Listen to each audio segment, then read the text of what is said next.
Class struggle in the New Testament. 1. Class struggle in the New Testament. 1. 2. Jesus, the temple, and the crowd, a way less traveled. 15. Neil Elliott. 3. Romans go home. The military as a site of class struggle in the Roman East and New Testament. 53. Christopher B. Zeichmann. 4. Peasant plucking in Mark, Conceptual and Material Issue 67. Alan H. Cadwallader. 5. Idea Divicta, The Gospels as Imperial Captive Literature. 89. Robin Faith Walsh. 6. Fishing for Entrepreneurs in the Sea of Galilee. Unmasking Neoliberal Ideology in Biblical Interpretation. 115. 7. Hand of the Master, of Slaveholders and the Slave Relation. 139. Roland Bohr and Christina Pedersen. 8. Populist Features in the Gospel of Matthew. 153. Bruce Worthington. 9. Troubling the Retainer Class in Antiquity. 169. Sarah E. Rollins. 10. Rethinking Pauline Gift and Social Functions, Class Struggle in Early Christianity.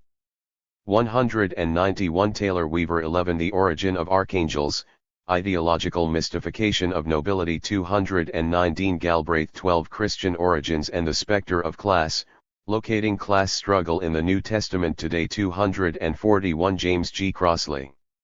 The contents of this book represent an attempt to develop a deeper understanding of the class struggle refracted through the pages of the New Testament writings. Reading ancient texts through the prism of class and class struggle is one way of heightening our comprehension not only of the social and economic complexities of the ancient world but also of the historical forces that condition our own epoch. I have sensed renewed and widespread interest in this area of research, both within and beyond the Guild of Biblical Studies, given the increasingly volatile global situation in which we currently find ourselves. The task at hand, however, is not simply to rescue Jesus or the various authors of the New Testament for modern-day political aspirations. As we will see, the New Testament encodes a mixture of conflicting class perspectives, and ultimately reflects the dominant ideologies of its own day, irrespective of the social locations of individual writers or protagonists. My hope is that this collection sparks further debate, and, especially, a vigilant re-examination of the economic assumptions that frequently shape interpretive decisions, approaches, and omissions. An edited volume such as this is only as good as the sum of its parts. In putting it together, I have reached out to several established and emerging authorities on the social world of the New Testament and early Christianity. I recognize the efforts of all contributors who have offered some of their best and most penetrating insights into the respective aspects of the first-century class struggle. For ancient and modern works, we have followed the abbreviations suggested in the SBL Handbook of Style, 2nd ed. When quoting the Bible, the English text of the New Revised Standard Version, and for the Greek text the Nestle Alund Novum Testamentum Grise, 28th ed., have been used. I wish to acknowledge the support of my comrades at Murdoch University, in particular Sue Borer, Nancy Auld, Mark Jennings, Rowan Strong, and Helena Grihan. Gratitude is also due to Patrick King and Gregory Seach for their encouragement of the project. Many thanks to Daniel Burke who helped compile the index. And finally, thanks to my editor at Lexington Books/Fortress Academic, Neil Elliott, who also features as a contributor to the volume. Perth, Western Australia. 1. Back in his 1992 presidential address to the Society of Biblical Literature, Norman K. Gottwald observed that the embodiment of biblical studies in a pervasive capitalist culture blunts or denies the existence of class divisions within society. This functions as a blind spot within exegesis. He suggested that extremes of wealth and power tend to make their appearance in biblical studies as in popular opinion about contemporary society as if they are given facts of nature, requiring no further explanation. One writing from the perspective of social scientific biblical criticism, Gottwald made a case for the analysis of class as an important interpretive category within the study of the ancient world. Gottwald's address came at a cultural moment when class analysis, although practiced in biblical studies for some time, had undergone significant adjustment, if it had not been abandoned altogether. A number of prominent North American scholars were increasingly dissatisfied with what they saw as a clunky and obtuse category. These same scholars preferred to speak of social status, which could take account of the multiple and intersecting indicators of identity that were embedded within a particular socio-economic milieu, for instance, gender, ethnicity, legal status, education, and other forms of social privilege and, conversely, disadvantage. In some cases, it was suggested, ancient people exhibited significant levels of status inconsistency in which they enjoyed high status in one category, say gender or legal standing, but lacked social power in several others. Moreover, in the Roman world, slaves could take on any number of roles in society and were occasionally vested with considerable privilege and power, despite remaining unfree and subservient to their masters. Traditional class analysis, it was thus asserted, did not adequately take account of this social complexity. Chapter 1. Class Struggle in the New Testament. Recent momentum, however, suggests that class might once again be emerging as a significant analytical category in biblical studies. This collection of essays you hold in your hands is part of a broader effort to reinvigorate an exploration of class and class struggle within the study of the New Testament and its world. Authors variously draw on the tools of critical theory and contemporary debates about class to unpack both the political and emancipatory potential and unsubversive and counter-revolutionary elements of this corpus of ancient religious texts and traditions. In doing so, the volume seeks to offer new and innovative ways of engaging class and class struggle that move beyond the so-called reductionistic or essentializing application of yesteryear.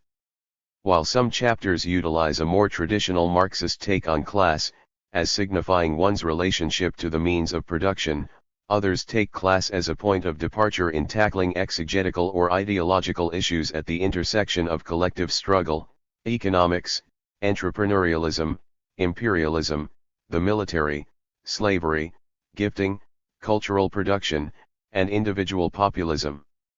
Class thus features as the unifying concept but is by no means its only focus. Defining class and class struggle. The Communist Manifesto, co-authored by the revolutionary socialists Friedrich Engels and Karl Marx in 1848, famously begins with the declaration: "The history of all existing society is the history of class struggles." To class struggle signifies a sense of social and economic conflict. From a Marxist perspective, this conflict arises because of an inequitable relationship between the classes in a particular society over the control and ownership of the production process, that is, the means of production. At its broadest signification, class refers to divisions in society. It comes from the Latin classis, introduced by Servius Tullius, who divided the ancient Romans into various classes for military purposes. This resulted in the production of two opposing groups in Roman society, the aristocrats and the commoners or plebs. According to Marx, every culture involves a class conflict between a minority of people who own the means of production and a larger group of people who do not own the means of production and so are forced to sell their labor in order to survive. Class within the Marxist tradition is necessarily a relationship. This relationship is intimately connected to the relations of production in which men and women engage in the processes of economic production and are further defined either through property relations or as labor relations. Within this volume, then, class is not reduced to an isolated 3. marker of individual identity, but rather is understood within this broader context of struggle over resources, ideas, and power.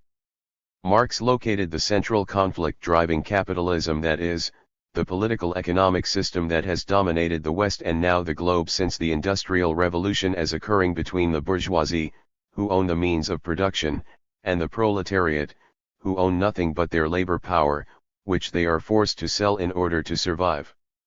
It is the essence of a class society that the smaller class, in virtue of its control of the means of production, can exploit, or appropriate a surplus off, the larger class group. On the one hand, the bourgeoisie own the means of production and are employers of wage labor.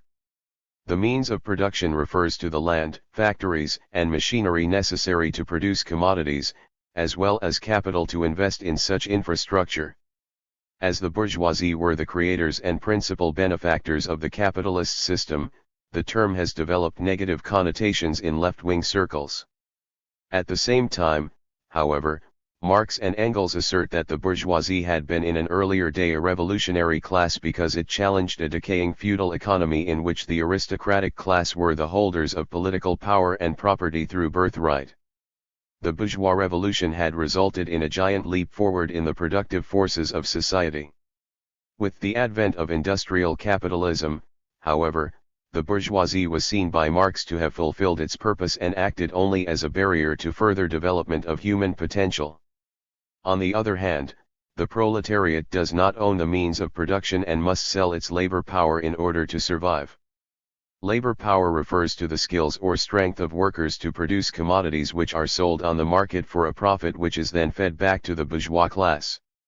The term proletariat derives from the Latin proletarius, referring to the lowest class of Roman citizen who contributed nothing to society except for his offspring. The proletariat was held by Marx to be the only true revolutionary class within capitalist society, primarily because the conditions of industrial employment had concentrated workers of this type into factories and other communal workplaces, thereby developing their class consciousness and making them easier to organize for revolutionary action. According to Marx, the class antagonism between the bourgeoisie and the proletariat is grounded in the bourgeoisie's goal of turning a profit on the sale of commodities produced.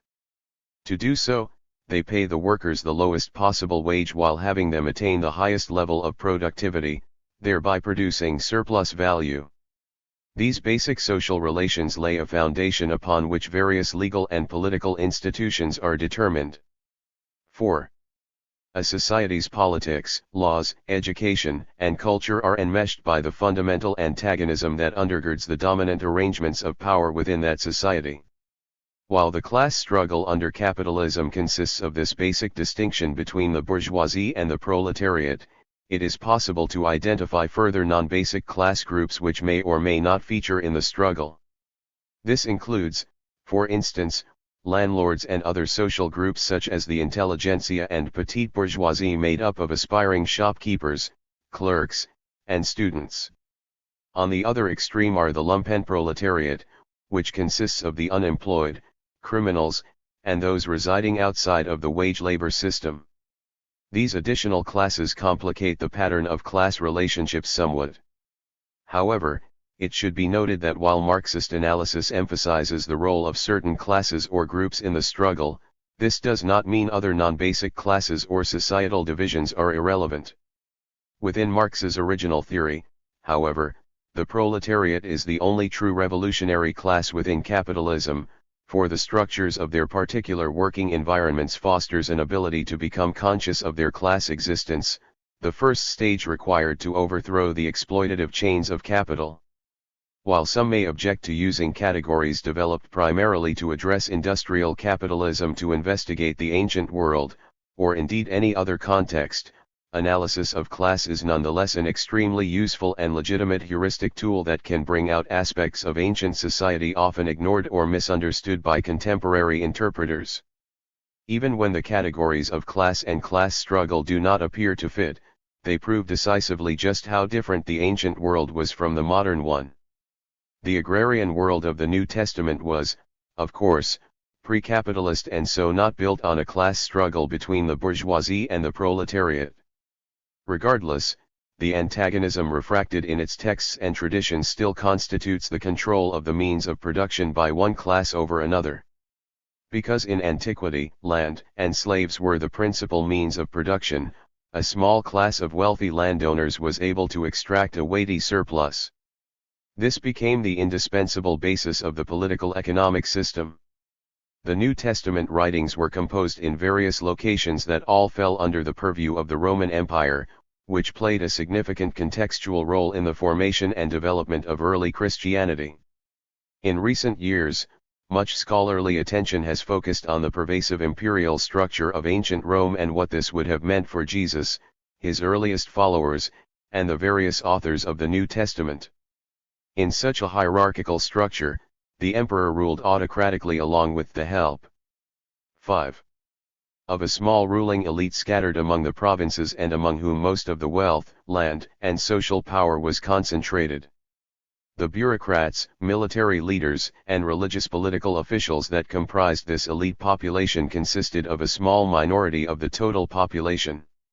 To put it in simple Marxist terms, this small class of mostly city-based elite controlled the means of production. At the other end of the spectrum was the broad class of peasants, artisans, and slaves who worked the land, produced goods, and performed other menial tasks, but did not control the means of production. Peasants comprised the overwhelming majority of the population.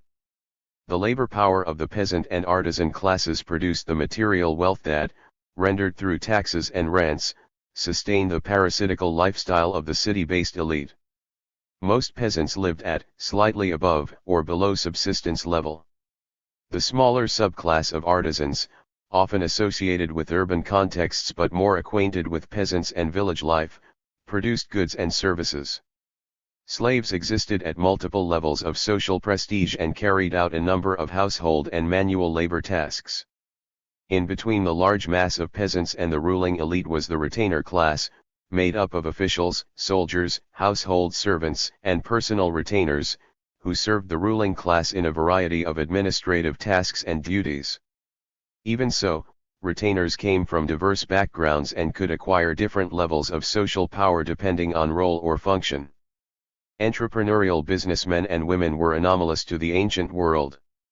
While a minority of merchants were occasionally able to accumulate wealth through trade, they were generally unable to take ownership of the land, which was required if one was to control the primary basis for economic production. It also bears mentioning that we ought to be cautious of simplistically equating the peasant class with the revolutionary class, as some well-meaning liberationist exegetes have done. Beholden to the aristocracy, the peasant class never fully developed a distinctive class consciousness as did the bourgeoisie prior to and during the rise of capitalism. As in the case of capitalism, it is the essence of a class society that the smaller basic class, in virtue of its control of the means of production, can exploit, or appropriate a surplus off, the larger class group. While under capitalism, the surplus is typically extracted by the exploitation of wage labor. In the ancient world, exploitation usually took its form in unfree labor and, more typical for 1st century Palestine, the letting of land and house property to leasehold tenants, in return for rent paid either in money, kind, or services. Hired labor was also used to a small degree to extract a surplus, but because free workers were 6. Generally scarce, unskilled, and not overly mobile, it was more practical for the landowners to bond them to particular income-generating properties. The competition of slaves and other forms of unfree labor within the equivalent of the 1st century employment market would have put downward pressure on the wages offered to hired workers.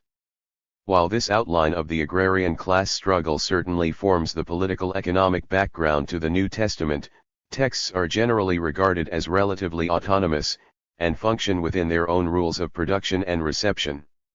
The New Testament both partakes of and contributes to the contestation of ideology in the ancient world, and individual texts are not merely a mirror reflection of specific class interests or political tendencies. Moreover, as we will see below, some contributors to this volume seek to further refine our understanding of the agrarian social formation and its class structure. Roland Bohr and Christina Pedersen, for instance, emphasize the Figure 1.1. Lenski's model of an advanced agrarian society from power and privilege, a theory of social stratification by Gerhard Emanuel Lenski, Jr. Copyright 1984 by the University of North Carolina Press. Used by permission of the publisher. www.uncpress.org. 7. Importance of slavery in the Roman Empire and early Christianity. Sarah E. Rollins and Christopher B. Zeichmann seek, in different ways, to disturb accepted notions of the retainer class. Alan H. Cadwallader and pursue, again in different ways, further variation within the rather large and unwieldy class of peasants. Class identity versus class struggle. Having outlined the basic class dialectic and its heuristic application to the New Testament world, it is prudent to address some of the overarching aims of this volume. Class struggle, as opposed to class identity, refers to the process by which the material, social, political, and economic conditions of human life might be transformed, and additionally, the structural means by which the ideology of the ruling class is reproduced and naturalized. It thus means a whole lot more than the performance of a particular group identity within the social sphere. Placing struggle at center stage is important for two reasons.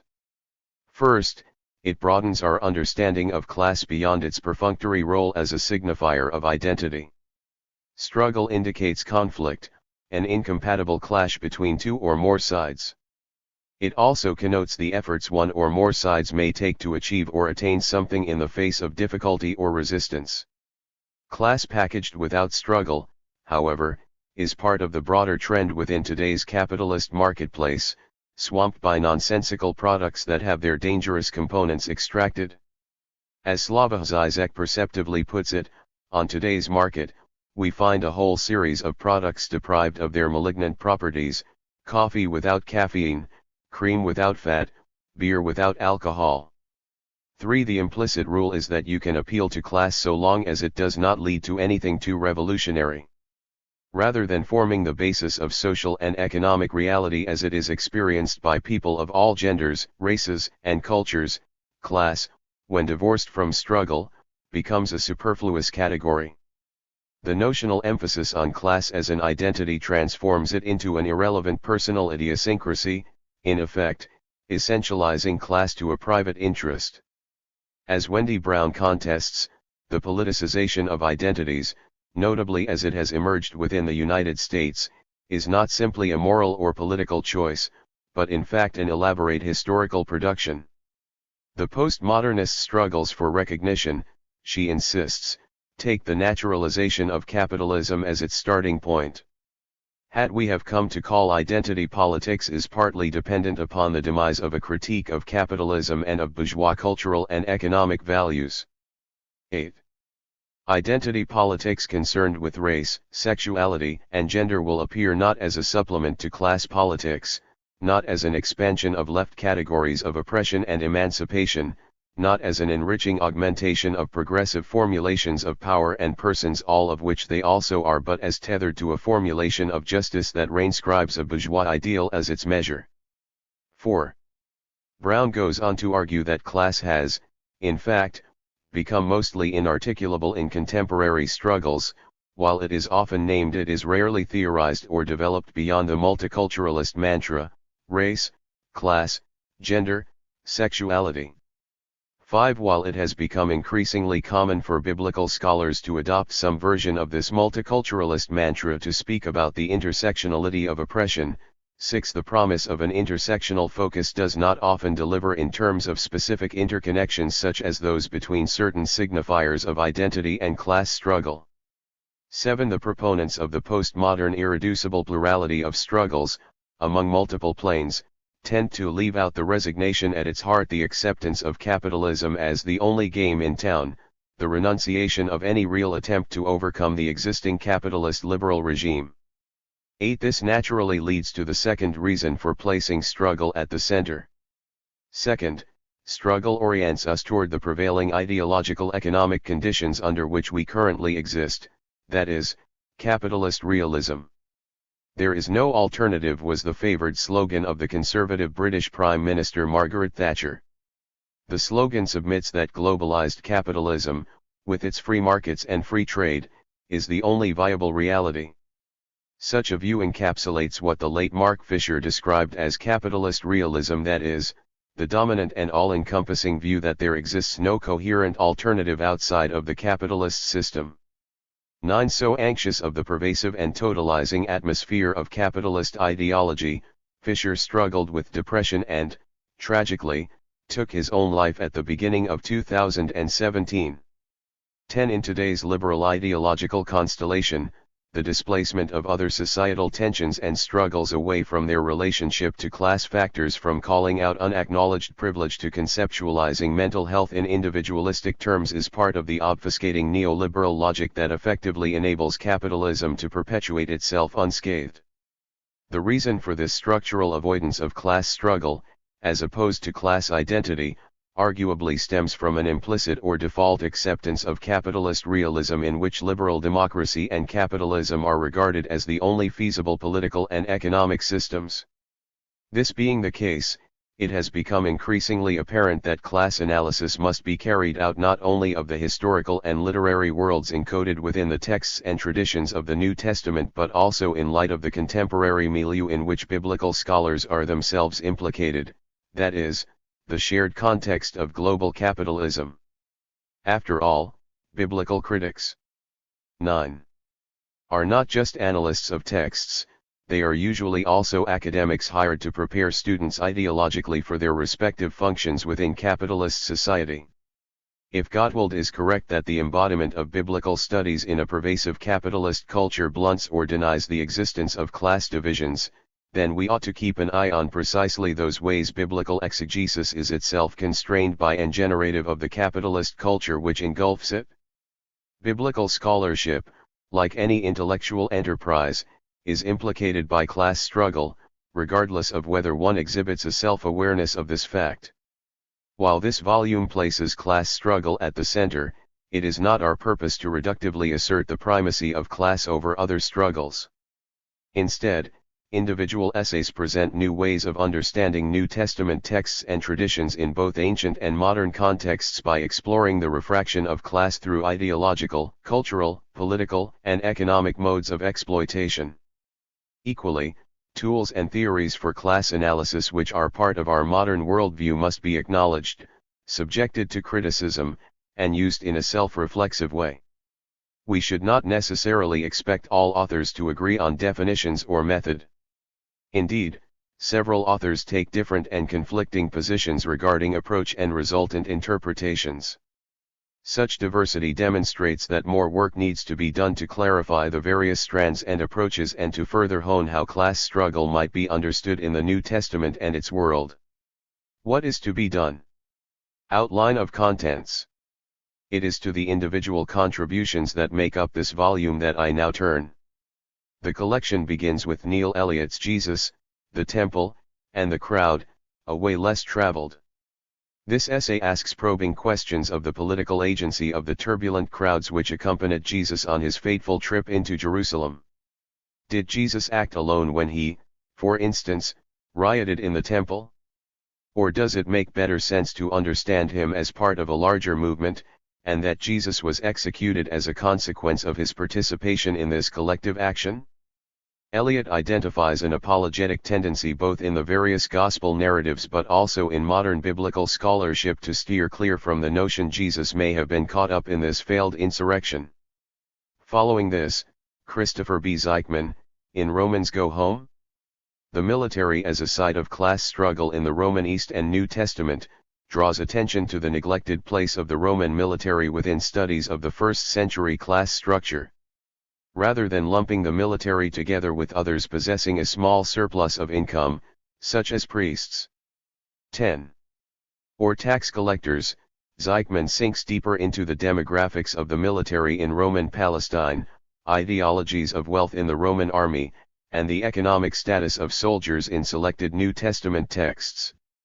In doing so, he reveals the complexity of soldiers' position within the agrarian class struggle. Although at a functional level they served the interests of the ruling elite, their wealth was often inferior to that of other retainers and sometimes even peasants.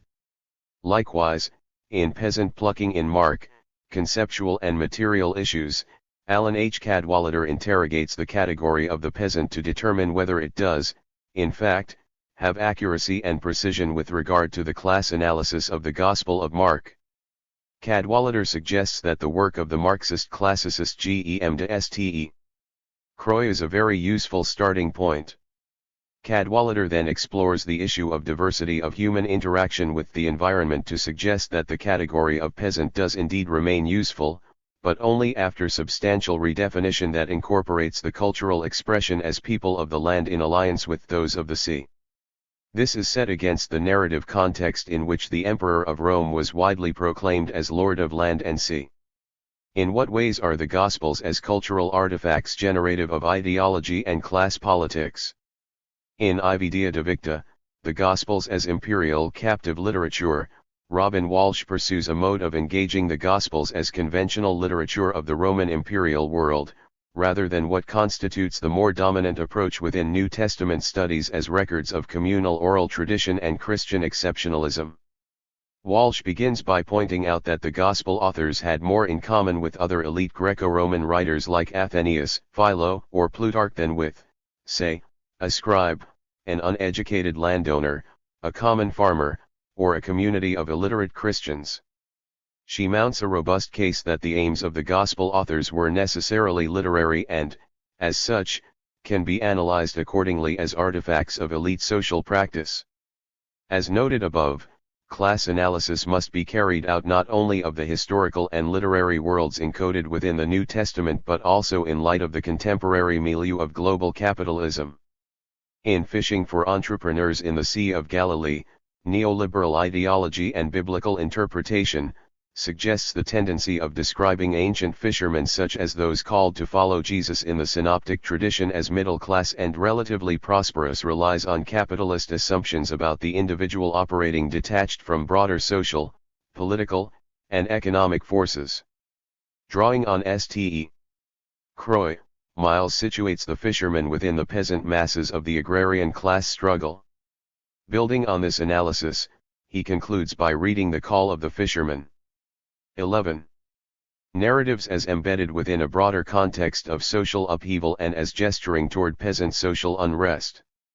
In Hand of the Master, of Slaveholders and the Slave Relation, Roland Bohr and Christina Pedersen jointly explore the use of slavery metaphors in the Gospel parables and Paul's letters in light of underlying socio-economic relations, exploitation, and struggle. Slavery was pervasive in the Greco-Roman world and was a constituent part of the agrarian social formation. Bohr and Pedersen note that the New Testament does not simply reflect the class struggle on its surface, but rather features as an oblique lens through which class struggle is mediated in abstracted or refracted forms. In the case of slavery, they find evidence that early Christian communities likely benefited from the exploitation of slave labor in their missionary activities. This presents a contradiction, of course. How to reconcile the acceptance of slave ownership with the ideology of radical equality espoused by Paul? The solution, they identify, is found in the early Jesus movement making everyone metaphorical slaves, so to speak, while maintaining and benefiting from the fundamental inequality of this structure at the material level. The Gospel's interpellation of all believers as slaves, and Paul's use of slavery as an equalizing metaphor, can thus be regarded as an implicit attempt to overcome this contradiction at the level of the political unconscious. Bruce Worthington's populist features in the Gospel of Matthew takes a different direction on the notion of collective action in the Gospel tradition from Eliot discussed above. Accompanied by insights from Ecobedo Laca's influential work on populist reason, Worthington identifies a populist political texture within Matthew that compares to modern forms of political populism. For Laca, populist identifications involve a leader who participates in the substance of the community, an equivalential chain of unsatisfied demands, a partiality which sees itself as totality, and the reconstruction of national identity around a new political core. Worthington suggests several of these features appear in Matthew's presentation of Jesus and his followers. The partiality of the kingdom of heaven is expressed, for instance, by its rejection of the chief priests, Pharisees, and scribes, the temple, and so on. In other words, populist identity is formed through the rejection of some, but in a way that allows the symbolic imaginary to form a cohesive, totalizing identity. The overwhelming danger in the use of class as an analytical category for studying the ancient world is perhaps the cookie-cutter approach in which abstract categories are imposed on or simplistically read into texts. Sarah Rollins's chapter, Troubling the Retainer Class in Antiquity, revisits the retainer class which, in dominant models of the class structure of the New Testament world, sits between the small ruling elite and the large and somewhat 12. Diverse stratum of peasants, slaves, and other ancillary workers. Her chapter explores the merits of this label in terms of what it tells us about the people to whom we ascribe such a label.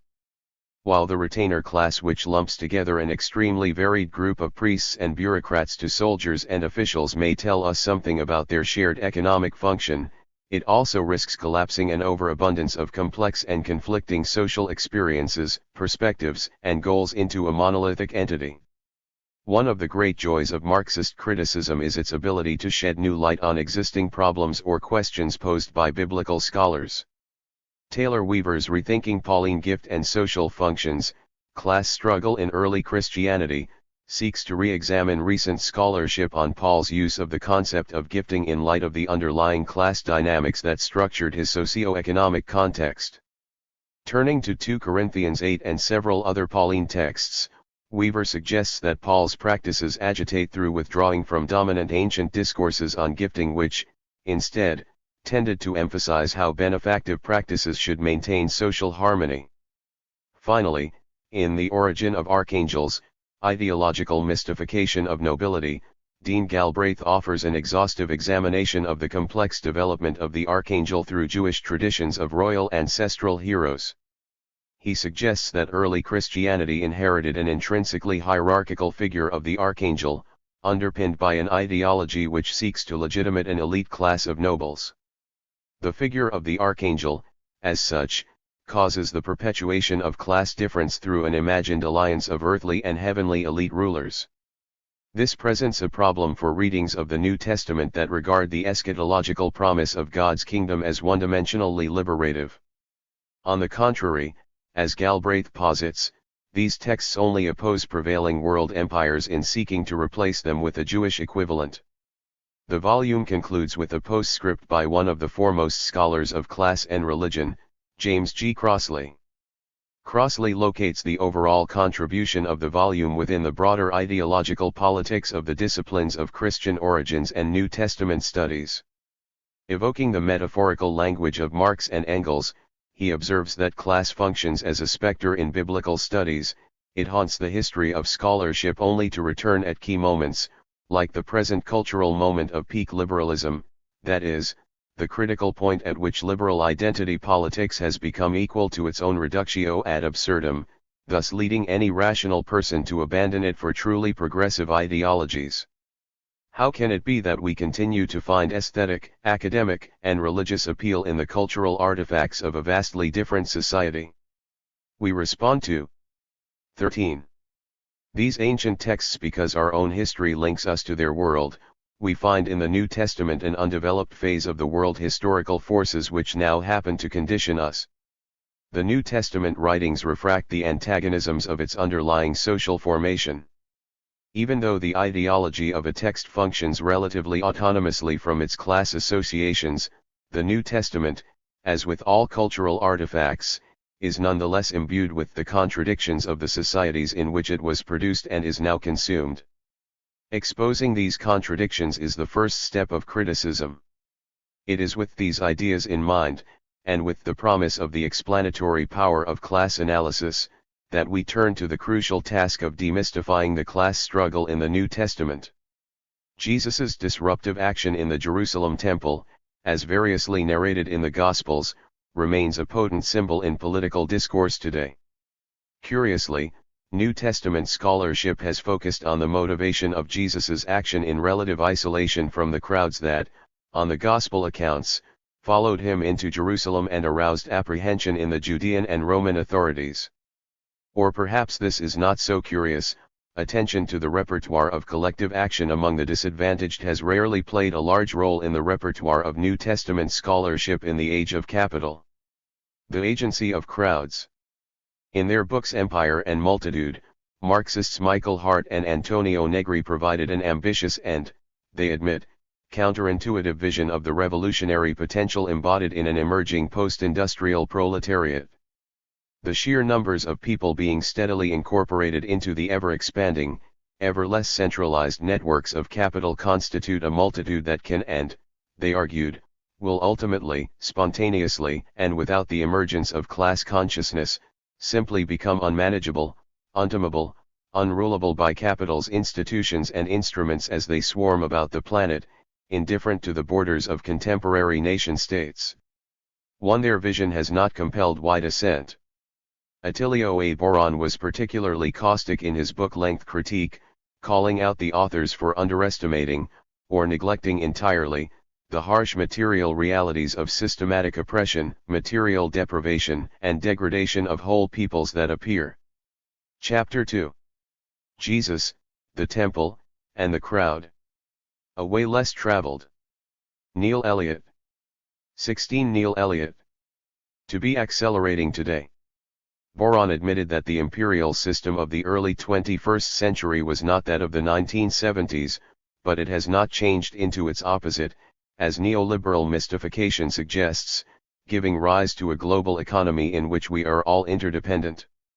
It still exists, and it still oppresses peoples and nations and creates pain, destruction, and death. 2. Indeed, the rise of nationalistic and white supremacist movements in the global north has fueled anti-migrant and anti-refugee sentiments, even as nations have tightened their borders and expanded the carceral institutions in which various classes of undesirable persons are detained, with or without criminal charges. Hart and Negri's vision represented an optimism of the will, concluded Gopal Balakrishnan in another review, that can only be sustained by a millenarian erasure of the distinction between the armed and the unarmed, the powerful and the abjectly powerless. Though sympathetic to their vision that another world is indeed possible, he protested that they had failed to take adequate account of the remorseless realities of this one. 3. To such criticisms, one could imagine Hart and Negri borrowing the words of psychiatric inmate Randall Patrick McMurphy in Ken Kesey's novel One Flew Over the Cuckoo's Nest, after a futile attempt to escape his asylum. Well, I tried, God damn it, at least I did that.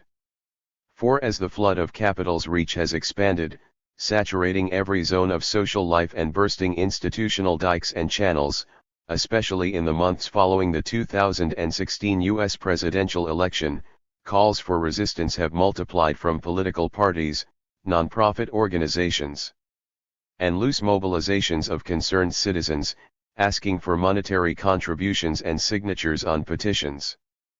But it has proven far easier to raise cries of alarm than to specify the strategies and tactics that might provide reversal of the swelling neoliberal catastrophe and relief for its victims, let alone to paint the prospects of success against it in colors bright enough to appear realistic.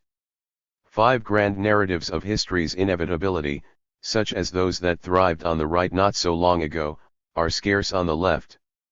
That is hardly surprising, since, despite the caricatures of it perpetuated by reactionaries, the left remains committed to the capacity of humans to make their own history.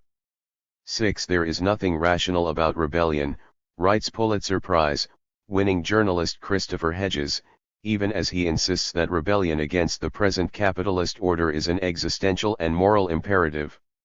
The somber tone of his call to action is typical of the moment. I do not know if the new revolutionary wave and the rebels produced by it will succeed. But I do know that without these rebels, we are doomed. 7. The question of the power of the masses, that is, their potential for historical agency in effecting societal change, has been as perennial a question in the modern period, especially on the left, as it is urgent today. 17. Hedges argues that, given the overwhelming coercive force available to the current capitalist world system, any hope for genuine social change can rely only on the possibility of ideological disarmament, that is, only through dismantling the ideas that give legitimacy to such a system can its opponents hope to persuade its agents to defect. 8. Some of the most potent ideas buttressing the neoliberal world order are religious symbolizations, configured under a neoliberal logic in such a way as to buttress particular values, worth through individual effort, for example, and, concomitantly, the expendability of the unworthy. The ideological challenge thus involves a theological challenge as well. 9. My concern here is with a particular religious symbolization, the generally depoliticized figure of Jesus of Nazareth, and more specifically, with the way an ostensibly important episode in his life is routinely isolated from the question of the political agency of the crowd. The episode on which I focus remains a potent resource in the cultural and political repertoire of the United States, and reference is made to it not infrequently in the political fray. Just a few years ago, for example, journalist Lisa Miller introduced an article on the global 2011 anti-capitalist protest movement by asking, "What would Jesus think of Occupy Wall Street?" Her article quoted New Testament scholar Bart Ehrman to the effect that Jesus's action in overturning the tables of the money changers in the temple constituted a comparable protest in his own day. Curiously, although Miller conceded that, at least in New York City, the protesters don't talk much about Jesus or God, the story was accompanied by a news photo of a demonstrator at a sympathetic protest outside St. Paul's, London, who was costumed like Jesus and carried a sign reading, "I threw out the money lenders for a reason." 10 more recently, when an interviewer on Minnesota Public Radio described the lead-up to the Republican tax reform bill of 2017 as a situation requiring a metaphorical cleansing of the temple, a business consultant quipped that the lobbyists and legislators responsible for the bill would likely have been more interested in what rate of interest the money changers charged than in Jesus' motivation. My purpose here is to revisit the episode with a particular eye to what it signifies regarding the agency of the crowd. Jesus and the temple. Despite the ease with which such contemporary references are made to Jesus's disturbance in the temple, its precise character, and Jesus's intention in 18 Neil Elliott. These topics remain objects of lively debate among scholars. That should not surprise us. As anyone can see, the four Gospels, our only sources for the episode, present different motivations for Jesus's action. 11 The fourth Gospel is most different in its dislocation of the temple scene toward the beginning of the story, while the synoptics place it amid the dramatic events of Jesus's last days. John turns the episode into one more sign, an occasion for Jesus to reveal a transcendent truth about himself. His declaration that he will raise up the temple 3 days after its destruction was really about the temple of his body. John thus sunders the connection between Jesus's temple action and the events leading to his arrest and execution, simultaneously depoliticizing and spiritualizing the episode. In general, scholars have rejected the Yuan 9 chronology, though the question has become complicated in recent years. According to the fourth Gospel, Jesus is incensed that sacrificial animals are being sold in the temple precinct. He cries out, "Only in this Gospel, you shall not make my Father's house a house of trade." As E.P. Sanders has emphasized, however, the sale of unblemished animals was a routine necessity for the proper operation of the temple's sacrificial system. Whatever the evangelist's complaint with that system or what it may have represented to him, it is highly unlikely that Jesus himself, or any other first-century Jew who respected the temple as a divinely ordained institution, would have objected to the auxiliary function served by the animal vendors. 12 But perhaps it was not the proper sale of sacrificial animals, but the avaricious effort of certain parties to make an improper profit from that commerce, that provoked Jesus's action? According to the synoptics, he quoted scripture to protest, "You have made a den of robbers." The phrase sigma pi lambda alpha iota omicron nu lambda sigma tau nu derives from J 7:11, which suggests that Jesus is waxing biblical in order to level a complaint against robbers in the temple. Some, notably Craig A. Evans, have found ample circumstantial evidence, in the Dead Sea Scrolls and later rabbinic traditions, that at times, accusations were properly laid against the high priestly families for enriching themselves at the expense of the populace. Perhaps such practices were the target of Jesus's eruption as well? 13 To such suggestions, Sanders objected, however, that the Gospels do not depict Jesus as charging priests or priestly houses with immorality, dishonesty, or corruption in the course of his action. 14 We should also regard the use of the Jeremiah text as a peculiar and indirect way for Jesus to have pointed to corrupt or exploitative practices on the part of vendors, priests, or others. Sanders and others observe that in the 1st century, and especially for the historian Josephus, lambda sigma tau alpha meant brigands. 19. not thieves. 15. Here the NRSV and other translations that offer thieves or robbers are misleading and inconsistent. The NRSV translates lambda sigma tau alpha with the politically innocuous robbers at Matt 21:13, Mark 11:17, and Luke 19:46, following the translation at J 7:11, and at Luke 10:30-36, but with bandit when Jesus protests that the arresting crowd has come armed against him as against a bandit, and when reporting that Jesus was crucified between two bandits. We may well wonder, of course, whether Jesus in fact used the Greek phrase from the Septuagint translation of Jeremiah and, if he did, whether he was aware that the term lambda sigma tau alpha had come to connote something different than thieves, something socio-political. Those questions are necessarily secondary, however. To another, what purpose would it have served for the Gospel writers to represent Jesus as using the phrase in narratives written decades after the purported incident and after the climactic events of 66 to 70 CE? To present Jesus decrying others for having made the temple a den of lambda sigma tau alpha in his own day, long before it became the last refuge of the Jewish rebels, surely would have made him appear powerfully prophetic. That narrative device is part of a much larger subplot, developed in all of the synoptics, according to which Jesus knew by divine foresight that the people of Jerusalem would reject him as God's messenger and thus bring upon themselves and upon their children. Matthew stipulates God's judgment. For good reason, then, we may question whether the saying about the temple as a den of lambda sigma tau alpha goes back to Jesus himself. 16. The same should be said for the detail specific to Mark, in which Jesus objects that the temple has not been allowed to serve its divine purpose as a house of prayer for all nations. A pro-Gentile sentiment is more likely that of the evangelist than of Jesus. 17. Two other proposals regarding Jesus's motive in the temple action bear mention here.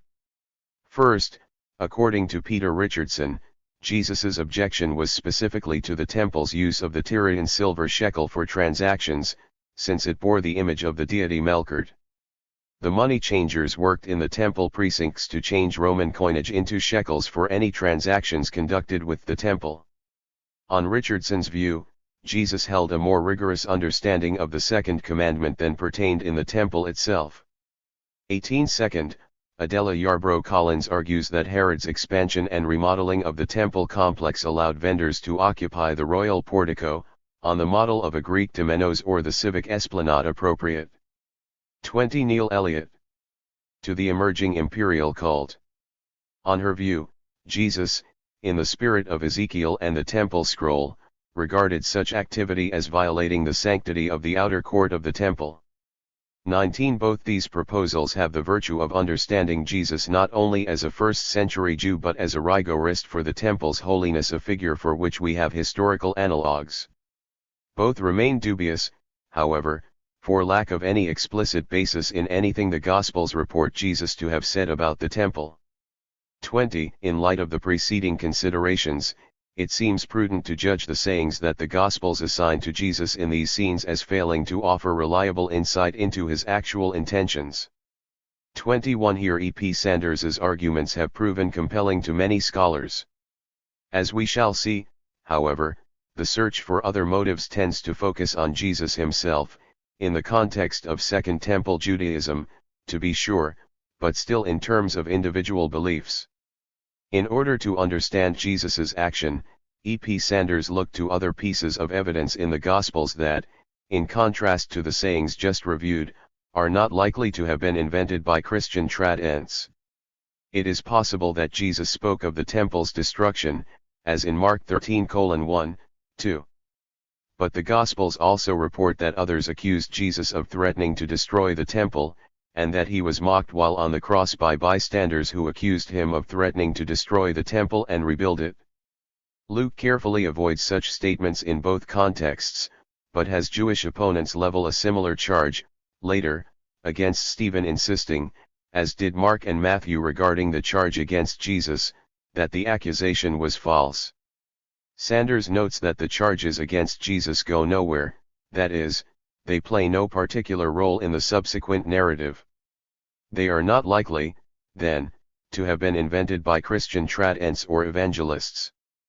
He concludes at length that Jesus either threatened or predicted that God would put an end to the present temple, and may have seen himself acting as God's agent. 22 Sanders's argument has gained wide, though not universal assent, even when other scholars cavil at one or another point. Paula Fredrickson and Bart Ehrman have, in different ways, basically accepted his reasoning. 23 John Dominic Crossan follows a somewhat different line, pursuing an earliest authentic logion, but he, too, concludes that the earliest recoverable stratum involved an action symbolically destroying the temple as well as a saying announcing what was happening, which he suggests might have had the sense, "I will destroy this house utterly beyond repair." 24 Richard A. Horsley agrees that Jesus uttered a saying of judgment on the temple, but argues that such a pronouncement of 21 judgment had less to do with an eschatological scheme of the temple's divine destruction and replacement than with prophetic protest against the oppression and injustice of Roman rule, with which the temple establishment was complicit. 25 Two of Sanders's conclusions bear notice because of the broad constraint they have exercised on the interpretation of the temple scene. First, Sanders concludes that Jesus's action was a sort of symbolic pantomime of the destruction of the temple, an action that would have been luminously clear as pointing to the imminent appearance of the judgment and the new age. Whatever Jesus actually said must have corresponded to such action, both word and action pointing towards the destruction of the present order and the appearance of the new. 26 Horsley similarly regards Jesus's action as a prophetic act symbolizing God's imminent judgmental destruction, not just of the building, but of the temple system. 27 Second, as the language just cited shows, Sanders emphasized that Jesus's action was primarily symbolic or representational in nature. In Sanders's words, it was a gesture intended to make a point rather than to have a concrete result, that is, would have seen the action as symbolic. 28 Merely symbolic might be more to the point. Sanders observes that Jesus did not actually bring all buying and selling to a halt. He cites with approval Martin Hengel's argument that actually bringing the sacrifices in the temple to a stop would have required an army, and there is no evidence of a substantial martial conflict in the Gospels. 29 These two conclusions appear to set the limits of contemporary scholarship, even when others diverge from particular aspects of Sanders's reading. A brief examination of the views of Richard A. Horsley and the more recent work of Paula Fredrickson illustrates the point. Horsley disputes a purely religious understanding of the temple's significance and, as we have seen, the eschatological understanding of Jesus's action.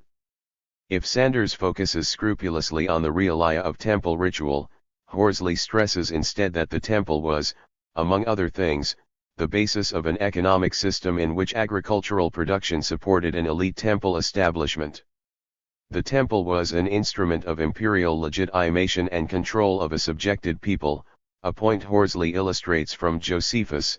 It was the center of power in Jewish society in every respect, and it stood at the vortex of the imperial relationship between Rome and the Palestinian Jewish people.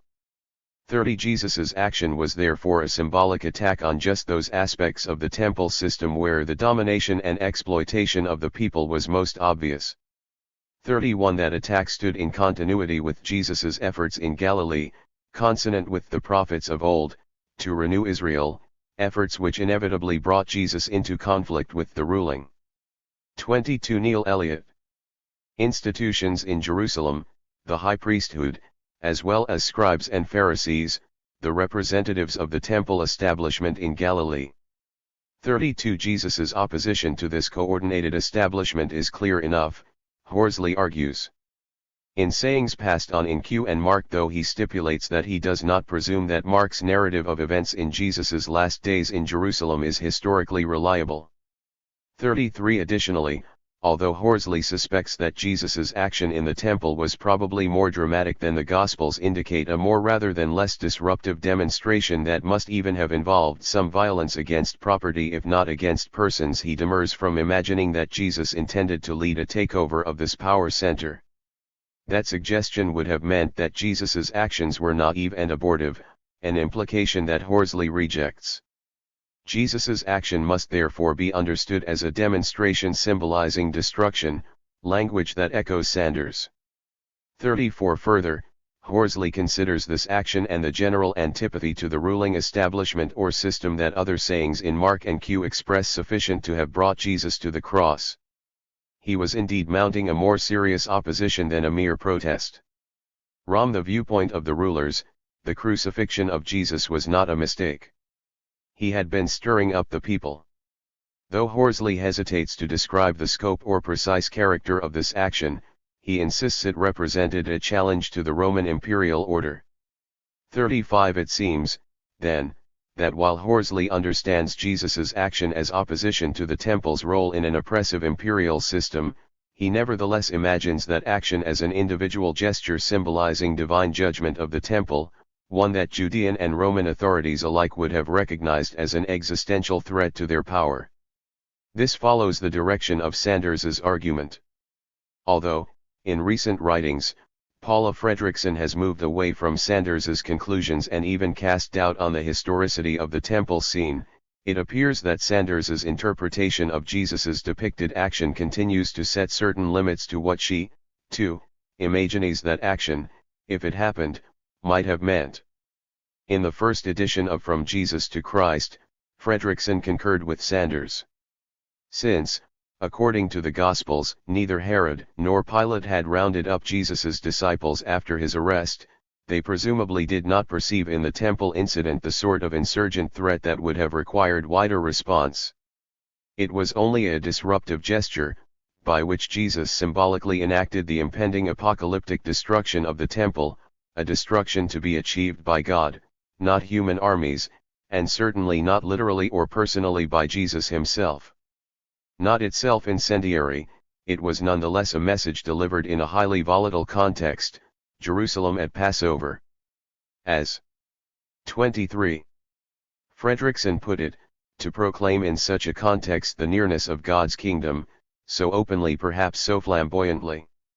No matter how apolitically and non-militarily that kingdom was conceived was tantamount to shouting fire in a crowded theater. 36 Writing a little more than a decade later, however, Fredrickson changed some of her views. With Sanders, she still found unconvincing the suggestion that Jesus had meant to repudiate the sacrifices themselves, which would have made him a remarkably unusual first-century Jew, and one whose own disciples would come thoroughly to misunderstand. 37 But now she wondered why powerful priestly elites in Jerusalem would have been alarmed by a symbolic action by Jesus, especially one that would have set him so curiously apart from other Jews. If Jesus thought of himself or the community of his followers as the temple's alternative, what, practically, would he have meant? And who, outside his group, could possibly have grasped it? And if his meaning were so idiosyncratic to his mission, how dangerous could it be? 38. Further, if his intention was in fact to convey a prophetic message, it clearly failed. Writing decades later, Paul said nothing about Jesus's message of judgment against the temple. Further, if Jesus' gesture had actually symbolized destruction, his meaning was so obscure to the writers of the Gospels that they consistently misconstrued it. But if it was so obscure that it could not be readily, publicly grasped, how could it in turn have got Jesus into any trouble at all? 39 In her later work, then, Fredrickson considers the incident, as narrated in the Gospels, unlikely to have made any significant impression on bystanders. She vividly describes the immense scale of Herod's temple and then asks, now imagine Jesus walking over to the tables of some of these vendors and overturning them. Now ask yourself, how many people would have even been able to see him? She answers, the effect of Jesus' gesture at eye level where everyone else was would have been muffled, swallowed up by the sheer press of pilgrims. How worried, then, need the priests have been? 40 Such considerations lead Fredrickson to doubt the historicity both of the triumphal entry and of Jesus's action in the temple, and to suspect that both were inventions of later Christian tradition, embraced by the Gospel writers. 41 After all, having Jesus announce the coming destruction of the temple, through word or action, would have been a convenient contrivance for evangelists writing after the Romans had in fact destroyed it in 70 CE. The temple's destruction was an overwhelming religious datum that the 24 Neil Elliott Gospel writers had to address, even if that meant a resort to more or less pious fiction. 42 But even if Jesus had performed some demonstration symbolizing the temple's destruction, as Sanders and others have argued, Fredrickson now contends it could not have played any decisive role in provoking his execution under Roman authority. If anything in Jesus's program had seemed dangerous, somehow threatening, or even implicitly threatening to established powers, Antipas would have put an end to it already in Galilee, or Pilate would have swept up Jesus and his band together, but neither happened.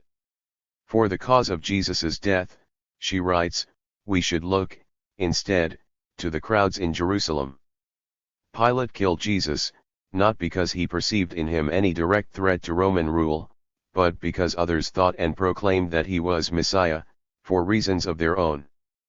43 If, earlier, Fredrickson suggested that Jesus's action in the temple was like shouting fire in a crowded theater, her more recent argument suggests that Pilate's action was strictly preemptive, more like removing an unpredictable figure from a crowded theater before he might shout fire. In several ways, Fredrickson's discussion seems diametrically opposed to Horsley's. He imagines an overarching system of exploitation under Roman imperial rule, centered in the temple but reaching into Galilee. She protests that the temple was about sacrifice and purity, not exploitation, and that Galilee was calm, or else we should hear of repressive actions by Antipas. But the two scholars are not so far apart. In recent writing, Horsley considers that Jesus's action in the temple, however limited its scale, would have been recognized as a symbolic threat to Roman power. His qualifications appear to recognize the sort of objections that Fredrickson raises about the insignificance of Jesus's action, as it is depicted in the Gospels, against the massive scale of the temple. 44 Despite their differences, then, both scholars appear to accept the logic of Sanders's initial argument. Jesus's action must have been a symbolic gesture, rather than an orchestrated effort to disrupt the temple's operation, since the Gospels do not depict a substantial military conflict.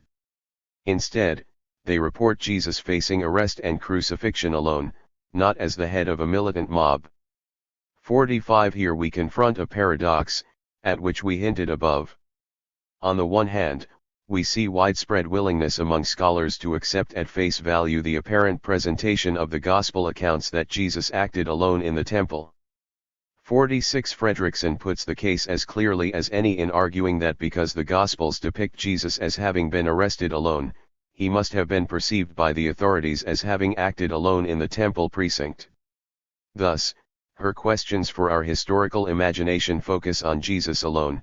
Now imagine Jesus walking over to the tables. How many people would have 25 even been able to see him?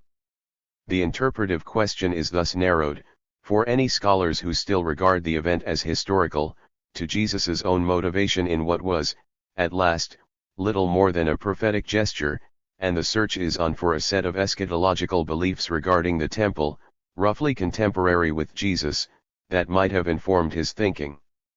47 On the other hand, especially for Fredrickson, the cause of Jesus's death has everything to do with Roman apprehension that the crowds in Jerusalem might, somehow, get the wrong idea about him.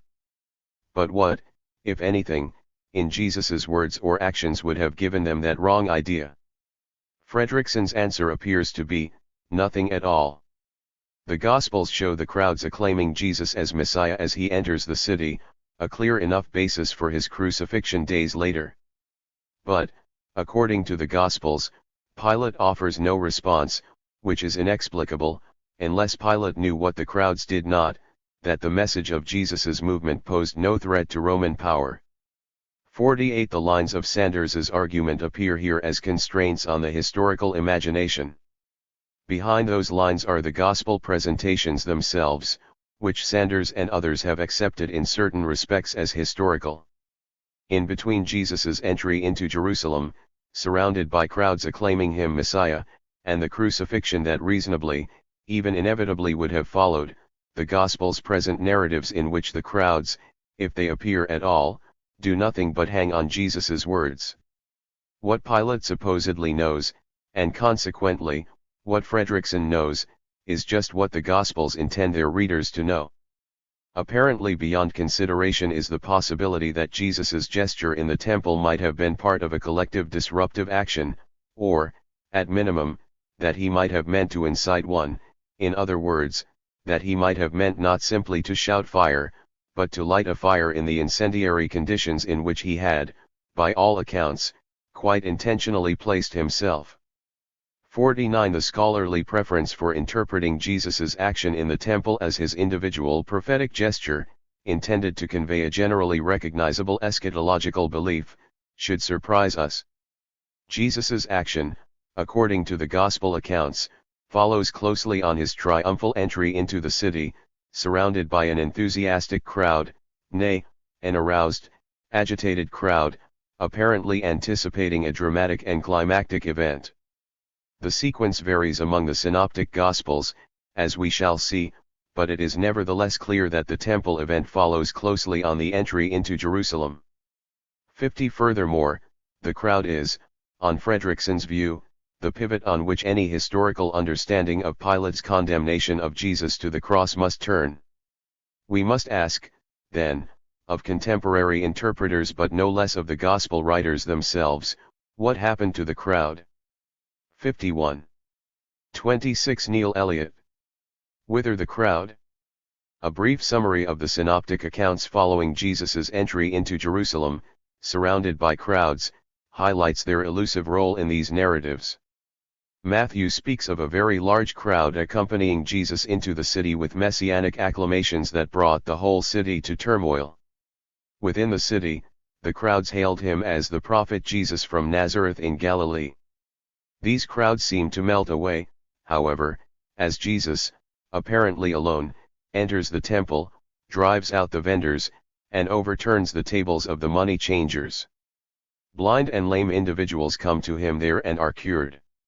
Chief priests and scribes observe his actions and hear children in the temple crying out, "Hosanna to the Son of David," using words that were earlier spoken by the crowd.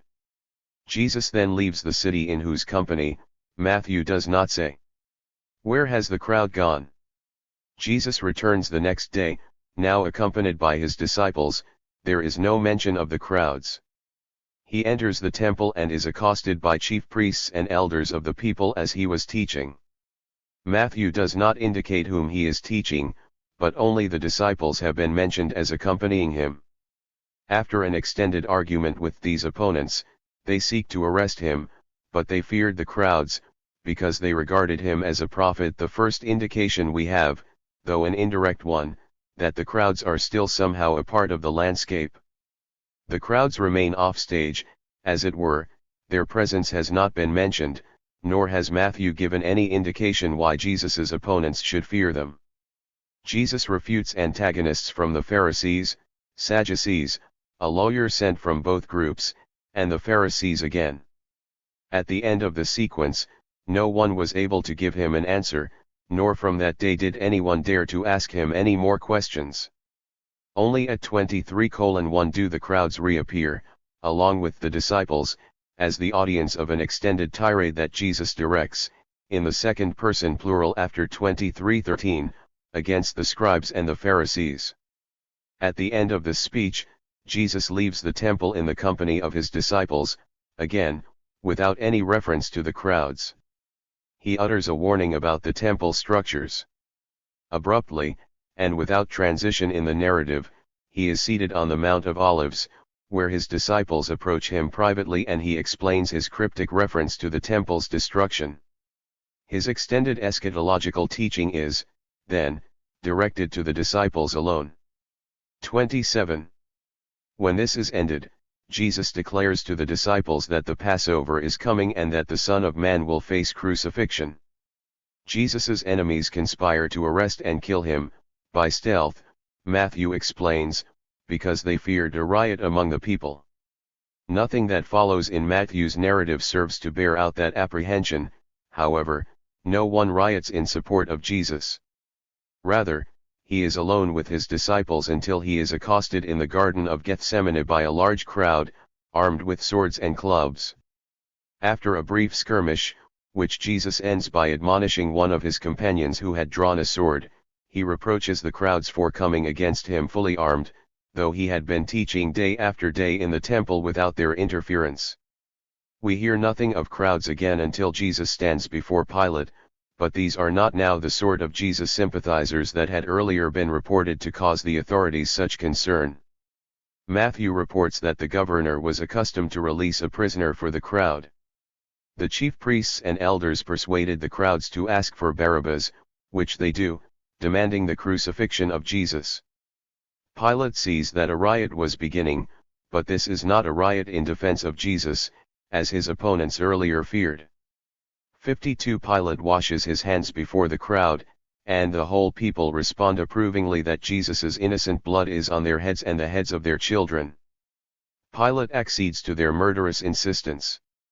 Then, with Pilate's condemnation of Jesus, the crowd disappears from Matthew's story, 53 having served their narrative purpose. In their perfidy, they have allowed themselves to be persuaded by Jesus's opponents, the chief priests and elders, to betray Jesus, despite his innocence, and they have freely accepted their guilt for his bloodshed. Can these observations be organized into a coherent summary of the crowds in Matthew's Gospel? 54 The heart of the question is the sudden reversal of the crowd's sympathies.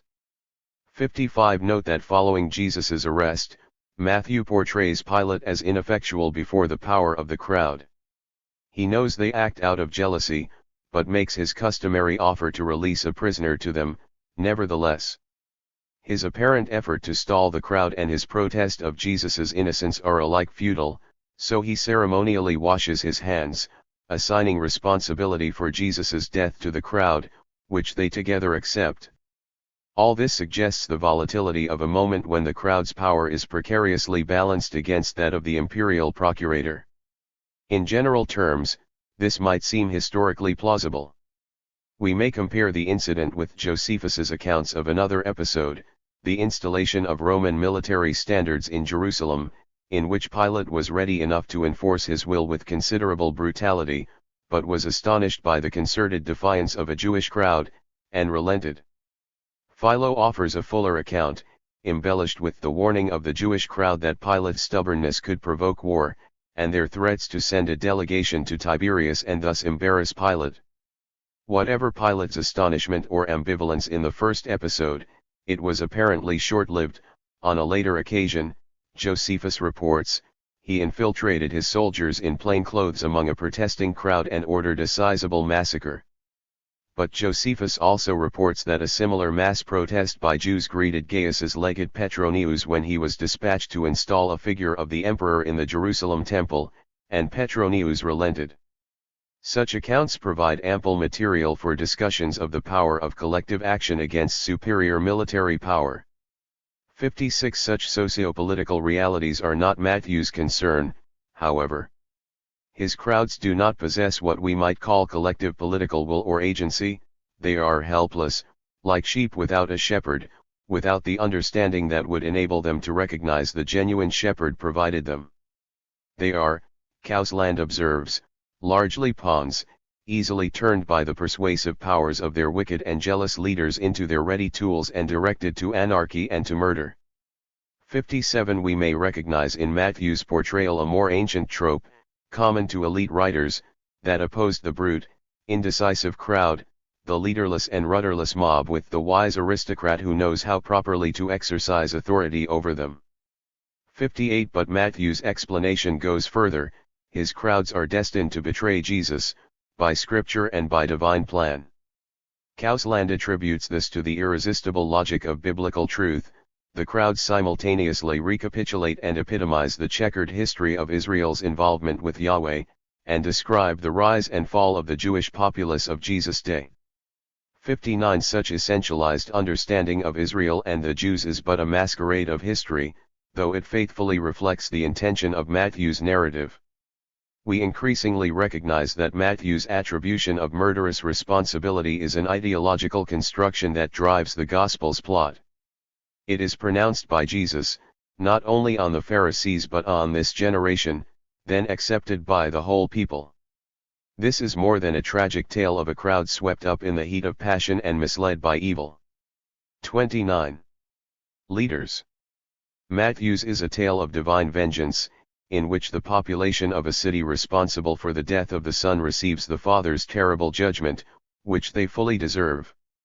For Matthew, the destruction of Jerusalem, the city of the anticipated Messiah, is not only an example of God's righteous judgment, it becomes a positive proof of the Messiah's identity, for what but the rejection and murder of the Messiah could so terribly arouse God's wrath. 60. The fundamentally improbable reversal of the crowd's sentiment is Matthew's own creation. 61. But we will have occasion to ask below, has he invented this fickle crowd, or suppressed information about its true nature? Luke's use of the crowd is, in important ways, different from Matthew's. A crowd, or crowds, have listened to Jesus and witnessed his mighty works from the beginning of his public ministry. When, in the extended travel narrative, Jesus wishes to speak to his disciples, he takes them aside, which implies that the great crowd that gathered to meet him at 9:37 is still following him on the road, and so the crowd appears, repeatedly. 62. The effect of the crowd's defection, so sharp in Matthew, appears somewhat lessened in Luke, though not entirely removed. At the triumphal entry into the city, it is the whole multitude of the disciples, not, as in Matthew, the crowd who cry out, "Blessed is the King who comes in the name of the Lord." After Jesus's action in the temple, in contrast to Matthew's narrative, he does not leave the temple or the city, rather, Luke summarizes, every day he was teaching in the temple. His opponents sought to kill him but were deterred, since all the people were spellbound by Jesus's teaching. The people are an ever-present audience throughout Jesus's last days in the temple, including his warning concerning the scribes. When some spoke of the beautiful temple buildings, Jesus offers a different warning concerning signs of the end than appears in Matthew. In Luke, he does so while still in the temple courtyard, in the presence of the people. Luke also has Jesus deliver his warning about the city's destruction, not privately to his disciples, or cryptically in apocalyptic code, but publicly and in plain language. This extended narrative ends with Luke's summary that, again, every day was teaching in the temple. 63. In contrast to Matthew, who constructs a narrative around the people's ultimate rejection and unbelief of the Messiah, Luke is concerned to depict a bond of sympathy between Jesus and the people of Jerusalem. For example, Luke alone has Jesus pause before entering the city, to weep over it. Compared with Matthew, Luke also seems to moderate the harsh view of the crowd as Jesus's opponents. In Gethsemane, a crowd comes to arrest Jesus, and he rebukes the chief priests, the officers of the temple police, and the elders for seizing him as if he were a bandit, after being with them daily in the temple. When Jesus stands before Pilate, where Matthew has the chief priests and the elders persuade the crowds to call out for Jesus's crucifixion, Luke names the chief priests, the rulers, and the people calling out with equal culpability for his death. Only in Luke is Jesus followed, on his way to the cross, by a great number of the people, including women who cry for him in sympathy, and only in Luke does Jesus respond sympathetically to this crowd. All of this is consistent with Luke's larger story, which has from its beginning proclaimed a coming restoration of Israel. 64. That restoration requires a continuation of Luke's narrative beyond the crucifixion and resurrection of Jesus. This is the explicit agenda, the risen Jesus assures two disciples, that will be fulfilled, despite its apparent failure at the end of the Gospel, and it is the explicit agenda his disciples take up at the beginning of Acts, serving to introduce the plot of that volume. That restoration requires, in Luke, divine forgiveness offered to those responsible for the death of the Messiah pronounced by Jesus himself and proclaimed later by his apostle. This driving theological vision is quite distinct from Matthew's and involves a more complex plot line for Israel, which will involve the people's division as well as the promise of restoration. 65. We see, then, that Luke lessens the effect, described above with regard to Matthew, of a general defection of the people, but he does not eliminate it. Luke offers no explanation for the sudden notice that the people, lambda alpha, together with omicron rho chi iota epsilon rho epsilon and omicron rho chi omicron nu tau epsilon, are ready to condemn an innocent man. 66 We are left again with the impression that the crowd is a literary character serving the evangelist's narrative purposes, little more. I deal with Mark last of the synoptics because of distinctive features not present in Matthew or Luke. 67 The crowd as character is especially aggressive in Mark. The whole city of Capernaum surrounds the door of the house where Jesus is ministering to the sick. A leper spread the news about Jesus so widely that he could no longer enter a town, but was out in the country, and people came to him from 31. Every quarter. So many swarm the home where Jesus is staying that a paralyzed man must be brought through a hole in the roof to see him. Only in Mark does Jesus instruct his disciples to prepare a boat lest the crowd crush him, and only here does the crowd prevent him and his disciples from eating inside a household. The crowd is so great upon the seashore that he must again climb into a boat. Jesus must call his disciples aside because the many have left them no leisure even to eat. The crowd is almost omnipresent here, though Jesus occasionally turns away from the crowd to teach or heal in private. Many hail Jesus as he enters Jerusalem. The crowd responds to his action in the temple by being astonished at his teaching. 68 As in Matthew, Jesus's opponents fear the crowd. Unique to Mark, the crowd hears his teaching gladly. Yet a crowd comes to arrest Jesus, the crowd asks Pilate to do their bidding, and the crowd is stirred up by the chief priests to ask for Barabbas to be delivered and for Jesus to be crucified.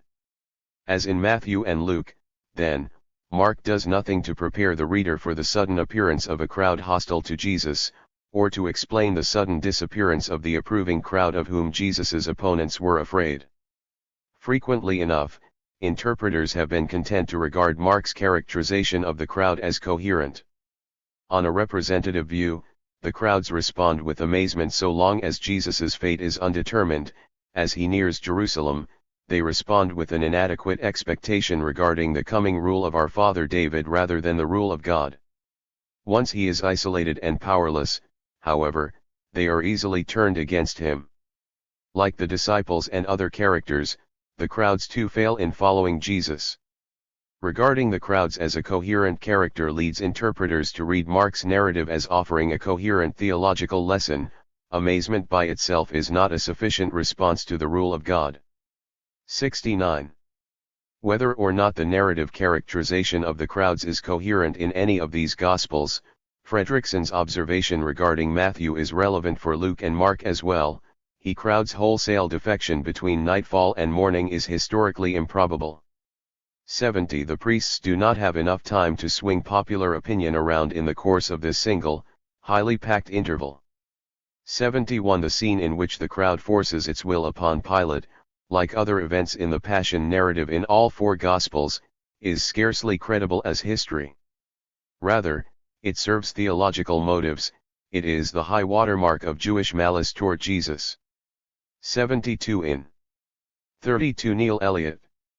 All the trial narratives, as the Jews are inculpated, Pilate is progressively exculpated.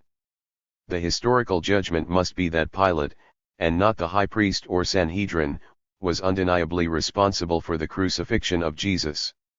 The task of the trial narratives in the Gospels, however, is to reverse the burden of that responsibility. 73. I regard Fredrickson's judgment regarding the nature of the Gospel narratives as historically compelling. More, I consider it a moral and theological imperative that Christians recognize its significance. As Fredrickson writes, in abandoning the allegorical and spiritualizing exegetical routines of earlier ages, the modern church has laid upon itself the obligation to do history. That obligation requires not only the thorough historical investigation of our sources but also, of Christians, the renunciation of a simplistic reading of identity-confirming narratives, even if these are the ones offered by the Gospels as, she demonstrates, they are. One chief effect of the Gospel narratives is to shift the responsibility for Jesus's death from Rome to Jerusalem, which is to say, to depoliticize that death, and the life that led up to it, by making Jesus a purely religious figure and by making his Jewish contemporaries the epitomes of bad faith. the simplistic acceptance of that narrative results in bad history, Fredrickson continues. But bad history, for the Church, results in bad theology, the subtle docetism of anachronism. 74. It is nevertheless the case that Christian churches have generally been satisfied to imagine the crowd's behavior just as the Gospels narrated, not least in their liturgy. Even when, in the wake of horrific and genocidal violence against Jews, Christian churches have begun to fathom their own complicity in anti-Jewish stereotypes that made such violence possible. 75. They often perpetuate the fundamental assumption that the crowds who welcomed Jesus were in fact just as shallow in their estimation of Jesus and so fickle in their approval of him as the Gospels represent. I offer my own communion, the Episcopal Church, as an example. The Palm Sunday liturgy of the 1979 Book of Common Prayer stipulates that the people will speak the line, Hosanna in the highest, at the narration of the entry into Jerusalem, and that the Passion narrative may be read by different persons, the congregation taking the role of the crowd, which means, calling for Jesus to be crucified. The rubrics thus appear to avoid the direct implication that the Jews of Jerusalem were responsible for the death of Jesus. At the same time, however, they perpetuate the plot line in which the crowd in Jerusalem is responsible both for an messianic expectation and for the rejection of Jesus. The Christian congregation can, for a moment, play act as the initially enthusiastic Jewish crowd, who betray Jesus by their inconstancy and then drop that pious charade as they continue. 33. Through Holy Week as Jesus's faithful companions. 76. However unwittingly, they thus rehearse annually the implicit stereotypical characterization of the Jewish crowd, whose understanding of Jesus's messiahship is disastrously inferior to their own. The crowd and the temple. If the deflection of responsibility for Jesus's death is the insidious plot device at the heart of the Gospels, the narrative fulcrum of this shift is the artificial and historically dubious construction of the fickle, defecting crowd. More than a century ago, William Wrede already described the artificiality of the crowd's representation in the Gospels in his discussion of the messianic secret in Mark. In that Gospel, the crowd's characterization is so inconsistent that attempting to read the narrative as a straightforward historical account produces a comic effect, he wrote. 77. In particular, the act of messianic homage at the triumphal entry is a completely isolated story in Mark. It leads nowhere and there are no kinds of clearly discernible preliminaries to it. 78. Wrede concluded, Jesus probably did not give himself out as Messiah before the entry to Jerusalem, so the high priest's subsequent questions focusing on his messianic identity appear baseless within the narrative. 79. Wrede concluded that Mark's presentation of the crowds is throughout a literary effect rather than a historical memory. Mark always has them to hand when he needs them. 80. For Wrede, this was but one element in a larger phenomenon, the messianic secret, which was less Mark's own artifice 81 than his adaptation of a previously existing scheme. The idea of a messianic secret must have arisen, Wrede argued, at a time when as yet there was no knowledge of any messianic claim on the part of Jesus on earth, but when there was conviction that Jesus had been revealed as Messiah at his resurrection. 82. The tension between these two thoughts was eased, Wrede proposed, by the supposition that Jesus had known he was the Messiah, but actively sought not to be revealed as such during his lifetime. 83. Wrede's discussion of the messianic secret is itself the focus of a significant stream of scholarship that it is not my intention here to enlarge. 84. It suffices to observe that Wrede's concern is with the behavior of Mark's Jesus with respect to his identity as Messiah. The behavior of the crowd in relation to that same identity is of secondary importance. What Wrede describes as the isolated character of the triumphal entry merits no further discussion than the lines quoted above. While Wrede's explanation of the messianic secret has received a decidedly mixed response, his approach to the crowds as a literary construct has come to be a foundational assumption in gospel research. Fredrickson in particular has focused attention on the puzzle, identified by Wrede, that the crowd's connection to Jesus's entry into Jerusalem has neither anticipation nor consequence in any of the synoptic narratives. So, while Jesus must in fact have had numerous followers in Galilee, she doubts that he presented himself to them as Messiah. 85 However the crowds may earlier have marveled, they were not moved to hail him in messianic terms before the entry into Jerusalem, nor do they appear so moved at any point afterward. The enthusiastic crowds are not depicted as participants in Jesus's action in the temple, they seem to have melted away as soon as he enters the city gate. After his arrest, the crowds that subsequently reappear are implacably hostile to him. Again, the high priest's question to Jesus concerning his claim to messiahship is unconnected to any episode earlier than the entry into Jerusalem. 86 If this is a fair reading of the Gospels as narratives, 87 It complicates the attempt to explain Jesus's crucifixion on the basis of Roman or high priestly apprehension regarding the crowd. The notion that Jesus's enemies must act stealthily to arrest him, for fear of the crowds, is itself undermined, Fredrickson writes, by Mark's use of the crowds before Pilate. In 15:8, they materialize at dawn of 15 Nisan literally out of nowhere. By 1511 the chief priests, with little effort, have completely swung popular opinion around. All this, she concludes, is fabrication, concocted to drive Mark's plot. The vacillating allegiances of this crowd, implausibly developed, are nonetheless absolutely necessary to Mark's presentation. He otherwise would have no way of getting Jesus from the Jewish council to a Roman cross. 88 The conundrum at the heart of this essay is the relationship of the historical crowd to the crowd as depicted in the Gospels.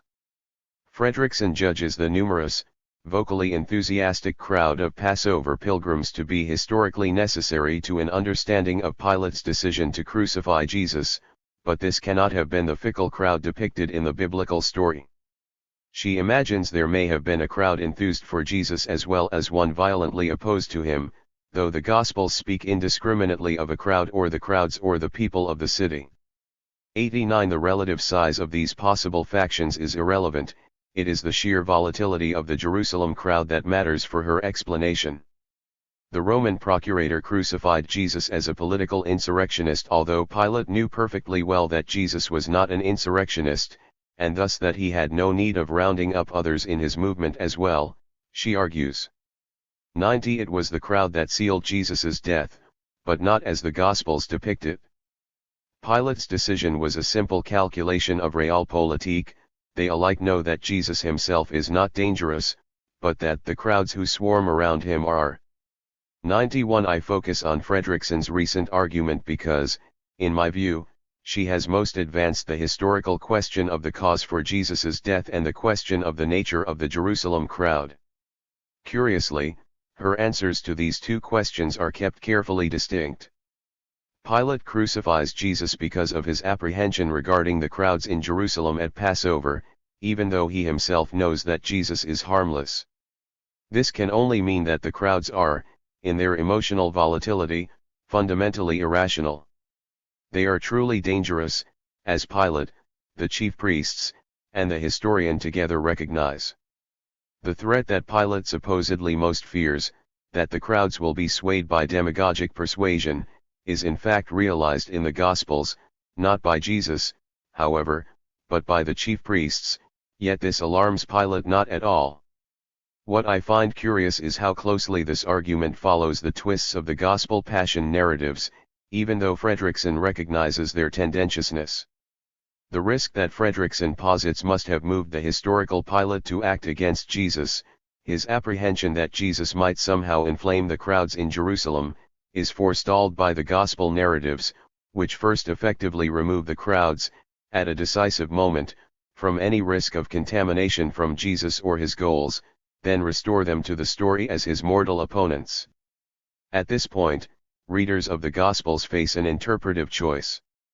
It is evident that the Gospels have manipulated the character and actions of the crowds in ways that are not historically likely, and that they have done so to serve their own theological and political purposes. As S.G.F. Brandon put the issue decades ago, in language that anticipates Fredrickson's, Mark's Passion narrative was essentially apologetic, not history. In it the Jews were shown to be criminally responsible for the Roman penalty inflicted on Jesus. This anti-Jewish pattern was repeated by the other synoptics. Indeed, Brandon wrote, all four evangelists were deeply embarrassed by the scandal of the Roman cross. The fact that Jesus had been executed for sedition on the order of Pontius Pilate was too well known for them to deny. It could only be explained away. 92. Our observations above suggest that the characterization of the fickle, defecting crowd is the device, historically implausible in retrospect, yet one that has nevertheless proved rhetorically effective, set in place to achieve that narrative sleight of hand.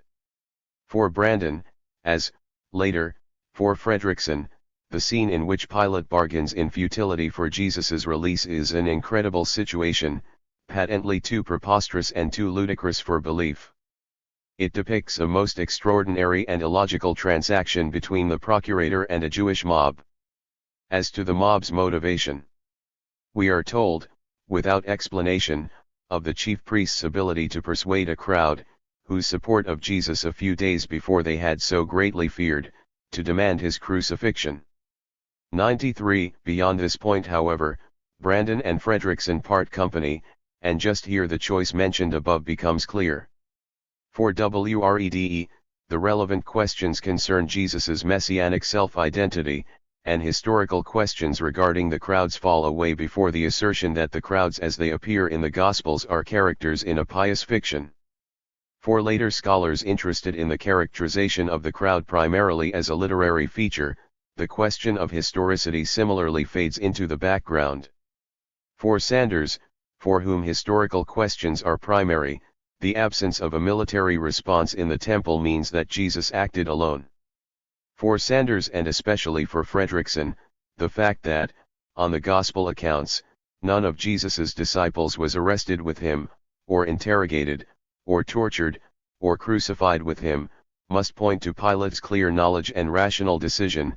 He knew Jesus was not a political threat, whatever the ignorant crowds thought of him. On this interpretive track, pursuit of the historical crowd sympathetic to Jesus is ultimately a dead end. For Brandon, however, it is of utmost significance that the Gospels have suppressed only incompletely the indications that Jesus died as the result of his participation in collective action.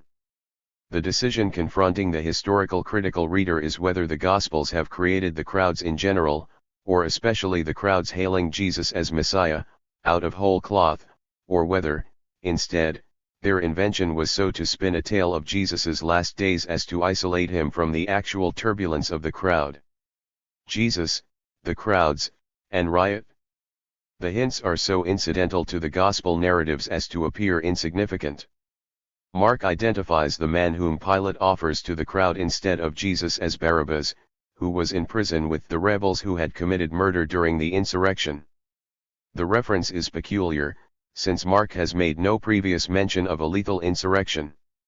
It is tempting to imagine that Mark has simply invented this sigma tau sigma iota, along with Barabbas, Pilate's supposed custom, and every other aspect of the scene, out of thin air in order to serve his peculiar narrative purpose, 94, namely, to portray Jesus's contemporaries, the crowds in Jerusalem, as already choosing the way of rebellion that would lead to the disaster of 37. 66-70. 95. But it is striking that Mark should abruptly evoke an insurrection that he has not previously mentioned. Brandon interprets the reference instead as a clear indication that there had in fact been an insurrection in the city shortly before Jesus's arrest and trial, one that none of the Gospels bothers to narrate. Further, he infers that Pilate crucified Jesus because he considered him at least partially responsible for it. 96. The curious reticence of the evangelists on this point arouses suspicion. Luke, for example, explains who Barabbas was rather circumspectly. He was a man who had been put in prison for an insurrection that had taken place in the city, and for murder. There is no indication here that Barabbas sat in jail among other insurrectionists. The information is just enough to explain his unworthiness to be released, and to forestall a reader's curiosity about his history. Matthew tells us even less, and thus arouses more suspicion. Barabbas was only a notorious prisoner. No insurrection, no rebels appear, except for the disturbance that Pilate fears if he does not release this notorious prisoner to the crowd. For John, it suffices simply to identify Barabbas as a lambda sigma tau, without elaboration as to what that term might mean. Brandon finds corroboration of his hypothesis in the fact that lambda sigma tau alpha make a decisive appearance in the story at a climactic point. Jesus is crucified between two of them. Luke makes these wrongdoers or criminals, players in a pious scene that confirms Jesus's innocence and power to forgive, even as it distances him conclusively from their criminality. A later addition to Mark's text renders their presence a fulfillment of prophecy, nothing more, and the scripture was fulfilled which says, he was reckoned with the transgressors. 97 But the apologetic and tendentious nature of such efforts is clear. What the Gospels struggle to explain, but cannot deny, is precisely what Sanders and Fredrickson appear to ignore, indeed, to deny on principle, that Jesus was not crucified alone, but in the most politically disreputable company. This fact seems to remain for them sheer, inexplicable coincidence, as it must, since the Gospels have done their best to insist that Jesus had no connection with his wretched companions. But why should the Gospels be trusted at this point, which so precisely exemplifies what both Brandon and Fredrickson acknowledge is their apologetic tendentiousness? Brandon, to the contrary, takes the report as evidence that to Pilate's mind, it was fitting that the King of the Jews should pay the price of rebellion between two of his accomplices, captured in the recent insurrection, which he was believed to have led. 98 Even Brandon, however, willing to accept a view of Jesus and his disciples as involved in nationalistic fervor, cannot bring himself to imagine that Barabbas's insurrection should be read as a confused reference to Jesus's action in the temple. Rather, he suggests, these must have been two separate, but roughly simultaneous and coordinated operations, or, at least, he concedes, they were perceived as such by the authorities. Significantly, he observes, both failed.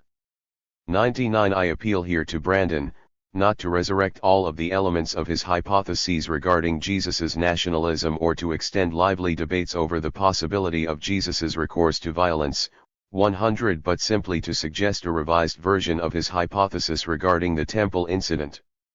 I suggest that Jesus did not act alone, that the disturbance attributed to him in the Gospels was in fact a collective effort, perhaps one he himself sparked, but the action of a crowd. It was, to answer Fredrickson's objection, a large enough disturbance to disrupt the temple's operation, however temporarily, and to provoke a well-grounded concern on the part of temple and Roman authorities alike that public order was imperiled, as Fredrickson considers historically necessary in order to explain Jesus's death. It was not the case, however, that Pilate's decision to crucify Jesus was simply a cynical calculation of political expediency. I suspect instead that the impression the Gospels give, that Pilate was convinced of Jesus's innocence, has contaminated the way some interpreters imagine the scene. But Pilate did not crucify a politically innocuous Jesus in order to forestall the possibility that the crowds might, inaccurately and artificially, attach their nationalistic fervor to his figure. Rather, Pilate crucified Jesus because he was a leader among the troublesome crowds and an instigator of a significant public disturbance. Jesus was one of several individuals seized by the authorities, as the Gospels themselves indicate. Although he may in fact have been arrested separately from the others, they were executed for their efforts together, on Roman crosses. The titulus erected over Jesus's head, Jesus of Nazareth, King of the Jews, surely a solid historical datum. 101, is consistent with official perceptions that Jesus had in fact acted against the temple, as if to destroy it, and had done so in the company of others in a way the authorities found threatening.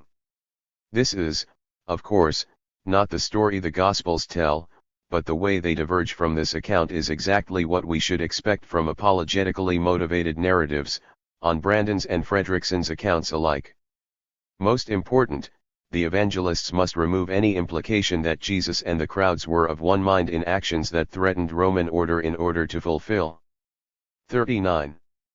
Their purpose, as Brandon describes it, assuring the Roman government that Christianity was not politically subversive.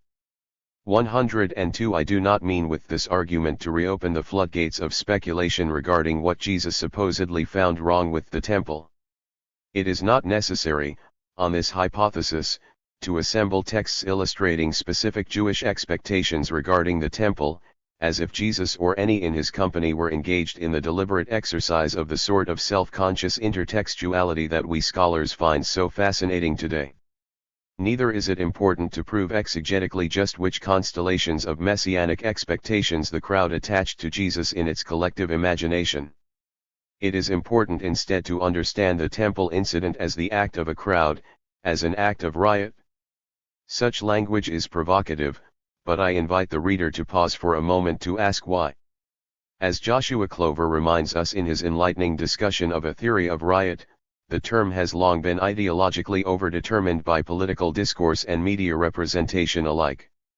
Riot is linked inseparably to irrationality and brute violence, and as events in recent years have made irresistibly clear, in the United States, riot is racialized.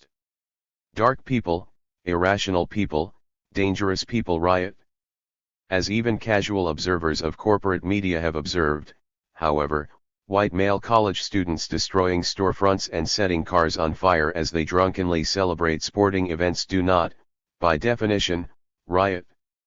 103 In presenting a theory of riot, Clover invokes careful studies of the power of the crowd to act in its own defense, such as E. P. Thompson's study of collective action in the rise of the English working class, 104 Charles Tilley's understanding of the repertoire of collective action available to people under varying social conditions, 105 and Alain Badiou's taxonomy of uprisings associated with the Occupy Wall Street movement and the Arab Spring.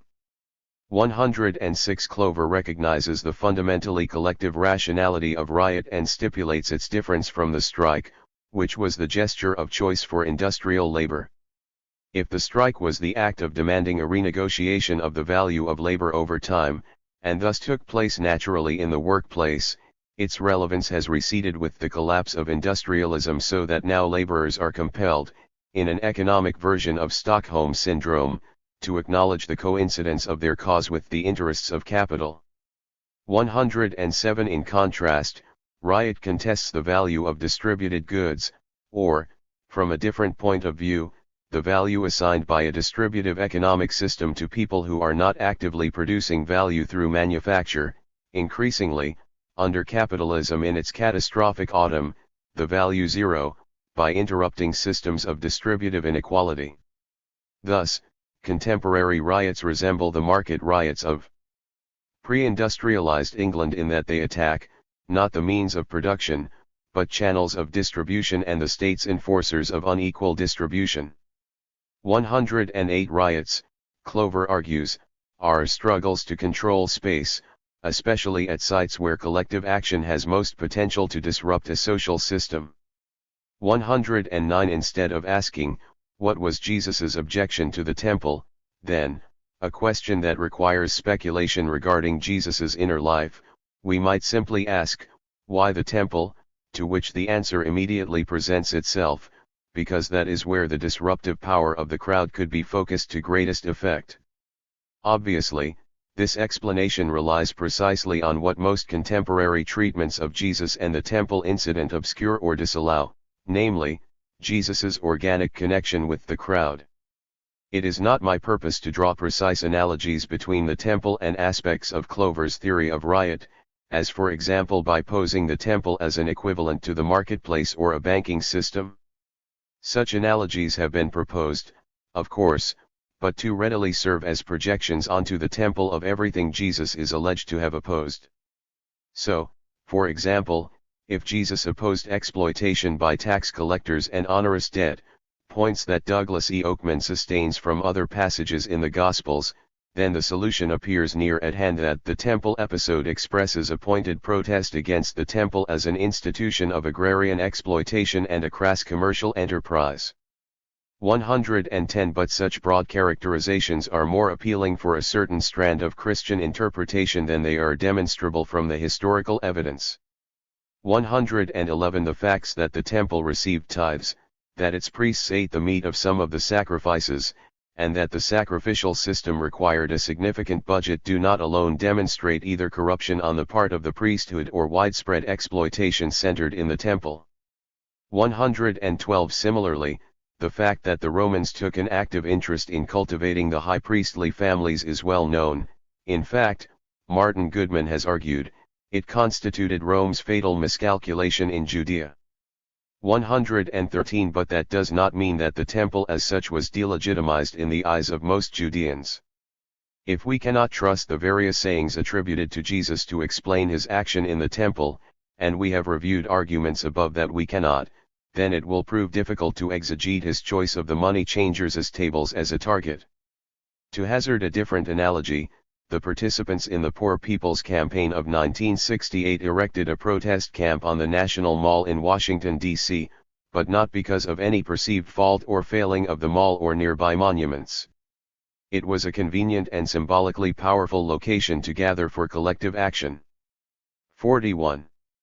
Instead of the sort of questions that have preoccupied New Testament scholars, questions that seek in Jesus's thoughts about eschatology, or the Messiah, or the temple some explanation for the singular, reductive message he was trying to communicate, Clover's theory of riot suggests we should ask in what the repertoire of collective action on behalf of the masses in first-century Palestine consisted.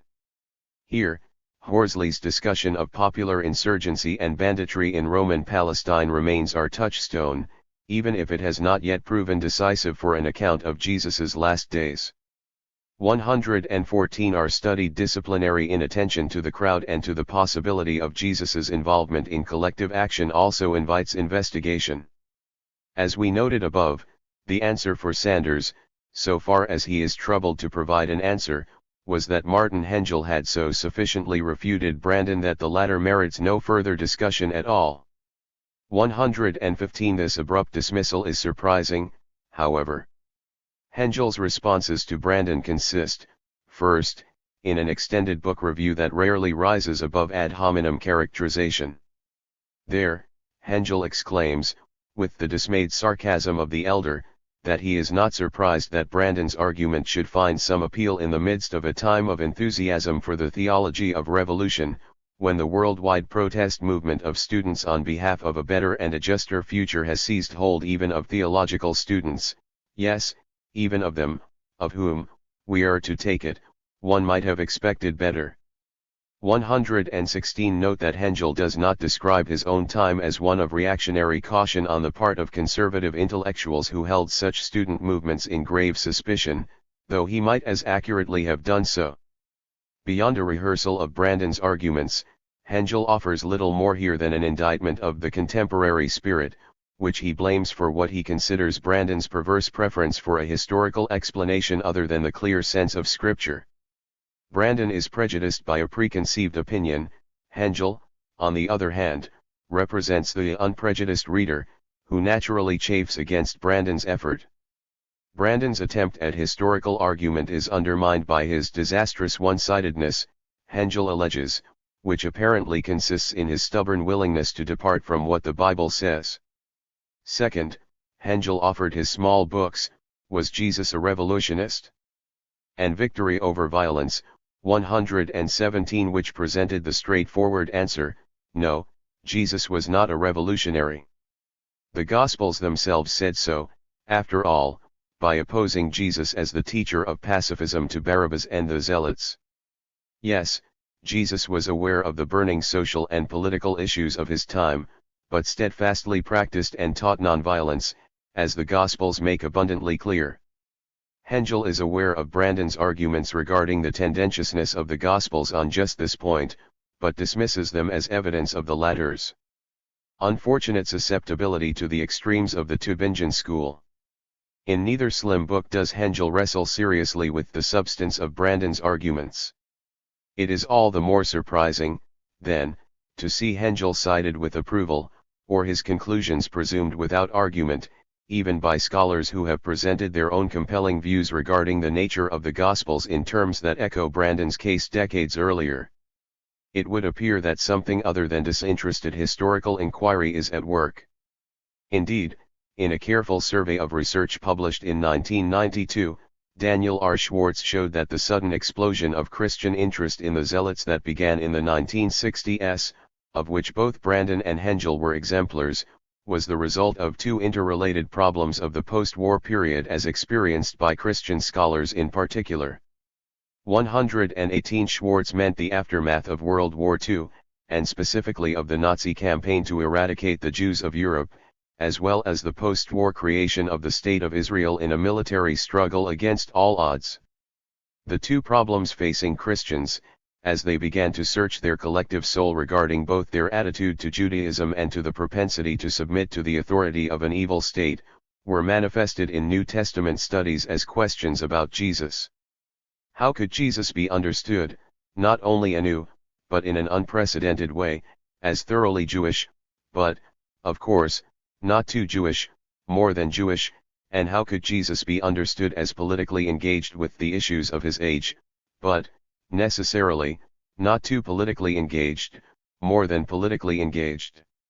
Schwartz understands Hengel's books, and Oscar Cullmann's The State in the New Testament, 119 to be preoccupied with these questions, which had as much to do with contemporary Christian self-understanding and political ideology as with historical inquiry. 120 After Brandon's books were widely dismissed as insufficiently grounded in the biblical narratives, 121 Christian scholarship was left with the question, how can one portray Jesus as one who did not accept injustice, and as one who was not alienated from his Jewish world, without portraying him as a rebel?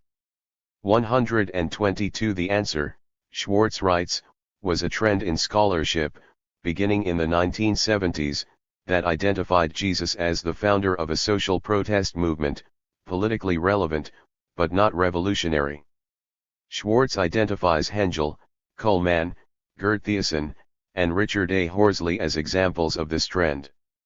123 But this trend has left us, Schwartz writes, at the somehow unsatisfying position that Jewish rebels against Rome were really not primarily anti-Roman, nor were Jesus and his followers, even though Jesus was executed by Rome's representatives in Judea, and the rebels fought Rome.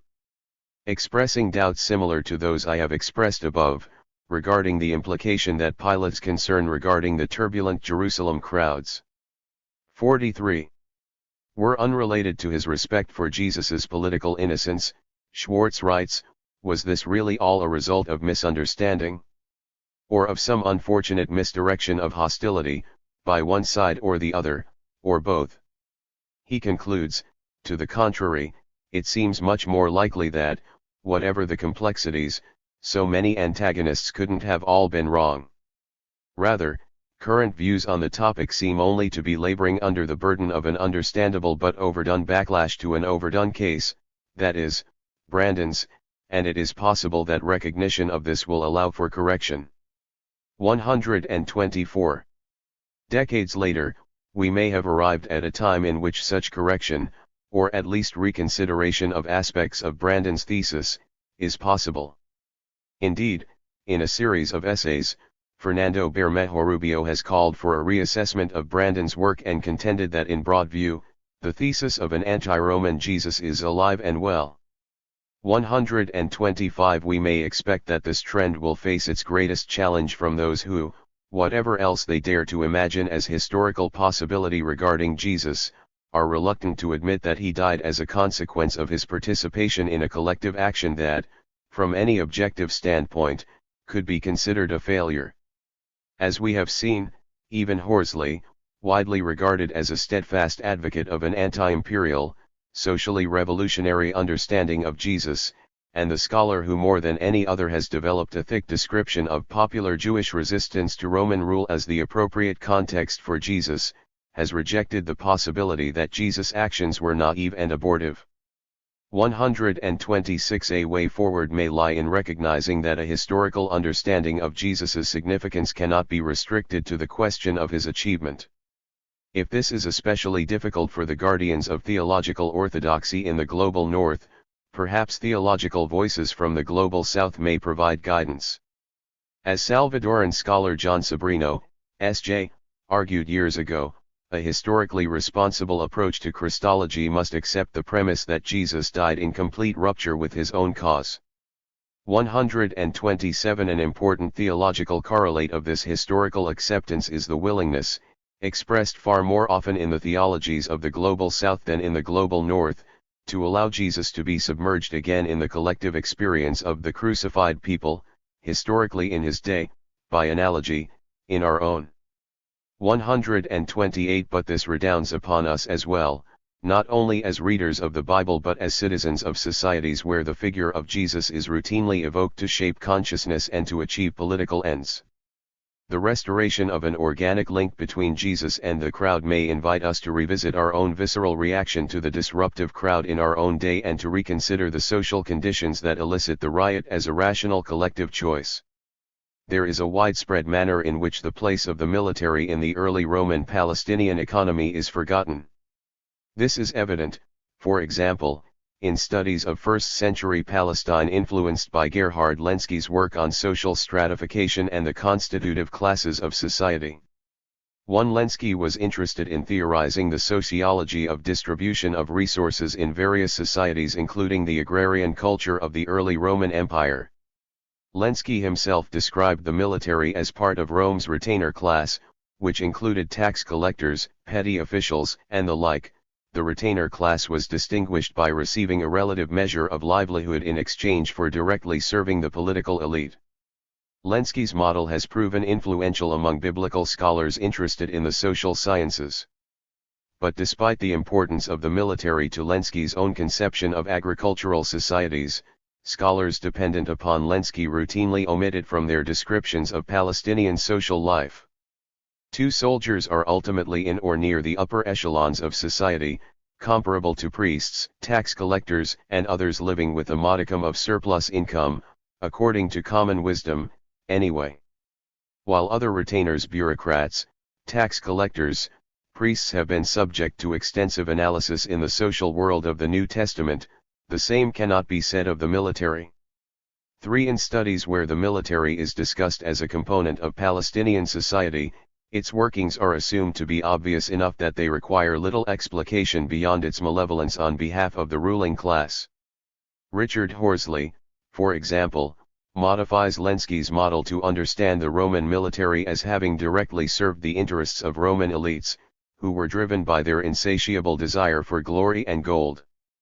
The forceful suasion of Roman military power functioned through the perceptions of subject peoples. The Romans simply terrorized peoples into submission. Chapter 3. Romans go home. The military as a site of class struggle in the Roman East and New Testament. Christopher B. Zeichmann. 54. Christopher B. Zeichmann. And, they hoped, submissiveness through the ruthless devastation of the land and towns, slaughter and enslavement of the people, and crucifixion of people along the roadways or in public places. 4. Horsley and others depict the military as an establishment devoted to physically brutalizing imperial denizens into submission. It is not uncommon to heap hyperbole to paint a vivid scenario of abusive soldiers terrorizing Jewish villagers. For these scholars, the spectacle of crucifixion and other public punishments ostensibly serve as a perennial reminder of Roman cruelty. To use the terminology of Louis Althusser, military personnel operated in a purely repressive manner. 5. Soldiers curtailed the peasantry through physical violence or its threat. Any other activities in which soldiers partook were at best secondary to this. The military is reducible to the strong arm of the ruling class, wholly dependent upon the imperial patron for their livelihood, a favor which soldiers usually returned in their loyalty. But to what extent is this image of Roman legionaries terrorizing Palestinian denizens helpful, or even accurate? What can we say about the socio-economic status and function of men who took up arms under Roman command in early Roman Palestine? This chapter will attempt to answer these questions by locating soldiers within ethnic and class conflict of the Roman East and conclude by examining how this might play out in biblical interpretation, looking at two passages in particular, Luke 3:14 and 1 Cor 9:7. Demographics of the military. In early Roman Palestine. Before the Jewish War, legionaries were rarely present in Palestine. Instead, with Judea being a minor sub-province of Syria and Galilee and Batanea being principalities, soldiers were recruited locally. Josephus is our primary source on the matter, informing us that beginning with Herod the Great, Judea recruited most of its soldiers from Caesarea and Sebaste, Galilee from military colonies at Gaba and Hesponitis, and Batanea from military colonies in Bethyra and Trachonitis. 6. The image of distinctively Roman soldiers, fluent in Latin, Roman social norms, and identifiably foreign, is inaccurate. However, often it is perpetuated in swords and sandals cinematic epics and a considerable amount of biblical scholarship. Soldiers instead spoke the lingua franca of Greek and Aramaic, serving only a modest distance from their hometown. This was a policy throughout the empire until the dawn of the Flavian dynasty in 69 CE, noting that soldiers' loyalty often tended to be either ethnic or to a specific general. Flavian emperors decided that transferring soldiers to distant lands and encouraging ethnic diversity in individual units would foster greater loyalty to the emperor. What did this mean, in a practical sense, for Palestinian military demographics? The answer is a matter of some debate, but a few areas are fairly clear. First, there is ample evidence of both Jews and Gentiles within pre-war military units. Lucius Cornelius Simon, a Caesarean Jew, served under Rome's banner in the Jewish War. Diomedes, son of Chars, was a Babylonian Jewish cavalry officer serving in Batanea. Josephus names several Gentile soldiers and officers in pre-war Judea, and many others could be mentioned. Second, Caesarea Maritima and Sebaste, the primary recruiting centers for Judea, were both in the region of Samaria, though it is debated the extent to which demographics skewed Samaritan or Gentile. Josephus certainly gives the impression that the military was comprised of those from Assyrian ethnos, though a number of prominent scholars argue that this tends to be overstated. 7. Regardless, there is little doubt that soldiers were Palestinian denizens invested in local issues, as we will see below. Third, and most important for this study, soldiers tended to be recruited from society's lower classes, both across the empire and within Palestine in particular. Tacitus, for instance, complains about the quality of recruits under the Emperor Tiberius. Volunteers were not forthcoming, and even if they were sufficiently numerous, they had not the same bravery and discipline, as it is chiefly the needy and the homeless who adopt by their own choice a soldier's life. Though writing much later, Vegetius expresses a more positive opinion of recruiting from the lower classes. No one, I imagine, can doubt that the peasants are the most fit to carry arms, for they from their infancy have been exposed to all kinds of weather and have been brought up to the hardest labor. They are able to endure the greatest heat of the sun, are unacquainted with the use of baths, and are strangers to the other luxuries of life. They are simple, content with little, inured to all kinds of fatigue, and prepared in some measure for a military life by their continual employment in their country work, in handling the spade, digging trenches and carrying burdens. One of Pliny's letters to Trajan even recounts the recruitment of 2 slaves into the army. Palestine was no exception. Josephus reports, though were inferior regarding wealth, they prided themselves in the fact that they were most of the Romans garrisoned there, whether Caesarea or Sebaste. Similarly, names most common among the lower classes are also found on military bread stamps excavated from Judea. 8. Herod's Nabatean rivals even attempted to sow sedition among his soldiers by capitalizing on resentment over wages. Even setting aside participation in combat missions, life in the military never was much beyond precarity. All of this is to say that there are significant problems with traditional understandings of the soldiers in Judea and Galilee. These men were not necessarily foreigners, let alone identifiably Roman. Nor is the image of nicely polished helmets and elite consumption habits appropriate. Only after the war did the citizen legions come to Judea, since before the war the army of Judea was little more than a local policing force. Ideologies of wealth in the Roman army. The poverty of military recruits was a common trope in Roman literature. Even once they joined, they were only allowed poverty wages, amounting to about half a denarius per day for auxiliaries, and Herod's royal army paid about 1/3 of a denarius per day for extensive combat. 9. Contrast this with the wages for a variety of other forms of labor in the Roman East, which tended to amount to around a denarius per day in the 1st century CE. 10. Despite the low wages for soldiers, there were mandatory deductions for equipment and clothing, often leaving soldiers penniless on payday. Auxiliaries, like those present in pre-war Judea, were paid less than their citizen legionary counterparts and were not given the same retirement bonuses either. The extent to which these wages can be considered subsistence is debatable, as clearly these soldiers did indeed survive with good health, though their actual income compares unfavorably to their civilian counterparts. Though there were ample benefits for the soldiering life, the dire financial situation was by design. Veterans were an upwardly mobile social class in the late Republic and early Empire, leading to widespread bitterness among the old aristocratic class who experienced them as a new competitor for social resources. 11. There is little reason beyond this to believe that soldiers actually posed a legitimate threat to the hegemony of the senatorial and equestrian classes, whose privilege was born of bloodline, but this did not stop Roman writers from lamenting the loss of the good old patrician days to the rise of uncouth hicks comprising the soldiery. In the midst of his discussion on another topic, Herodian of Antioch offers a revealing aside: the soldiers too were given a substantial sum of money and with this many other privileges that they had not had before, such as an increase in pay, permission to wear a gold ring and the right to live at home with their wives. Sarah Fang elaborates on the significance of Herodian's aside, by criticizing Severus' grant of golden rings to Milites.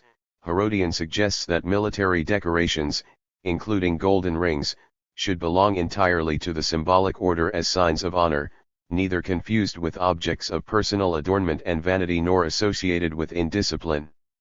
12. The professionalization of the military during the Second Punic War and the opening of military service to nearly all social classes as part of the Marian reforms were to blame for society's lowly state. Cicero is frustrated with Mark Antony bringing belligerent and burly centurions to the Senate, and the wealthy satirist Juvenal similarly laments the lack of legal recourse against soldiers who have the entire system in their favor, snobbishly citing how a hobnailed centurion would preside as judge with boorish and partisan soldiers as jurors. Josephus is likewise disgusted with the coarse behavior of Judean soldiers, discussing, among other incidents, a time when an auxiliary flashed those attending the Jerusalem temple for Passover. Because commanders were themselves civilians with little military training and obscenely wealthy themselves, this resentment naturally influenced military policies. First, there was a consistent ideology of austerity imposed upon soldiers with clear class politics. 13. In a move reminiscent of the recent discourse on welfare queens and welfare reform in the United States, soldiers were required to perform pointless labor in order that it might cultivate aristocratic virtues in replacement of the hedonistic ferocia of the lower classes. Fearing idleness would encourage soldiers to stray to their natural vices, various menial tasks were imposed to keep them occupied.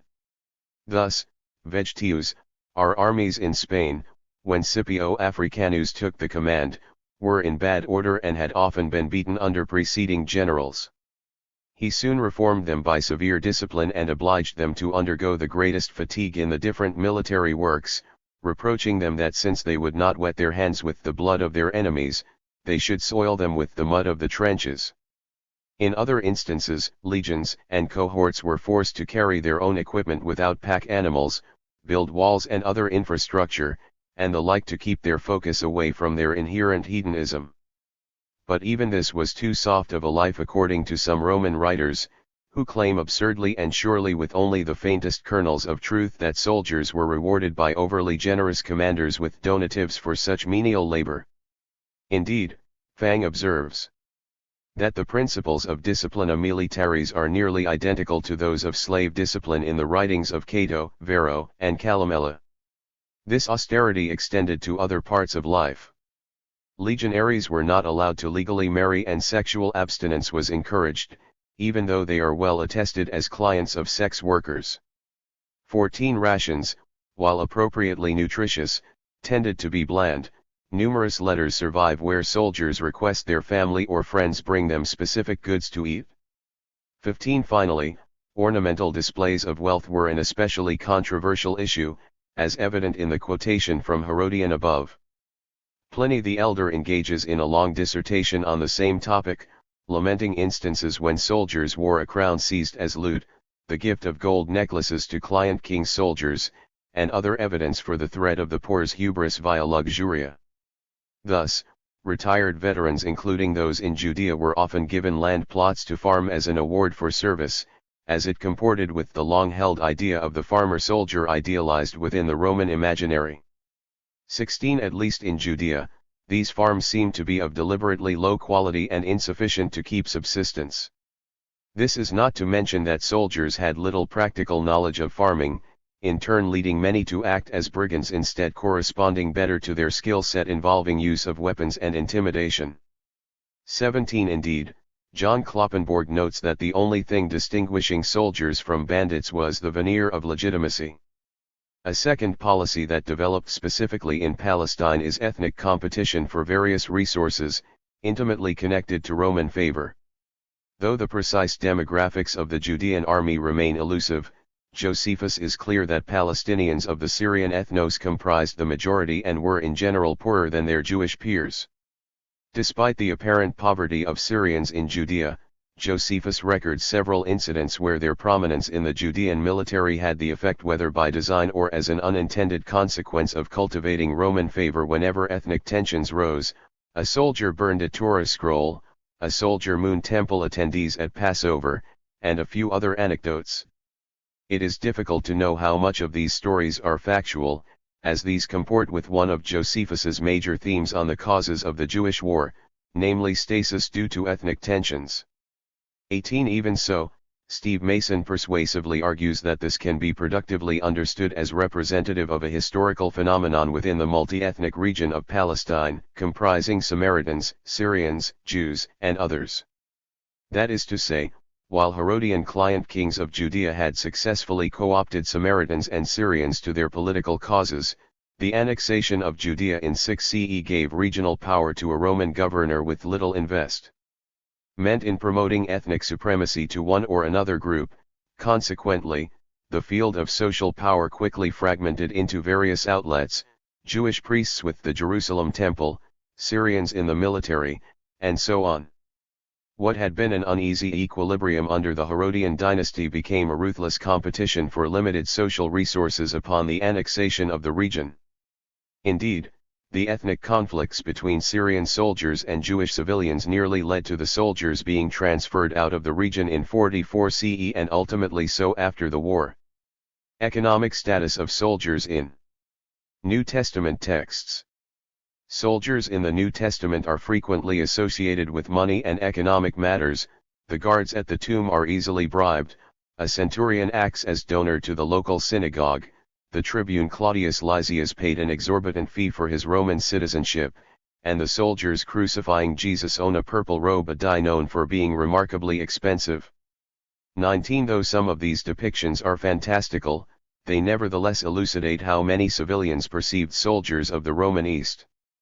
I would like to offer brief consideration of two specific passages with an eye toward class struggle, Luke 3:14 and 1 Cor 9:7, which elucidate the financially precarious situation of common soldiers distinct from the wealth of officers ranking centurion and higher.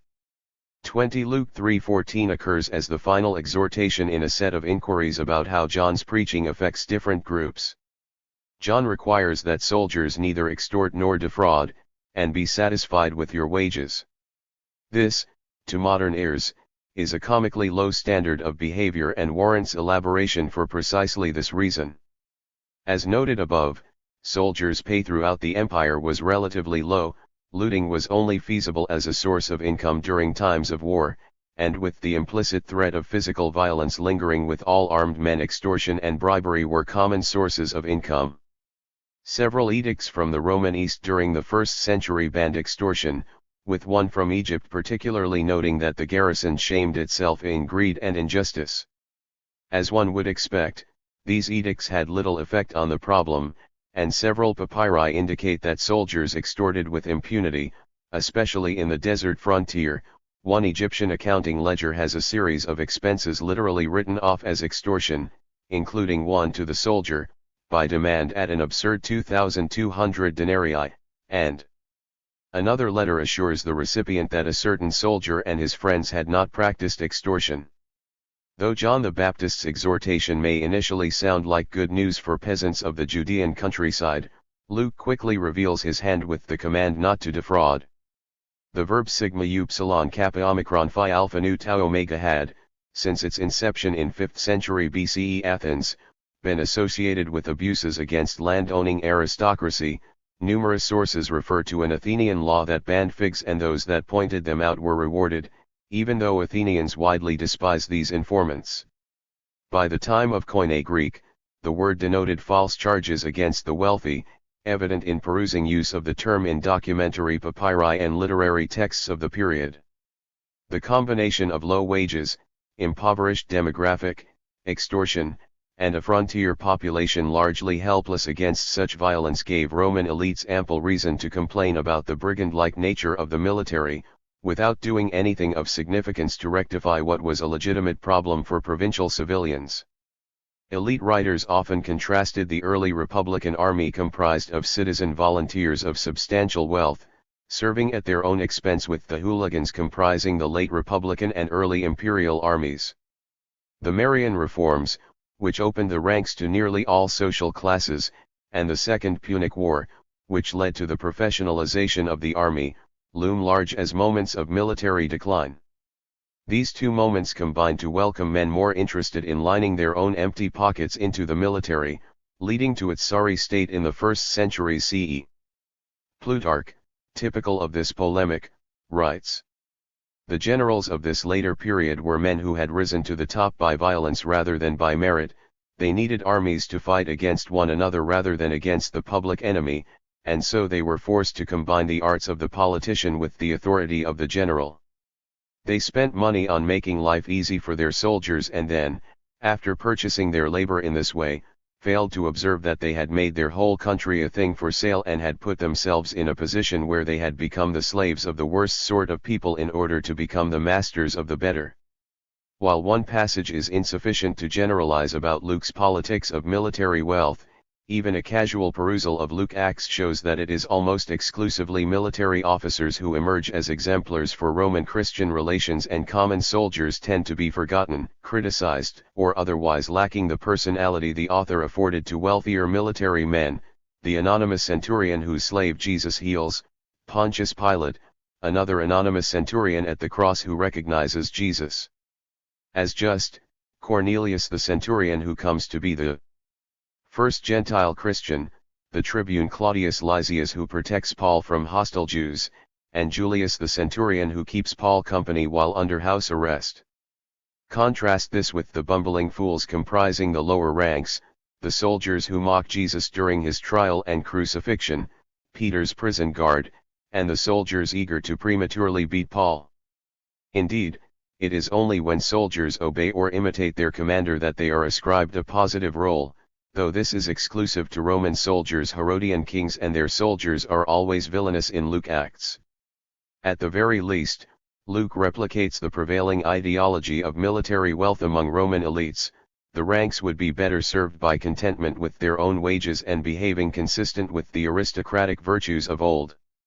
One might contrast Luke's identifiably Roman depiction of military wealth with the undisputed Pauline letters. Although Paul's Roman citizenship is pivotal to his character in Acts, there is ample reason to doubt that the historical Paul was a Roman citizen. 21 In one of his letters to the Corinthians, Paul defends his right to be paid as the Corinthians' apostle, comparing his situation with other workers compensated for their labor, including soldiers. The example of the soldier specifically concerns food. Paul asks, who serves as soldier and pays for their own rations? 22 The force of Paul's argument implies that the answer is no one. However reasonable it may have seemed to infer such, we have seen that Paul is wrong and that soldiers did indeed pay for their own rations. Indeed, provisions were a common point of contention among soldiers. Food is a uniting concern among the numerous military letters found at Wadi Fawakir in Egypt, most of which indicate soldiers paid for their own rations and foodstuffs beyond what was served in the garrison. 23 military receipts indicate that it was standard for rations to be deducted from soldiers' pay before they received their wages, not to mention any additional food paid from a soldier's private coffers. Paul's comments indicate the gap between the lived life of soldiers and the perception of such lives among civilians. Paul writes at considerable social distance from the military, operating on knowledge that seems to be inferential, incidental, legendary, and part of a blurry imaginary. Paul's letters are not the writings of a person with substantial first-hand experience with the military. Though Paul considered it obvious that soldiers did not pay for their own food, he was incorrect in his assumption. The matter can be pressed even further. Paul may have merely conflated the fact that soldiers do not fight at their own expense with the reasonable but incorrect inference that this extended to the costs of their own upkeep. But this further betrays the apostle's social distance from Roman ideologies of military wealth. As we have seen, this was precisely the topic of concern among many elite writers. Before the Roman army's ostensive decline in the 2nd century BCE, soldiers were entirely volunteers and did not receive any pay at all. This voluntary Roman army was depicted as belonging to a golden age which had been subsequently corrupted by the injection of money into the institution. Paul thus is not merely incorrect in his assumption about rations being paid, he betrays his own ignorance about Roman history. The professionalization of the military was a fairly recent phenomenon and among elites an unwelcome one. Paul's example of the soldier would likely have worked against his point in the eyes of wealthy Romans. Paul's ignorance provides additional evidence that he was, contra acts, a non-citizen and quite possibly from a relatively marginal economic position. Conclusion. Soldiers' position within the class struggle of Roman antiquity was complex. In some respects, it is useful to think of them functioning as a part of the broader class of retainers insofar as they relied upon the surplus goods produced by the peasantry and directly served the repressive interests of the ruling class. But, it should be cautioned that this approach can potentially obscure their contract-overt status within the Roman world. Their wealth was inferior relative to other retainers and even peasants. Honest graft was almost impossible due to strict legislation, nor did they pose anything resembling a threat to the governing class despite frequent fears to the contrary. Recent scholarship has begun to question the accuracy and usefulness of the reification of peasants as the particular concern of the Gospel of Mark. The peasants have been plucked. The remainder, however, is the particular connection that configured these peasants, namely the land and, with a slight bend in the argument, the sea. This environmental setting is a contested arena, given the imperial context that asserted divinized control over land and sea. This chapter is an exploration into the issue of the diversity of human interaction with the environment and whether the category of peasant is still capable of meaningful appropriation for the analysis of the Gospel of Mark. Peasant Studies, the New Testament. And Richard Horsley.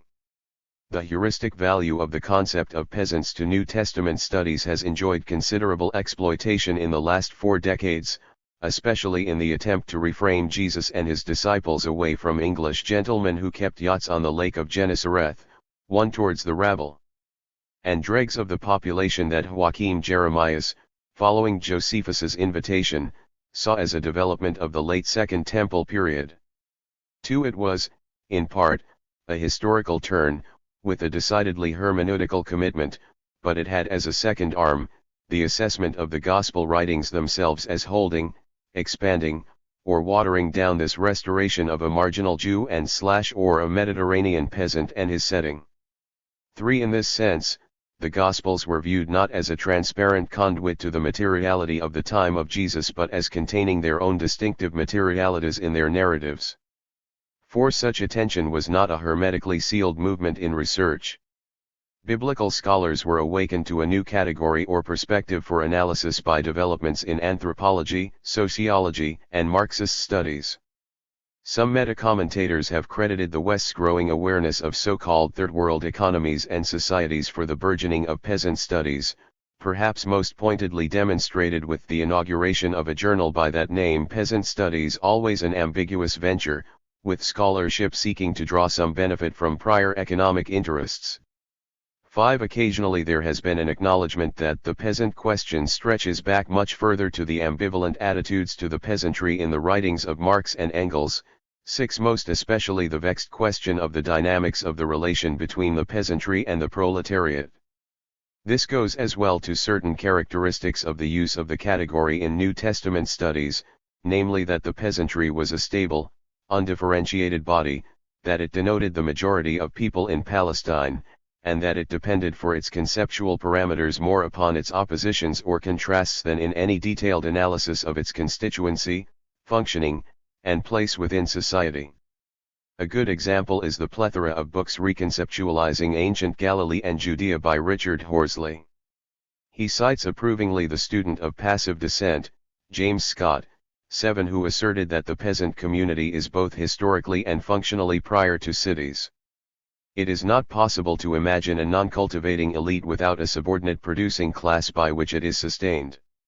8. Horsley reaches back to Engels's work The Peasant War in Germany, though without crediting it, to classify an incident of resistance to the supply of agricultural produce and payment of tribute in the time of Agrippa I. 9. Horsley dubs it a peasant strike. 10. But does not recognize that the very representation of the so-called peasant complaints in Josephus followed well-established Roman juridical practice that paid attention to status and relative standing for the delivery of grievances. Ascending up the layers of social position. 11. We are not given a mechanism by which to identify a group as peasant, nor does he demonstrate how this peasant's strike was any different from the baker's strike in Ephesus in the early 2nd century or the riot over grain prices at Prusa. Indeed, one might ask what were the formal differences, if any, from the riots that broke out in the city of Jerusalem following the announcement of the death of Herod the Great. Horsley's prime connection for these peasants is with the land, given that he defines Galilee as a traditional agrarian society. The vast majority of people, he says, were peasants living in villages of varying sizes, farming the land or, near the lake, supplementing farming with fishing. 12. And he relies, with discretion, on Josephus's apparently tendentious accent on Galilee's fertility and agriculture. Elsewhere his reckoning is roughly 90% of people were peasants living at subsistence levels in villages and towns. 13. In this sense, peasants means those who are tied in some way to agriculture, which sometimes 14 includes, as an underclass, fishing and day laboring, even artisans and slaves. 15. They are located in villages. 16. And their ability to influence policy and implementation was minimal. Marginal is a qualifying reprise on peasants. 17. Although Horsley has recently tried to distance himself from such language, as applied to sinners and prostitutes or rootless individuals who had abandoned their lands and families. 18. Horsley contrasts peasants with the key figures of the Roman client government/ruling elite. In this sense, the peasantry means those burdened by imperial imposition, lacking in political influence, and tied to the land and sea in some way as both subsistent dependents and economic producers for those above them. The peasants, by and large, remain an ahistorical constant in a historical continuum of interpretation. By implication, the land, or better, the economic productivity of the land, is assumed to be constant throughout the period and in its precursors.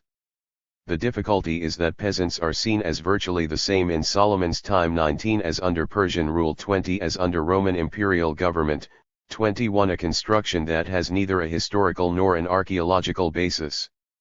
22 The concern about the language of majority and peasants, and the fudginess of both the constituency of these groups and the oppositional components necessary to defining them, are more than simply analytical imprecision.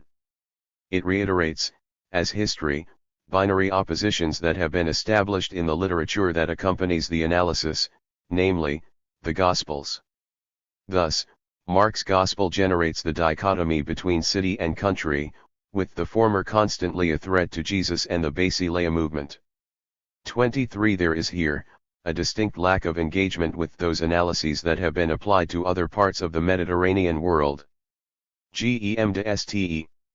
Croix, for example, distinguishes between slaves and peasants on the basis of a close reading of a section of Das Kapital.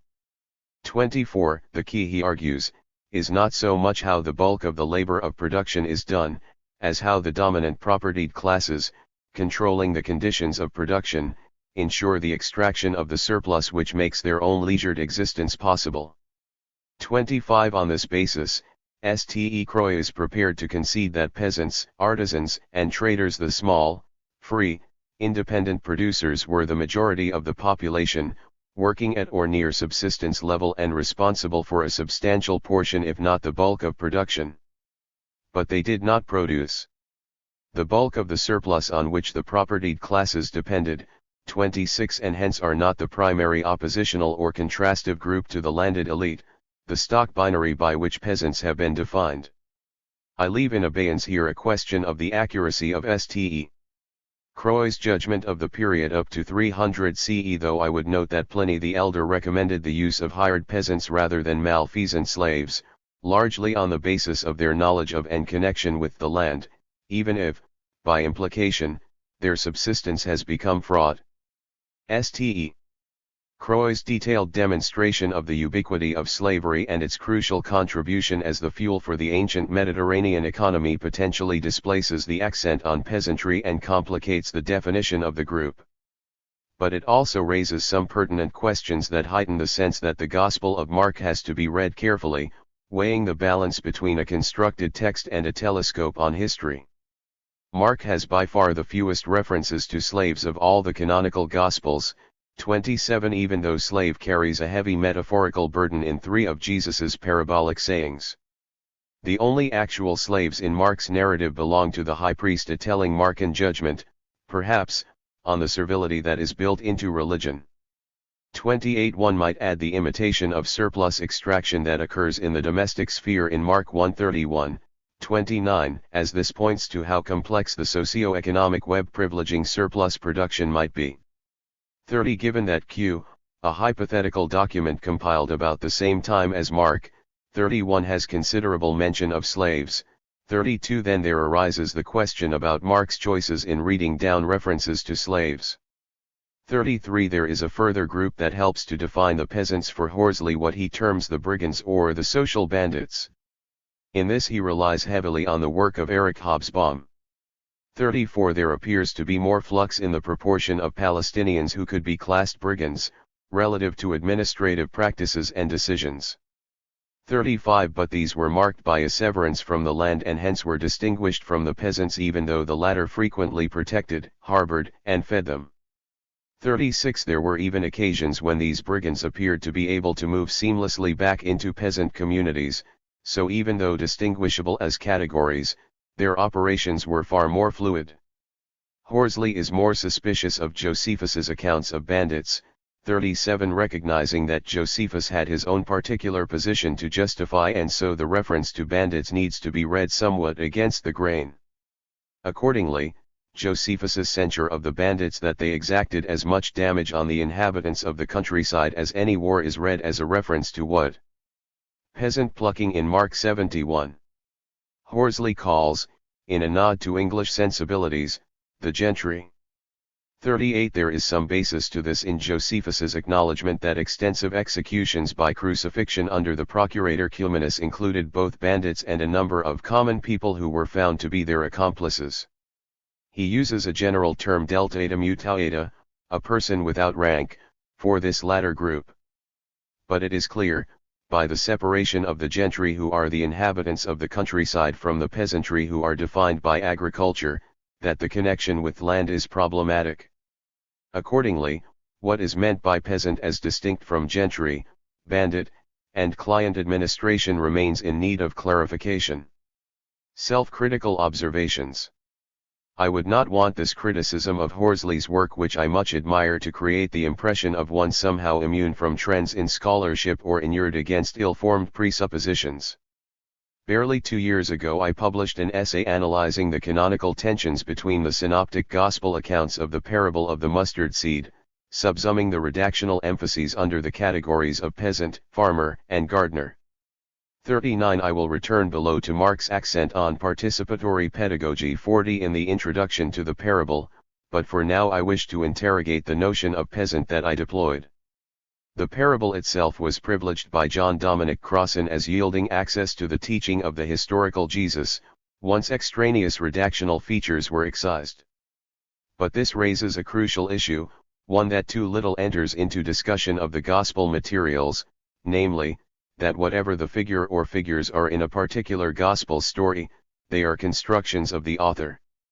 This does not divorce the text from the historical context of Jesus. But it does require us to be alert to the historical context that ushered Mark's text into part of the world and in which it was a player.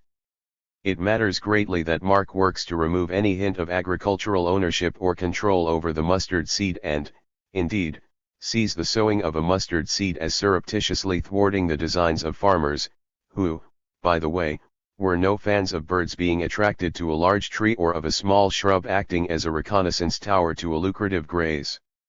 Whoever the figure is who plants the seed, definitely not Matthew's farmer nor Luke's gardener. Anonymity and opposition lie behind the peculiar use of a passive for the sowing of the seed, anonymity because no agent is identified, and opposition because of the noxious capacity of mustard sown without regard for land borders or agricultural crops. 41.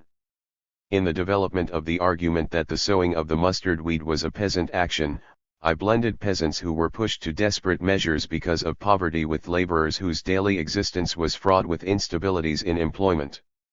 Both groups had a particular interest in mustard plants, precisely because they were a weed that could yet supplement daily nutritional deficits, make food palatable, and yield medicinal properties. Many examples of such extractive behavior are known from ancient texts. 42. The combination of peasants, who presumably had land, with laborers who implicitly did not, was potentially confusing of who or what constituted the peasantry, even if it could be shown that subsistence landholders pushed to extreme measures would try to supplement their income by laboring tasks. 43. And that landless laborers were frequently forced into their new way of life by being on the sharp end of the stick of a debt-based land and seed economy. Whilst the accent on wild mustard and its use under fraught conditions was able to be established as part of the material conditions operating in many parts of the Roman Empire, the precise definition of peasant remained assumed rather than demonstrated in my argument, as also did the changes of conditions of landholding in Palestine generally and in Galilee in particular. At a wider level, it was argued, albeit from ancient texts rather than archaeological surveys, that the concentration of land into ever-increasing estates had become a marked characteristic of landholding under the empire, and the author of the Gospel is likely to have been aware of that, regardless of his provenance. 44. The same criticisms that have been leveled at Horsley's argument above are equally capable, perhaps in modified application, of demonstrating the need for further research, namely, the assumptions that peasants form the majority of the population, that they are a relatively stable grouping in definition, values, and practices, that the land to which peasants are connected is stable in yield and holding, that they are defined more by reference to other groups than by inherent characteristics, and that their relationship with at least some of these other groups is imprecisely distinguished. However, what is particularly accented in Mark's version of the parable is that the secrets of the mustard weed seed belong not just to Jesus but to the hearers of Jesus. In this sense they bring their knowledge of wild food, medicine, or garnish into the construction of the basileia of God. 45. A knowledge that Pliny the Elder elsewhere concedes is kept from aristocratic landholders such as himself who want to master, control, and concentrate knowledge as much as the land itself. Addressing the analytical problems of peasants. Two particular refinements in research have begun to make some headway into these problems. The first is at the level of definition and methodology. The second belongs to the field of archaeological inquiry. The two cannot be completely separated, nor should they be, especially given that most modern conceptualizations of peasants are grounded in contemporary anthropology or economics and, conversely, much biblical scholarship contents itself with a descriptive reiteration immune from theoretical interrogation. These poles of analysis need to be transsectioned by an ongoing awareness of the distinction between an evangelist's agenda and the historical basileia movement in which Jesus was a key activist. The need to theorize peasants in biblical studies began to be sounded by Milton Moreland in 2006. His primary interlocutor was James Scott, who provided him with the means to explain why the Jesus movement substantially faded in Galilee. For Moreland, it was crucial to probe more deeply than broad-brush categories of elites, retainers, peasants, and slaves.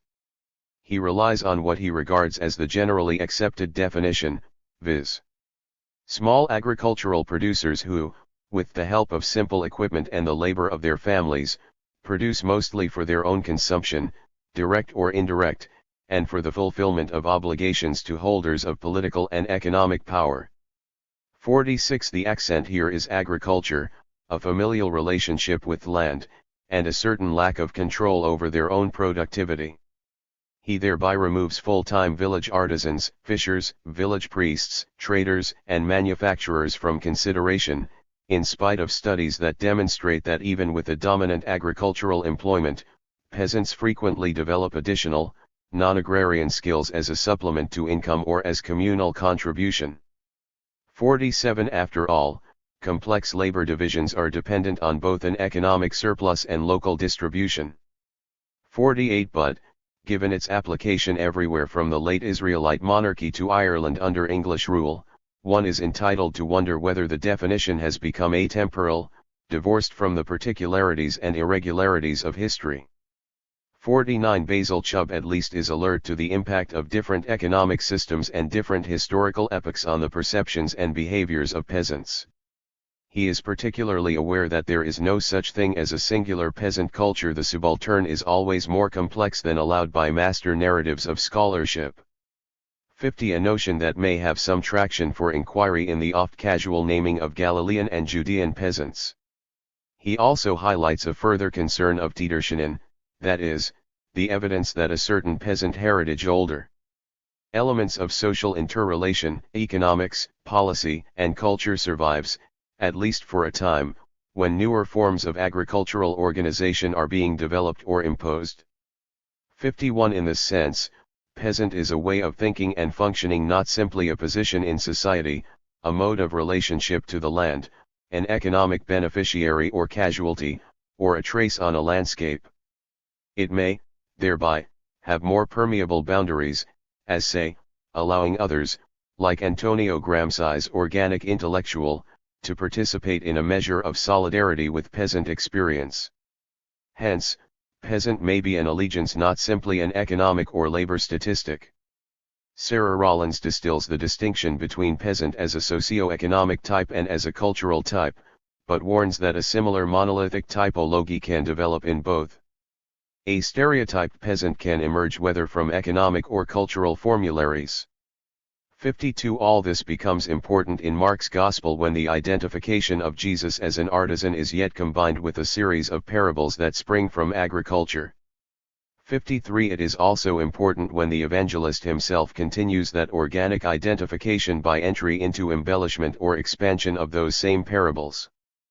54. Here the use of we as the authors of the parable of the mustard seed takes on renewed force, with Mark at least wanting to accent Jesus's identification with those who are connected, perhaps in some fragile existence, with the earth that spawns the origins of the parable. The large crowd is situated upon the earth. By contrast, Jesus is positioned in Mark's parable, literally, in the sea. So, the parable of the mustard seed, focused on a sowing also upon the earth, is forged together by those occupying land and sea. There is a spatial distinction between Jesus and the crowd, and yet they collaborate on forging the parable. The significance of this in terms of Roman imperial cosmology will be explored below. Matthew and Luke, by contrast, are more interested in presenting Jesus as the sapiential Lord who is the singular source of such insight, not unlike Pliny the Elder's paterfamilial agronomist, with Matthew flicking attention to the boat carrying Jesus and the beach on which the crowd stood, and Luke transferring the parable completely to the final episode of the first stage of Jesus's journey to Jerusalem. 55. The sea, for Luke, is nowhere in sight. The difficulties in defining the peasant are admitted by Douglas Oakman. When he focuses on trying to gain some precision, it is in the context of an analysis of the Samaritan story, a highly problematic exercise even when, as Oakman argues, that parable is served from its supposed look and redactional context. 56. But Oakman's drive, For all the valuable economic analysis he provides, appears to be a desire to make Jesus a peasant. He recognizes Jesus as an artisan but suggests that the rural context of Nazareth, and the rural content of much of his teaching, frame him as a peasant child forced to leave the village in search of livelihood. 57 Accordingly, the definition he relies upon is expansive. A peasantry is a rural population usually including those not directly engaged in tilling the soil, who are compelled to give up their agricultural surplus to a separate group of power holders and who usually have certain cultural characteristics setting them apart from outsiders. The familiar agricultural setting is here, along with the oppositional context. Called by Oakman a culture chasm, though the language of majority is latent rather than patent, and he alludes to an understanding that the perceptions about the land as well as the engagement with the ecological setting will be substantially different. 58. Honing the definition of peasant. A sharper definition is, however, provided by one already mentioned but who has had little impact until recently on the analysis of the dynamics of eco-historical Palestine or of the literature that narratively locates its story in that setting. 59 Although St. Croix concentrated his attention on slaves as the primary producers of surplus in the ancient Mediterranean world, 60 he nevertheless was compelled to deal with the small, independent producer since so much of the total production of that world is predicated on far more than simply slaves. Indeed, as he unfolds his 7-point definition, he explicitly excludes slaves, noting, inter alia, that peasants themselves might own slaves. 1 Peasants are mainly cultivators, but they do not necessarily own the land which they cultivate for subsistence. Nevertheless, to maintain a connection with the land, they produce more than subsistent and reproductive requirements. This operates at a collective rather than individual level. 2 Because they are not slaves, they are not legally the property of others, though the levels or degree to which they have obligations to others will vary. 3. The type of connection to the land can vary between freehold and tenancy. Significantly, he notes that work in relation to land may include, for example, as a form of rent, the provision of labor services that may be distinct from the land. 4. The family is the essential labor unit but may oversee non-familial labor such as that of slaves or workers who are paid. 76 Alan H. Cadwallader. 5. The family is not an isolated unit but operates in conjunction with larger units such as villages. 6. The workers ancillary to the cultivation-focused operations often originate from and connect with peasants. These, he argues, may be considered as peasants themselves. 7. They support superimposed classes of various types by which they are exploited to a greater or lesser degree and in regard to which they may or may not have political rights. The value in his definitional work is that the blunt rigor of binaries evaporates as he allows for significant degrees of variability in how peasants operate and who may be included within the definition and how. It allows, for example, that the parables of Mark's Jesus may not necessarily refer to a minority, leisured class owning slaves, but rather to a situation familiar to some of the more prosperous village members, though whether St. Croix would countenance a master who could afford to travel extensively to be a peasant is moot. He acknowledges that some of the more affluent peasants may begin to merge into a propertied class. 61 One presumes from this upward mobility that downward mobility into landlessness, banditry, or even slavery would be possible. 62 More pertinently perhaps, St. Croix's definition accommodates a situation in the fishing industry that not only provides effective singular employment but also gradations of prosperity such as to include boat and hired hands along with nets as part of a family business, and can extend beyond the immediate ties of family. In this sense, at least, St. Croix's definition, formed out of conceptual and historical engagement, 63 has significant heuristic value. It also allows the possibility of development of what is singularly lacking in his definition, that is, the indication and elaboration of the modes of thinking, the culture, by which peasants consider themselves and which surfaces occasionally in the writings of the literate elite, such as would give group cohesion. Elsewhere, this has been called cultural peasantry. More particularly, it allows for a resistance to the monolithic tendencies of such cultural peasantry precisely because it has a flexibility within the definition that can include competition, disputes, and inequalities within the range of the group called peasantry. Accordingly, to stay with the fishers of Mark's gospel, competition for privilege can be as much part of peasant life as the elite, though one might argue about the wider cultural socialization that the elite cultivate and the level to which those subjected to them imbibe their values and practices. Nevertheless, St. Croix's definitional work includes only nascently the cultural expression of peasant. The problematics of archaeology. The generalization about the peasantry that posits the subjection and increased marginalization of a fairly uniform majority by an elite group bent on the aggrandizement of land, productivity, economic outlets, and value-added manufacture has been subjected to critique from another quarter, namely archaeology. Much in this regard hinges on the distillation of the demography and agricultural changes occurring in Galilee following the Maccabean removal of Seleucid control and then factoring the impact of the Herodian dynasty. It has generated quite significant disputation between various interpreters. 64 David Fienzi, for example, has argued that not only was Galilee not especially overpopulated in this period but that the relations between city and country were not antagonistic but possessed a kind of symbiotic harmony.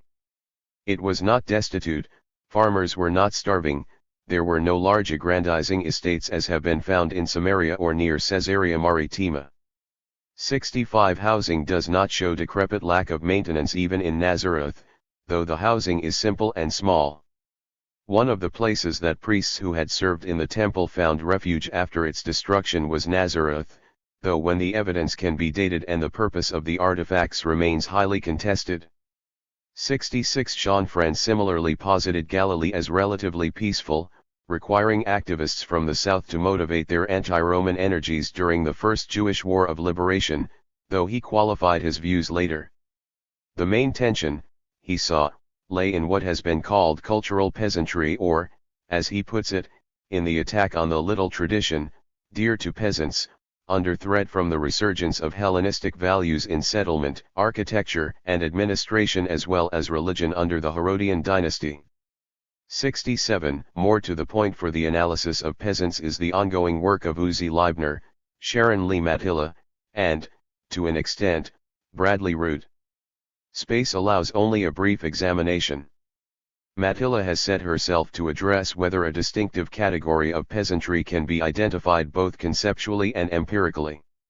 68 She has directed her attention to archaeological remains at Capernaum 69 and to papyrological records from Egypt. 70 Her conclusions, based on ceramic, glass, and habitation remains, are that Capernaum as a subsistence-level town is a construct 71 which is not borne out by the evidence. She suggests that the levels of prosperity varied considerably even to the point where significant imports of fine pottery could occur. Her harnessing of data is valuable.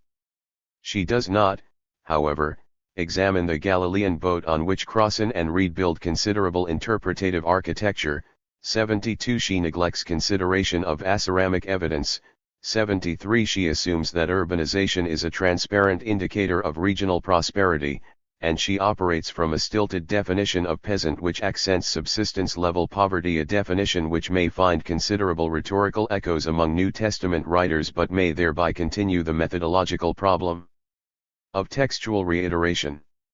Matilla switches to one significant land list from Egypt for comparative purposes and also in an attempt to overcome the problems of the lack of paraliterary texts from Galilee.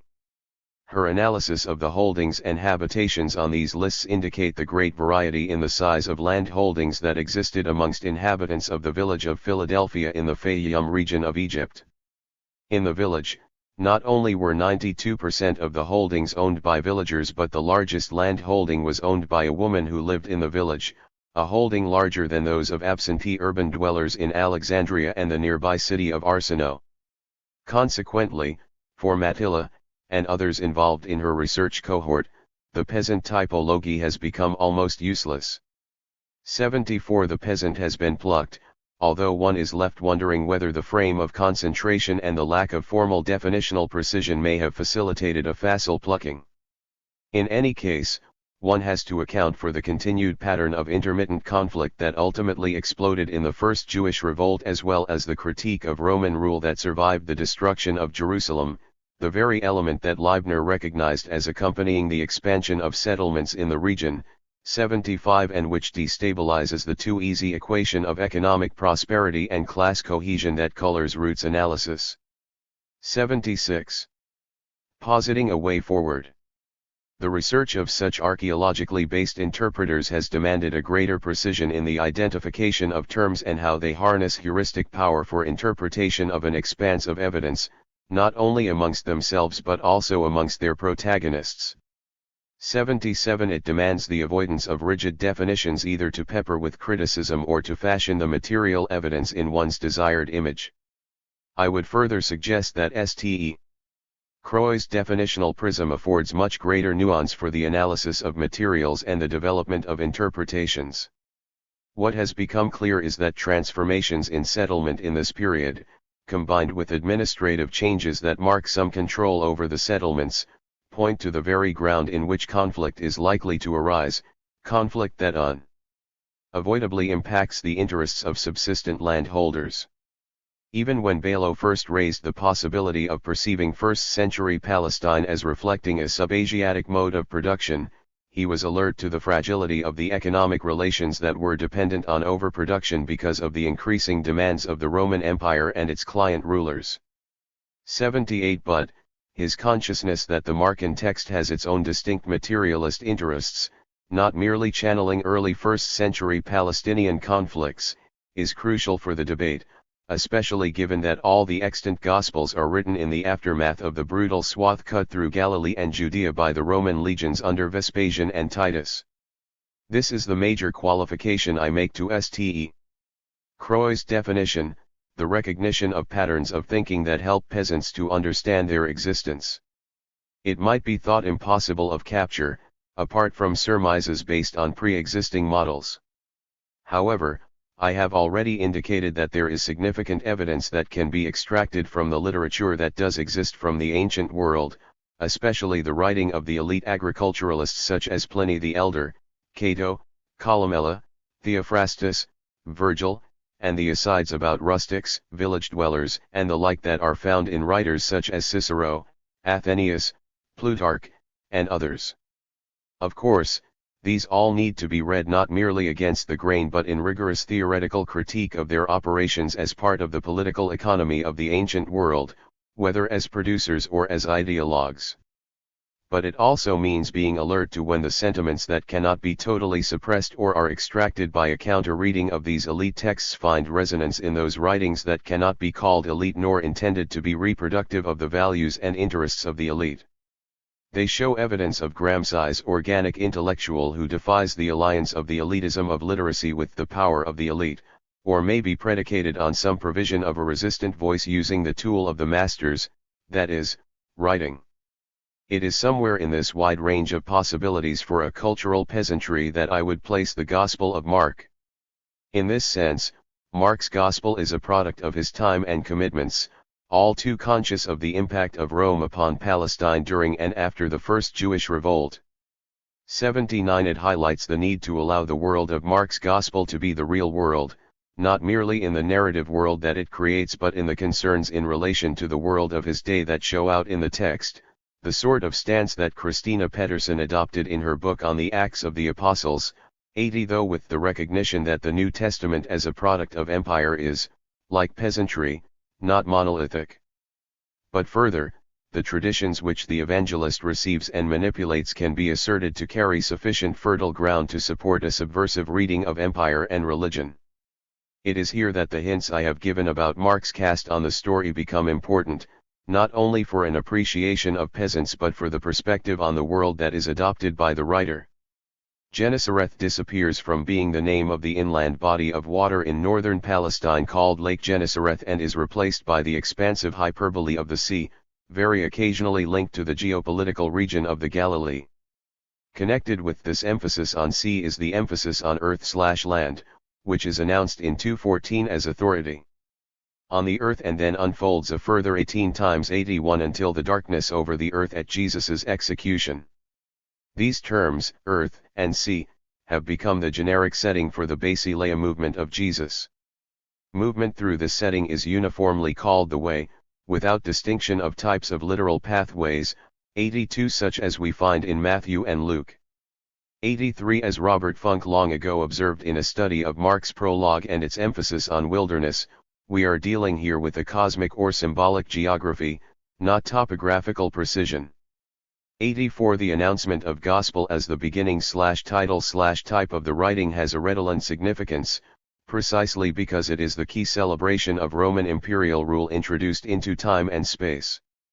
85 Whether or not Galilee was a hotbed of peasant resistance awaiting the integrating flashpoint of a leader or a galvanizing event, in Mark the scene is clearly set in oppositional terms, between city and country and between Galilee and Jerusalem. Only an anti-miracle, the cursing of the fig tree, occurs in Jerusalem compared with the remainder of miracles located in Galilee. This opposition is cast in the cosmological language of empire but as a major subversion of its claims. The brief study above of the formation of the parable of the Basileia of God by those on the land and those on the sea is just such an example. From the famous Sebastean at Aphrodisias to the architectural iconography adorning the Temple of Roma built by Herod the Great at Caesarea Maritima, the affirmation of imperial ideology is that the emperor is the conqueror, ruler, and sustainer of earth and sea. When this is combined with the titular array of Divine Father and Son of God, this control is granted cosmic authority such that the concord of the gods is mirrored by and given to the concord imposed by Caesar.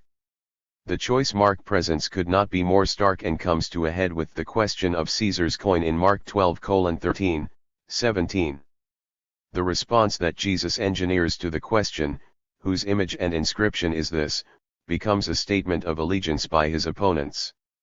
Caesar's precisely the language of Jesus's reply in verse 17. 86. 1. Accordingly, what is being constructed by Mark is an oppositional cosmology, one that frequently uses the language of empire. 87 But the attitude to nature accented by a ruling of land and sea under Rome will be contrasted to a nature that is not ruled so much as let loose, just like the mustard seed, just like the apocalypse, and allowed to grow, one does not know how or where. This is a singular statement of a lack of mastery, at least in terms of the mastery of the elite. But it also means a consciousness of the relations between the text and its economic, social, and political relationships. Mark's gospel is not removed from its human context, it is a player and indeed, amongst all the gospels, commits itself into human interactions. The we of the parable becomes a microcosm of the whole gospel. 88 Peter Rose's refusal to allow a text to govern its own literary context but to examine any alleged element including the form in which such element is cast in the work in terms of its extra-literary context is pertinent here. Rose is concerned that St.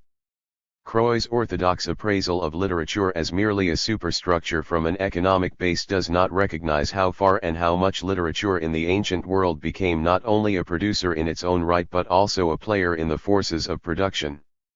89 In this sense, a text points to, as it participates in, a cultural crisis or disorder and proffers an alternative world to what is experienced in the present.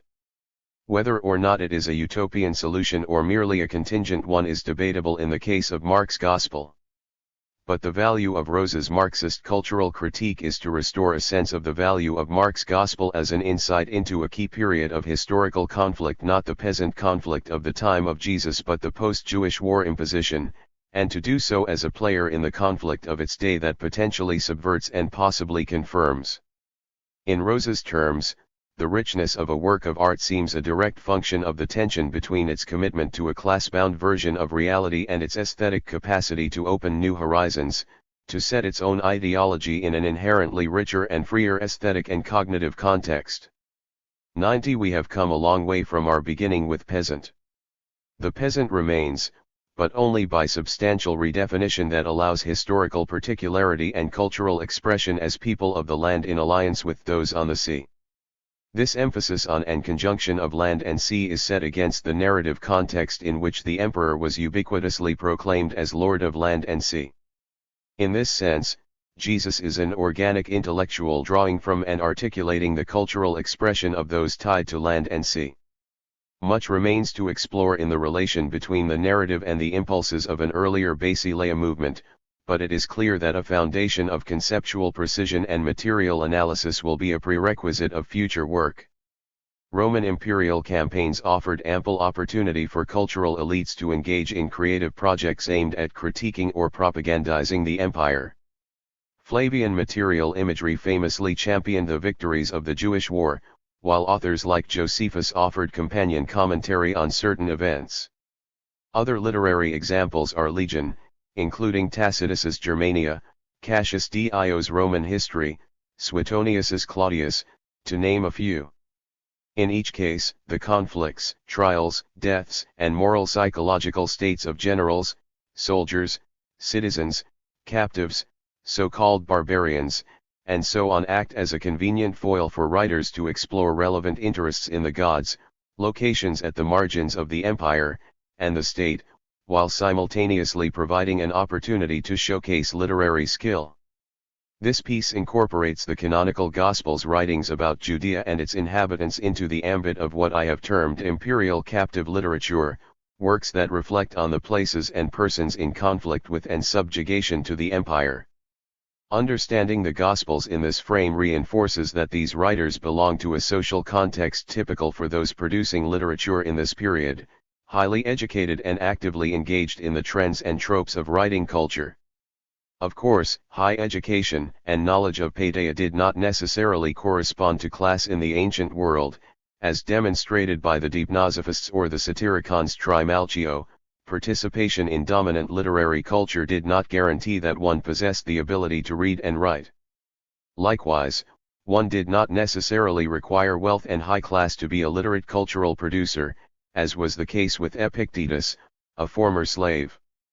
This historical and social landscape compels us to reconsider how we usually describe the production of the Gospels, focused on the interests of the Gospel writer qua writer, rather than presuming that religious affiliation or community was the primary concern of these authors, as is often the case in scholarship.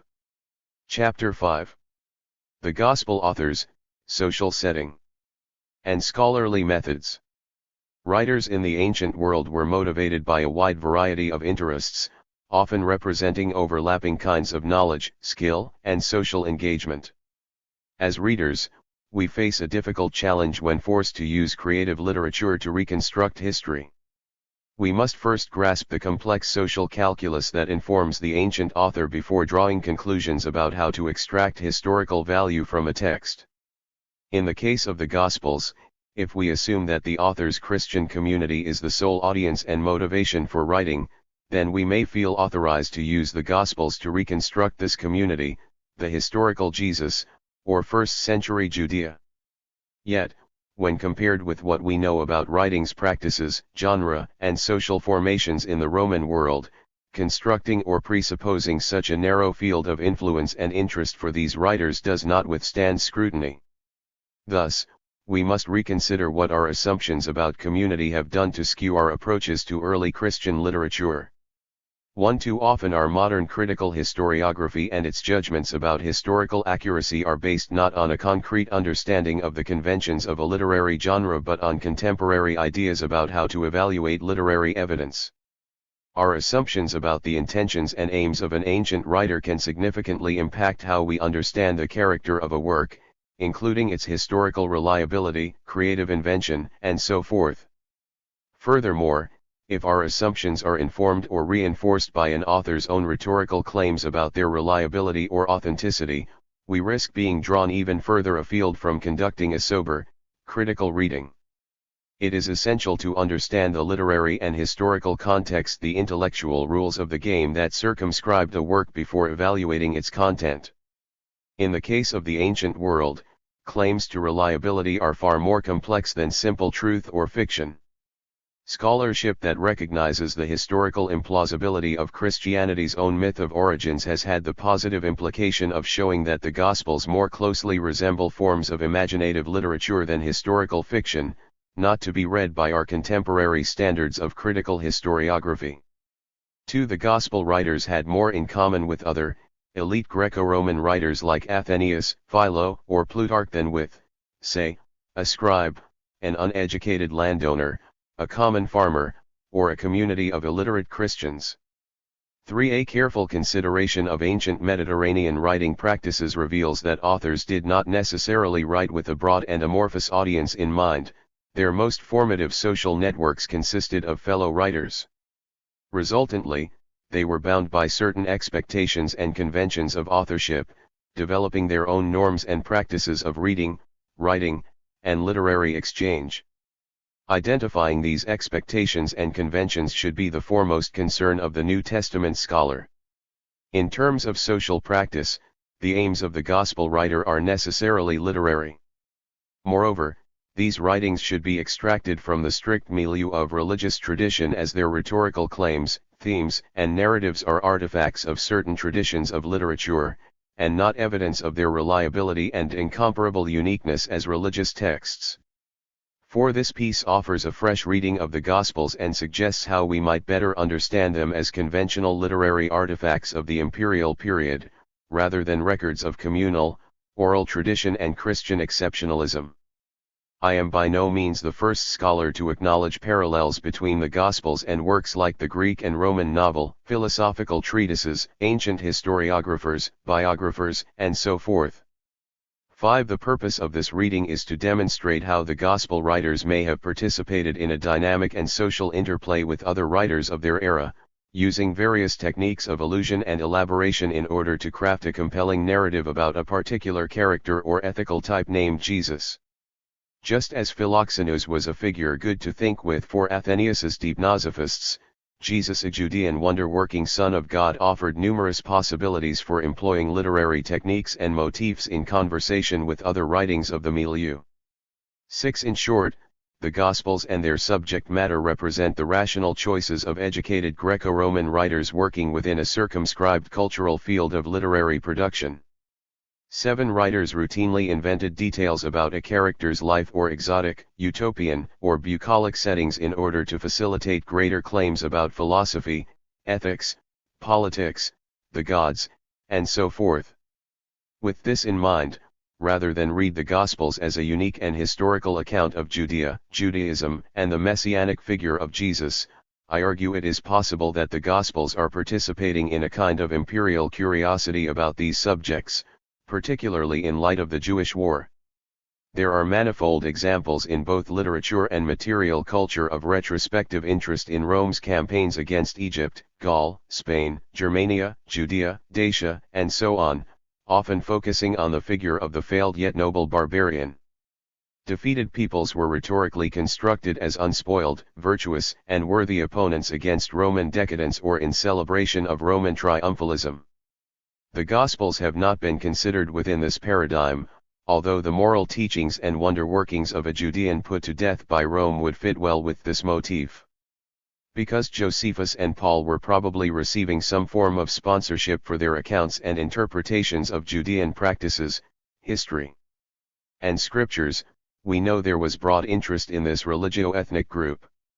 As a matter of social exchange, this historical description makes a great deal more sense than assuming that the Gospels were only relevant to and circulating among other Christians. 8. The limits of historiography. Even when a Greco-Roman writer was heralded by his fellow writers as a literary paragon, these same peers were often quick to comment on the extent of that writer's facility with the art of invention.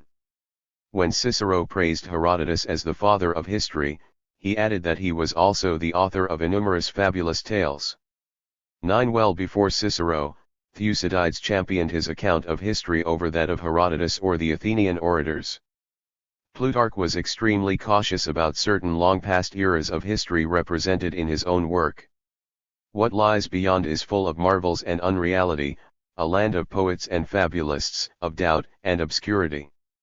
Sextus Empiricus would later create a taxonomy of narrative types, distinguishing between that which actually happened, that which merely resembles what actually happened, and things that are demonstrably false, history, fiction, and myth. 10. He rails against the grammarians who do little to help students and readers distinguish between types, a necessity in a climate long receptive to the tall tales of Homer, Tisias, and Iambulus, among others.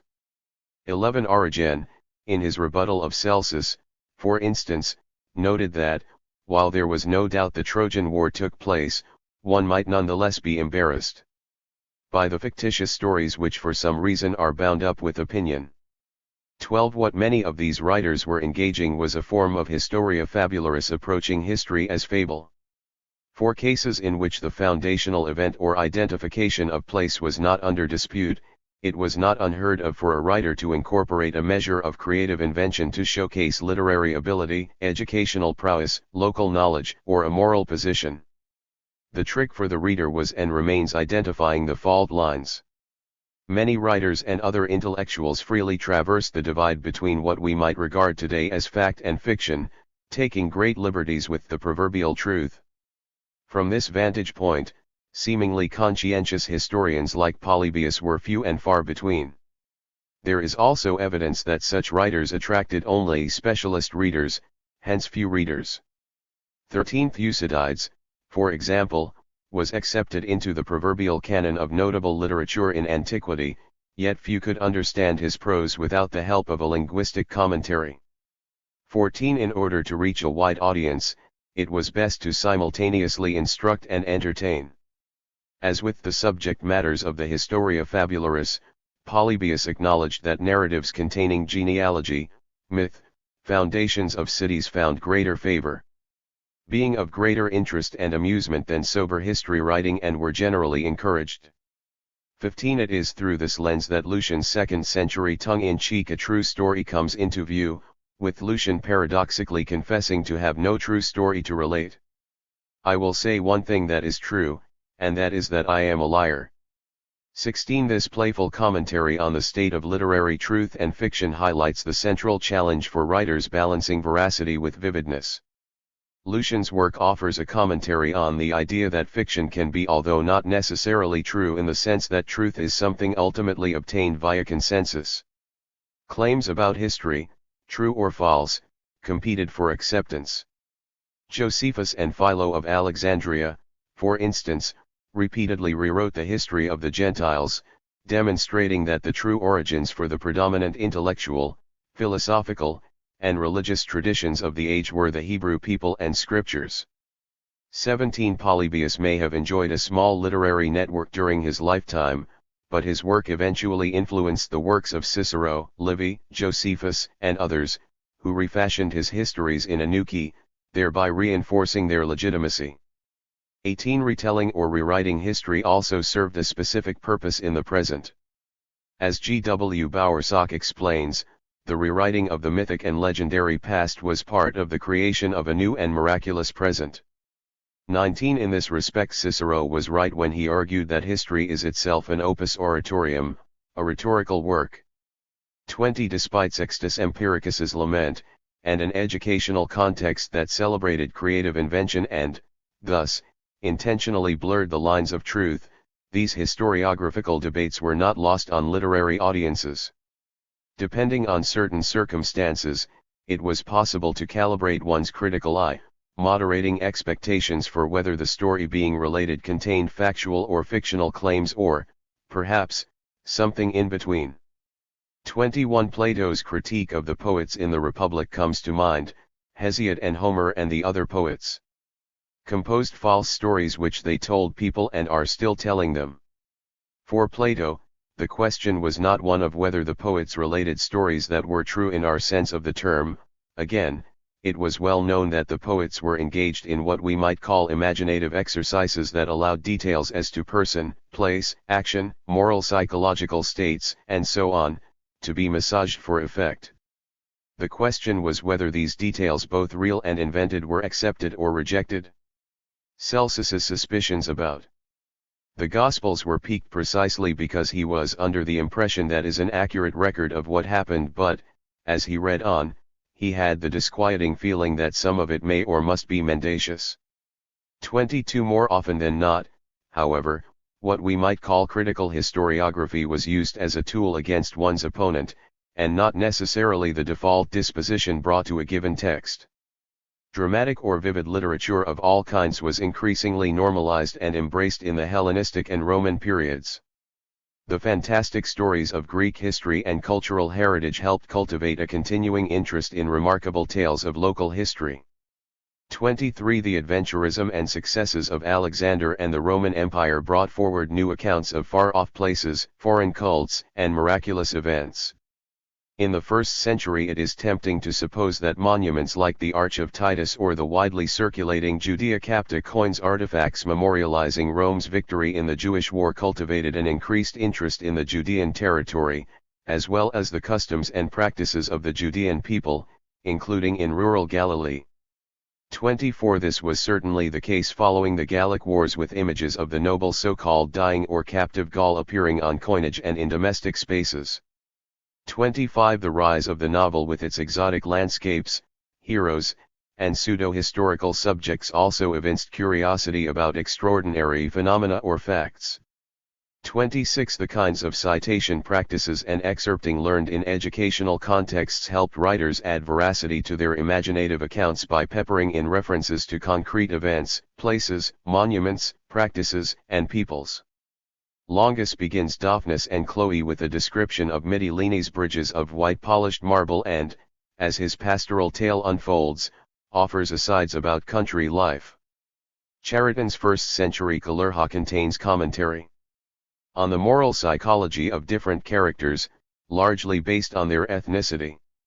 27. Within this ambit, consider Luke's Gospel and his narratives on the Samaritans, his reference to a clearly fallacious worldwide census under Augustus, mention of the Syrian governor Quirinius, his convoluted references to Capernaum, and so on. Concocted facts gave the Gospel an air of authenticity, while scrutiny reveals only semblances of legitimate history. But it makes for great storytelling. The Alexander Romance, the Lesser Parallel Lives, the Historia Augusta, among others, readily embraced unusual or exotic locations and characters, wonder-working, and fantastic circumstances. Distinct from writings like Suetonius's careful lives of the Caesars, far-flung places and extraordinary figures offered a blank canvas of sorts for ancient writers to explore new ideas. 28. Emilio Gabba summarizes the motivations behind this trend toward novelty. An awareness of the miraculous and the fantastic were of course already present in Greek epic poetry, in part because the strange and the portentous were regarded as a way of introducing the divine into the world of men. Miracles and portents. Figure 5.2. Bronze statuette of a captive Gaul awaiting his death sentence. commons.wikimedia.org. 96. Robin Faith Walsh. Occur in Herodotus and Ctesias and figure largely in Theopompus, in the context of descriptions for foreign peoples. The result was the emergence of a literature which was specifically and explicitly paradoxographical. In some cases, for instance that of Callimachus, learned research was involved, but the result for the most part was a pseudo-historical literature, popular and escapist. The genre of literature which resulted, along with the exotic, the portentous, the abnormal, jumbled up myths, heroic legends, genuine historical and geographical data, scientific information, was a fascinating mosaic, which could always be further elaborated. 29. The so-called classical revival that took place during Augustan rule through the Second Sophistic reinforced these literary interests among writers. 30 lives of great statesmen could stand easily next to the imaginative bios of a god or an octopus-gobbling poet, and each were read with equal interest in what happened. In sum, literary influences and habits were messy than the taxonomies typically used to distinguish between fact and fiction in the ancient world. In the case of places at the margins or beyond the reach of the empire, the locations themselves could be real or wholly invented. Moreover, with the Greek novel and certain biographies, there was an increasing interest in exploring the mentalities and practices of simple, rural peoples both in their native settings and in their travels to urban centers. It is within this ambit that we can plausibly place some of the interests of the Gospel writers. Writing the other. Exotica and imperial curiosity. From historical and biographical genres to the novel, Hellenistic and Roman writers alike took a great interest in exotic or utopian settings, facts about remote peoples and places, alien customs, and so-called barbarian culture. 31 Some of these places were real in the sense that they constituted an actual geographic space, others were clearly idealistic inventions. Homer, Plato, Callimachus, Polybius, Strabo, Pliny, Pindar, Diodorus Siculus, Dionysius Skytobrachian, Iambulus, Appian, and even Caesar all offer accounts of distant or long-lost islands, their topography, the natural disasters they sometimes faced, the politics of their peoples, their histories, and their gods. 32 The most famous of these, perhaps, is Plato's description of Atlantis. These locations lent themselves to the fantastic accounts of rising and fiery seas, ideal egalitarian societies, living gods, painless death, and cataclysmic disasters. 33 But these accounts also contain factual elements or, at least, a version of fact. When Strabo relates the dramatic natural phenomena known to have taken place around the Lipari Islands, he cites his conversations with those who claim to have spoken to eyewitnesses. 34 Caesar comprehensively details the divine worship and political practices of the Druids on the British Isles, concluding with a bone-chilling account of how the community tortures and burns alive the wives of deceased men. 35 One can argue that, even in these moments, fact is mixed with fantasy, the anomalous, and the miraculous. Exotic, bucolic settings were also the perfect backdrop to consider ethical principles of governance and philosophy. Euhemerus's Panchaya in the Indian Ocean was an ideal society, governed by priests, with its inhabitants holding everything in common. In the Temple of Zeus, Euhemerus describes a register of the births and deaths of the sun, moon, and stars, and gods like Zeus, demonstrating they were all once men who attained their divine status by living as good and wise statesmen and philosophers. Dionysius Skytobrachian has a similar story of the island of Nyssa, the childhood home of Dionysus. Virgil's fourth eclogue creates a typically bucolic setting and predicts the coming golden age when the great cycle of periods is born anew following the birth of a young boy who will come to grow in the life of gods and rule the world with virtue, a poem later misinterpreted as a prediction of the coming Christ. To the extent that these exotic and or bucolic locations and societies were associated with different local histories and practices, they could also be linked to different ethnic groups as part of a mythic past. Judeans, Chaldeans, and Egyptians all came to be associated with respected, ancient customs and philosophies. The Judeans, for example, were heralded by Josephus as descendants of the philosophers in India. Long before Josephus, Theophrastus, Clearchus, and Megasthenes made the same claim. 36 As John Barclay notes concerning Josephus, Hellenistic admiration for the ancient traditions of Oriental sages depended on remarkably little knowledge about these cultures but, rather, relied upon slight encounters. 37 Yet thin knowledge of fact had a way of becoming intrinsically tied with certain subjects. Whether a history, biography, novel, or, later, a tour book, received tradition about exotic places and the rhetorical interests of writers conspired to generate believability. Writers engaged in this sort of practice did not need to draw on personal experience by any means. They routinely wrote about exotic or rural places, without ever having been there. This is obvious in the case of utopian literature, Homer's Elysian fields, Hesiod's numerous mythical islands, Iambulus's Island of the Sun, Crates' Pack Island of Philosophers, Lucian's Isle of the Blessed, even Plutarch's detailed descriptions of the moon. 38 For writers like Virgil, Pseudo-Virgil, or Longus, we know that these urban elites were freely inventing illustrations of idyllic countrysides and common folk. There is no reason to assume the situation for the Gospel writers was substantially different. They describe Egypt, Galilee, Jerusalem, and so on, but they could do so from any location in the empire.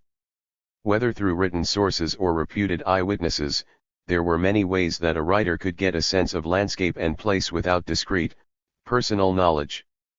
Descriptions of local peoples, customs, concerns, and events interspersed with references to relevant minutiae was arguably all that was necessary to write authoritatively on a given subject. Recently, some New Testament scholars have questioned whether the construction of place in the Gospel reveals anything substantive about the Gospel writers. In his The Gospel of Mark as Reflection on Exile, for instance, William Arnold recognizes the difficulty with identifying a recoverable and distinct Christian group behind the Gospel given that its author provides so little information about his audience that we cannot even be sure that he has any discrete Christian group in mind. He clarifies, however, that this does not mean that Mark fails to provide the reader with any clues concerning the historical context of his work. In fact, much can be gleaned from considering why Mark makes certain choices in regard to the various cultural mythic fragments used in his writing. 39 For Arnold, the most obvious of these elements is Mark's emphasis on the Judean War and the subsequent fallout, including the realities of dislocation and exile and its attendant opportunities for reimagining identity, nation and location. He suggests that Mark's use of Jesus' traditions may be a means for him to revel in the inversionary effects of the war as an occasion for new thoughts. 40 He ultimately concludes that Mark's striking interest in the geography and ethnic relations of Galilee and Phoenicia raises the possibility that Mark was written by and for a collection of doubly displaced persons, ethnically self-identified as Jews/Judeans, having returned from their actual homelands. 41 Arnold's displacement hypothesis is compelling, however, my primary interest is in his initial thesis that understands Mark's utilization of Jesus and the location of Galilee as a means for commenting on place and ethnic identification.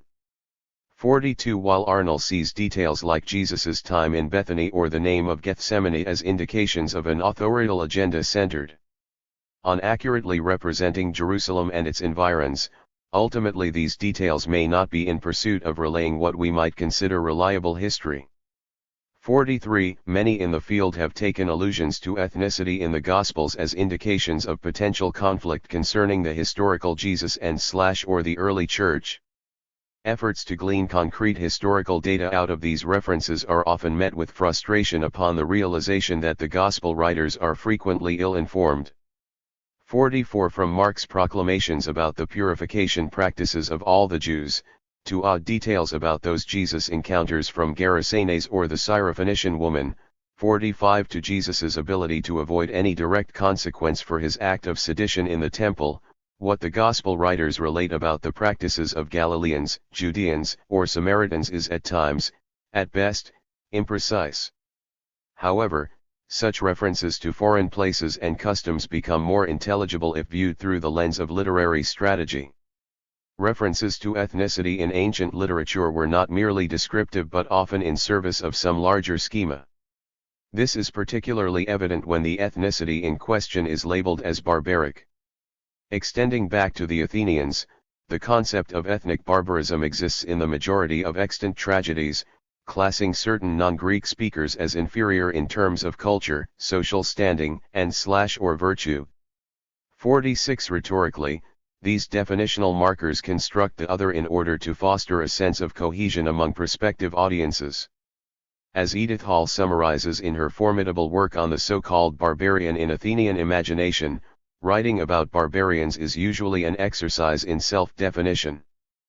47 In the case of Athens, the barbarian helped to define the state following years of conflict with Persia.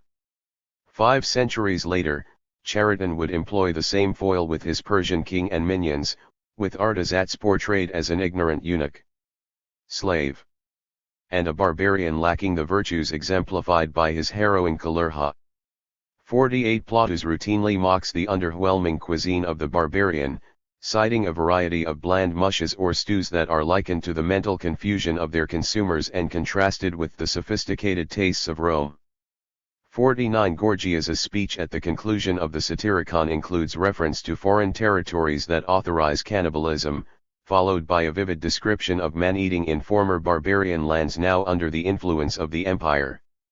Other examples from Roman literature abound, notably in the bioi of military figures and related histories. Often adapting their material from Greek standards, Roman writers routinely co-opted the barbarian character type in their meditations and propaganda. Navius's Fabulae Praetextati, for instance, commingled dramatic form with historical subjects, pitting the lions of Rome against a variety of barbarian foes. His Clastidium celebrated the Roman defeat of the Gauls and M. Claudius Marcellus's personal defeat of the king Viridomarus in single combat. 50 Ennius's nephew Pacuvius followed suit with Paulus, a commemoration of L. Aemilius Paulus's victory in Pydna, sponsored by the victor himself. 51 Similarly, Axius composed Brutus under the auspices of D. Junius Brutus Callicus, who wished to celebrate the victory of his ancestor against the Callici in Spain. 52 Within the built environment, Roman triumphal altars, arches, columns, and coinage featuring Augustus, Tiberius, Titus, Trajan, Marcus Aurelius, Septimius Severus, and Constantine employed the dichotomy of the barbarian as a symbol of the power and reach of empire. 53 On Trajan's column, for instance, Trajan is quite literally depicted as larger than life. Crossing the Danube with his armies and overwhelming the Dacians, a feat later chronicled by Dio Cassius. 54 Likewise, works like Tacitus's Histories invoked the barbarian in order to discuss the strategic abilities and morality of conquered and occupied subjects. 55 As illustrated by Tacitus's Germania and Agricola, descriptions of the barbarians' moral constitution need not be disparaging. It was not particularly in Rome's interest for their enemies to be portrayed as facile or unworthy. The more courageous an enemy, the more courageous the conqueror. Correspondingly, the more noble the enemy, the greater the possibility for commentary on Rome's comparative virtues. Tacitus concedes to many Roman excesses in his description of the battles against Britain, referring to the victorious legions as, at turns, cautious and prudent and then vainglorious and their victims vanquished, not encouraged. Indeed, the speech that Tacitus attributes to Calgacus is nothing short of laudatory, extolling the Britons' bravery while simultaneously censuring the arrogant infesti ores Romani. To plunder, butcher, steal, these things they misname empire, they make a desolation and they call it peace. Tacitus, Lucan, and others would continue to use imperial vice in warfare as a measure of social ills in other facets of Roman life, particularly when reflecting on the growing tyranny of Caesar. 56 In Bellum Judaicum, Josephus invokes a similar motif in his description of the burning of the Jerusalem temple in 70 CE by unsupervised Roman troops.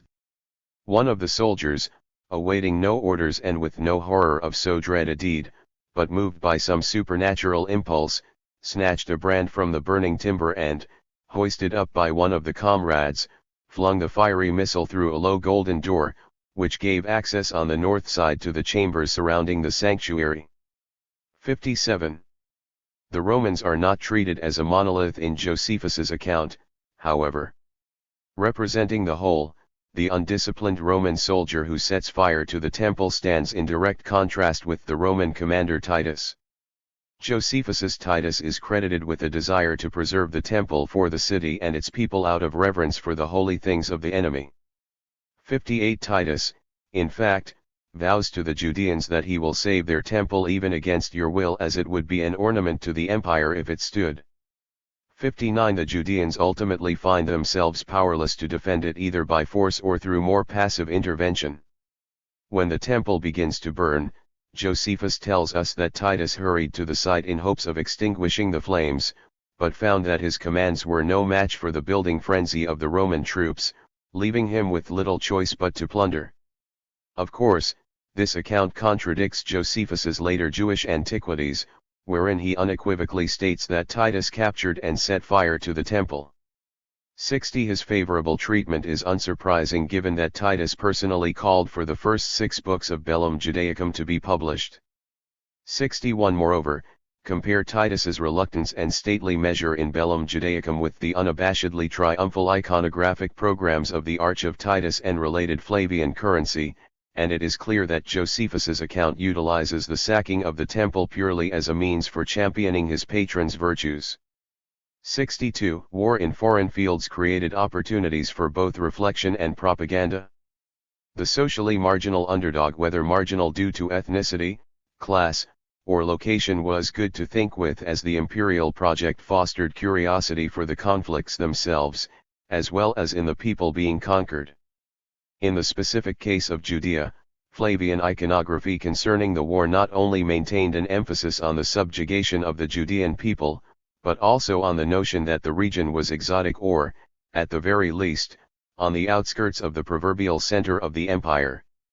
Long after Judea became a Roman province, Vespasian and Titus maintained a literal image of Judea as a barbarian capta. Jane M. Cody explains. Judea became a Roman province in 6 BCE, and one might well expect that after this date the portrayal of Judean Jews would adhere more closely to the types used for provincials and the civilized Greco-Roman world. This is not the case. Rather, these Jews continue to appear as part of the compositions reserved for conquered peoples beyond the borders of this world, and their dress and pose reinforce this characterization. 63. Naturally, political propaganda alone cannot speak to how Judea and the Judean people were viewed in the 1st century in toto. 64. Nor can one single piece of evidence stand for the whole, as a matter of methodology. What this rhetoric does help identify, however, is the extent to which Judea and its inhabitants were constructed as other in the 1st century, particularly by those in elite social strata who have left behind material data. By acknowledging this construction in the case of Flavian iconography, we are in a better position to contextualize discourse by and about Judeans found in other mediums, for example, in literature and legal codes. What we discover is an ethnic group vying for a place within the competitive landscape of intellectual and religious life in the 1st century, and an imperial audience variously receptive to their offerings. In terms of elite literature, the imperially sponsored work of Josephus and the philosophical treatises of Philo indicate that Judean thinkers were engaged in a complex form of cultural and intellectual competition. This competition was focused on establishing the place of the Hebrew scriptures, law, and philosophy in the greater intellectual history of the Gentile world. Josephus begins his Jewish antiquities with this rationale, and now I have undertaken this present work in the belief that the whole Greek-speaking world will find it worthy of attention, for it will embrace our entire ancient history and political constitution, translated from the Hebrew records. 65. Likewise, Philo's Life of Moses is a defense of the virtues of his subject, as well as a stark challenge to Gentiles who have failed to give worthy Judean figures their due. I purpose to write the life of Moses, whom some describe as the legislator of the Jews, others as the interpreter of holy laws. I hope to bring the story of the greatest and most perfect of men to the knowledge of such as deserve not to remain in ignorance of it, for, while the fame of the laws which he left behind him has traveled throughout the civilized world and reached the ends of the earth, the man himself as he really was is known to few. Greek men of letters have refused to treat him as worthy of memory, possibly through envy. Most of these authors have abused the powers which education gave them. 66. As Arthur Urbano explains in this work on philosophical genealogies in late antiquity, it was just as important to invoke an intellectual pedigree, to situate oneself within a tradition, as it was to demonstrate one's knowledge and practice in the pursuit of true knowledge. 67. Writing biographies or histories was one means for accomplishing this goal, to situate oneself in an intellectual tradition authorized, in part, by claims to hallowed figures and ancestry. In such cases, the greater the antiquity, the greater the claim to authority. The origins and transmission of divine wisdom were a matter of contestation, and, when it came to lineage, the older the better. 68. Tim Whitmarsh describes this kind of intellectual practice as the attempt to root all forms of status and identity in the prestigious past. 69. As he explains, Rome's imperialist myth of itself had internalized Greek ideals of culture and civilization as exemplified by Greek literature and paideia. As a result, Roman intellectual elites cleaved to Hellenism to resolve the implicit tension between their newfound cultural dominance and relative lack of storied cultural history. 70. The arguments posed by Philo and Josephus are intelligible, as within this framework the Judeans have been wrongly marginalized in Greco-Roman history and philosophy and are worthy of consideration and respect by the dominant culture. By their accounts, Judean sacred writings and virtuous figures like Moses predate the literature and philosophers of Greece. As such, the works of Plato or Pythagoras are necessarily an intimation of what came before. Philo's bold claim that Greek men of letters have refused to treat as worthy of memory, possibly through envy, offers one rationale: jealousy for this oversight. But by claiming Moses as the true intellectual ancestor of Greco-Roman law and philosophy, Philo effectively communicates that Judea remains on the margins of Greek and Roman intellectual life. His statement acknowledges that Moses and, therefore, Judean wisdom and literature, have been excluded from dominant cultural and intellectual narratives. Pierre Bourdieu describes this kind of activity as a subversive strategy adopted by newcomers to an established literary or artistic field, insurgents who turn against the establishment the arms which they use to justify their domination. 71. For these newcomers, the aim is to engage standards of obtaining social capital in order to insert themselves into recognized hierarchies. Dominated producers, for their part, in order to gain a foothold, resort to subversive strategies which will eventually bring them disavowed profits only if they succeed in overturning the hierarchy of the field without disturbing the principles on which the field is based. 72. The dominant culture of the Greeks and Romans lay claim to certain established figures and origins of knowledge. In response, thinkers like Philo or Josephus play by these same rules of the game and claim an even greater intellectual and cultural inheritance than their Greek and Roman competitors. 73. There is evidence that this subversive strategy was effective in the sense that there were audiences receptive to and curious about Judean thought and practice. That Josephus found sponsorship from the Flavians speaks to their interest in Judea and its history. The activities of Paul also fit well into this paradigm. A first-century Pharisee like Josephus, Paul's letters reveal a man offering to Gentiles specialized knowledge of the wisdom and philosophy found in the Judean scriptures. His interpretation of these sacred books reveals that Gentiles have fallen away from the line of Abraham, their original birthright. Paul is able to graft certain Gentiles back into this family tree thanks to the sacrifice of Christ Jesus. Because of his death and resurrection, those Paul baptizes are able to share in Christ through divine pneuma and are adopted into the line of Abraham. Those granted this dispensation are righteous before the Judean God and will lose their weak, mortal bodies when Christ returns and ushers in a new age.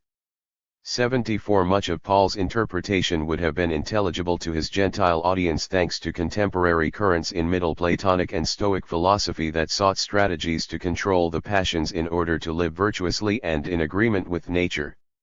75. Paul readily adopted Middle Platonic ideas about moral psychology, cosmology, and the role of physical substances in his descriptions of God's action in the moral world. Aristobulus, Philo, the authors of the Wisdom of Solomon and 4th Maccabees drew on similar philosophical lines of thought. 76. Paul's descriptions of the moral psychology of the Gentiles contrasts their extreme immorality with their future state as members in Christ. By sharing in Christ's pneuma they are better able to control their passions and make moral judgments. Paul's engagement with these concepts not only demonstrates his mastery of the best science of his day, but also speaks to the tradition discussed above of looking for the most ancient and therefore truest forms of wisdom. Paul effectively takes the philosophical inheritance of Plato and Pythagoras and attributes it to the primitive truth of the Judeans. 77. In a first-century environment piqued by the expertise of alternative forms of wisdom and holy books, it is little wonder that Paul found variously receptive audiences throughout the empire. Recent scholarship on Paul has increasingly recognized that he is one of a number of actors in the imperial period who offered their expertise in the interpretation of sacred books or phenomena for remuneration. 78. Paul himself admits that there are others offering differing interpretations of the same Judean books. Outside of Paul's letters, Juvenal in his satires tells of a Judean woman who interprets the laws of Jerusalem for profit. In the same passage, He also suggests that Judeans are known to sell you whatever view of a dream you like for a couple of coppers. 79. The Satyricon and, later, Apuleios as the Golden Ass reference itinerant experts who offer various kinds of specialized interpretations and skills. For example, the little Greek called Serapa, who knew the secrets of the gods, and Zachlas the Egyptian, who is able to animate corpses. Suetonius tells us that Judeans, Egyptians, and astrologers were forced out of Rome in 19 CE, young Judean men were forced into military service and those who remained risked slavery for life. 80. His disputed passage concerning Iudios causing disturbances at the provocation of a certain Chrestus is likely in reference to another Judean religious expert. 81. It is possible that the expulsion of astrologers from Rome in the early 2nd century involved Judeans who had been participating in similar activities. 82. Indeed, Judeans were often linked to other ethnic groups known to offer interpretation, divination, and prophecy, including the Egyptians, Chaldeans, Magoi, and Druids. 83. In each of these cases, members of an ethnic group considered outside of the dominant cultural field used their unique claims to specialized, ancient knowledge as a means for obtaining increased social capital. Given the numerous examples of Judean experts being censured for these actions, it is clear there was interest in Judean knowledge and practices.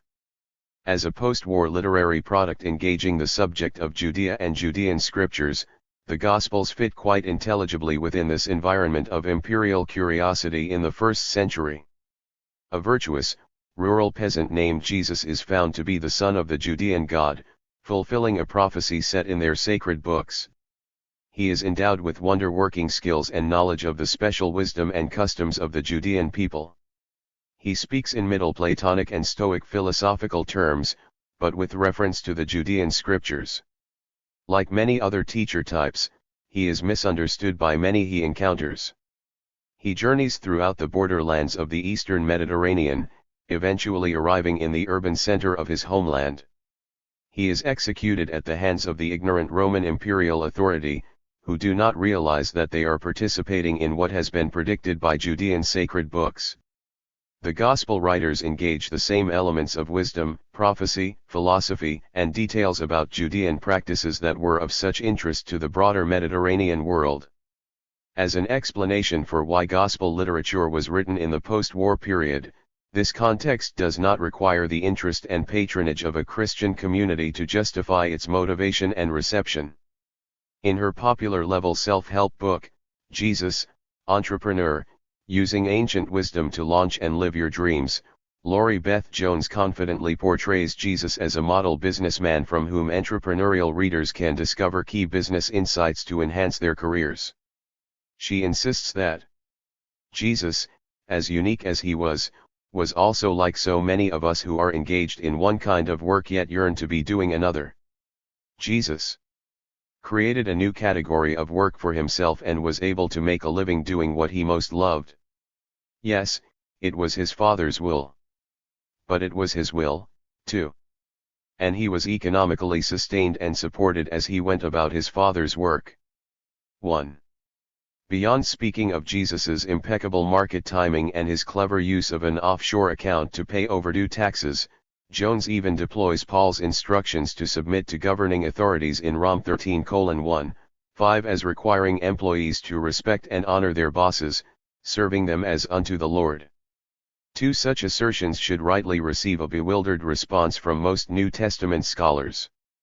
To begin with, Bruce Lungenecker has observed, being pre-industrial and primarily agrarian, the Greco-Roman economic system was substantially different from economic systems that predominate in the developed and capitalist world of the 21st century.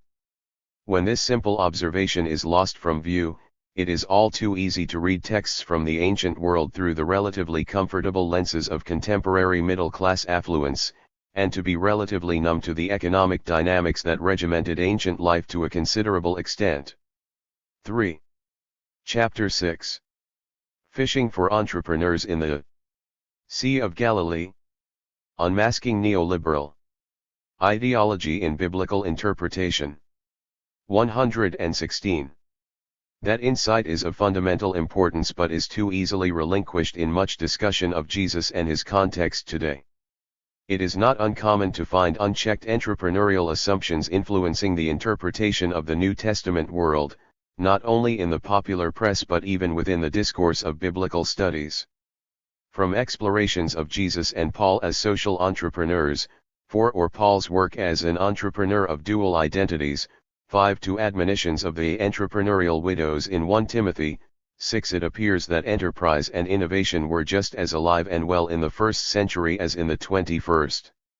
A striking example of entrepreneurial language is found nestled in a recent article by the prominent scholar Burton Mack, who invites us to reimagine the pioneers of Christian thought as intellectual entrepreneurs. He writes, "Here was no Christian Bible for the first 3 centuries of the Christian era, only myth-makers, such as Paul, Mark, Thomas, John, the trad-ents of the sayings traditions, and the so-called apostolic fathers, all intellectual entrepreneurs working in discourse networks that were carving out a social rationale for a new network of Jesus school associations the side of the end of the temple state in Jerusalem." 7. Mack's description of Christian origins may evoke for some readers the academic's changing mandate in the cultural shift away from an educational environment built upon the Enlightenment to one grounded in entrepreneurship. In their book Engines of Innovation, the Entrepreneurial University in the 21st Century, for instance, Holden Thorpe and Buck Goldstein outline an entrepreneurial opportunity for universities in the 21st century to similarly act as agents of societal change by harnessing their intellectual and institutional capital. 8. The early Christian myth-makers are here remodeled by Mack as a constituent part of the knowledge economy, engaging in knowledge production, demonstrating entrepreneurial conduct through participation in research networks, via information exchange, and so on. The language of entrepreneurialism is thus rife today through all genres of discourse, whether popular, political, or academic. Its ascendancy is a direct result of the dominance of neoliberalism, an increasingly hegemonic mode of discourse in Western capitalist societies since the late 1980s. According to Wendy Brown, neoliberalism is best understood not simply as economic policy, but as a governing rationality that disseminates market values and metrics to every sphere of life. T formulates everything, everywhere, in terms of capital investment and appreciation, including, and especially humans themselves.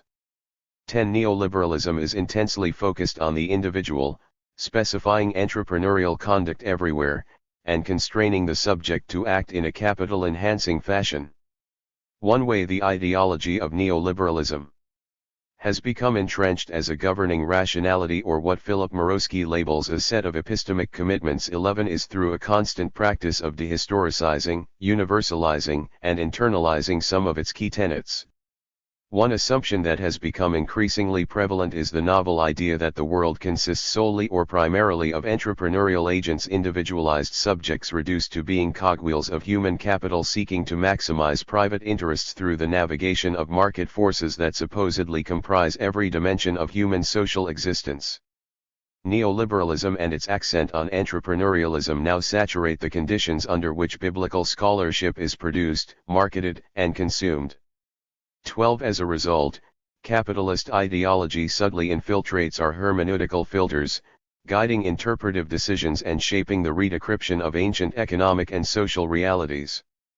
Subjects are interpellated everywhere and in every instance as enterprising businessmen and businesswomen trying to make an honest buck.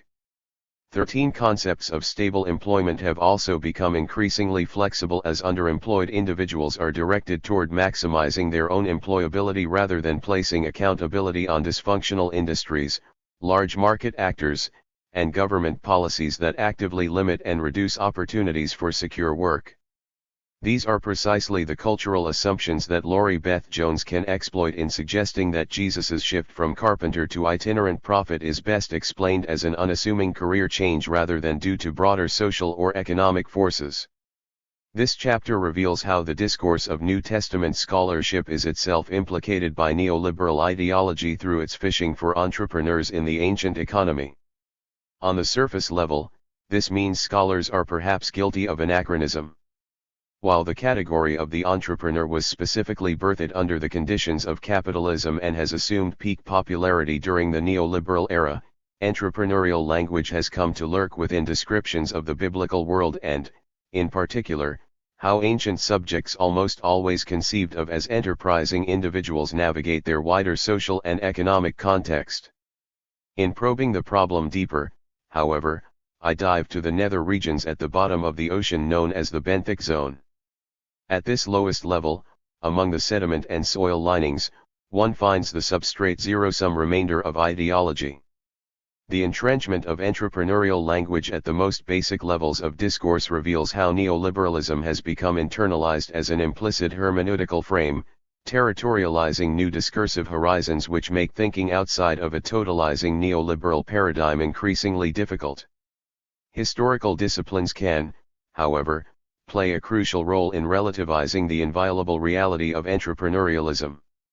This is achieved by emphasizing how individual entrepreneurialism is itself an inadequate heuristic device when 118.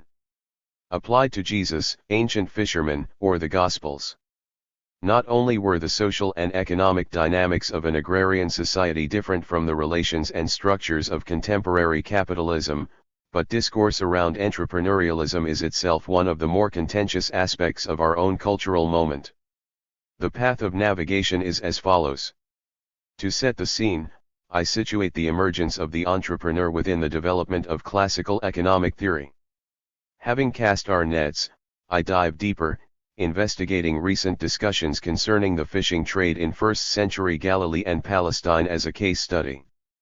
Entrepreneurial assumptions about the fishing trade have implications for the interpretation of the two pairs of fishermen called to be followers of Jesus in the synoptic tradition. Rather than emphasize the fisherman's moral decision to follow Jesus and its associated economic cost, I implore we instead read these narratives as embedded within a broader context of widespread social upheaval and as gesturing toward unrest among the lower classes. Such an approach should disrupt dominant entrepreneurial configurations by dissociating these texts from the modern and isolated concerns of enterprise, innovation, individualism, the free market, and capital accumulation. Enter the entrepreneurs. While entrepreneurialism is strongly associated with the emergence of capitalism, the positive value ascribed to the entrepreneur did not emerge explicitly until 20th century political economic thought. Joseph Schumpeter, writing in the 1930s, pinpointed the entrepreneur as a source of surplus value. This became a way of explaining spontaneous and discontinuous changes in the economy without having to refer to extra economic factors like wars, religion, or politics. 14 Before the 20th century, the entrepreneur, when he appears in economic theory at all, is largely indistinguishable from the capitalist at the center of classical economics, or the petty capitalist trader within mercantilist theory. 15 For Schumpeter, entrepreneurial activity within capitalism essentially consists of doing things that are not generally done in the ordinary course of business routine that can result in new possibilities for the creation of surplus value. 16 The entrepreneur does not necessarily mean a person, but more a function that can, of course, be performed by an individual, but equally by technological development or new social or legal conditions. Simply put, an entrepreneur is an innovator. He or she is someone or something which gets new things done. 17 Within the neoliberal era, the entrepreneur has become an enigmatic and contentious figure. Campbell Jones and Andre Spicer contend that discourse 119 about entrepreneurship is often ambiguous and revolves around a gap or lack constituted by repeated failure, which itself does not make notions of entrepreneurship less appealing but, in fact, somehow even more attractive and engaging. It is for this reason they argue that the entrepreneur should be conceived as a sublime object, that is, a figure of discourse which is attractive but ultimately empty. 18 The mystical properties of the entrepreneur conceal inherent contradictions within the ideological capitalist edifice. For every success, there are countless failures which go unacknowledged. Individual agency is also idealized in ways that divert attention from regulatory conditions that impact the success of particular business routines or practices. When Karl Marx developed his theory of capitalism in opposition to the classical economists of the previous century, he poured scorn on the romantic image of an isolated, independent individual operating in a pre-social state of nature. The individual and isolated hunter and fisherman, with whom Smith and Ricardo begin, belongs along the unimaginative conceits of the 18th century Robinsonades. Smith and Ricardo still stand with both feet on the shoulders of 18th century prophets, in whose imaginations this 18th century individual, the product on one side of the dissolution of the feudal forms of society, on the other side of the new forms of production developed since the 16th century, appears as an ideal, whose existence they project into the past. Not as a historic result but as history's point of departure. 19. As we see here, Marx vigorously asserts that the Cartesian individual at the heart of classical economics was not a natural category but rather a product of the dissolution of feudal society and the rise of the productive forces of capitalism. The bourgeois individual, free competition, and so on, were thus not the starting point of history but its culmination. 20. Prior to the emergence of capitalism, economic value was found primarily in the factors of land, represented by the landowner, and labor, represented by the peasantry and slaves. Two of these actors put forward value claims, the landowner collecting rent, and the peasantry claiming what we might now call a wage. It was not until the late 18th century that a third actor puts forward a further claim, namely, the capitalist, whose claim rested on the production of value through venturing capital. In exchange for an uncertain return, the capitalist takes interest. In the words of Jones and Spicer, economic discourses now insist that entrepreneurs also add value. They put forward yet another claim on value in the form of entrepreneurial profit. 21. While Schumpeter believed entrepreneurial activity was a constant of history, having run its historical course, from the primitive tribe to the modern. 120. Large-scale corporation. 22. Prior to the emergence of capitalism, and especially within an agrarian economy like that of first-century Palestine, value created through entrepreneurial profit was probably not a significant factor, if it is to be considered a factor at all. While it is more or less nonsensical to speak of entrepreneurs in the first century, however, the minority of the workforce which does not directly work the land have often confused biblical interpreters. Do fishermen and artisans constitute some kind of middle class?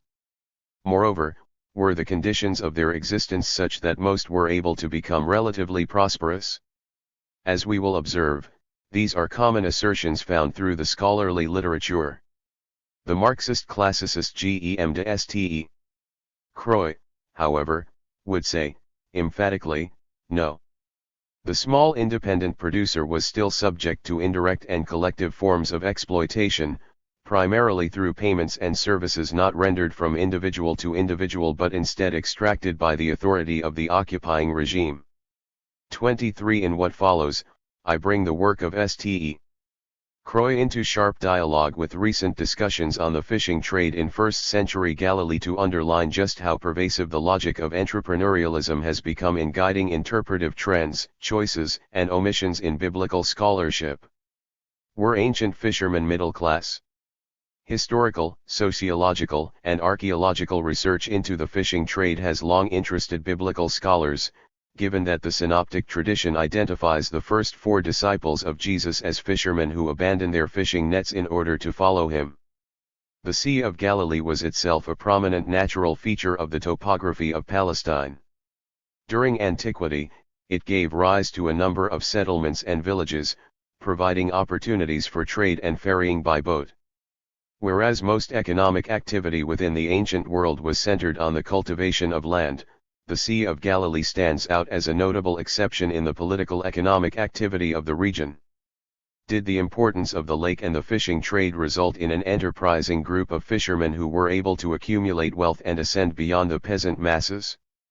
One merely has to open a standard gospel commentary to find the assertion these fishermen were supposedly middle class. This is despite no such class having existed in any meaningful sense in the first century.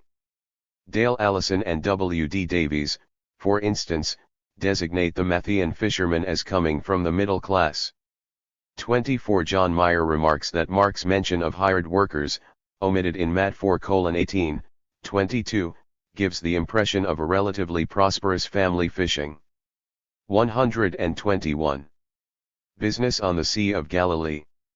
Luke instead presents James and John not as workers for their father but rather as business partners with Simon Peter. 25 Furthermore, Meyer suggests it is well to remember that the fishing business on the Sea of Galilee was a lively and prosperous one, at least for those who owned or oversaw the operations. 26 Likewise, in his recent book on the historical Jesus, Jens Schroeder observes that Zebedee employs day laborers, James and John, who join the followers of Jesus, are thus sons of a small businessman. 27 Perhaps the most blatant example of entrepreneurial language is found in an article by Jerome Murphy O'Connor, Fishers of Fish, Fishers of Men, published in the Bible Review. Murphy O'Connor suggests that Simon Peter and Andrew came from a prosperous, assimilated Jewish middle-class family. What's more, as experienced businessmen, they were astute enough to move their home in order to take advantage of a tax break. Such shrewdness, one can be sure, also manifested itself in the way they handled competition from the many other fishermen on the Sea of Galilee. 28 This article, in particular, is littered with entrepreneurial buzzwords, from the shrewd business practices of the first disciples, to the private entrepreneurs attempting to meet the demands of the market. The first-century Galilean fishing trade is anachronistically described as a lucrative market in which capitalistic enterprises played a significant role. What else do we learn of these titans of industry? According to Murphy O'Connor, the scale of their operation was like that of a large family business. They worked in partnership with James and John, the sons of Zebedee, who had employees. They were free to start and stop work when it suited them. 29 This apparent flexibility in their working conditions provided them with the luxury of dropping their nets and following Jesus. Indeed, against this backdrop of a relatively well-off family, insists Murphy O'Connor, it becomes possible to understand how Simon Peter and Andrew were financially able to drop their work and become disciples. 30 Murphy O'Connor aside, the suggestion that the fishermen were middle class or relatively prosperous immediately raises the question, relative or middle to what? Certainly, when compared to most slaves and the expendable population that was surplus to the demands for labor, one could suppose that fishermen were relatively prosperous. However, regarding their placement within the broader class structure of an advanced agrarian society, in which the overwhelming majority of the population, including independent producers like fishermen and artisans, lived below, at, or just above subsistence level, such comparisons seem less than helpful. R. Alan Culpeper quite reasonably notes that most, we can say that the fishermen operated a 122 small fishing business that involved boats and hired workers. The evidence is insufficient to show that they were among the families of the upper class, but neither did they share the desperate lot of hired servants and day laborers. 31 Nevertheless, in his book on Paul and Economics, Bruce Lungenecker helpfully clarifies that while there might have been a small number of middling groups in the ancient economy, this should not be seen as re-establishing the notion of a middle class into our economic taxonomy of the ancient world. 32 As will be explored further below, a more useful method of demonstrating someone's place in an economic system is found not through measuring or estimating income levels but by considering their relationship to the means of production. A pivotal article by K.C. Hansen published 20 years ago in the Biblical Theological Bulletin should have put some of these assertions about relatively prosperous fishermen to rest. Applying social scientific criticism, Hansen forcefully argued that fishers could hardly be classed as entrepreneurs in such a highly regulated, taxed, and hierarchical political economy. While the boat owners/fishers may or may not have also been involved in fish processing, this would not have made them wealthy, and certainly not middle class, as some authors have contended, since the whole conceptualization of a middle class is anachronistic relative to Roman Palestine. The surplus went to the brokers and the ruling elite. 33. So where exactly do the fishermen fit in the political economy of ancient Palestine? Crudely put, the class struggle refracted in the New Testament writings refers to the small class of aristocratic city-based elite who, controlling the means of production, extract surplus value from the work or labor power of the remaining peasant and slave populations. Around the agricultural and other yields of this social formation grew an administrative and economic infrastructure that became imbalanced in terms of how those yields were distributed. Most resources were channeled upward to the elite minority. Beneath the elite and above the peasant masses was a non-basic class of retainers who, although diverse in social roles, economic experiences, and political attitudes, 34 functioned to enforce and regulate the economic and administrative mechanisms which resulted in the upward flow of resources. If we are to define class in the strict Marxist sense of one's relationship to the means of production, that is, the infrastructure required to produce goods, then it is among the peasant masses that the fishermen and most other artisans should also be located. 35 As Elisha Batten observes, ancient writers such as Plautus, Ovid, and others describe the fish 123. ER's life as impoverished and miserable. In some cases, men who fished were characterized as unmasculine, as their trade meant that they earned their keep by serving the indulgent pleasures of others, particularly rich fish eaters. 36 Gem de Ste.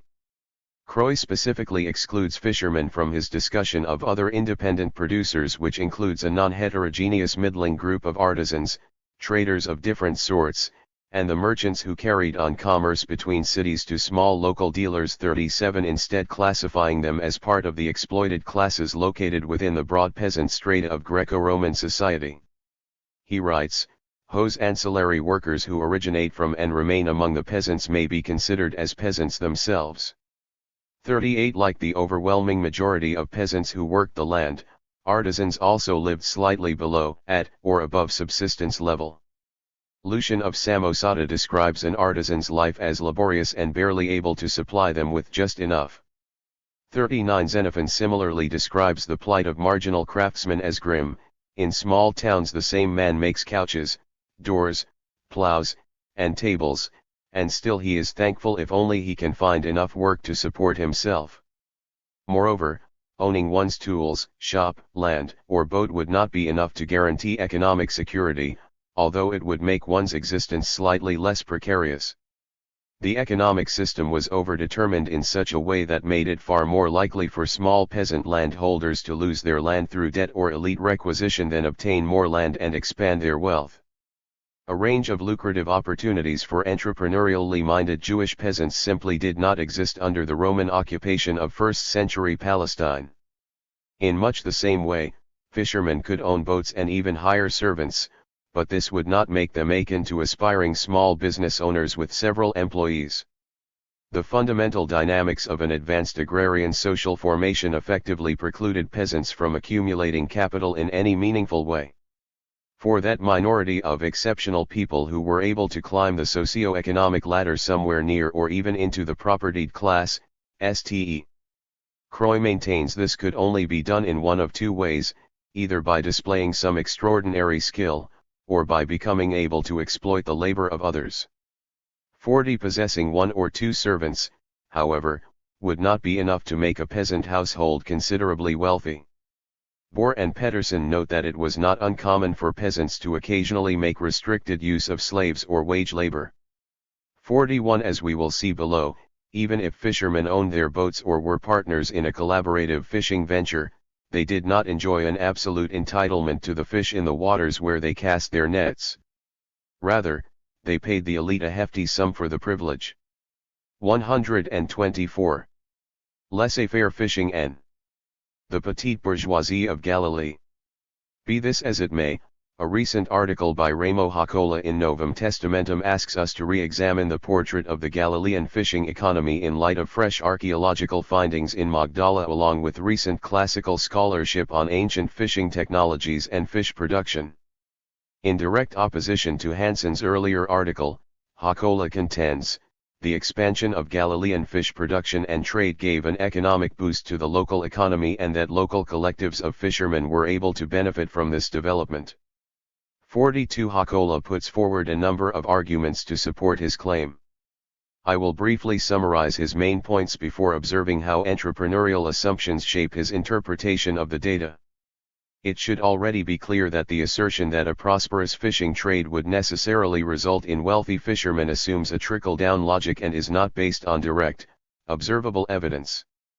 At issue, then, is the tacit assumption that large-scale development necessarily benefits all participants, an assumption that would be even more contentious in an agrarian society than in a capitalist one.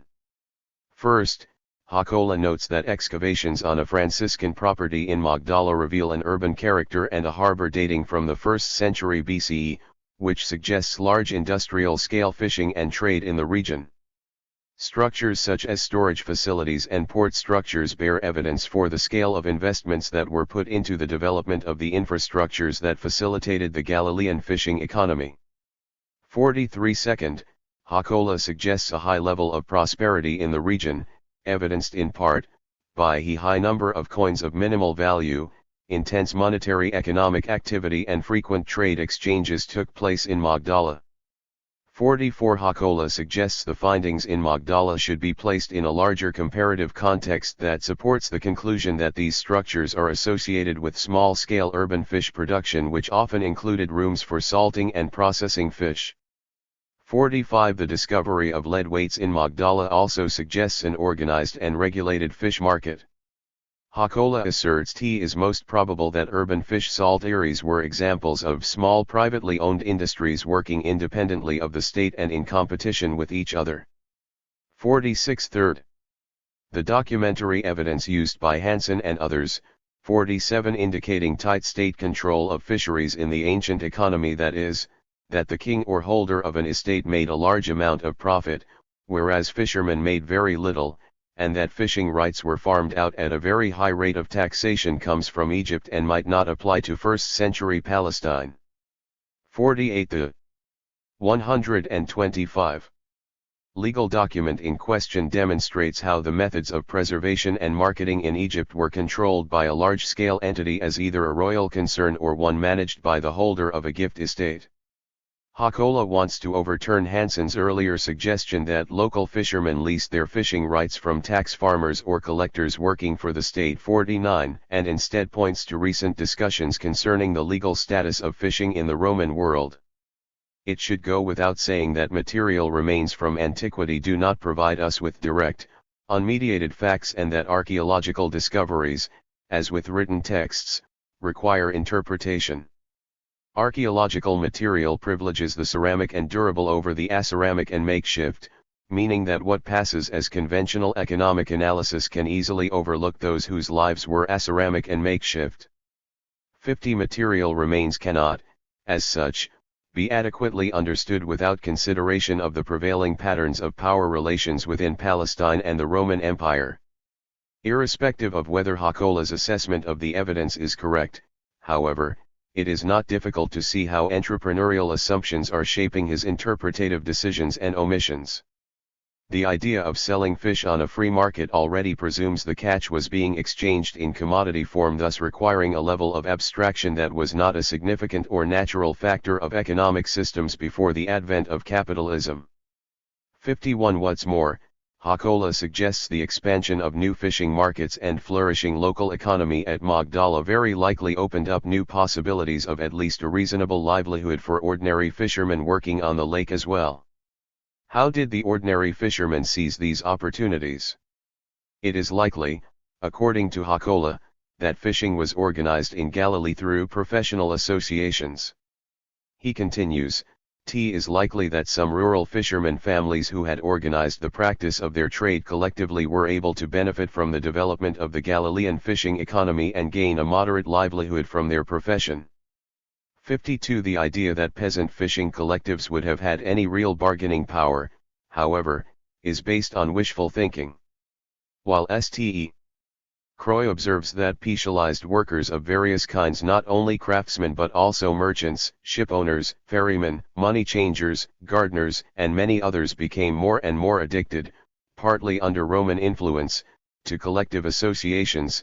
53 Most of these associations would have had a fairly minimal organizational role, and there is very little evidence of their having acted like modern trade unions to improve their members' pay or conditions of work. 54 let alone of their ability to act as small business associations or networks. 126. Moreover, the idea of a loosely regulated free market in which privately owned small businesses could pursue commerce independently of imperial control speaks past almost everything we know of Rome's embeddedness within the political economy of its territories. Any investment in the infrastructure of the fishing trade was the result not of venturing capitalists but of the ruling elite. For whose benefit was this apparent investment made? In order to sustain its vast military might and extensive infrastructure, the empire was reliant upon significant amounts of revenue funneled upward through taxes and other measures of economic extraction. The local aristocracy, although constituting a small minority of the population, nevertheless extracted a share of any surplus to sustain their relatively lavish lifestyles. It would be strange to think the fishing trade operated as an exception outside this basic set of power relations. Further, if everyone was so content with this arrangement, why were there intermittent rebellions and flourishing apocalypses, culminating in the revolts against Rome, with the typical Roman response of occupation and terror, and continuing with subsequent criticisms of Rome? 55 To put it plainly, any textual or archaeological evidence of the fishing trade within Magdala and Capernaum needs to be contextualized within the broader cycles of production and extraction within ancient Roman Palestine. As noted above, this is inevitably a question of who controls the means of production. Further, in what direction are resources channeled? In the case of the fishing trade, the holders of fishing rights or contracts, whether in the form of official ruling or informal arrangement, are akin to landlords or wealthy estate holders and, for all practical purposes, can be identified along with the same class group. As Culpeper suggests, Hos who purchased the fishing rights from Philip, and who also served as tax collectors, would in turn lease fishing permits to fishermen for a share of what was caught.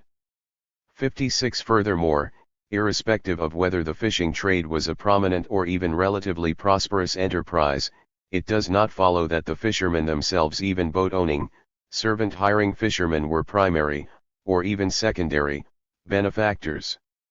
This would speak past their subordinate relationship to the means of production.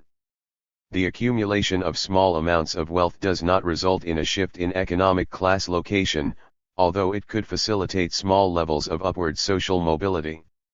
Even middling groups, however, would not receive automatic entitlement to an increased share of an especially lucrative catch, given that the very concept of entrepreneurial profit, understood as profit derived through creative or innovative efforts, was itself an anathema and not factored into the distribution of income. As Jean-Fren perceptively notes, given the overall state of affairs related to the fish industry, it is unlikely that small Galilean fishermen 127 would profit from the new markets and better techniques of preservation, even if these were carried out on such a scale. Magdala. 57 While in some cases fishermen owned their fishing boats and nets, the lake itself, as with all natural resources, was ultimately under the jurisdiction of Rome. Indeed, as Alan H. Cadwallader points out in his chapter in this volume, imperial iconography, architecture, and even theological propaganda granted the emperor cosmic authority over land and sea.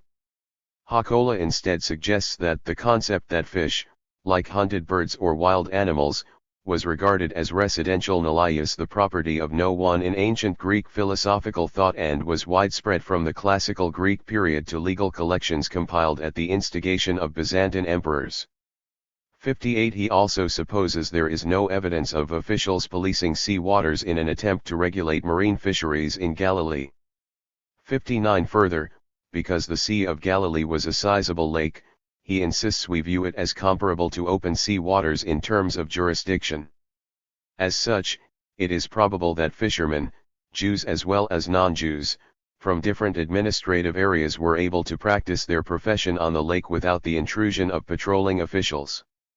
60 Hakola notes an absence of evidence for decrees attaching open sea areas to territorial waters belonging to the command of different officials. Moreover, citing Ephraim Lytle, he suggests it is unrealistic to think that marine fisheries could have been controlled by officials of Greek or Hellenistic city-states or even by Roman authorities. 61. I would urge caution with respect to extrapolating evidence from other localized contexts and suggesting they apply with equal merit to Galilee, especially given Hakola's expressed unease with Hansen's use of legal papyri from Egypt to make sense of the Galilean fishing situation. While Hakola is right to avoid assuming the mechanisms of modern nation-states with patterns of administration and policing of relatively firm borders within Rome's control, there is still evidence of onerous pressure from local centers of power to extract taxation and tribute. In fact, I wonder if the local evidence Hakola suggests is absent is actually hiding in plain sight in the synoptic tradition itself. The call of Levi in Mark 2:13-14, from a tax/revenue office on the shores of the Sea of Galilee, mirrors the call of the fishermen in the synoptic sources. In verse 13 Jesus goes out again beside the sea.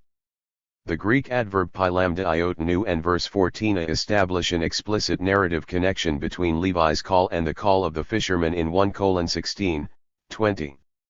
While interpreters have tended to explain this unity through its prototypical function, the parallel setting of the lakes. 128. Foreshore also amplifies a political economic connection between the fishing trade and the collection of tax. This is an obvious example of soft compulsion under Roman jurisdiction. Why else is there a tax booth on the foreshore? Wilhelm Wüllner suggests that as a tax collector, Matthew Levi would have had fishermen working for him. 62. This would mean the fishermen were not entrepreneurs but rather employees. Of course, within the intricate web of Galilean industrial relations, these so-called employees had their own hired help, while tax collectors were themselves working on behalf of some absentee right shoulder. While Levi is part of the Jewish subject population and not a Roman official, tax collectors were often not the holders of tax farming contracts themselves, but underlings hired by them. These individuals were generally taken from the native population, but the higher officials to whom they reported were usually foreigners. 63. Where did such tax collections go? The Herods, in particular Herod the Great prior to the setting of the synoptic texts, would have needed increased revenues to fund massive building programs, an apparatus of mountaintop fortresses, and the royal court and its administration. On top of this, the Herods would have given gifts and tribute to the imperial family in order to sustain the military and aristocracy of the empire. Josephus also explicitly mentions the disruption and dislocation caused by the newly built city of Tiberias under Herod Antipas, which could be viewed prominently across the Sea of Galilee from the fishing village of Capernaum. Richard A. Horsley suggests that in obeying most Galilean villages within sight of one or another of his capital cities, Antipas could be rigorously efficient in collecting the revenues needed to pay for such construction as well as to support his court and administration. 64. Irrespective of official decrees, decades if not centuries of social upheaval and sometimes brutal repression would have imprinted on the native population who was really in charge of the lake. When the Roman warlord Cassius wanted to reassert Roman power in Palestine after an insurgency by one of the Hasmoneans, he enslaved thousands of people around the area of Magdala in 53 to 52 BCE. In a classic moment of exaggeration, Josephus suggests it was as many as 30,000. According to Horsley, the memory of this mass enslavement would hardly have faded by the time of Mary of Magdala and people in other villages along the shore, such as Capernaum and Chorazin. 65. All of this leads me to address the interpretive ramifications of the fisherman's class position. As we will see, if this broader context of widespread social upheaval is kept in focus, then the call of the fishermen. 129. And their hasty decision to leave their livelihoods and follow Jesus can be seen as gesturing toward a wider pattern of peasant social unrest. We have abandoned everything, peasant social unrest and the synoptic tradition. Commentators who reason that the fishermen were relatively prosperous often read the call narratives in the synoptic tradition as demonstrating the cost associated with Christian discipleship. In his analysis of Matt 4.18-22, for instance, Daniel J. Harrington writes that in light of the importance of the fishing business at the Sea of Galilee, it is clear that the first followers of Jesus were leaving behind a secure and stable lifestyle. 66 On Mark 1:16, 20, Francis J. Maloney similarly observes, "It would have been madness to abandon the tools of trade that they had learned to use from long experience, to relinquish all authority over a set of dependent servants, and to give up their trade and their commercial skill." 67 Note how in both examples the stable and relative comfort of a peasant existence is simply assumed, thus making their supposedly atomized decision to abandon their nets all the more striking. Even when the economic cost of following Jesus is spiritualized, however, the romantic image of voluntarily leaving employment and household nonetheless relies on relatable middle-class individuals making middle-class sacrifices. In his article on the entrepreneurial fishermen discussed above, Murphy O'Connor suggests the primary reason the fishermen abandoned their livelihoods to follow Jesus was that useness and profit did not completely satisfy them. They looked for something more spiritual and were prepared to make sacrifices to attain it. 68 Their private spiritual interests were thus maximized in exchange for an economic cost. Such transactional logic is also shared by Laurie Beth Jones's Entrepreneurial Jesus, whose creation of a new category of work for himself is divorced from the actual collective struggles of everyday peasant life. The characterization of the disciples' actions as stemming from individual preference reflects an implicit hermeneutical framework rooted in capitalist assumptions about the entrepreneurial agent who operates relatively free from broader social, political, and economic factors. Such assumptions also filter into the more radical interpretations of the Gospels in a way that can end up ironically anesthetizing their countercultural potential. In his Marxist reading of Mark 1:16, 20, for instance, Ched Myers writes that the fishing trade is accurately represented as an independent artisan. 130. Class, distinct from day laborers, and that the break demanded by Jesus is not only with economic but social security as well. 69 Following Jesus requires not just assent of the heart, but a fundamental reordering of socio-economic relationships. 70 In other words, one's identity is exchanged for another more radical identification within the growing marketplace of neoliberal subjectivities. This includes, I should add, those very identities opposed to the dominant culture itself. Habermas similarly remarks in his stimulating and otherwise brilliant study of the historical Jesus that young men who left their households and followed Jesus became displaced persons. By putting themselves out of place, they represented a provocation to the very order of the community. 71 As much as Myers and Moxneys are correct to emphasize the disciples' aberrant social locations, they overplay the individual agency with which Jesus's followers freely choose to abandon traditional patterns of life. Any radical predisposition is contained by the more substantial edifice of neoliberal ideology, which itself reduces all social values and relationships to arbitrary economic measures and metrics.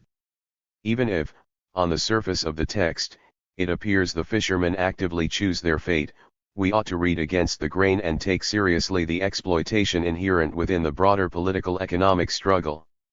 In her highly regarded commentary on Mark, Morna Hooker, in suggesting the disciples were relatively prosperous, ends up offering a gap or rupture we can exploit to hammer this point home. She contends, the reference to hired men indicates that the brothers were by no means poor men. As fishermen they would all have been reasonably prosperous, and Peter's boast in 10.28 is not an idle one. 72 Peter's boast is that he and the other disciples have left everything in their pursuit of discipleship. Jesus's reply, there is no one who has left house or brothers or sisters or mother or father or children or fields, for my sake and the sake of the good news, who will not receive 100-fold now in this age houses, brothers and sisters, mothers and children and fields, with persecutions, and in the age to come eternal life, infuses the destitution of discipleship with the promise of eschatological reward or restitution. Peter's boast is juxtaposed alongside Jesus's radical statements against wealth, including his command to a man with many possessions to sell what he owns and give the money to the poor. The noun capital mu alpha explicitly refers to that which is acquired or possessed, including especially landed property. 73. The man departs unwilling to sever ties. Jesus then says to his disciples, "How hard it will be for those who have wealth to enter the kingdom of God." This evokes a perplexed 131 response from the disciples, which is understandable, given that it is conventionally the wealthy and powerful who control kingdoms. Peter's boast that they have left everything in verse 28 echoes the disciples' perplexed response, as it demonstrates a misunderstanding which is subsequently turned on its head by Jesus. What distinguishes the man with many possessions from the disciples is that the latter were presumably driven from their fields and households. While the key verb fiatum iota can mean to leave or depart from, as in when the fishermen left their nets in 1:16, it has the double meaning of something being released, abandoned, or given up. 74. But why have they given up on everything for the sake of the gospel? The genitive plural form of the noun delta iota omega gamma mu nu, framed by Mark's eschatological promise of heavenly restitution, associates their giving up with an entirely routine scenario of peasant displacement under Roman imperial occupation. In the social upheavals of first-century Palestine, especially in the time leading up to and during the Jewish revolt, patterns of peasant life were frequently disrupted through resettlements and expulsions, sometimes resulting in entire families and households being forced to leave behind whatever meager livelihoods they previously possessed. This presumably included obligations and liabilities to heads of households, landowners, holders of tax farming contracts, and even dependents. According to Friberg's analytical Greek lexicon, delta iota omega gamma mu literally refers to a pursuit or chase. 75. The BDAG alternatively suggests a program of systematic harassment. 76. In either case, delta iota omega gamma mu would seem both a reasonably expected precursor to, and consequence of, having given up social and economic ties in a world where an underlying situation of instability was the norm. Severance from household or land was thus not an internal and individual decision of the heart, but rather a response to external social, political, and economic pressures. From the disciples' perspective, God's call was just as devastating and irresistible as Roman conquest and requisition. Jesus' reply to Peter's boast, combined with the call of fishermen in 1:16-20, speaks directly to those without much to begin with, who have given up what little they do have as an alternative to the grim prospect of staying bridled within an inequitable and exploitative political economic system. It is within this context of widespread social upheaval that the call of the fishermen should be situated. As I have argued, the economic life of fishermen, as with all peasants in the first century, was probably one of subsistence, in which any surplus produced would filter upward to retainers and the ruling elite. The additional intrusions of war, famine, heavy taxation, land acquisition, and social engineering under the Roman occupation would have 132. Intensified the situation of instability. Taken this way, our basic predisposition to the text should be one in which we presume that underlying social and political volatility is driving narrative events. Indeed, peasants generally do not take such drastic actions as abandoning their livelihoods unless conditions have become such that they can no longer pursue the traditional patterns of life. Peter, Andrew, James, and John feature within the synoptic tradition as severely agitated peasant fishermen, and Matthew Levi as a fickle tax collector, all caught in a complex web of exploitative economic relations and tight regulatory control. Their only hope, it would seem, is to abandon their meager existence, to join Jesus for the sake of the gospel and see where this eschatological promise of an alternative kingdom may lead. One might even draw parallels between the disciples' awakening to their sordid predicament and the formation of a new kind of class consciousness as discussed by the Marxist theorist George Lukács. For Lukács, becoming conscious of one's concrete social position and its revolutionary potential changes being itself. 77. No longer are the fishermen submissive peasants, but rather they constitute the beginning of a new collective subject who, as is the history of all hitherto existing society, goes on to antagonize beneficiaries of the exploitative classes, including those officials who, in the eyes of the synoptic narrators, work on behalf of the elite to maintain the status quo. This antagonism intensifies through the respective narratives and culminates with the crucifixion of the lead instigator, Jesus. Conclusion. There is often little awareness or appreciation of just how radically different an ancient agrarian economy is from a modern capitalist one.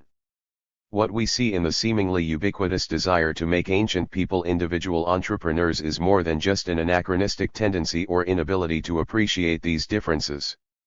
Instead, the retrojection of entrepreneurialism demonstrates just how totalizing neoliberal capitalism has become as an implicit hermeneutical frame, a way of seeing and structuring the entire world in every field and period of human knowledge. The prevailing market society we operate in is now widely accepted as synonymous with universal reality. It is worth pondering, as such, whether Murawski is correct when he suggests these shifts are being implemented at the epistemological level. 78. If so, the consequences are of fundamental importance for the interpretation of texts, and especially those texts imbued with mystical and authoritative properties like Scripture. I have argued that we must make a serious and sober effort to rethink the first-century Galilean fishing trade and the more extensive agrarian social for 133. Machine in non-capitalist terms, challenging the universality of its constitutive categories such as conceptions of enterprise, innovation, individualism, the free market, and capital accumulation. Historical disciplines can and should play a crucial role in relativizing the inviolable reality of entrepreneurialism. This can be achieved simply by emphasizing how individual entrepreneurialism is an inadequate heuristic device for reading ancient texts. As an alternative, I suggest we regard Jesus's call of fishermen in the synoptic tradition as indicative of social peasant unrest that was, in fact, widespread during the frequent upheavals of first-century Roman Palestine. When viewed in tandem with other social, political, and economic forces that were intruding on the daily lives of Jewish peasants, the synoptic narratives suddenly take on new life. Since the work of Gem de Ste. Croix, the question as to whether one can speak of class in the ancient Greco-Roman world should not be an issue. Nevertheless, at a recent annual meeting of the Society of Biblical Literature, there were several panels devoted to the topic of class, with many scholars dismissing it as a useless and reductive term in the name of a liberalist focus on the individual. Interestingly, several presentations began with a reference to an unnamed scholarly trend which had for a while disassociated class from its understanding as relations of production, and a given class's relationship to the means of production, from which point the presenter then could go on to dismiss class for being unsophisticated in terms of its lumping everyone together in one class. Here, of course, we have the nub of the problem, because class as a socio-economic concept receives its fundamental meaning from the relation of a given group to the means of production and their position in the relations of production. Once this framework disappears, class loses its point of reference. What we explore in this chapter addresses the question of how class is manifested in collections of ancient texts like the New Testament. That such literature does not simply provide a reflection or a window onto class should be obvious, for literature is an oblique lens, mediating its context in unexpected ways. We thus do not subscribe to the vulgarization of class to signify identity or status, but rather to a concept revealing socio-economic relations, such as property, exploitation, and struggle. With these points in mind, we begin by examining slaves in the Gospel parables, with a specific interest in the way slavery is abstracted so as to interpellate or constitute as subjects all believers as slaves. Our next step is to Paul, not so much his well-known slave metaphors but the material reality of slave owning and slave deployment in the missionary activity of Paul and others. But how are we to understand Paul as slave owner? This requires an Chapter 7. Hand of the Master. Of Slaveholders and the Slave Relation. Roland Bohr and Christina Pedersen. 140 Roland Bohr and Christina Pedersen. Examination of Roman law and practice, in which the slave as thing lacks potestas and thereby agency, becoming the hand of the master. 2. Abstracted slaves. We begin not with Paul's abstracted metaphor of slavery, 3. But with the gospel parables. Of particular interest are the parables in which God is a slaveholder who must deal with slaves. We would like to address 3 features of such parables: their allegorical keys, the interpellation of Christians as slaves, and the connection with property, all of them abstractions from the material and economic reality of slavery. Before we do so, let us address an objection to the very idea that God is presented as a slaveholder in the parables. Louise Schottroff in particular has argued that such parables must be seen as antithetical, putting significant distance between the slaveholder of the parable and God. For example, the owner of the vineyard in Mark 12:1-12 has quite a number of slaves at his disposal. Schottroff argues that the matter-of-fact interpretation of the vineyard owner as God must be fundamentally called into question if we take the social historical analysis of the text seriously.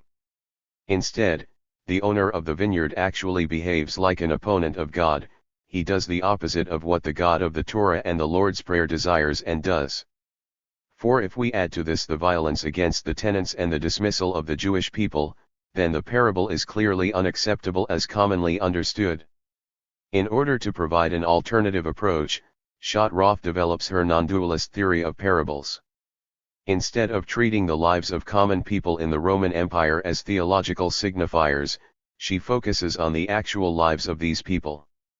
5. Thus, this parable in light of the proposed non-dualist theory reflects the economic hopelessness of the poor agrarian population and their hatred for their new master. It should be no surprise that indebtedness turns those burdened with it into violent people filled with hatred.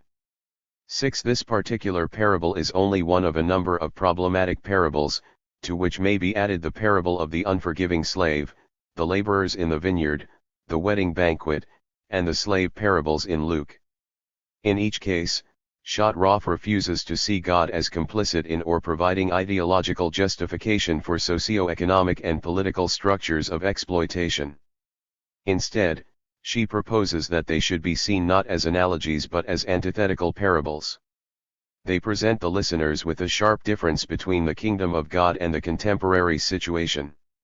Her main hermeneutical strategy in contrast to William Herzog, 7, who detaches the parables from their later interpretations, is to translate mu omicron iota omicron upsilon nu and mu omicron iota omicron as compare rather than equate. Problematic as this may be from a semantic perspective, the reason is that compare incorporates the possibility of identifying difference in the comparison rather than being tied to similitude. 8. It should be no surprise that Schottroff also insists heavily on non-allegorical interpretations of the various parables, because she wants to use the exploitative and violent content of the parables to signify the actual socio-economic context and separate a given parable from the kingdom of God. At least 2 problems arise from these proposals. First, it is difficult to avoid the fact that these parables present the class consciousness of slave owners, landlords, and thereby of the ruling class. In this light, slaves and tenants are depicted as wicked and rebellious types, seeking to deprive property holders of their perfectly justified income. Second, the problem remains that many of the parables do contain the keys to their own interpretation, either through an extensive one-by-one exposition of the various elements, such as in the parable of the sower, or weeds in the field, or in the formula mu omicron iota omicron upsilon nu / mu omicron iota omicron sigma tau iota nu. One may, of course, seek to separate these allegorical readings from the parables themselves, whether through historical efforts to separate the original Jesus from the early Church 9 or through a desire to wrest a liberative reading from even the most recalcitrant material. While we appreciate the reasons for attempting to do so, negating the ruling class perspective or the elements of anti-Judaism implicit in the insider-outsider framework, what is lost in such efforts is the process of abstraction entailed in the allegorical interpretations. But what do we mean by abstraction? Let us begin to tackle this question as follows. Christian metaphors of slavery include both negative and positive connotations. The Christian can be termed both a slave of Christ and a freed person of Christ. 10. What is crucial in this designation is not the positive or the negative valence, but the characterization of the Christian as a slave, one way or another. 11. Thus, Luke 16:13 concerns a slave not being able to serve two masters. Here God and wealth are personified as masters, which means that the listener is interpellated as a slave. Further, in the various parables where God is characterized as slaveholder, the slaves are either obedient or disobedient, and are rewarded or punished accordingly, all of which provides the listener with a choice between being an obedient or a disobedient slave. Perhaps Luke 17:7-10 expresses this interpellation best.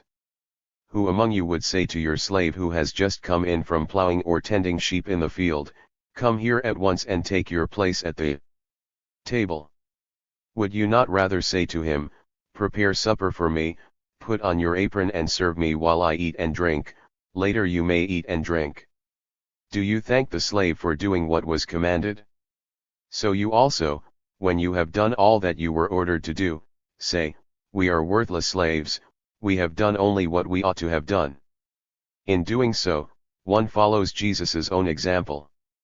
As he points out in Mark, whoever wants to be first should become everyone's slave. 12 Thus far we have argued that allegory and interpellation are two dimensions of the abstraction of slavery in the Gospels. Our third point concerns property, where a contradiction arises. The initial form of this contradiction appears with St. Croix's formulation. On the one hand, he claims that Jesus was against property; on the other hand, he acknowledges that Jesus accepted slavery as a fact of his environment. 13 However, the question of property per se is not so clear-cut given that slaves are, of course, property. Parables and sayings against property do appear, such as the various sayings about camels and eyes of needles and the parable of the rich fool. Yet, we also have the parables about God in which God is cast as a king or slave holder, to the point of being in charge of substantial property, as we find in the parable of the faithful or the unfaithful slave and the parable of the talents. A particularly interesting example is the chapter in Luke containing 3 parables which illustrate repentance. 2 of them concern property as metaphors for sinners, namely, the parable of the lost sheep and the parable of the lost coin. Both parables equate the repentance of a sinner with finding a lost sheep and a lost coin. The third is the parable of the prodigal son, whose father owns a large slave-run property. In all 3 cases, God is the property owner who rejoices in the return of something or someone lost. All of this is only the initial part of the problem. Let us return to St. Croix. While he observes that slavery is accepted as part of the socio-economic landscape of the Gospels, he also recognizes that slavery is one aspect of the larger question of property in general. 14 Obviously, this observation is in tension with his earlier effort to distinguish property from slavery. Indeed, the two are inextricably connected in the Roman world.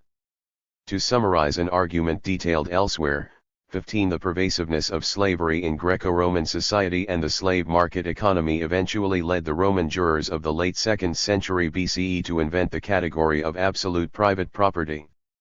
Crucially, they defined such property not in terms of the relations between human beings, "This is my property because it belongs to no one else," but as the relation between a human being and a thing. The catch here is that the residential in question was precisely a slave. For some centuries, slaves had been inexorably redefined as things and not as human beings.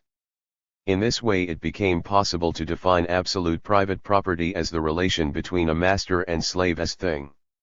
Tellingly, the Latin word, a relatively new one for such property, was dominium.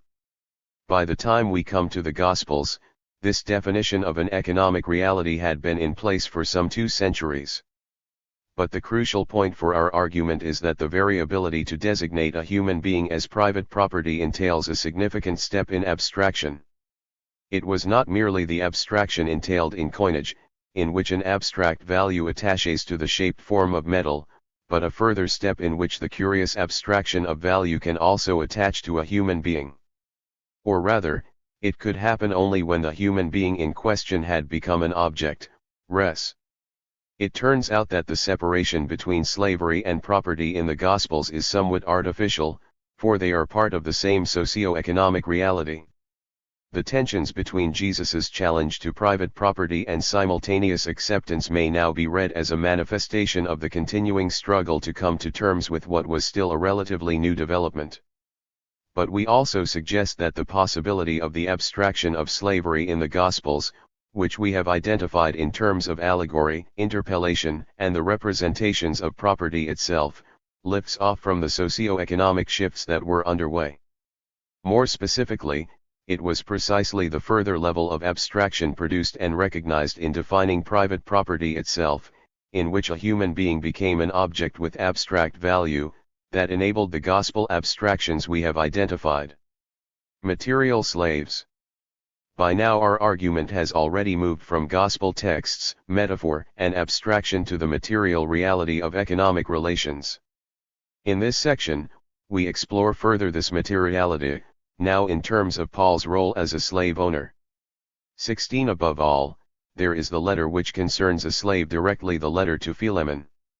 In order to understand this letter, we draw on the work of Ulrich Roth, 17, which shows clearly how this letter functions as a productive beginning for early Christian attitudes towards slavery. Her argument is that one's imus was a contribution as human chattel to the kappa omicron iota nu omega nu, and that Paul was a co-owner of one's imus. This point is carefully argued through attention to the communication strategies of the letter, analysis of the term kappa omicron iota nu omega nu, and its practices of pooled ownership of various resources, Paul's display of mastery, and an analysis of the parallel universe of Pauline Christianity which brings 144 Roland Bohr and Christina Pedersen. The contradiction between Christian brotherhood and the economic system of slavery to the fore. Roth concludes. Whilst slavery, like citizenship, was irrelevant in the New World Order, it was the order of the Old World, which acknowledged slavery, that allowed Paul a double coup. In his dealings with Philemon and one's imus, Paul embraces the order of both this world and the next, creating parallel universes that, with regard to slavery, could only have been understood by non-Christians as an expression of a complete and unreserved acceptance of the slave system. 18. Arising from Roth's argument, let us emphasize the following. Least controversial is her point that Paul was a slaveholder. Based on a dual reading of kappa omicron iota nu omega nu as both a practical association of pooling resources for a specific goal, as well as Paul's spin on this as a community of believers, Roth argues that Paul is consciously mingling the two layers in order to assert his authority and undergird his demand for one's imus. Based on the contractual arrangements inherent in kappa omicron iota nu omega nu, to which Paul refers several times in the letter, he is challenging Philemon to honor the agreements in this arrangement. The precise issue is one's imus, who, if he was a contribution by Philemon to the kappa omicron iota nu omega nu, would make Paul the dire part owner of one's imus. This situation accords with the agreement entailed in the nature of the kappa omicron iota nu omega nu, where material contributions become common property. Slaves, as chattel, would have been part of this contractual arrangement. 19. Two specific points in the letter reinforce the master-slave relation between Paul and one's imus. First, Paul is ready to take on possible debts, which acknowledges his legal responsibilities to Philemon and is typical of the thinking of a slave master. 22nd is the presentation of one's imus as Paul's agent, the physical extension of Paul who is to be received by Philemon both in the flesh and in the Lord, thereby reinforcing one's imus's status as a thing, a sentient tool or the hands of Paul's mind, but also of the old world. 21. This brings us to the second item of interest from Roth's article, namely the idea of slave as a thing, used as a slave, within the Church. Scholarship on slavery and Christianity has moved far beyond William Westermann's naive assertion that early Christianity regarded slaves as human personalities instead of things, the latter being the reality of Roman law. 22. In particular, the work of Jennifer Glancy 23 and J. Albert Harrell 24 has broken much new ground, and Joseph Marshall has proposed that one's imus was also a sexual vessel.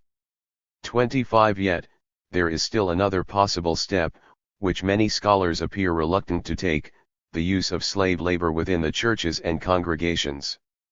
These scholars attempt to insert a buffer against such a possibility in various ways, seeing Paul's perspective as aligning comfortably with that hand of the master. 145. Of the slave owners, regarding Paul's possible interaction with slaves when accepting hospitality of slave holders, 26 using qualifiers when mentioning ownership, 27 perhaps speculating that Onesimus was a runaway slave, since this avoids the interpretation that Onesimus was sent by Philemon as assistant to Paul, which would make Paul someone who directly benefited from slave labor. It seems that most follow, whether explicitly or implicitly, John Byron's remarkable point of view in his assessment of the status quo. As appalling as the notion of slavery is in any society, the fact remains that, in the context of the New Testament, slavery did take on some positive aspects. This is not to suggest, of course, that Paul was a supporter of slavery. But he and other New Testament authors were able to find something that was of redeeming value for their theology. 28. Following Roth, we prefer to read the text in a more straightforward manner. Slaves were used in the service of Christianity. We mean not only that Paul would have benefited from someone's slave in someone's house, but that the various congregations made use of slave labor, as we find with Onesimus and Epaphroditus. For example, the reference to Chloe's house in 1 Cor 1:11 suggests for John Barclay probably the presence of slaves in the homes of some of his converts, 29, and for Carolyn Ojaik and David L. Balch, following Gert Thiessen, perhaps her slaves or dependent workers. 30. Both Glancy and Laura Nasrallah go a little further and suggest that the message to Paul was conveyed by Chloe's slaves, 31, but without arriving at the obvious conclusion that early Christianity exploited slaves as a matter of course, as did the rest of society. Finally, Roth expands Barclay's point that the hospitality offered in the first house churches is unimaginable without the help of slaves. 32. She also argues that early missionary work had to rely on the work of slaves. One of us has suggested as much in a reading of Acts 18:1, 5, where Paul works with Aquila and Priscilla until Silas and Timothy turn up in Corinth. 33. While most commentators assume that Timothy and Silas bring funds, enabling Paul to focus on preaching, 34. The text actually says nothing about bringing anything. This opens up the possibility that Timothy and Silas worked to support Paul, enabling him to preach full-time. This is further supported by the order or command, 35, issued by Paul to Silas and Timothy in Acts 17:15, to join him as soon as possible. Another place where Paul's use of slaves is revealed is when he signs off his letters in his own hand. I, Paul, write this greeting with my own hand. I, Paul, write this greeting with my own hand. This is the mark in every letter of mine, it is the way I write. See what large letters I make when I am writing in my own hand. So if you consider me your partner, welcome him as you would welcome me. If he has wronged you in any way, or owes you anything, charge that to my account. I, Paul, am writing this with my own hand, I will repay it. I say nothing about your owing me even your own self. I, Paul, write this greeting with my own hand. Remember my chains. Grace be with you. Obviously, if Paul writes only the occasional sentence, he must be dictating the remainder to someone else. It makes perfect sense to think this someone else was a slave under Paul's command. We only have to look at the example in Rom 16:22, where Tertius inscribes himself, I Tertius, the writer of this letter, greet you in the Lord. 36. In drawing this section to a close, let us return to Roth's insightful work, now in terms of what she calls Christian slavery, situating Paul's use of slave labor in the wider context of the economic exploitation of slaves in the Roman Empire.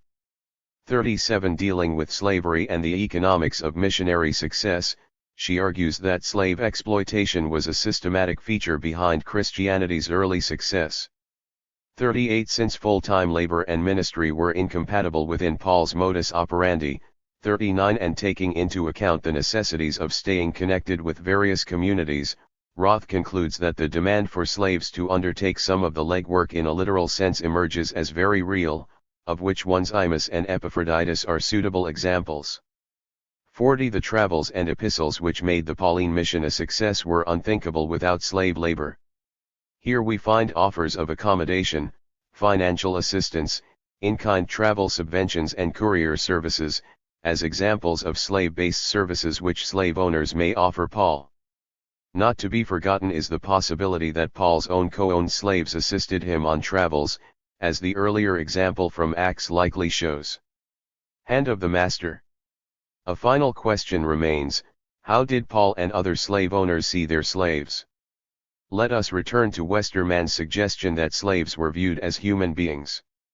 This position is an old trope in the wider scholarship on slaves, and emphasizes that since slaves were human beings with feelings and agency, the laws supposedly hint at some uneasiness, if not signs of humanitarianism.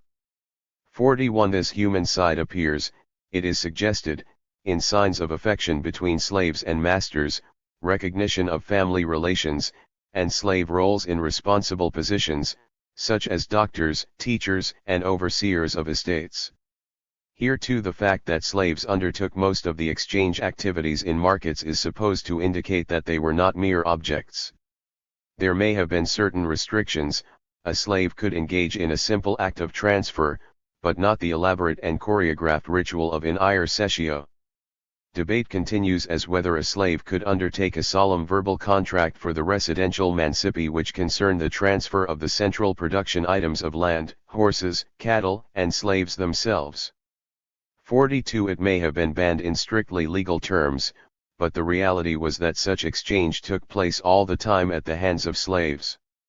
They also made and received loans, acknowledged receipts of money, and managed operations for their masters. If the Romans could show at least some compassion for their human things, surely Paul and the early Christians did so as well. Unfortunately, this was not the case. To begin with, the Romans lacked the understanding and category of direct legal agency. 43. Legal contracts could be made only by the actual persons, or principals, involved in the contract. If Julius made a contract with Seius, who was acting under instructions from Marcus, and they were all free men, the contract firmly remained between Julius and Seius.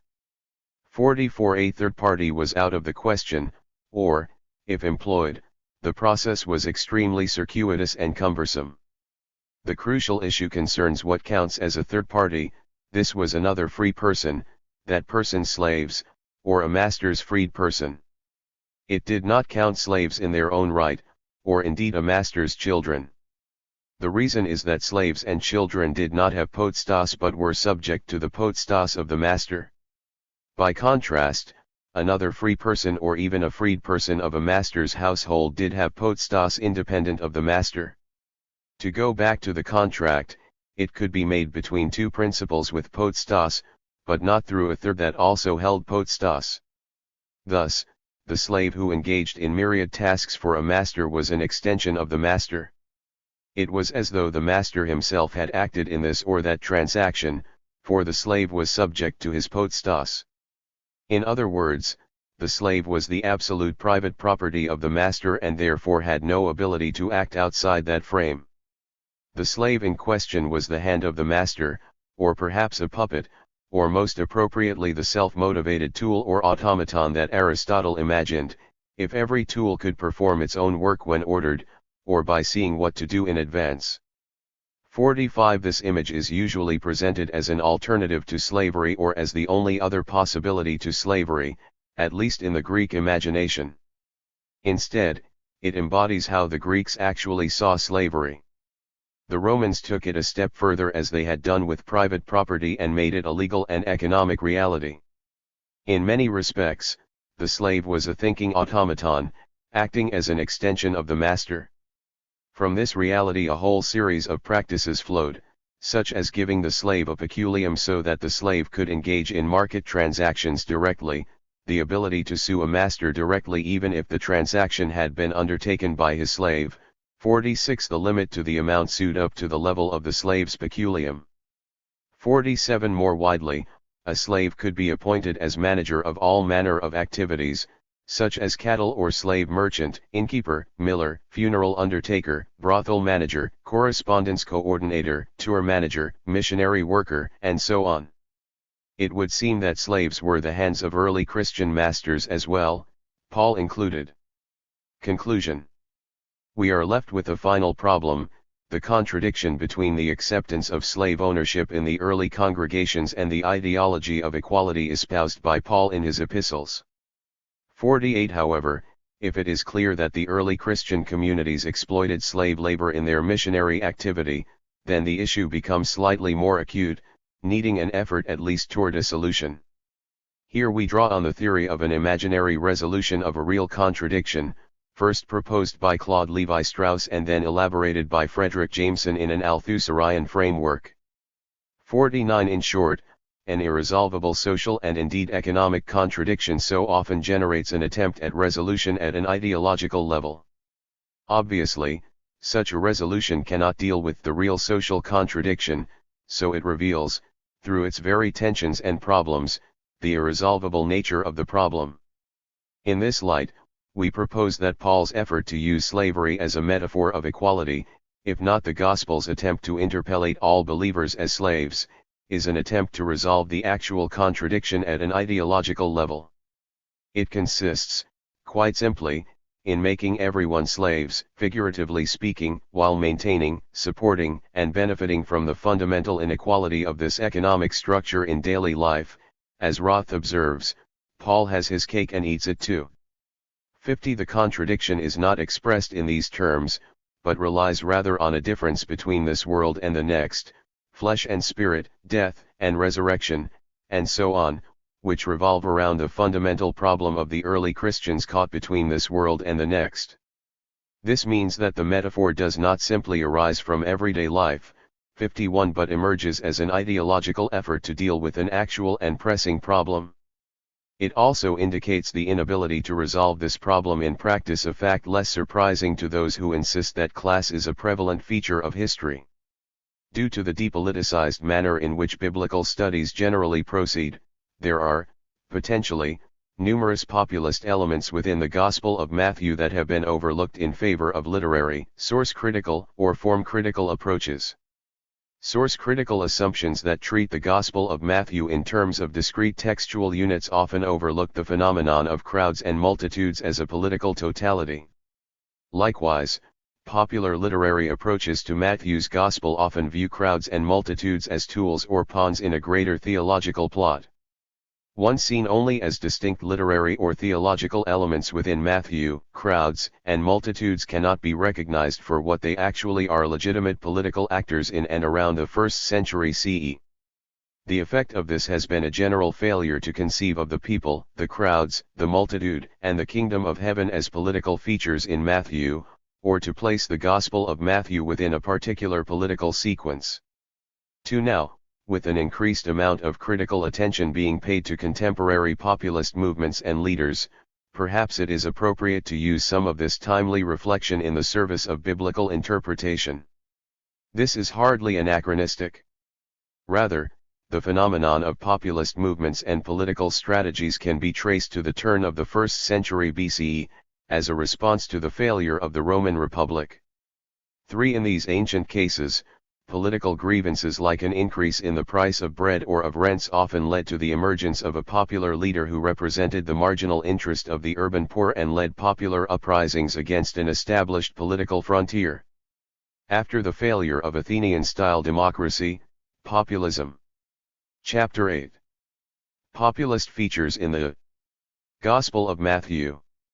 Bruce Worthington. 154. Bruce Worthington was one of the only ways to seek political representation, and was a significant source of political change, mostly due to the fact that established leaders often feared the people. For such a fear of crowds and rowdy poor people is represented famously by Cicero in 59 BCE, when inexperienced men, unversed in and devoid of knowledge of any kind, had sat down together in the theater. They would undertake useless wars, would place seditious men in charge of their cities, and would expel the most deserving citizens from their community.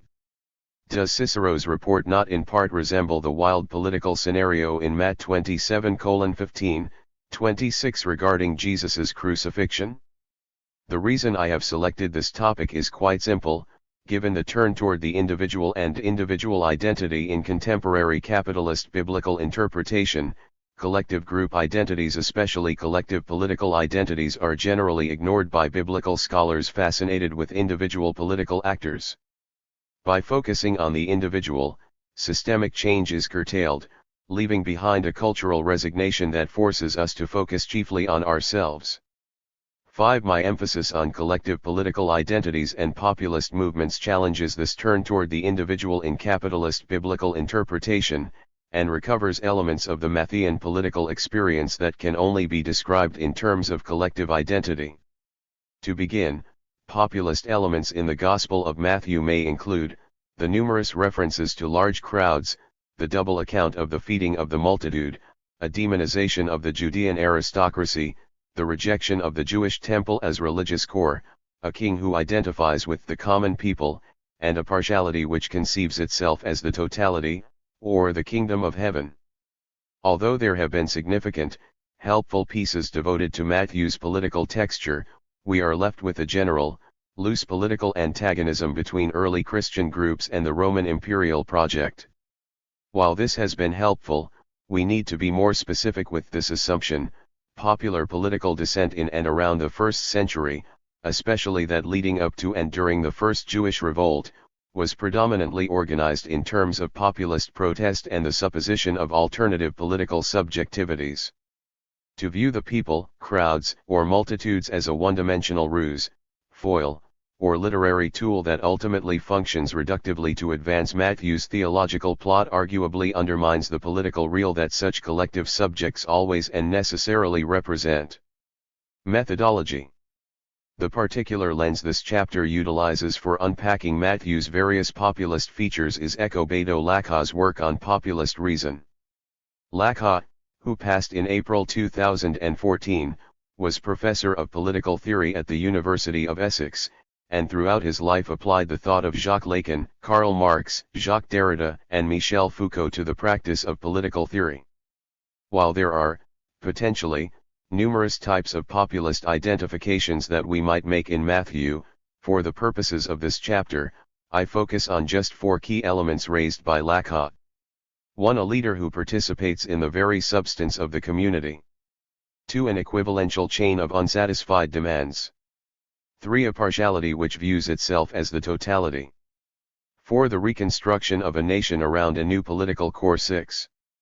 As a caveat, the chapter is not meant to suggest that Matthew's Gospel functions purely as a formal populist document, nor does it represent or gesture toward a fully fledged populist movement per se.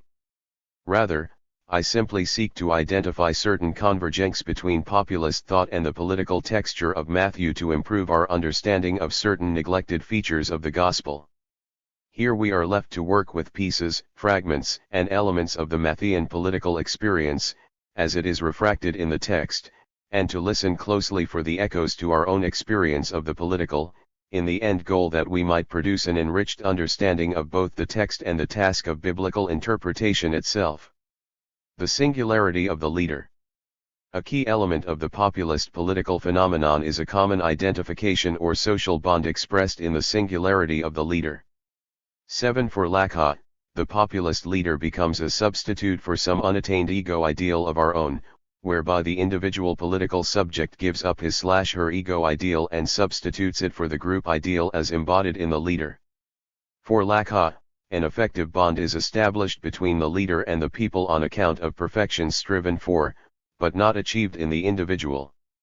8. Here, for Lacan, the key to explaining a plurality of socio-political alternatives is found in the perceived distance between the ego and the ego ideal. 9. If 156 Bruce Worthington. The distance between the ego and the ego ideal increases, we find identification between peers as members of the group and transference of the role of the ego ideal to the leader, who is often perceived in unattainable or exceptional terms. However, if the distance between ego and ego ideal is less, then the leader will be the object choice of the members of the group, but the leader will also be a part of the group, participating in the general process of mutual identification. 10 Here, an understanding of Matthean Christology is useful, not for proof texting early Christian belief about the divinity of Jesus in a vulgar manner, rather, an understanding of Matthew's high Christology helps us to identify the potential distance between the ego and ego ideal in the community. An understanding of Matthean Christological terms like Son of God, Son of Man, Son of David, Messiah, and so on, all aid in the identification of Jesus as an object who represents the ego ideal of the group, and this is a significant feature of populist group identity. The potential distance between the ego and ego ideal in Matthew can be summarized by the clarifying question of John the Baptist to Jesus, added by Matthew, "I need to be baptized by you, and do you come to me?" 11 Notably, the transference of ego ideal to the leader is perhaps different in Gospels with alternative Christologies like Mark or John, and significantly different with, perhaps, a leader like Paul, one who participates in the general process of mutual identification, but only as strictly part of the group. In populist terms, it is the leader who participates in the very substance of the community that makes identification possible. A populist leader will only be accepted if he/she presents, in a particularly marked fashion, features that they share with those they are supposed to lead. 12 So, we see in Matt 11:19 this type of identification of Jesus with the people. The Son of Man came eating and drinking, and they say, "Here is a glutton and a drunkard, a friend of tax collectors and sinners." 13 Matthew's genealogy of Jesus also infers that Jesus's true identity is split. He is of both the Father but also one of the brothers of Israel. 14 In times of significant political crisis, the less a group is kept together by differential mechanisms of the state, the more it depends on an identification of the unity of the group with the name of the leader. 15 In our case, Peter's identification of Christ as the Messiah is consistent with and inherent to the formation of people. The symbolic unification of a group around the singular individuality of Christ. 16 Thus, there is a noticeable hegemonic structure to discipleship in Matthew, the group conforming to the identity of the leader, who is Jesus. In this sense, the popular identification of the group is found in the hegemonic structure of the relationship between the disciples and Jesus, a social bond clearly evidenced through populist statements like this. 17. 157. Come to me, all you who are weary and burdened, and I will give you rest. Take my yoke upon you and learn from me, for I am gentle and humble in heart, and you will find rest for your souls. For my yoke is easy and my burden is light. In the case in which the distance between ego and ego ideal was entirely bridged, we would have the total transference through organization of the functions of the individual leader to the community. 18 So, given the untimely death, banishment, or exile of a populist leader, the functions of the individual leader are passed on, often in the form of a community that represents the name of the leader after they are gone. 19 In fact, for the populist group to move into a stage of formal institutionalization, the populist leader must be removed, either by banishment, exile, or execution. In Matthew, it is the Great Commission that represents the transference of the functions of the individual leader Jesus, to the community, seen in the command after his death and resurrection. Then Jesus came to them and said, "All authority in heaven and on earth has been given to me. Therefore go and make disciples of all nations, baptizing them in the name of the Father and of the Son and of the Holy Spirit, and teaching them to obey everything I have commanded you.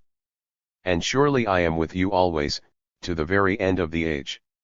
It is the disciples, in Matthew, who must represent the name of the leader after he is gone, and, paradoxically, it is this removal of Jesus which allows for the formal institutionalization of the church, seen in the transference of the function of leadership from Jesus, to Peter, and the rest of the disciples.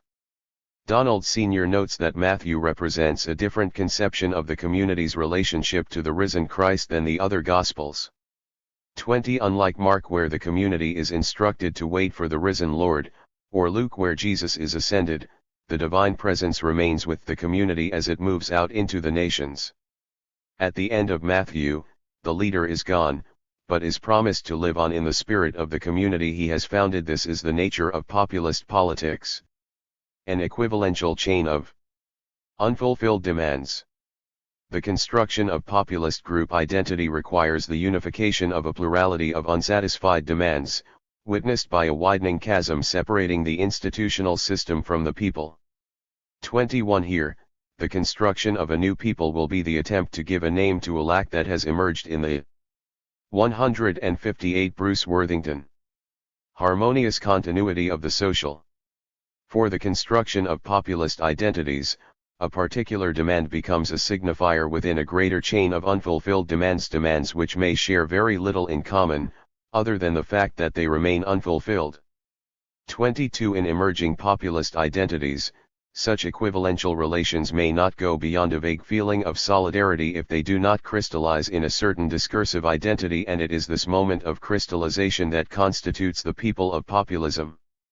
23 In a sense, it almost goes without saying that peasant life in first-century Palestine under Roman occupation and a complex network of Jewish aristocrats represents a situation where a widening chasm had developed between the institutional system and the people. 24 This is a political development that can be found in the synoptic tradition itself. According to James G. Crossley, for instance, the synoptic tradition also bears witness to the shifting situation of peasant life, from poorer to poorer, along with hostility to urbanization, large landowners, economic exploitation, and general unrest. 25 As Richard A. Horsley also suggests, unlike more politically refined Greek urban centers, the city of Jerusalem and its surrounding area, where the narrative of Matthew culminates with Jesus' arrest and crucifixion, was still, unlike Antioch, an Oriental city, divided basically between the ruling class and the rest of the populace. 26 In the case of political crisis, there was no established or legitimate vehicle through which ordinary people could express their concerns, except through the outcry of the crowd/mob, or popular revolt. 27 According to Warren Carter, the Roman legionary economy, secured by military threat, dispossessed most of the Jewish population of any political or economic power, and coerced the population into submissive cooperation. 28 Under this coercive arrangement, peasant and artisan labor produced goods and services, rendered in taxes and rents, that sustained the wealth and lifestyle of the ruling elite. 29 Carter notes that between 30 and 70% of peasant and artisan production was claimed through various taxes without appropriate representation. 30 The dire situation of peasant life in first-century Judea is aptly described by Philip Harland as one in which peasantry, through taxation and rents, supported the continuance of a social-economic structure characterized by asymmetrical distribution of wealth in favor of the elite, a small fraction of the population. 31 Clues to the nature of the equivalential chain of unfulfilled populist demands in Matthew can be found in the recognition of crowds/mobs as active representatives of antagonistic political discourse. For example, take note of the following verses. 159. And they discussed it among themselves, saying, If we say, from heaven, he will say to us, why then did you not believe him? But if we say, from man, we are afraid of the crowd, for they all hold that John was a prophet. Again they looked for a way to arrest him, but they were afraid of the crowd because the people held that he was a prophet. So when Pilate saw that he was gaining nothing, but rather that a riot was beginning, he took water and washed his hands before the crowd. 32. Based on the work of Eric Hobsbawm and his notion of the city mob, Horsley notes that in a time before popular democratic forms such as elections, town meetings, or political parties, the crowd protest, or riot, was one of the few forms through which people could express political demands. 33 As members and representatives of the ordinary people, Horsley notes that the ancient mob expressed genuine interests and concerns of the urban poor, such as simple hunger if the price of bread was too high, or if speculators sold off all the grain. 34 Food crises, whether naturally occurring or, in some cases, provoked deliberately, regularly drove up prices far beyond the means of ordinary plebs. 35 It should be noted that during the Great Famine of 35–34 BCE, Josephus suggests Herod the Great went to considerable effort to supply grain from Egypt to the city of Jerusalem. 36 At roughly the same time, populist leaders such as Tiberius and Gaius Gracchus, and Publius Clodius Pulcher initiated populist-style reforms in the distribution of Roman grain supply, thus winning the favor of significant mobs and lower-class groups. 37 Regarding the total size of the population that generally received free bread doles, there is little information. However, scholars estimate that by the year 40 BCE the total number of eligible males receiving bread distribution was somewhere around 320,000. 38 The distribution of free grain was a key platform for populist movements before the turn of the 1st century, and the shortage of bread may have been the occasion for popular outcries that were concerned with other, broader themes. 39 Thus, the distribution of free bread mentioned in the feeding of the 5,000 and also the 4,000, when seen within the greater context of popular grain distribution in antiquity, might allow us to assume a populist feature to these events. 40 It is, perhaps, Jesus's distribution of free bread twice that recognizes an unfulfilled political demand, and establishes what Lacan might call an equivalential. 160 Bruce Worthington. Chain with the crowd/mob that is present. While we now undoubtedly assume a controlled, ordered distribution of bread, perhaps this event is more appropriately viewed in terms of a public demonstration of unfulfilled political demands, an attempt to overthrow the established political frontier. Populist features of this event are consistently overlooked in the history of interpretation, in the interest of interpreting this bread dole as like manna from heaven, with Jesus symbolically reenacting some idyllic moment from Israel's past. 41 Instead, combining these two feeding events with other populist features in Matthew demand that we take seriously populist elements within the stories of the feeding of the 5,000 and the 4,000 respectively. It is this new equivalential chain, established through unfulfilled populist demands, which forms the basis for a new political frontier in the Gospel of Matthew, an internal antagonistic frontier separating the people from the Jewish aristocracy, and the unification of various demands into an alternative, yet stable system of signification. 42. A partiality as totality. Or the kingdom of heaven. Populist identity is generally constructed on the basis of a partiality, a small number of adherents, who view themselves as representatives of a greater, emerging totality. Here, Lacan suggests the people is something less than the totality of the members of the community, it is a partial component that nevertheless aspires to be conceived as the only legitimate totality. 43 So, in the case of an institutionalist discourse, all differences are considered equally valid within a wider totality. However, in the case of populism, this symmetry is broken, there is a part which identifies itself as the whole.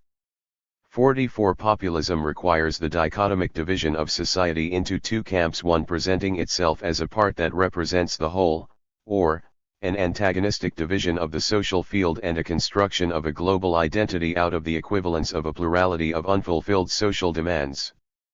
45 This hints at the Lacanian notion of objet petit. In Matthew, the construction of partiality which views itself as a totality is part of an expanding hegemonic vision which we might call the kingdom of heaven. I suggest the kingdom of heaven, or kingdom of God. In Matthew functions as an expanding hegemonic vision, a partiality that views itself as a totality, one which can be identified on the basis of an exclusive, yet stable, system of signification.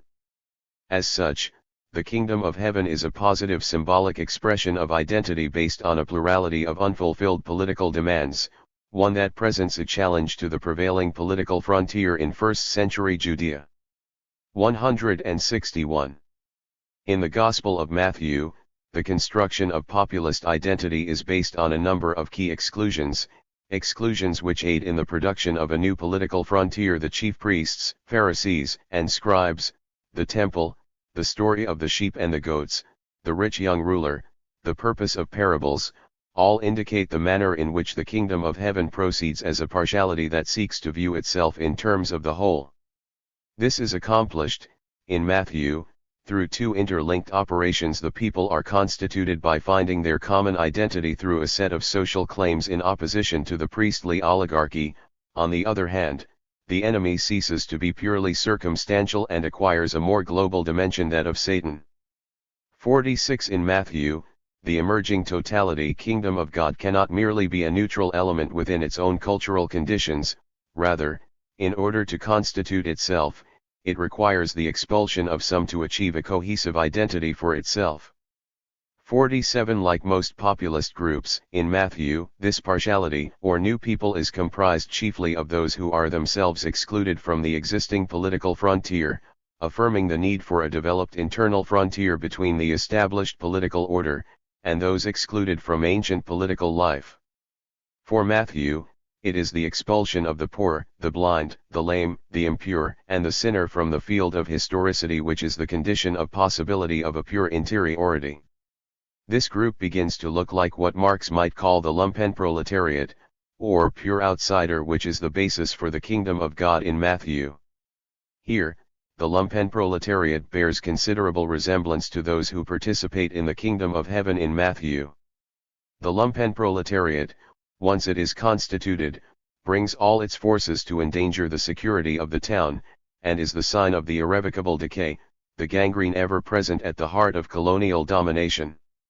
So the pimps, the hooligans, the unemployed, and the petty criminals throw themselves into the struggle like stout working men. These classless idlers will by militant and decisive action discover the path that leads to nationhood. The prostitutes too, and the maids who are paid £2 a month, all who turn in circles between suicide and madness, will recover their balance, once more go forward and march proudly in the great procession of the awakened nation. 48. In the case of Matthew, those engaged in the populist struggle have to do more than engage themselves in the ambiguous position of subverting the system. They have to reconstruct identity around a new popular core, one which will require an exclusive, yet stable system of signification. 49. In Matthew, this is 162. Bruce Worthington. Exactly the function of the parables to introduce a stable, yet exclusive, system of signification. 50. Likewise, the Sermon on the Mount in Matt 5-7 defines and explains the function of the kingdom of heaven, what it looks like, how one should act, a subsequent role for law, and a place for authority. In this stable system of signification, known as the kingdom of heaven, it is not that all the elements of an emerging configuration have to be entirely new, but rather the partial object around which the hegemonic formation is reconstituted as a new totality does not derive its central role from any logic already operating within the preceding generation. 51. As an exclusive partiality which views itself as totality, the kingdom of heaven is not an improvement, nor a reform, rather it provides stability and order to where previously there was none. 52. Those who participate in the kingdom of heaven will present two faces, one of rupture with an existing order, and the other introducing order where there is basic dislocation. 53. So, the kingdom of heaven in Matthew is both subversive of the existing state of things, and a starting point for a more or less radical reconstruction of a new order, particularly when the previous one has been so shaken. The goal of constructing a partiality which conceives itself as the totality is to view the reconstruction of a people around a new political core, often found in the singularity of the people's leader, who is Jesus. In Matthew, the emerging populist configuration develops a stable system of signification based on key exclusions, yet also appears as an extension, or true representatives of Israel. It is not that the notion of Israel is totally discarded, rather like all populist groups, Jesus and the disciples claim legitimacy through the necessary exclusion of corrupt bureaucrats and position themselves as representatives of a loosely reconstructed Israel. So, there is still a function to law and the history of Israel in Matthew, but only as it coheres with the logic of an emerging partiality, and the stable, exclusive system of signification that it represents. Conclusion.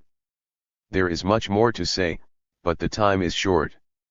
Left-leaning anti-imperial readings of Christian scripture that overlook the noticeably hegemonic structure to early Christian group formation, particularly in their leader Jesus Christ, are utterly deficient. This is getting us nowhere. Perhaps it is time to conceive of the people, the crowds, and their singular leader in Matthew as a robust political category, hardly an inclusive religious community, but rather a partiality that viewed themselves not as part of the whole, but a part. 163. That is the whole. I have endeavored to configure the Gospel of Matthew in terms of populism for this reason. Populism was and remains one of the ways in which politics is configured after the breakdown of more formal political arrangements. Our particular vantage point as a generation familiar with populist political strategies has unique insight into its function, and these insights are generally helpful when thinking about similar political sequences in the ancient world. Kingdom of Heaven in the Gospel of Matthew is the construction of a people that has emerged amidst the failure of political conditions in Judea around the time of the 1st century.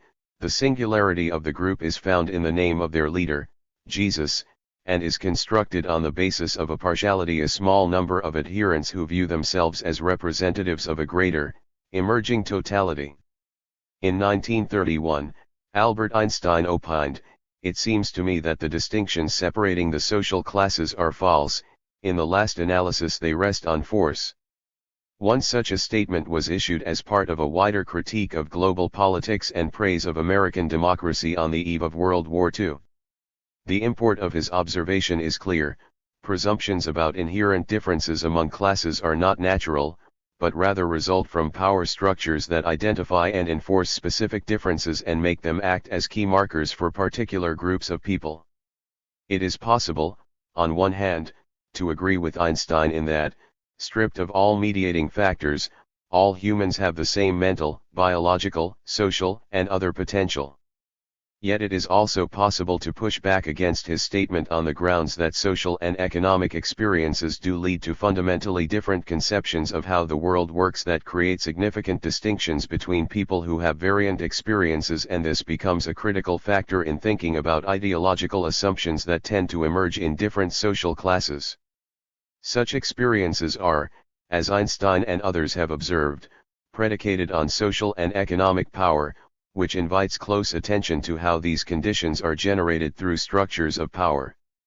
Numerous sociologists, anthropologists, political theorists, and economists have explored the emergence of social classes from social structures and the ideologies that tend to accompany them. Such an interest in socio-economic class has infiltrated the study of early Christianity in significant ways. Nearly all scholars who study Christianity in its first few centuries recognize that Roman society did not contain anything akin to the middle class that now exists in contemporary capitalist economies. Rather, Roman society, built upon an agrarian social formation, tended to divide into a small ruling elite and a large, rather diverse lower stratum, and Chapter 9. Troubling the Retainer. Class in Antiquity. Sarah E. Rollins. 170 Sarah E. Rollins. These two bifurcations stood in near constant socio-economic and political conflict. In order to differentiate this binary model even further, many scholars have nuanced it by employing Gerhard Lenski's concept of the retainer class to expose a group which functioned to support the rule of the elite over the lower class. This chapter revisits the merit of the retainer category in the ancient context and explores what it tells us about the people to whom we ascribe such a label. To get at these questions, it is prudent to first consider ways that class has been theorized, first in modern contexts and second in sociological studies of the ancient Mediterranean world. With such a stage set, we can then examine how scholars have understood the retainer class and explore its utility as a category within a wider class structure in antiquity. 2. Theorizing social class. Theorizing social class in modern societies has been no easy task. As Thomas Laswell frankly points out, each member of a society views that society as more or less organized. 3. The challenge for scholars has been to discern what that internal organization is and to assess whether it is analytically useful to retain the insider's organizational model or if it is necessary to posit one that organizes society from an outsider's perspective. What is more, there are numerous organizational schemes that highlight different features in society. The question at issue is, what features are we trying to highlight and organize through categories of social class? A brief survey of how some sociologists have explored social class as an analytical category can illustrate the challenges of this enterprise.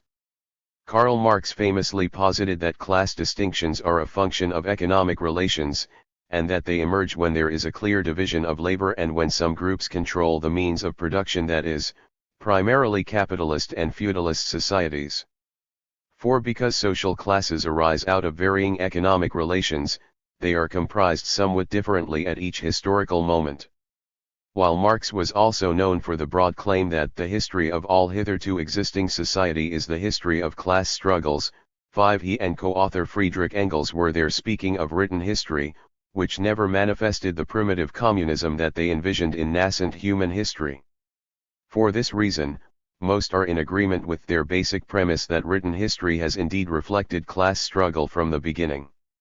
Unfortunately, Marx never offered a rigorous definition of the concept. He was less interested in substantiating the characteristics of the figures who occupied various classes than he was in the structural relationship that they occupied. Troubling the retainer class in Antiquity 171.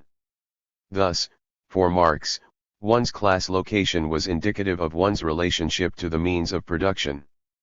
As Anthony Giddens explains, moreover, he seems to use the term in at least two ways, as an abstract or pure model of class domination, which applies to all types of class system, and more concrete descriptions of the specific characteristics of classes in particular societies. 6. When Marx uses the abstract or pure understanding of class, it is a dichotomous system that is based on property relations. 7. A class is defined in terms of the relationship of groupings of individuals to the means of production. 8. And they are founded upon relations of mutual dependence and conflict. 9. The emphasis on one's relationship to economic production as an index of one's class is clear in Marx's description of the French peasantry. The small-holding peasants form an enormous mass whose members live in similar conditions but without entering into manifold relations with each other. Their mode of production isolates them from one another instead of bringing them into mutual intercourse. Their field of production, the small holding, permits no division of labor in its cultivation, no application of science, and therefore no multifariousness of development, no diversity of talent, no wealth of social relationships. Insofar as millions of families live under conditions of existence that separate their mode of life, their interests and their culture from those of the other classes, and put them into hostile opposition with the latter, they form a class. Insofar as there is merely a local interconnection among these small-holding peasants, and the identity of their interests forms no community, no national bond, and no political organization among them, they do not constitute a class. They are therefore incapable of asserting their class interests in their own name, whether through parliament or a convention. 10. This passage, one notes, suggests that a shared sense of class affiliation or consciousness need not automatically emerge from a shared mode of economic production. However, in Marx's other political writings, he is deeply concerned about the interests that develop from groups who relate to the means of production in the same way. In the view of Lasswell, such an understanding of class is based solely on common economic self-interests in the struggle for material goods. 11. However, Marx's understanding appears more nuanced. He was interested not only in the production of material goods by different groups, but also in their common experience and outlook on life, especially if a figure or movement emerges that is able to crystallize and articulate this ideology. These experiences and outlooks drove his interest in class consciousness and ongoing class conflict. 12. Max Weber developed Marx's ideas with substantial critique. 13. At minimum, Weber delved into what is missing in Marx, that is, an explicit discussion of the concept of class. 14. For Weber, class is a classification that is primarily about economic activity and market behavior.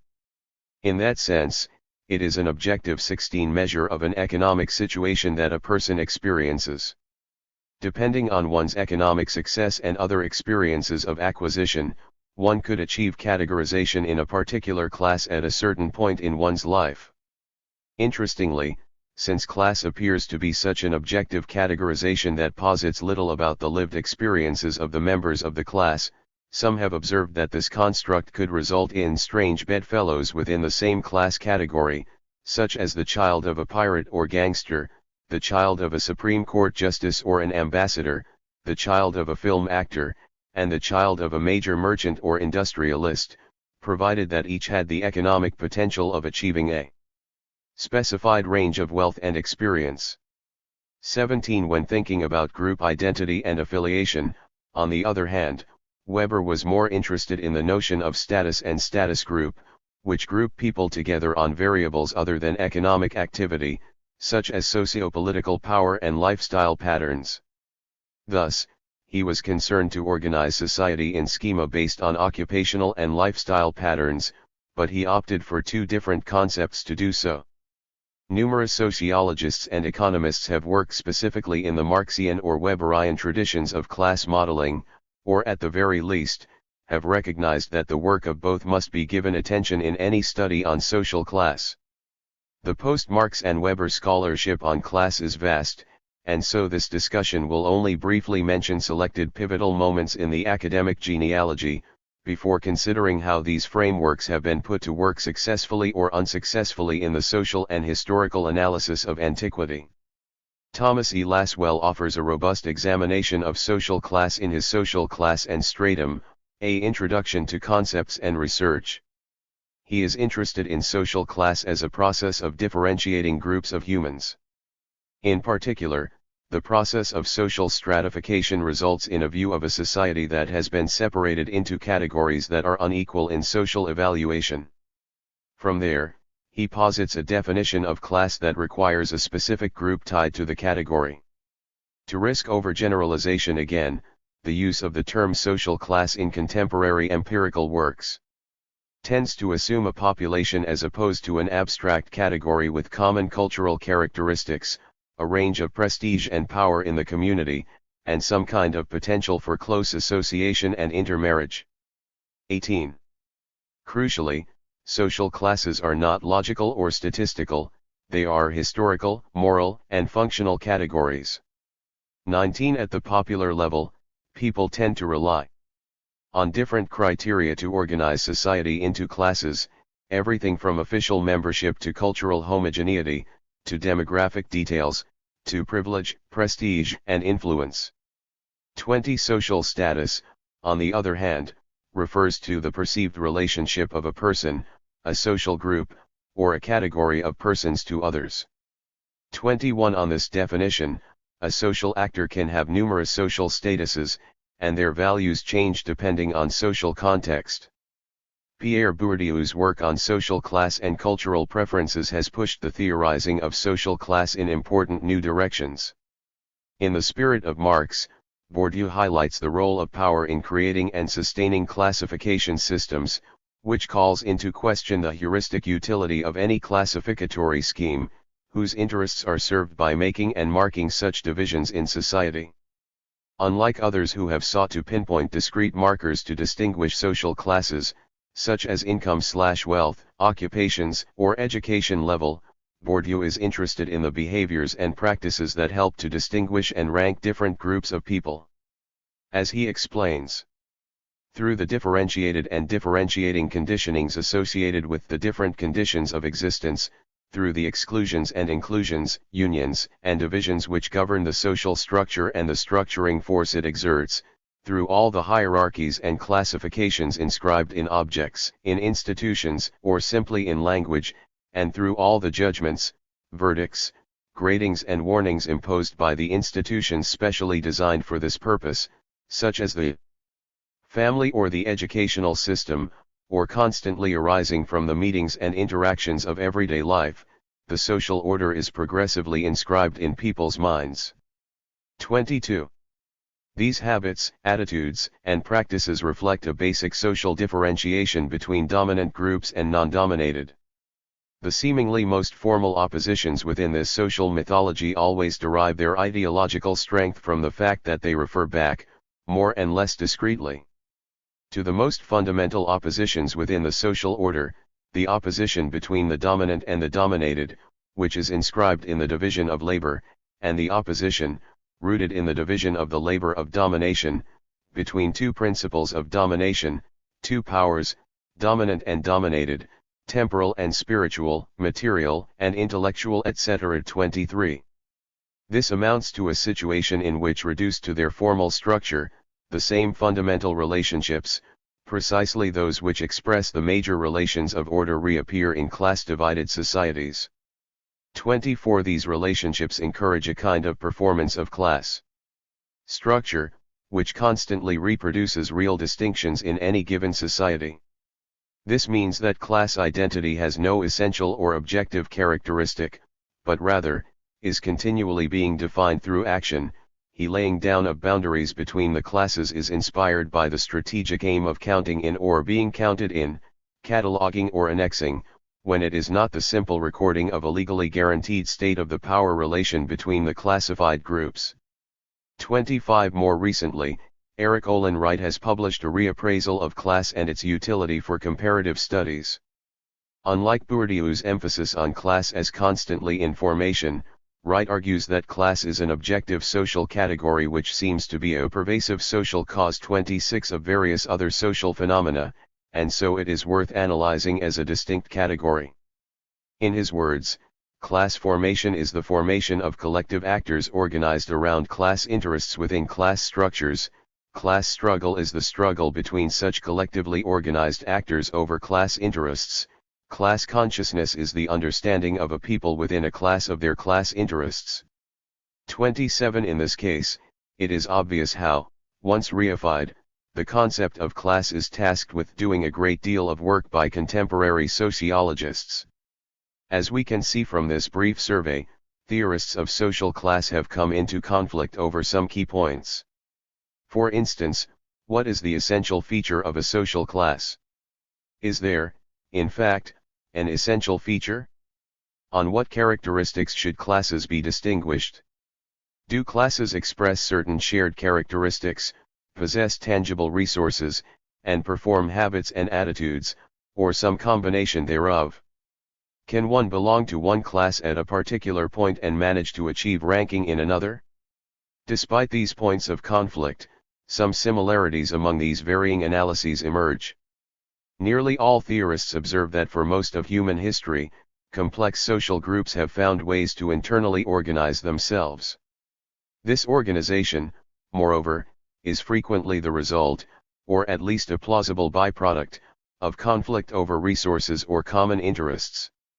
Furthermore, though terminology for classes may vary, all modern societies have at least a twofold organizational schema that is a function of unequal access to power. When we turn to the ancient Mediterranean world, theorizing social class likewise rubs up against significant problems, not least of which concerns the potentially anachronistic imposition of using modern categories and assumptions largely developed in and with respect of the capitalist social formation to interpret ancient, pre-modern data. What, then, can we say about the notion of class for the ancient world? A number of classicists and scholars of ancient religion have sought to make sense of the social landscape of antique society by plotting different figures in relation to one another. Troubling the retainer class in Antiquity 175. Unfortunately, like modern theorists of social class, this also manifests in numerous ways. Many scholars have focused on various classes or orders that organized Roman society specifically. This becomes rather complicated, because not only did Romans have general concepts for different groups of people, but they also had specific legal orders for more elite figures. In the Republic, the primary distinction among Roman citizens proper was between prestigious patricians and the ordinary plebeians. 28. Leslie Atkins and Roy A. Atkins also recognized that in the late Republic, dispossessed farmers and unemployed laborers drifted into the city from the rural areas. The urban mob. 29. In the later empire, the primary distinction among citizens was between honestores and humiliaries. 30. Gazza-Alfoldi has outlined perhaps the most nuanced portrait of the social structure of the early empire, taking care to notice how different legal categories settle out into upper and lower strata. His description is worth quoting at length. The social structure of the empire under the Principate is best represented in the form of a pyramid. Since the prerequisites for an independent middle order did not exist, it may be stated that society was divided into two main groups of unequal size, namely the upper strata and the lower strata. The lower strata consisted of motley sections of the masses from town and country. These strata shared common characteristics, especially with regard to their economic activities in town and country. 31. Alfoldi intentionally avoids the language of class in his discussion. A social class, he argues, grows up on the foundation of a common relationship between its members and economic production. 32. This relationship involves ownership or non-ownership of the means of production, of the division of labor, and of the distribution of goods produced. 33. Roman society, he finds, was structured in part by such relationships, but also by different social and legal understandings of one's status. He concludes that it is unrealistic to treat Roman society as a class society, because it was a society divided into orders and strata with a quite unique structure, which, despite common features, is very different event from other pre-industrial cities. 34. Gem de Ste. Croix, on the other hand, finds great utility in the concept of class for the study of antiquity, explored in his wide-ranging study The Class Struggle in the Ancient Greek World. 35. Adopting a rather strict Marxist notion, class for Ste. Croix is essentially a relationship, namely, to the means and labor of production and to classes. 36. People who are grouped together in a class are merely aligned together, because they shared a common position vis-a-vis exploitative powers. 37. In Ste. Croix's view, therefore, class consciousness is not an automatic product of figures who share this common grouping, because members of the group might not have anything else in common beyond their structural position. 38. Against Alfoldi and scholars who are similarly interested in the concept of status as an alternative to class, Ste. Croix regards status as vague, purely descriptive, disguising important relationships of power that class reveals. 39. In addition to the work of Ste.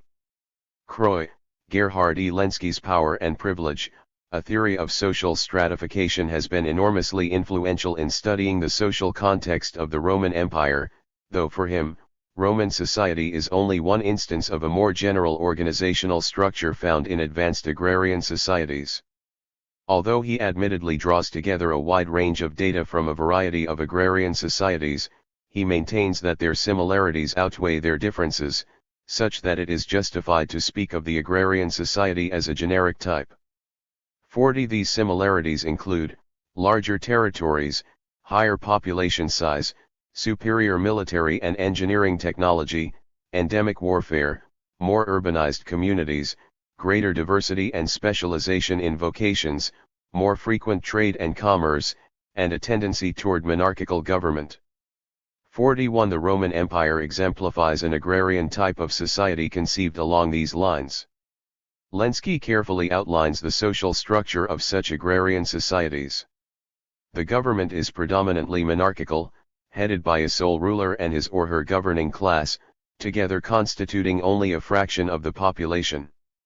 42. The non-ruling population can be subdivided into even more categories: the retainer class, the merchant class, the priestly class, the peasant class, the artisan class, unclean/degraded classes, and the expendables. 43. A crucial observation is that no middle class exists. 44. The main structural distinction within agrarian societies is between the binary categories of ruler and ruled. There are middling groups, which essentially contribute to the structural inequality. Lenski's model roughly corroborates Gideon Schoberg's, which posited three fundamental groups in pre-industrial societies: a small upper class, a much larger lower class, and a class of outcasts, or those excluded from the basic organizational framework of the social order. 45. Though Lenski's framework has arguably been one of the most influential within biblical studies, and is hence the occasion for this chapter, he accords with others in essentially understanding the Roman Empire as a society fundamentally divided between a small group of elites standing over against a large group of non-elites. But such categorization does not necessarily offer us insight into the experiences of people within these groups, which is one of the main concerns behind the effort to locate them on a social map. To get at this question, scholars have delved deeper into explorations of legal status and social experiences, income and wealth production, and various trades, occupation, and business enterprises. Through these investigations, some more middling figures are starting to come into view where they had hitherto been relatively occluded. 46. Understanding the social experience of such figures is not the only concern, however. For some, such as St. Croix, the interest is more in understanding the function of these figures in the broader class struggle. For these interests, the subjective experiences of the social actors become less important than their structural role in sustaining or challenging a certain kind of social order. Moreover, many biblical scholars prefer the concept of status instead of class. As Zebekrook suggests, people were differentiated according to differences that include wealth, but also ethnicity, gender, education, location, liberty, citizenship, purity, religious affiliation, occupation. The category came up with to encapsulate all of these potential distinctions was status. Antiquity had people of high status, lower status, middling status.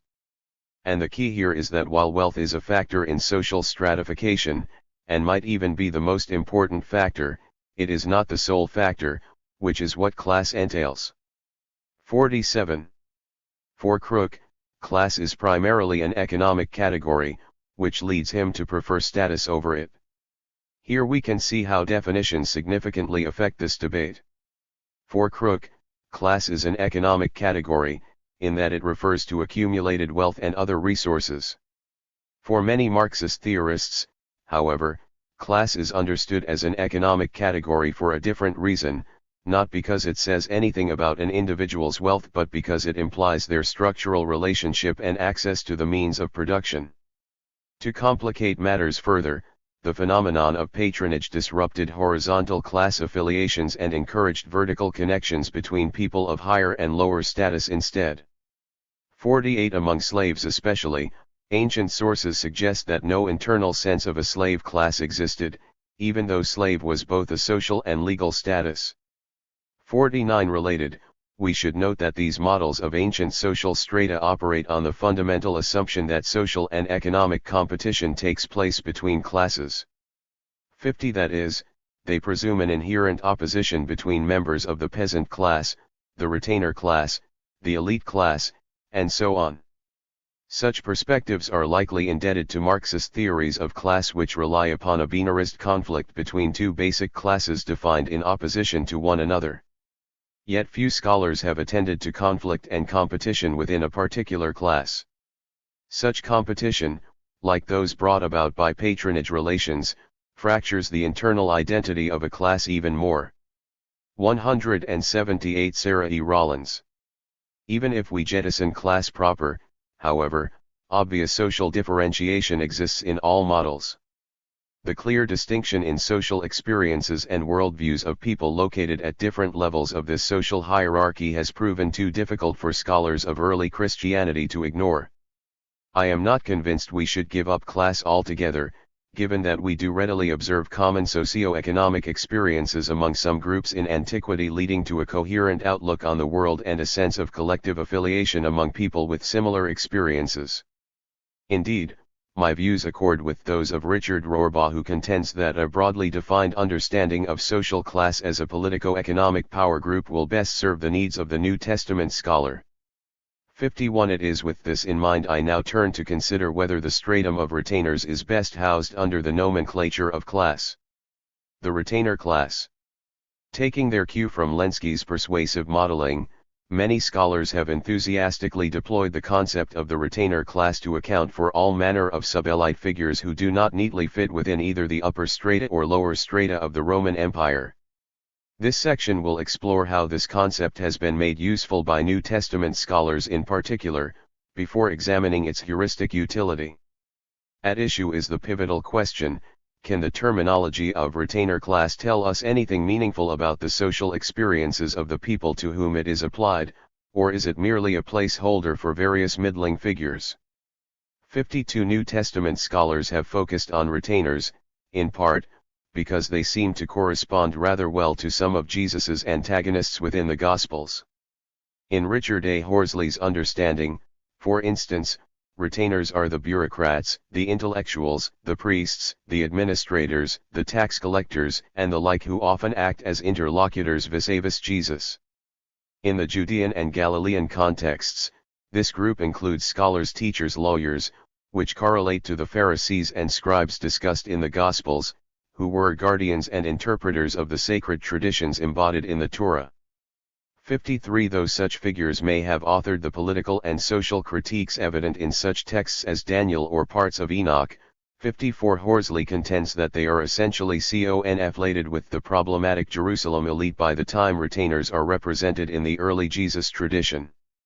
In the Gospels of Matthew and Luke, for instance, he observes that the authors evince explicit resistance to retainers, who are understood almost singularly as representatives of the temple and Jerusalem aristocracy. 55 For this reason, he argues that the earliest Jesus tradition bears a decidedly antiscribal stance. 56 Allied with the elite, they were automatically subject to trenchant criticism by the Jesus tradition for their exploitative policies, in patterns of income, consumption, and residence. The high priestly and Herodian elite were building ever more sumptuous mansions and palaces, funded by the revenues they derived from the peasantry. 57 It follows from this argument that retainers have no place in the Jesus movement, for they were structurally separate from it. Anthony Saldarini likewise treats these groups as part of the retainer class, explicitly adopting Lenski's terminology.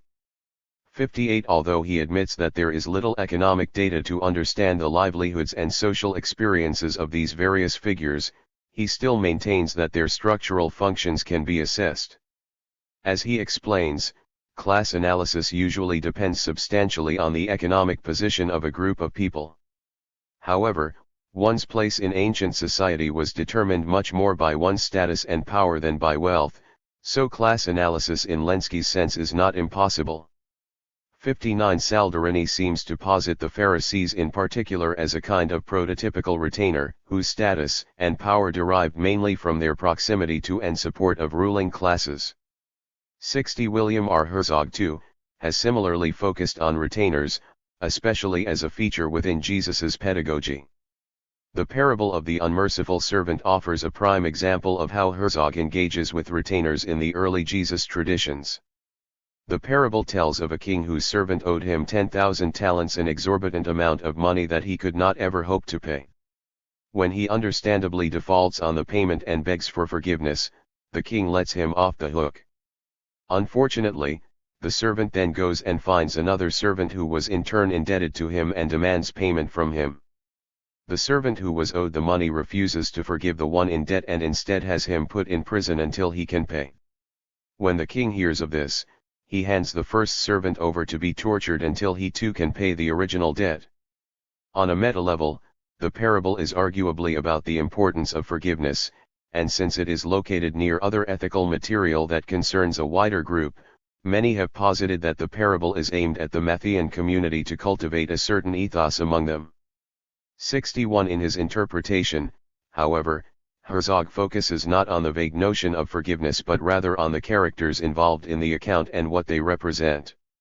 In particular, the first servant, who was in debt to the king, but also had other clients indebted to him, embodies a classic instance of the retainer class, whose structural position functioned to support the socio-economic dominance of the elites over against the groups that they exploited.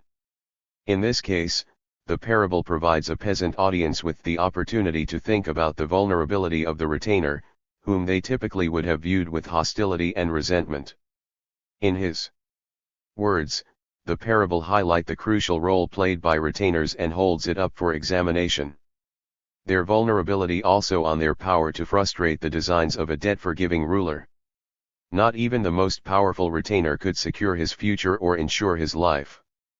62 This parabolic vignette is thus really a critique of broader political dynamics.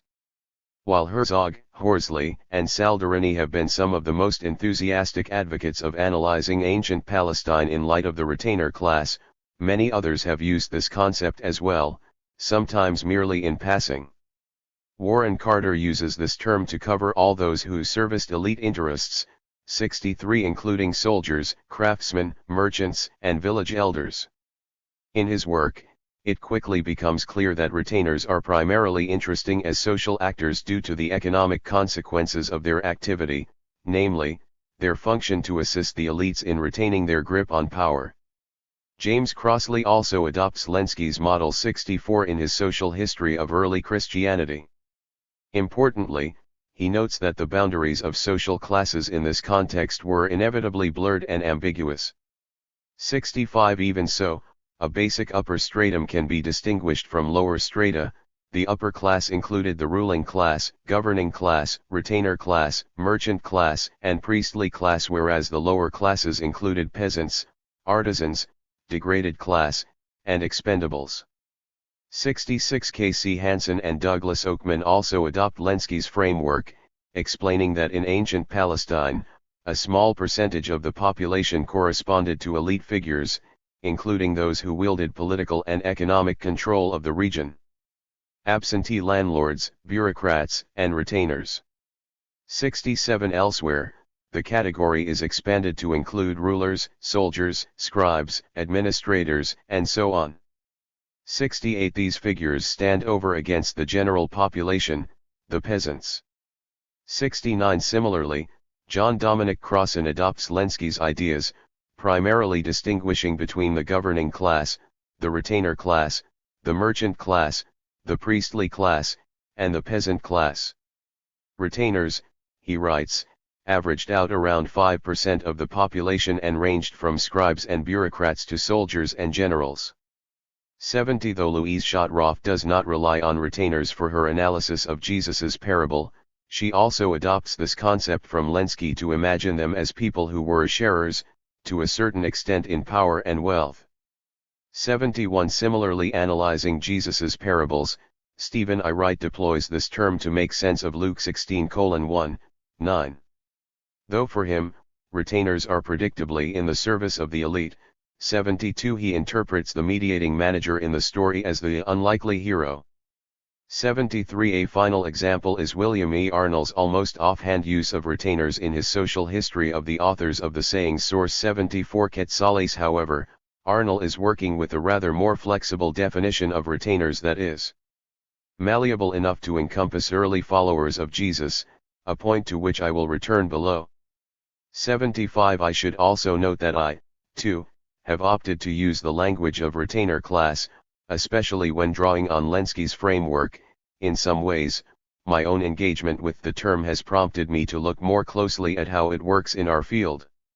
In these examples surveyed, numerous social actors are caught in the category retainer: bureaucrats, intellectuals, priests, administrators, tax collectors, scholars, teachers, lawyers, scribes, estate servants, soldiers, and so on.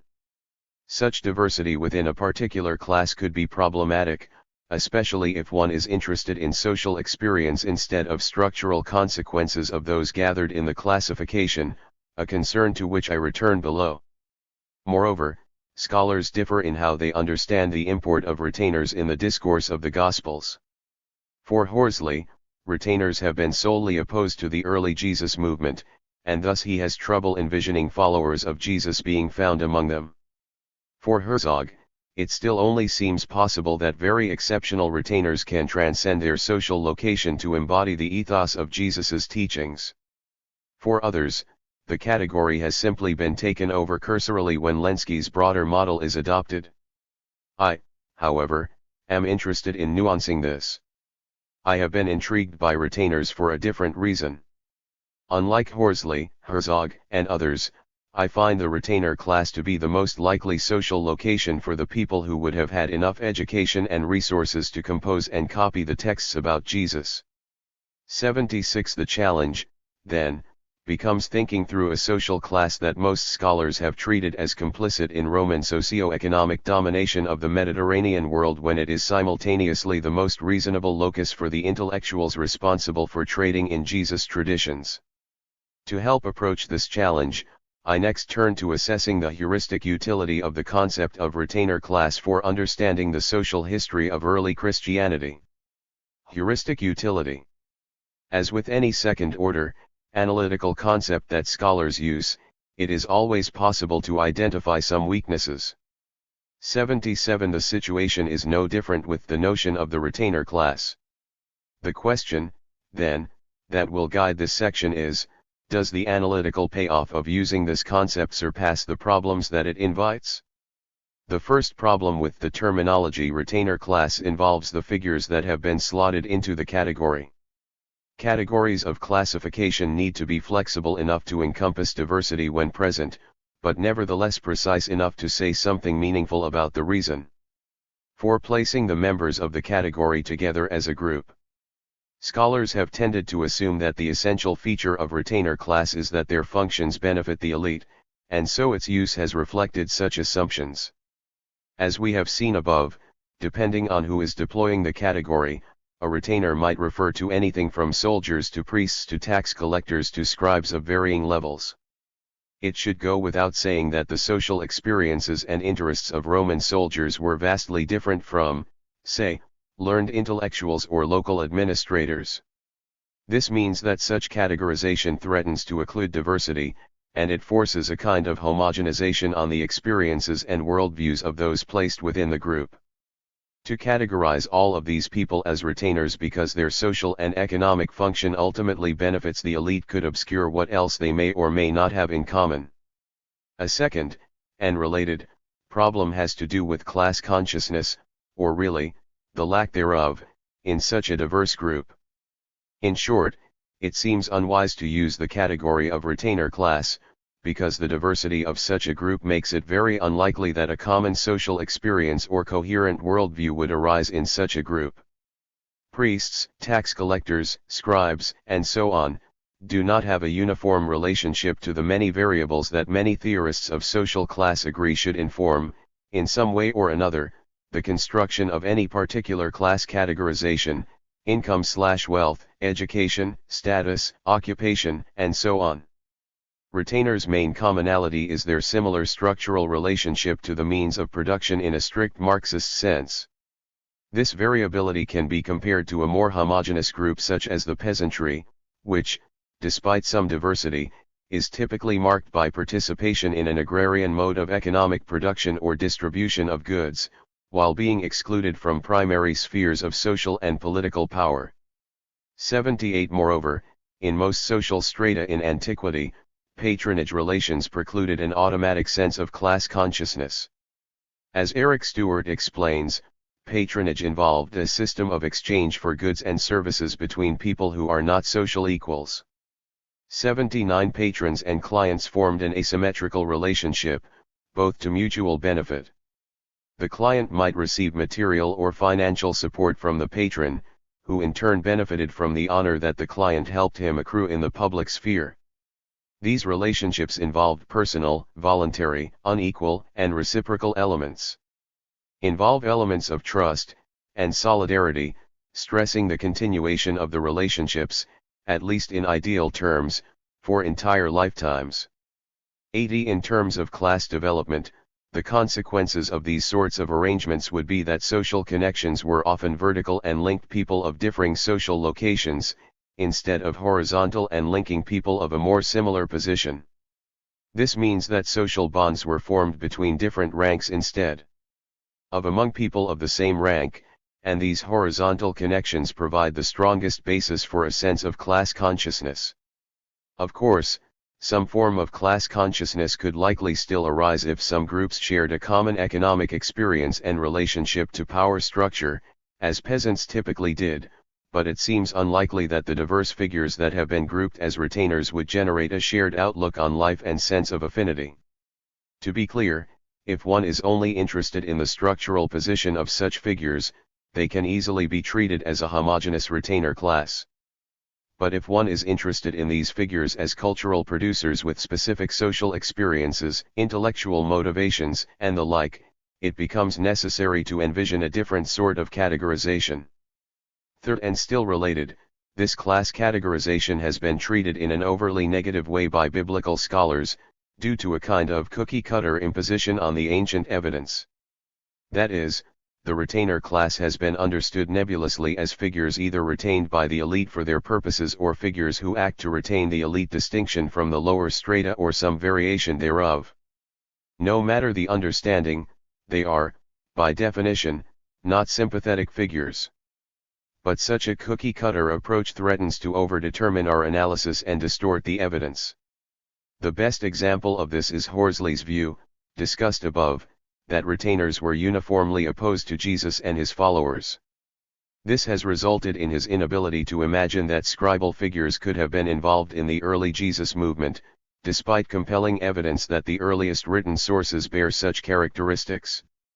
81 John S. Kloppenborg puts his finger on the problems of such a claim when addressing Horsley's quick dismissal of the saying source cues authors as scribes.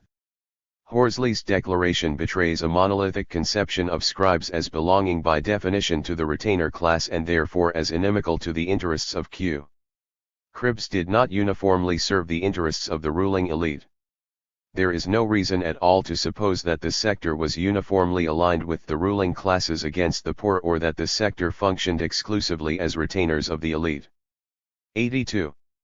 In other words, an a priori sense of how the retainer class worked and how it must have related to elite groups determines how Horsley has interpreted textual evidence. Finally, the category of retainer class is problematic because if, as I and others have argued, some of the earliest cultural producers of the Jesus movement should be located in these middling strata, the way that the retainer class has been constructed makes it inexplicable why these figures would become involved with the Jesus movement at all. Viewing the literate cultural producers behind the Jesus movement as retainers makes it difficult to establish why they would have affiliated their program with peasants, artisans, and others in the lower strata.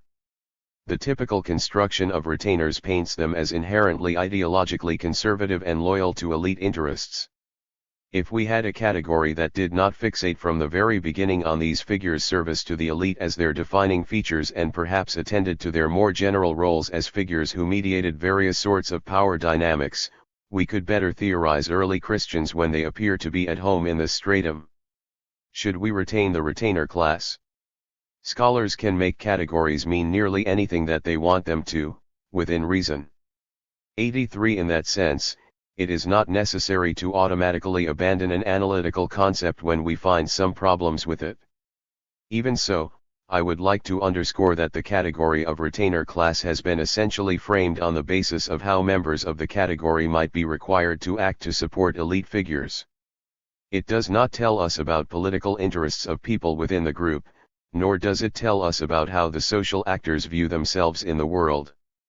Nor does it explain any sense of motivation when retainers act outside of that paradigm of elite maintenance or when they engage in forms of resistance.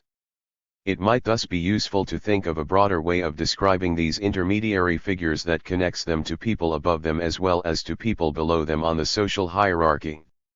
It also seems that the interest scholars have in deploying this category sometimes says something broader about our own political interests in the category. As social critics, many scholars are predisposed to exposing facades of power. In fact, we often congratulate ourselves when we discover how some political structure really operates. This might lead us to want to refy these figures, to fix them too rigidly in a class, and to charge them too strongly with supporting structures of power.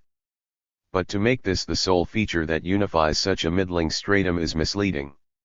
Cross-culturally, these figures, especially intellectuals, can have all sorts of complex relationships between groups above and below them on the social hierarchy.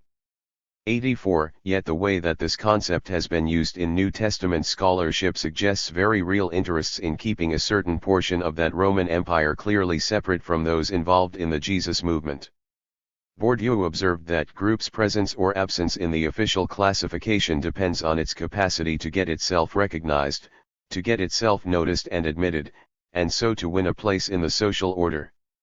85 Ironically, figures in the retainer class seem to have done too well in coming to the attention of New Testament scholars, because, following Lenski, they have given it a prominent location in the society hierarchy of the ancient Mediterranean world, despite estimates that retainers only made up 3 to 5% of the population. I might tentatively conclude that, since we have been primed to recognize them by our roles as casual social critics, we have sought to hive them off from other figures that we want to continue to portray as non-light by pinning a singular differentiating characteristic upon them, their service of the elite. Could a new term help rectify some of these problems? In some ways, to identify a mediating stratum or a collection of socio-political mediators might be more helpful. Indeed, Lenski himself observed that the retainer class routinely carried out the crucial task of mediating relations between the governing class and the common people. 86 Such language would signal that those who fall into this group can have varying relationships to elite and non-elite. It would shift their activity to far more constructive things instead of merely preserving a certain status quo with a conservative ideology or political outlook, which was implicit under the language of retainer. Conclusion. In sum, while I do think that language of class might have some utility in the ancient context, I am less convinced that retainer class is a useful expression of such an organizing system, in particular because it occludes the social experiences of the figures gathered together in the category and makes it difficult to understand their roles and motivations as cultural producers. As I have suggested, retainer is a term that gets used to cover a great diversity of social actors who occupy middling strata between rulers and ruled. In some instances, their economic or political functions benefit the elite and reinscribe their dominance, but in others, this is less clearly the case. To speak in terms of figures who mediate the flow of power and the accompanying relationships might be one way to retain a helpful heuristic lens on these strata. The place of gifting in early Christianity has become an increasingly popular social reality to explore, reaching perhaps its climax with John Barclay's 2015 Paul and the Gift. But, despite the wealth of sober work in the past few decades, there remains important work left to do, especially in regard to the social and economic forces behind gifting practices. Undoubtedly, gifting terminology is itself tied to the social scape. The concept is senseless if divorced from social reality as a function of material relations. This is precisely why, as we will observe below, Seneca and other ancient writers were so attracted to gifting. Elites tend to favor those social concepts that promote harmony and stability. But, what if, in an unexpected and counterintuitive turn, gifting could also point to revolutionary possibilities, transgressive uses that have too often been short-circuited by theologized interpretations of gifting? Marxist criticism helps us to detect how Paul's concept and praxis of the gift relates to class struggle. It elucidates the ebb and flow of material forces, and points to laws of spatiality and sociality as they apply to gifting. After all, grace is not simply a gesture toward salvific work, but is that reciprocal activity that occurs among different subjects, including associations and other politicized bodies, to bring about social harmony. This prompts interrogation into the telos of social harmony generally, and the goals of gifting in particular. To be clear, social harmony solidifies class division, reifying differences between elites and non-lights and subjecting non-lights to oppression.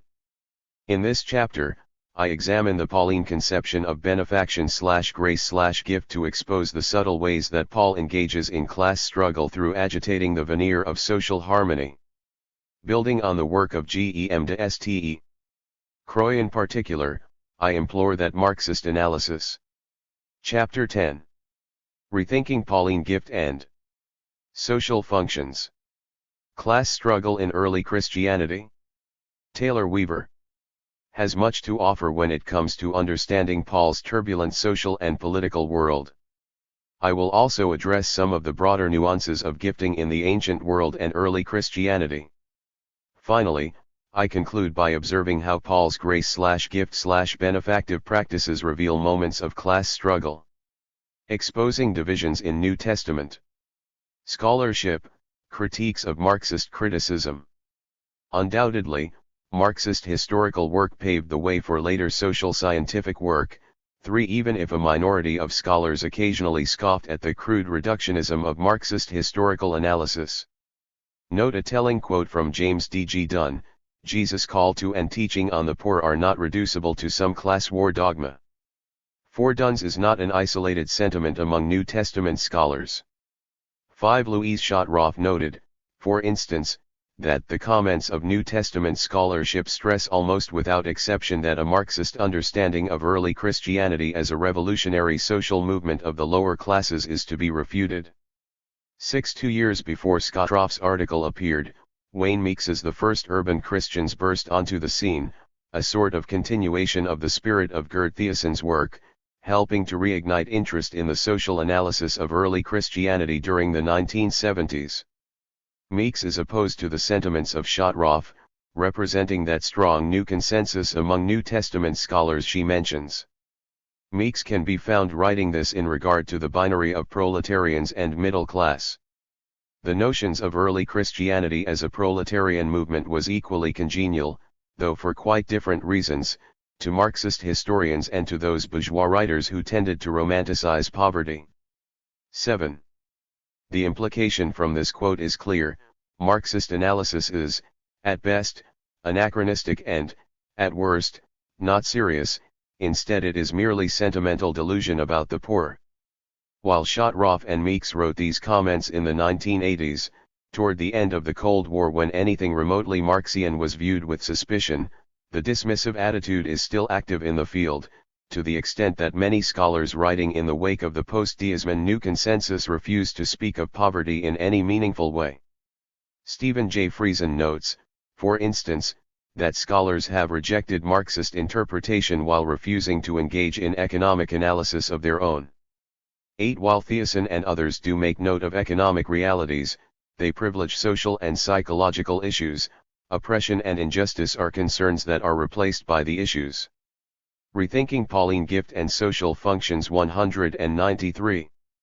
Of personal identity and how individuals cope with personal disadvantages. 9. Following Friesen's important critique in 2004, several major works attempting to deal with poverty have appeared. 10. Nonetheless, many were malnourished, neglecting areas that Marxist criticism could offer further insight. L. L. Wellborn's pointed critique of Bruce Longenecker's Remember the Poor provides a crucial intervention by highlighting several obfuscating specters. He notes, for instance, that Longenecker is opposed to the idea that Paul devised or implemented a strategy of structural reform to ameliorate poverty. Those who disagree simply do not recognize that lower classes were literally unable to contemplate possibilities of structural change. 11. In fact, a charitable posture to the needy is the only relevant concept open to these ancient peoples. 12. Wellborn insists, by contrast, that in order for the historian to notice ancients working toward structural change, they must cultivate an awareness of the inconspicuous strategies that ensured survival and flourishing for oppressed classes. 13. A crucial part of this requires pushing back against the eschewal of class analysis. This implicit or explicit rejection, writes Wellborn, direct our attention away from the issue of economic relationships between groups of persons in Paul's communities, and, I would add, between those communities and broader society. 14. One may wonder why a brief, truncated history of the hasty rejection of Marxist criticism within New Testament studies is necessary.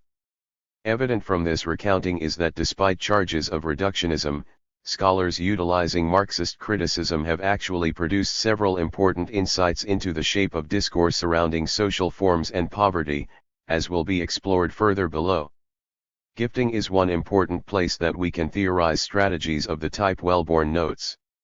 Taking such criticism seriously, and not prematurely ruling out critical methods, elucidates the ancient situation and adds to our understanding of the social mechanics of gifting, providing new angles of discourse surrounding Pauline strategy. Class analysis and early Christianity. Despite the hesitations of some scholars as seen above, much can be gained when class is employed as an analytical category in the study of the New Testament and its world. 15. In noting broader work outside the field, Gem de Ste. Croix is, perhaps, the premier Marxist historian of antiquity in the 20th century. Ste. Croix relies on a definition of class that states it is the collective social fact of exploitation and the way in which exploitation is embedded in a social structure. 16 Further, he writes it is a group of persons in a community identified by their position in the whole system of social production, defined above all according to their relationship to the conditions of production and other classes. 17. Such definitions allow for a wide range of attributions to social relations, but usually discussions of class center on the latter concept in block quotation. Ste. Croix, for instance, writes that fundamentally class as a general concept is essentially a relationship. 18 Furthermore, Ste.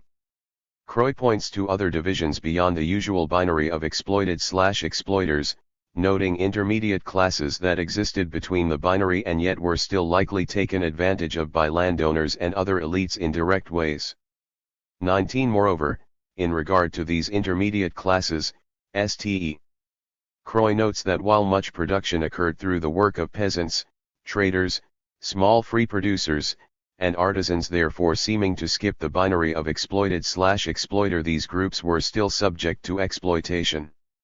Whether direct and individual or indirect and collective, effected by taxation, military conscription, or forced services exacted by the state or the municipalities, intermediate classes were still subject to exploitation. 20 We can note, for instance, the tense polarization in Greco-Roman society that propagated such exploitative difference, a parasitic relation between upper-class urban populations and the countryside that received no benefit from any essential production. 21 Beyond the intermediate classes, and in addition to the vast swaths of peasants who tilled the land, the wider labor situation was overwhelmingly characterized by slavery and those involved in what Ste. Croix refers to as unfree labor.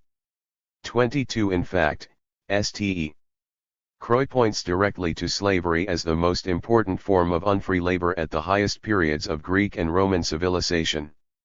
23 As Sheila Briggs notes, the Roman Empire was a slave society. Pervaded materially and ideologically the whole socio-cultural domain and therefore was integral to social functions and cultural productions. 24 This connection between slavery and other forms of unfree labor has recently been furthered by Roland Bohr and Christina Pedersen, who note that when conceptualizing these divisions, we must extend past Ste. Croix and recognize ideological realities at work within exploitative social conditions. 25 As we will observe below, Ste. Croix's reading of class allows us to examine Paul's use of gift as a constituent part of the wider economic and political struggles of his day. Ste. Croix writes that class struggle is the fundamental relationship between classes, involving essentially exploitation, or resistance to it. 26 This relationship, characterized by exploitation and resistance, is, I will argue, abundantly evident in the social dimensions of Pauline gifting. Before moving on from our exposition of class and class struggle, it is crucial to briefly note the divisions in estimations of early Christian social stratification. These discussions have an apparent relation to any conception of the reality of class struggle in early Christianity. If we are concerned with how gifting may have worked, and more importantly with its relationship to class struggle, it is paramount to note the demographics of, specifically, Pauline Christian associations. Divisions among scholars regarding the social makeup of early Christian communities are well known. Justin J. Magid's work on Pauline communities and survival strategies, Paul, Poverty, and Survival, opened up the fault lines of difference between new consensus scholars and dissenters. 27 Magid's thesis was oriented around destructuring the new consensus models of early Christian communities. It was not accepted by the targets of his criticism, but its influence could not be ignored. 28 Distilled, the ensuing back and forth was concerned with how bourgeois, and socially diverse, the early Pauline communities were. Were these communities mainly composed of hordes of impoverished, below subsistence workers who were lucky enough to be deigned toward by elite, or near elite members, whose conservatism and social status led to a sort of universalizing, hierarchized integration? 29. While new consensus scholars would probably protest such a seemingly pejorative description, one cannot really escape the implications of such a description given the nature of foundational concepts like love patriarchalism, a description popularized by Gerd Thiessen, 30, and destabilized by the work of liberation writers, feminists, and those with Marxist/anarchist inclinations, such as Magid. 31. While I will not speculate on parallels to love patriarchalism, it is difficult not to note the likely abuses such associational relationships could have within the context of early Christian associations when viewed in light of contemporary theorization on the exploitative nature of class relations.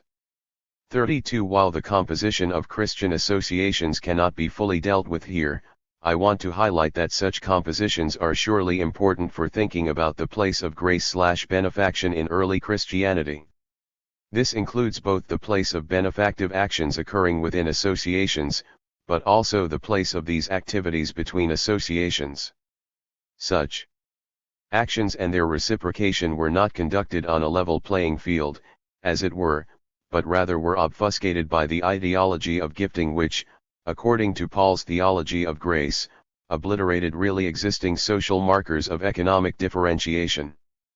Gift/grace/benefaction. Seneca the Younger is one of the ancient writers who informs us of the concept of gifting and its place in the ancient world. His De Beneficiis, written before he fell into disfavor with the Roman Emperor Nero, is a well-developed work of Stoic philosophy that probes proper social etiquette when it comes to gifting. In the ancient world, gifting occupies a much different social space than in modern times. 33. For Seneca, gifting is an absolute moral obligation, and even a thing of beauty, as seen in its characteristic harmonious circularity. To elaborate, Seneca points to the cultural icon of the three graces, an image of three goddesses dancing hand in hand, exegeting it thusly. Some would have it appear that there is one for bestowing a benefit, another for receiving it, and a third for returning it. Why do the sisters hand in hand dance in a ring which returns upon itself? For the reason that a benefit passing in its course from hand to hand returns nevertheless to the giver. The beauty of the whole is destroyed if the course is anywhere broken, and it has most beauty if it's continuous and maintains an uninterrupted succession.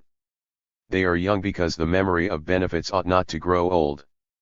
Such imagery illuminates Seneca's understanding of gifting, a reciprocal flow of goods between subjects. Nonetheless, in order to probe deeper, it is crucial to recall that Seneca was a privileged individual, interpreting social reality through the eyes of Stoicism. Social harmony was a supreme virtue for elites, and perhaps doubly so for someone who had come from a wealthy equestrian family, was briefly a senator, and was well known as a tutor and leading member of Nero's Amici Principes, a connection that brought obscene wealth. 34. Seneca may praise poverty, but it is curious that he attempts to embrace it only after falling from grace. 35. Concerning the individual and Stoic nature of the work, Barclay notes that it should be remembered that De Beneficiis is largely interpreted as a restatement of largely common assumptions about gift reciprocity, concerned with providing an intelligent analysis of the problems of gift exchange, and advocates for Stoic solutions to those problems, with an aim of keeping the system of benefit exchange operational for the good of all. 36. Sometimes, however, all does not quite mean all. Rethinking Pauline Gift and Social Functions 197. Actions and their reciprocation were not conducted on a level playing field, as it were, but rather were obfuscated by the ideology of gifting which, according to Paul's theology of grace, obliterated really existing social markers of economic differentiation. Gift/grace/benefaction. Seneca the Younger is one of the ancient writers who informs us of the concept of gifting and its place in the ancient world. His De Beneficiis, written before he fell into disfavor with the Roman Emperor Nero, is a well-developed work of Stoic philosophy that probes proper social etiquette when it comes to gifting. In the ancient world, gifting occupies a much different social space than in modern times. 33. For Seneca, gifting is an absolute moral obligation, and even a thing of beauty, as seen in its characteristic harmonious circularity. To elaborate, Seneca points to the cultural icon of the three graces, an image of three goddesses dancing hand in hand, exegeting it thusly. Some would have it appear that there is one for bestowing a benefit, another for receiving it, and a third for returning it. Why do the sisters hand in hand dance in a ring which returns upon itself? For the reason that a benefit passing in its course from hand to hand returns nevertheless to the giver. The beauty of the whole is destroyed if the course is anywhere broken, and it has most beauty if it's continuous and maintains an uninterrupted succession. They are young because the memory of benefits ought not to grow old. Such imagery illuminates Seneca's understanding of gifting, a reciprocal flow of goods between subjects. Nonetheless, in order to probe deeper, it is crucial to recall that Seneca was a privileged individual, interpreting social reality through the eyes of Stoicism. Social harmony was a supreme virtue for elites, and perhaps doubly so for someone who had come from a wealthy equestrian family, was briefly a senator, and was well known as a tutor and leading member of Nero's Amici Principes, a connection that brought obscene wealth. 34 Seneca may praise poverty, but it is curious that he attempts to embrace it only after falling from grace. 35 Concerning the individual and Stoic nature of the work, Barclay notes that it should be remembered that De Beneficiis is largely interpreted as a restatement of largely common assumptions about gift reciprocity, concerned with providing an intelligent analysis of the problems of gift exchange, and advocates for Stoic solutions to those problems, with an aim of keeping the system of benefit exchange operational for the good of all. 36 Sometimes, however, all does not quite mean all. Indeed, underlying Seneca's noble concern for the good of all is an elite interest in social harmony. The elimination of discord within the social body. 37 Crook notes the cosmic importance of patronage and benefaction for Seneca, such that he even goes as far as saying that agitating through neglect could spell the end of humanity. 38 Gifting is a reciprocal relation between diverse actors that forms an important part of the ancient social world, preserving harmonious relations, keeping the peace. 39 Peace and security allow for the flows of goods, relations, and charity to remain stable. The Pax Romana certainly brought a form of stability, at least from the perspective of the elite. Perhaps all of this is to be expected. Who desires chaos? Are not harmonious relations better for everyone than tumult and disaffection? Even those in relatively oppressed conditions may develop a sort of social Stockholm syndrome because of the peace that occurs through the sword of empire. 40. The place that the wide range of benefactive and patronage practices had within society, outlined by Stephan Joubert, aligns with what Seneca believed about gifting. Joubert explains that these gift exchanges led to the constitution of specific, institutionalist forms of exchange that fulfilled two primary functions, namely to create bonds between individuals and groups, and also to establish superordination. 41 Here Joubert helps to make clear the observation that gifting extends out from mere dyadic practices to practices that touch groups. Gift reciprocity is not just bound to two people in relation to each other, patronage is concerned with group activity as well. Dyadic relations may help solidify concord, but even more so do relations between individuals and groups, for instance, between elite patrons and those occupying lower classes. Seneca is often concerned with interpersonal relations, which seems to limit the usefulness of his reading of benefaction. When viewed from afar, however, interpersonal relations reveal systemic realities. Seneca declares the overriding concern of elites with social harmony. When wanting to understand the all within practices that are allegedly beneficial for the good of all, it is paramount to recognize that practices which promote social harmony also legitimate existing social hierarchies. 42 This is the maintenance of social division. Class struggle and grace.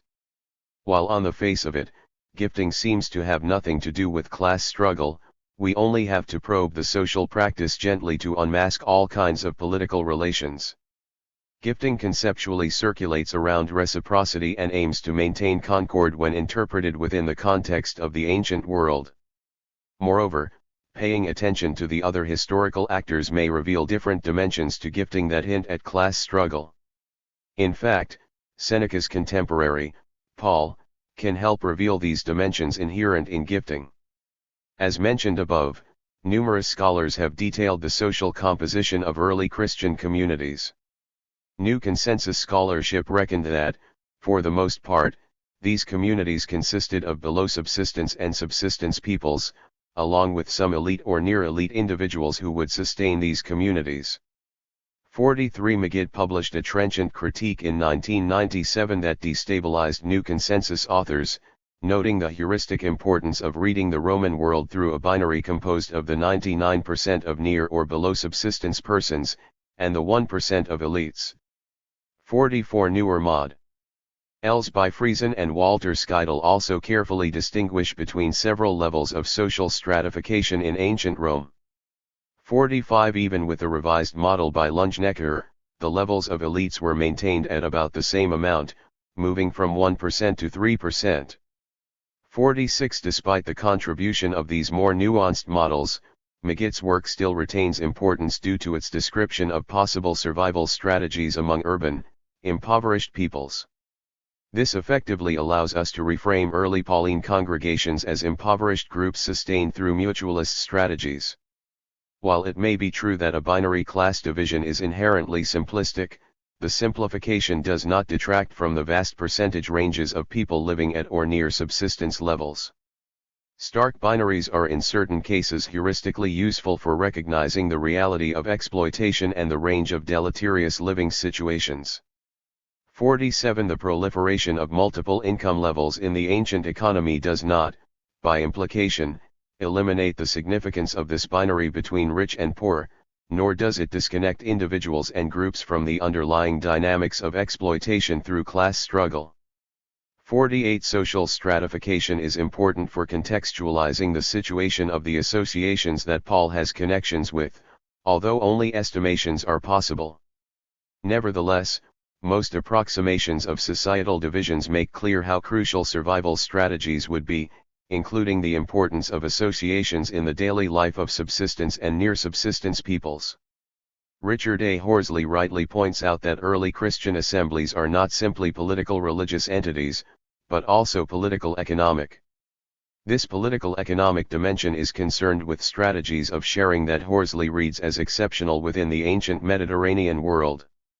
This exceptional quality is diametrically opposite to the upward and centripetal movement of resources and wealth.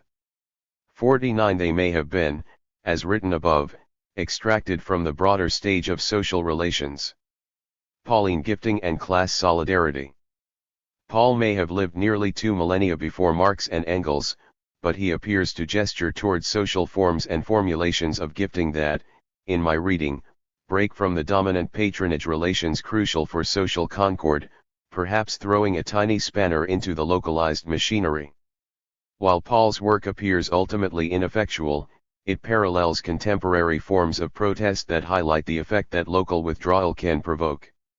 Where do we detect class struggle in the Pauline community? In trying to underscore the relations between class struggle and gifting, it is paramount to point to related discourses, broader counter-imperial work on Paul, and withdrawal as a form of transgressive activity occurring within the broader Pauline corpus, but primarily in those letters that address the importance of solidarity among the diverse and disconnected Pauline communities. These areas of work point to shifts in social formations that were at odds with the usual attendance of social actors. Cooperation is halted and replaced with agitative behavior. This behavior is more like withdrawal than activities that would receive strong and violent repercussions. Again, to sail dangerously close to the end of academic boundaries, one can think of the dangers that have accompanied the history of class struggles, those moments where solidarity and action have led to material repercussions. Whether overt violence against those protesting material conditions, or policies that lead to the further impoverishment of class groups, elite classes are able to easily implement solutions. Ste. Croy notes that class struggle is not always, but often is, exhibited through political tension. 50 With this in mind we can see a coalescence between counter-imperial motifs and withdrawal. To tie the various threads together, then, there seems to be a distinct possibility that Paul engages in class struggle precisely through disturbing social harmony by withdrawing or augmenting benefactive/gifting practices, something which transgresses the heart of imperial power.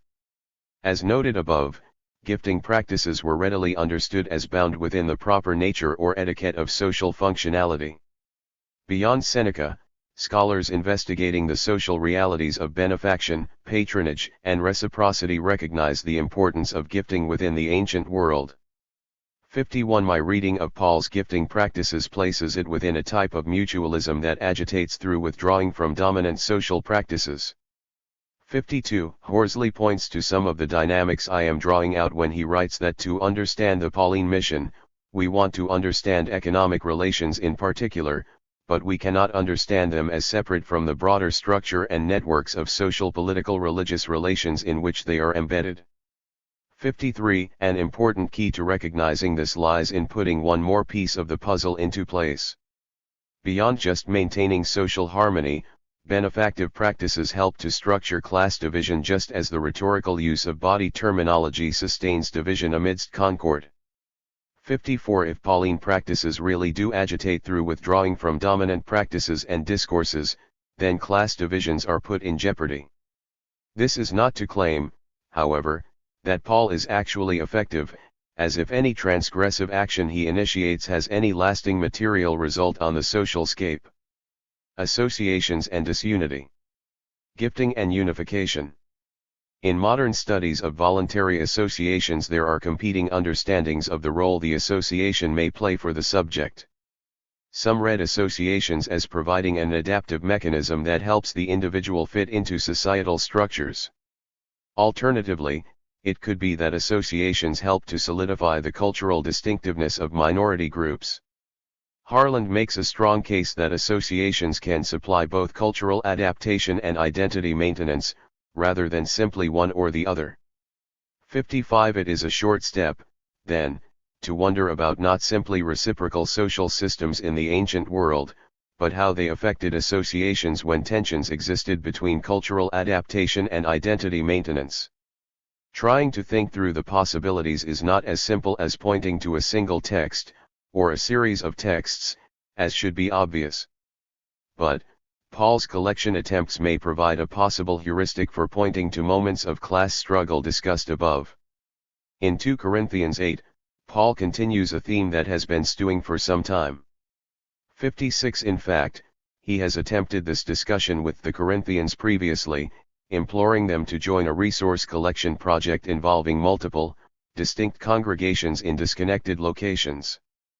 57. What is particularly striking about Paul's Corinthian discourse is the benefactive language that occurs. This is most acute when not reading the overwhelming Chi-Rho-Iota language reductively as a theological or spiritualized discourse, but as benefactive, political economic language, perhaps denoting a sophisticated mutualism. 58. Whereas an older, popular view of the collection saw it as a kind of parallel to the temple tax, or perhaps an eschatological pilgrimage, Paul can be here read as playing the part of broker in a separate social political religious system, standing between, in his eyes, God and benefactors. Of course, God's abundant provision is actually due to the material conditions of the congregations present, and the reciprocal flows they engage. 59. Resources flow from the Macedonians to Jerusalem, despite poverty, and this circularity, which is expected to be returned in dire circumstances, mirrors Seneca's 3 graces. Even so, the collection breaks from the ideological order of the dominant political economic religious system through eschewing the prevailing social patronal relations. There is no material benefactor taken seriously, and certainly no hierarchy that points to the sanctioned social political religious order.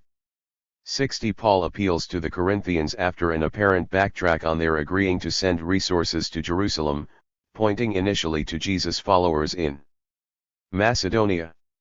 He is clear that impoverished congregants have determined to gather resources to send.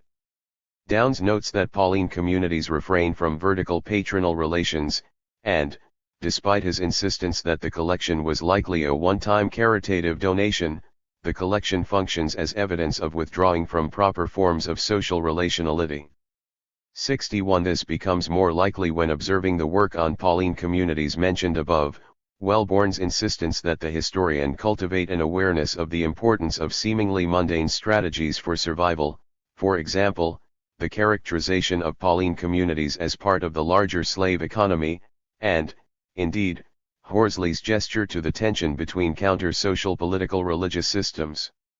Horsley points to forms of Pauline withdrawal, but he finds that the most overt examples of this occur in 1 Thess 4:9, 12, where Paul basically tells the congregants to live quietly and mind their own business, and Phil 1:27, 30, where he exhorts them to, as Horsley glosses it, carry out your political, economic, religious affairs rather than give in to the imperial context. 62. With 1 Thess 4:9, 12, he draws from Ronald Hawk's work on Paul's social context that underscores the overt political nature of Paul's phrase to aspire to live quietly, to mind your own affairs, and to work with your hands, as we directed you, mirroring phrases that call for attending to public affairs. 63. Horsley's quick dismissal of 2 Cor 8 as simply concerned with the Jerusalem collection, however, misses an opportunity for detecting yet another timely example of withdrawal. 64. Contra Horsley, 2 Cor 8 adds to this collection of agitative texts through the function of gift in the section, breaking from the hegemonic concord foci of usual gifting practices through eschewing hierarchical relations. 65. As emphasized above, hierarchical relations are not simply isolated, as if occurring between private individuals, but point to the good of all of social concord. Conclusion. In the midst of the wealth of works explicating the social function of gift, and in particular how it may have played out in early Christianity, there are still gaps of knowledge about how it operated in early congregations. The class composition of congregations, the economic relations within and between congregations, possible mutualist strategies, and collection activities are historically open to the degree that we can identify the role that class struggle has played in Pauline gifting. If gifting often operates for the good of all, exhibited by solidifying class division, then gifting practices that display characteristics of political withdrawal are necessarily antagonistic. This, of Rethinking Pauline Gift and Social Functions 203. Course, does not require such activity to catalyze tension between classes, but, material tension is viable given the evidence. Taking this tension seriously, however, requires exercising an awareness of inconspicuous strategies, especially those highlighting political economic pressures, exhuming class struggle. Slavoj Zizek offers a translation of Ephesians 6:12 that, not unlike the translation techniques of the Good News Bible or the Message, he renders in today's language. Our struggle is not against actual corrupt individuals, but against those in power in general, against their authority, against the global order and the ideological mystification which sustains it. 1.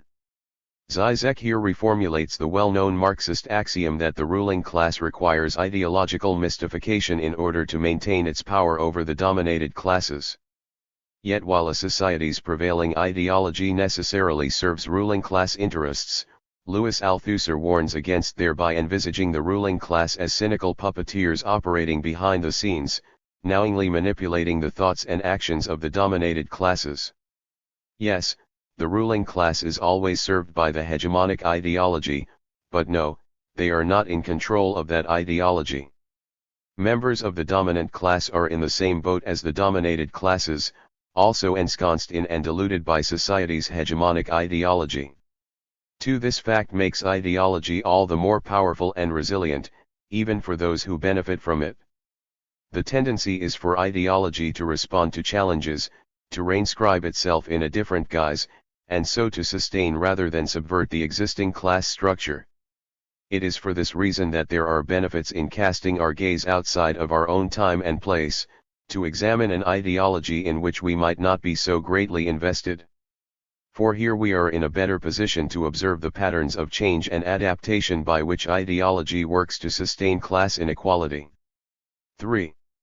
Chapter 11. The origin of archangels. Ideological mystification of nobility.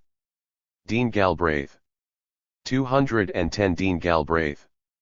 Inventing the Archangel. Reinventing Heaven. To this end, the present chapter attempts a Gramscian preliminary detailed philological work examining the birth and development of the Archangel in ancient Judaism and Christianity, an attempt to demonstrate the conceptual and ideological unity of certain traditions previously considered unconnected. For the Archangel, one of an elite group of principal angels, 5 only appears on the scene at the end or margins of the Jewish scriptures, perhaps then sometime in the 3rd century BCE, give or take some decades. Yet once the Archangel entered the Jewish imaginary, he gained a secure place in Jewish and then Christian tradition.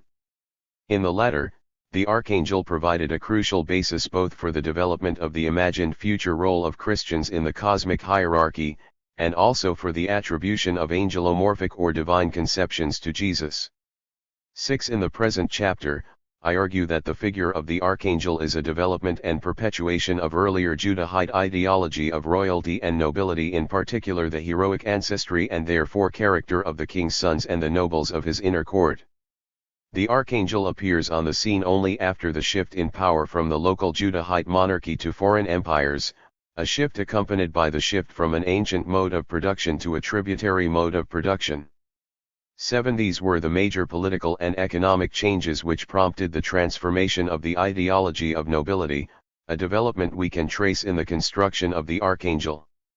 This study contributes to a growing body of scholarship on the intrinsically hierarchical and class-enforcing construction of heaven as God's kingdom. 8. A recent monograph on heaven by Philip Esseler, for instance, argues convincingly that the Book of Watchers, the earliest text to describe archangels, primarily envisaged God's realm as a royal court, with God as king and his angels as courtiers. 9. Esseler opposes what he describes as the dominant view of previous scholarship, which tended to understand heaven in the Book of Watchers as based primarily on the model of a temple, with its angels modeled on priests. This view, as Esseler demonstrates, rests on very weak textual evidence. 10. One of Esseler's further contentions is that the Book of Watchers does not subvert but reinscribes imperial oppression. Or, in Esseler's own words, far from attempting to criticize or subvert empire, this text accepts the complex of king, court, and courtiers existing at the heart of multi-state monarchies, with which its author must have been familiar, as a model, regarded in a positive light, for the representation of God in his heaven with the angels and Enoch. When the Book of Watchers portrays the rebellion of 200 angels, argues Esseler, it draws on an ever-present danger in Achaemenid and Hellenistic royal courts, the eruption of internal rebellions within the ranks of the nobility, and the attempts of the king to suppress it. The Book of Watchers' wholly negative appraisal of the angelic rebellion, which it contrasts with the obedient archangels who capture the rebellious angels, thereby serves the ideological purpose of buttressing royal authority against political challenge. 11. It has become an academic commonplace to assess the emergence of the apocalyptic genre as a site of resistance to imperial oppression. 12. This is admittedly true in certain respects, especially regarding the expected eschatological reversal whereby the poor displace the rich and Judeans replace their imperial rulers. Yet Esseler also observes that the expected reversal is fundamentally conservative, in that the oppressive, hierarchical institution of kingship is preserved in the eschatological kingdom. It is not unduly cynical to note an obvious socio-economic reason for the apocalyptic genre's essential conservatism. As John J. Collins notes, apocalyptic is a product of learned activity rather than popular folklore, the product of an elite few within a largely agrarian economy where most of the populace were illiterate. 13. J. Edward Wright had earlier reached conclusions similar to Esseler's, but on the basis of a far broader range of early Jewish and Christian depictions of heaven. Wright likewise criticizes the tendency to interpret heaven in these texts primarily as a temple rather than as a royal court. 14. Wright anticipates Esseler's later judgment by concluding that the dominant way that heaven was depicted in the biblical and in the later sources was as a royal court. 15. Wright also highlights the increasing role of Hellenistic cosmology in partially displacing, During the Achaemenid and Hellenistic empires, the old three-story universe common to so many cultures in the ancient Near East with a Hellenistic model that made the universe even more vast and complex. 16. The new cosmology was introduced at the time of the Persian and Greek conquests, and therefore closely followed the transition from an ancient to a tributary mode of production in Yehud/Judea. The effect of this transition from local kings to vast empires had the effect, as Wright describes it, of making the cosmos vastly larger and the gods seemingly more transcendent. 17. Consequently, the new and expanded cosmology heightened the emphasis on intermediary beings stationed between earth and heaven, the stars or planets, which contemporary Jews identified with the angelic host. 18. Scholarship on the origin of archangels has identified a number of explanations for their emergence within Hellenistic Judaism. One suggestion is that archangels evolved from earlier, polytheistic Jewish conceptions of the gods considered subordinate to Yahweh. 19. For angels appear to function in ways that are similar to the divine beings of the heavenly council or court of the high God.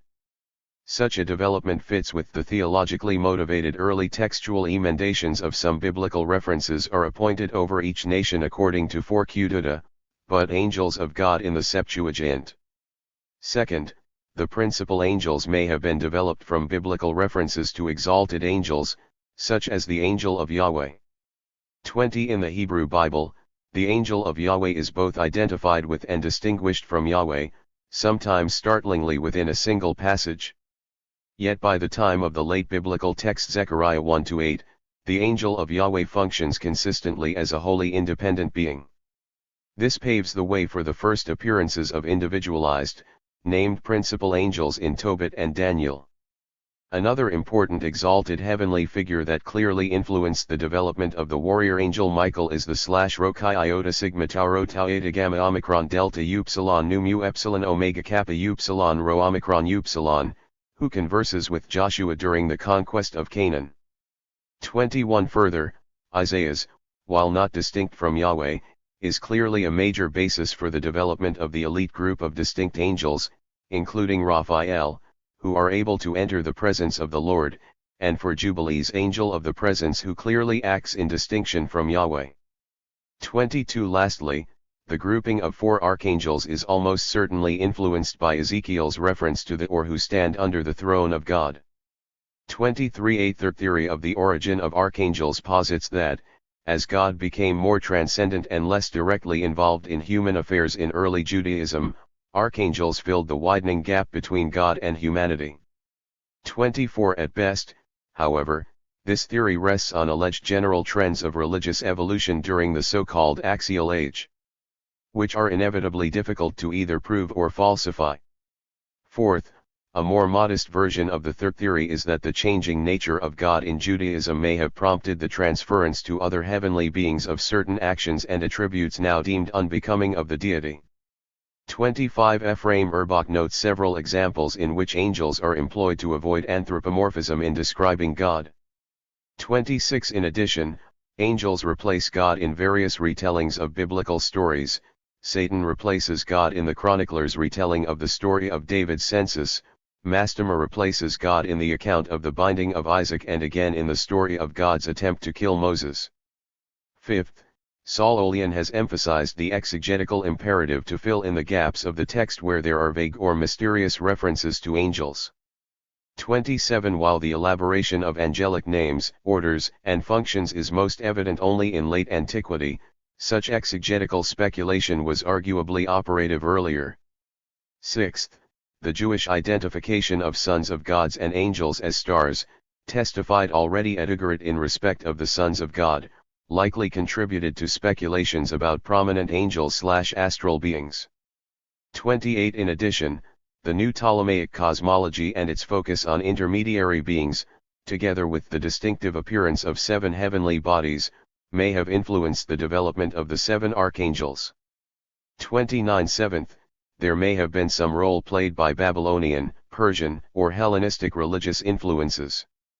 Comparisons with Babylonian cosmology, including the Babylonian cosmology of 7 planets or the 6 Persian Amesha Spenta, were commonly alleged in early 20th century scholarship. but with so few direct similarities between the Amishas Spenta and Jewish archangels, influence would seem to be at best indirect. 8th, the names of powerful angels may have been developed to facilitate magical abjurations or other Jewish magical practices. There is a late possible indication of this in Josephus's claim that Essenes maintained lists of secret angelic names. 30 Some of these 8 proposed explanations for the origin of archangels are more likely or more important than others. But rather than decide between them, and in the absence of direct evidence, the prudent conclusion is that the origin of archangels in Judaism has been overdetermined by a number of such causes. I wish, however, to focus on a different and overlooked causal factor, one that pertains to the ideology of nobility evident in the earliest constructions of archangels.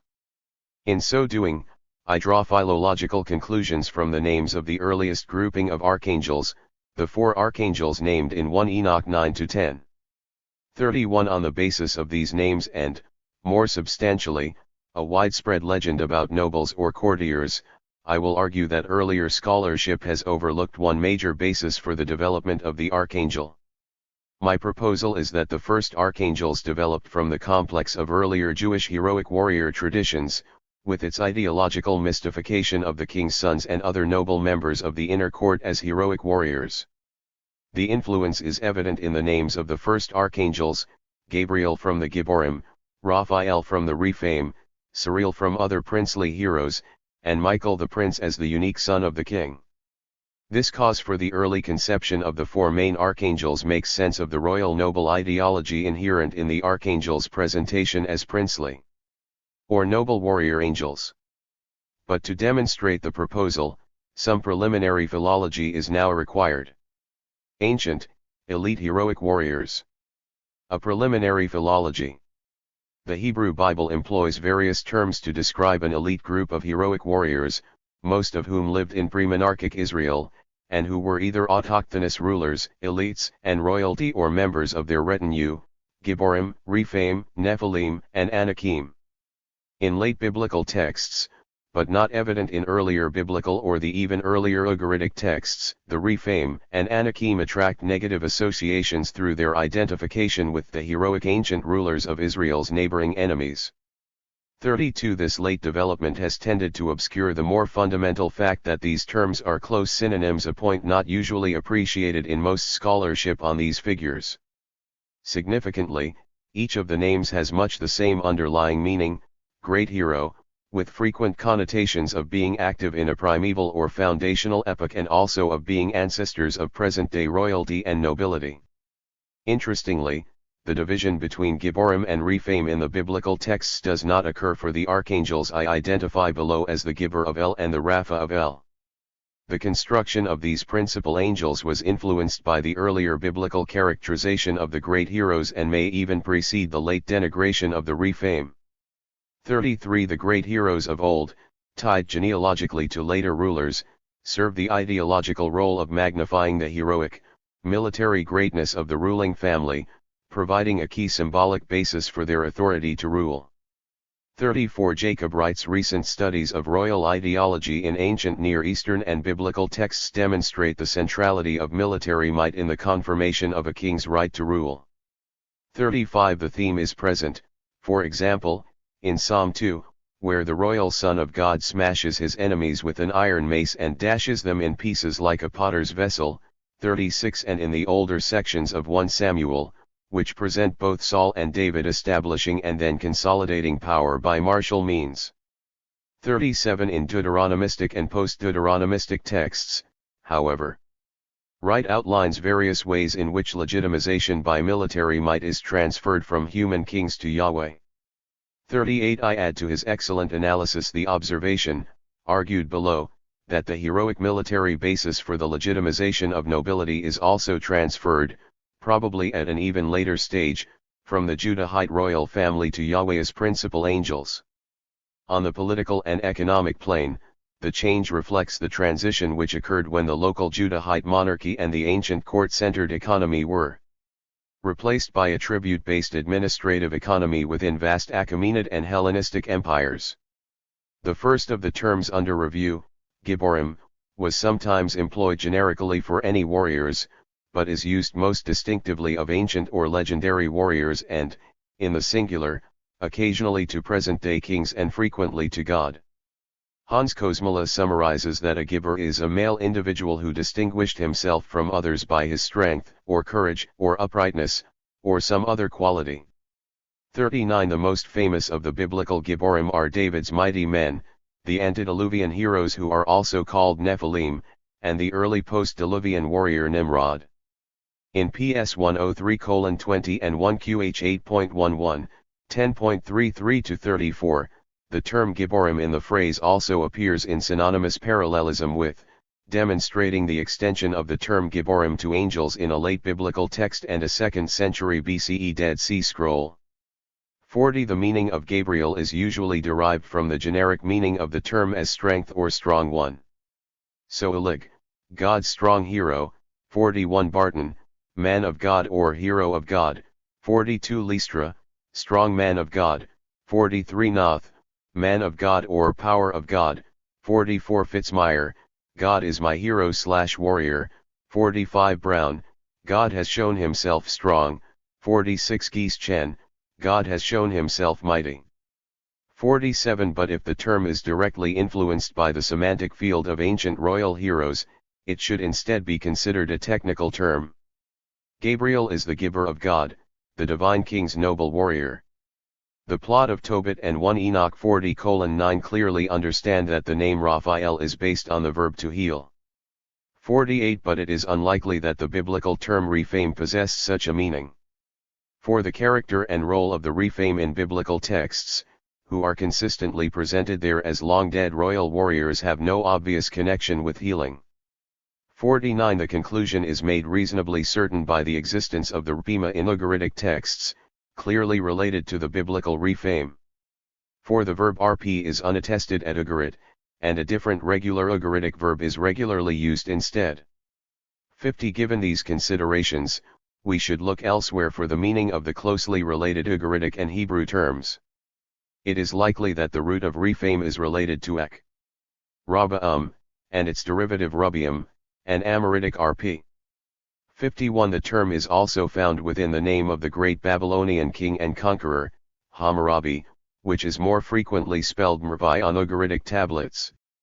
52 Given that rp was rendered rb in Hebrew, and that rp is the Hebrew root of words related to healing, we may conclude that the healing attributes of the archangel Raphael in Tobit and later works resulted from popular etymologies, resulting from a loss of understanding of the term from which it was constructed, Rapha/Rephaim.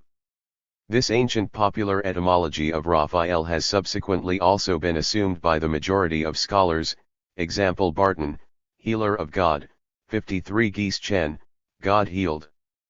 54 But again, if as suggested here, the component is a technical term based on the role of the Rephaim, the meaning is rather Rapha of God, God's noble warrior.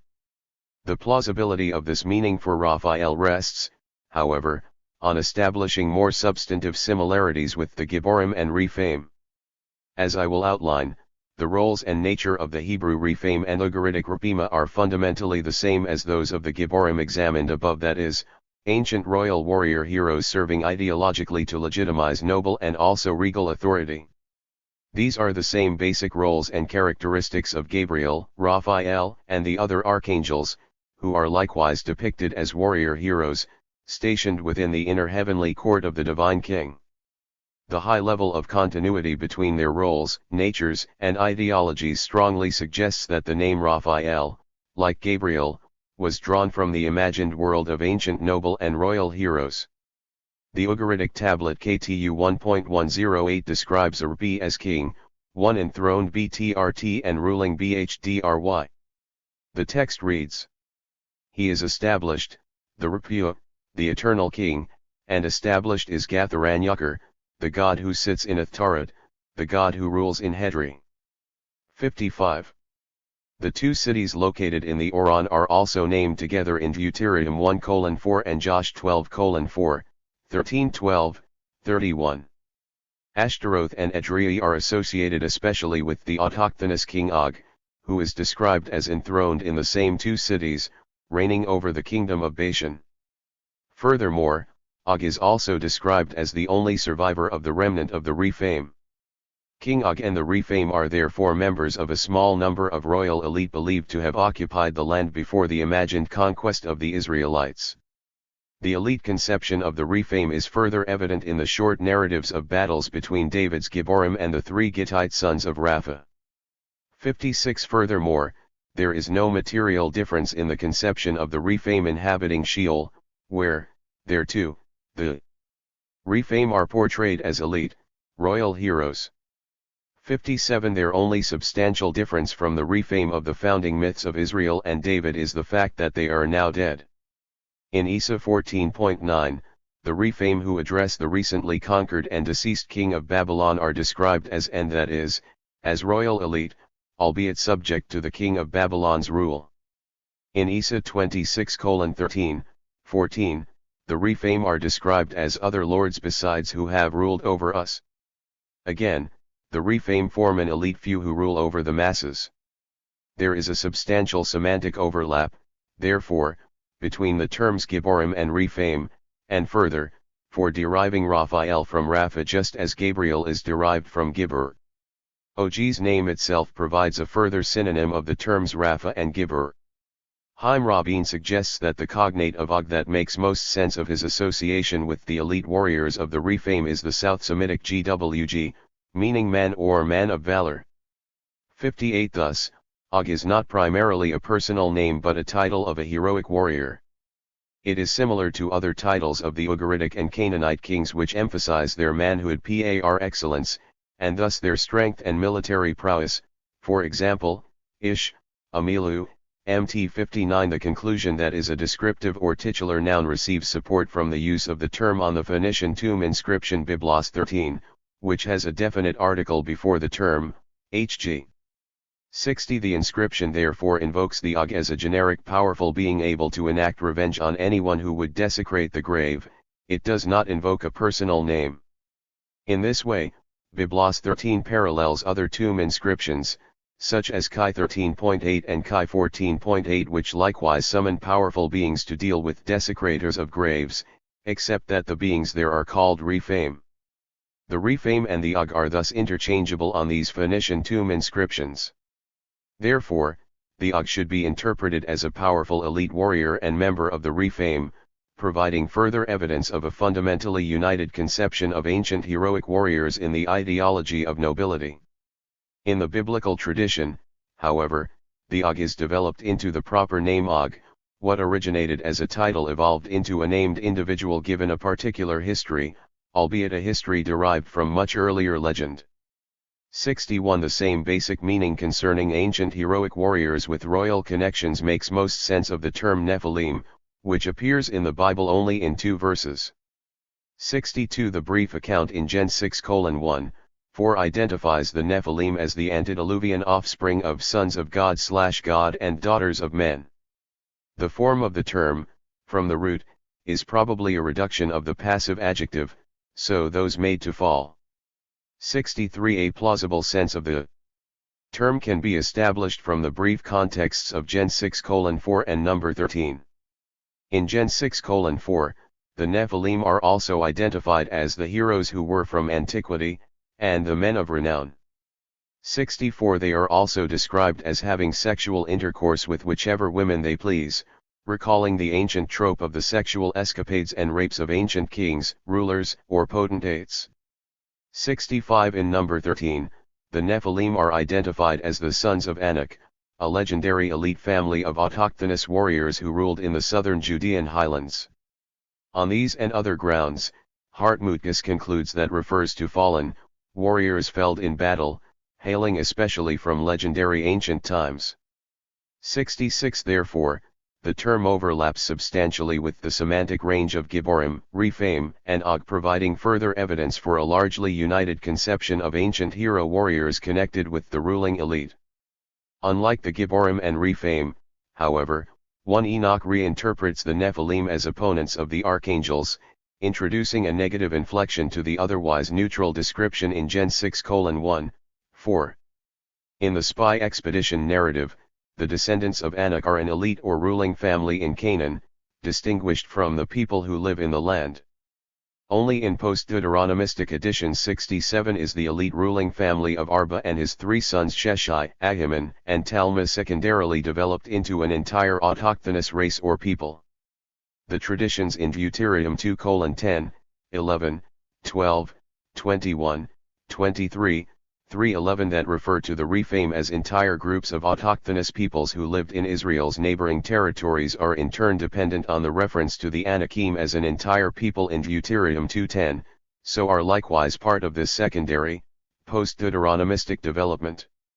That is, none of the traditions which describe entire neighboring peoples as Rephaim is original to the Deuteronomistic composition of Deuteronomy 1-3. The sons/descendants of Anak were rather, in the earliest tradition, a small, elite ruling family. Further confirmation is found in the etymology of. For the most part, modern attempts to derive from the Hebrew root have been unconvincing, a result of the rarity of other words formed from the root and the absence of any convincing explanation of why it would be used as an appellative. 68 The nominal form of 69 refers to a necklace, neck chain, or collar. The verb in its literal sense means adorn with a necklace and in a figural sense can mean adorned with pride or eminence, or provide with supplies, as though laden around the neck, cf. Arab. Anak. Attempts to explain how such a term could be applied to a people group have been forced. Gesenius's interpretation of as long-necked people makes little sense of the extant semantic range of, which instead describes an encirclement, a surrounding, ornamentation, or constraint on the neck, not its elongation.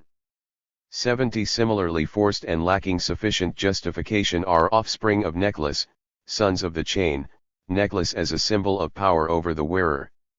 71 In an attempt to solve the puzzle of the meaning of, Colin Maclaurin proposed that Anak derives instead from the Homeric Greek Nu Alphazai. 72 Maclaurin's proposal offers greater promise, given that the semantic range of Nu Alphazai in epic sources referred to legendary, heroic, or historically ancient military rulers and kings rather than contemporary humans. 73 Maclaurin's proposal has not been widely followed. 74 However, perhaps due to his highly conjectural attempt to ground the etymology in an alleged Bronze Age alliance of historical Anakim with the Philistine cities. But there are better grounds for the derivation of the Hebrew term from the Greek Nu Alphazai. Rather that reconstruct some historical group behind it is more plausible to view the term as a literary derivation from pre-Hellenistic Greek texts, in which it is used extensively to refer to legendary, founding era kings and heroes, and secondarily to divinities, typically within accounts of their military feats or conflicts. 75 The semantic range of Nu Alphazai therefore overlaps substantially with the meanings of Gibborim, Rephaim/Repum, Og, and Nephilim, which likewise refer to ancient or legendary heroic kings, royalty, and nobility.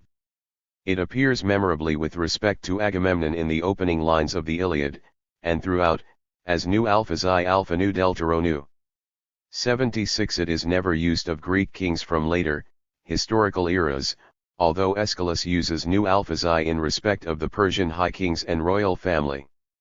77 Accordingly, there is a strong association of Nu Alphazai with legendary founding figures, usually great kings or sometimes their royal sons and male relatives, who were renowned for military feats or heroic quests.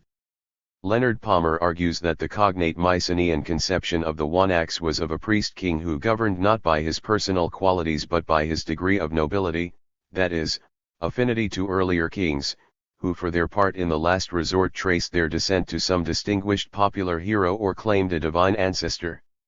78 According to Thomas Palima, the term Wanax is not Indo-European, but was borrowed probably from a Near Eastern monarchic culture in order to describe the development of the palatial stage of Mycenaean kingship. 79 The Greek conception of the Wanax/Nu Alphazai thus closely overlaps with the conception of the sons of Anak in number 13, who are likewise described as heroic warriors and rulers over the other peoples of the land, possessing gigantic stature, autochthonous to Judea, and possessing an elite lineage. In addition, each term is usually employed, as Maclaurin observes, not as a proper name but rather a descriptive epithet. The term sons of Anak accordingly refers generically to descendants of elite rulers or lords, and in particular autochthonous rulers from antiquity. In summary, therefore, we find a striking unity in the conceptions of the Gibborim from the primeval period, the Gibborim in David's service, the sons of Anak, King Og, the Nephilim, the dead Rephaim, the live Rephaim, the Greek Agigos of Boeotia, and the Ugaritic Rpum. Each term describes elite warrior heroes and rulers, especially of legendary antiquity. The first conclusion to draw is that, before the post-Deuteronomistic editions, Gibborim, Rephaim, Nephili, Og, and sons of Anak were considered as largely synonymous terms, elite, noble heroes and royal warriors known from Israel's founding era. They served ideologically to buttress the political authority and class distinction of the ruling royal family and their inner court of nobles. The resulting conclusion, for which further support will be adduced below, is that the elaboration of the angelic inhabitants of heaven in 1 Enoch, Daniel, Tobit, and so on, drew upon this complex of heroic warriors to describe God's own inner court. In particular, the names of Gabriel and Raphael likely derive not from the generic meanings of strength and greatness but from this technical sense of the king's elite Gibborim and Rephaim. The archangels derive from this ideological complex of a king's inner circle, prominent among whom would be the king's own sons, the princes. For this reason, it is unsurprising that the original grouping of 4 archangelic names included 2 other archangels identified as princes, Suriel and Michael the prince. As seen above, the development of the archangels and their names is overdetermined by many causal factors. What I argue is that we should also recognize the important contribution to the origin of archangels from what was a widespread and remarkably unified set of traditions about heroic warriors and nobles serving in the king's inner court. From heroic nobles to archangels. Ruth Tushling observes that there is a decisive shift in the primary role of angels by the 2nd century BCE. Their earlier primary role in Jewish traditions was as God's messengers. This role is diminished from 200 BCE by the elevation of 2 other roles, accompanying and praising God in his inner court in the highest heaven, and waging war against the powers of evil in the lower heavens and on earth. 82 Tushling identifies a number of causes for this shift, including the derivation of the role of angels from Ana tradition concerning the divine council, elaborations of biblical descriptions of seraphim and cherubim, the development of the figure of the commander of the army of Yahweh, and the influence of Persian dualism. These factors were discussed above, and no doubt contributed to the origin of archangels. But unlike other causal factors, the Gibborim and Rephaim match both of the emerging primary roles of angels identified by Tushling. Indeed, the Gibborim and Rephaim are both privileged members of the inner court, nobles, or royalty, and also famed warriors and commanders of ordinary foot soldiers. Similarly, Gabriel, Raphael, Suriel, and Michael are both elite members of God's inner court and also commanders of thousands and tens of thousands of lower angels in the battle against the forces of evil. The dual role of the biblical Rephaim, in which they are portrayed not only as presently inhabiting the underworld but also as primeval or ancient warriors of the distant past, has been transmuted into the dual angelic role in which they presently inhabit God's throne room in heaven and since primeval times fought against evil powers. Like earthly nobility, the archangels are identified as angels of the presence, who are imagined to have direct access to God's throne.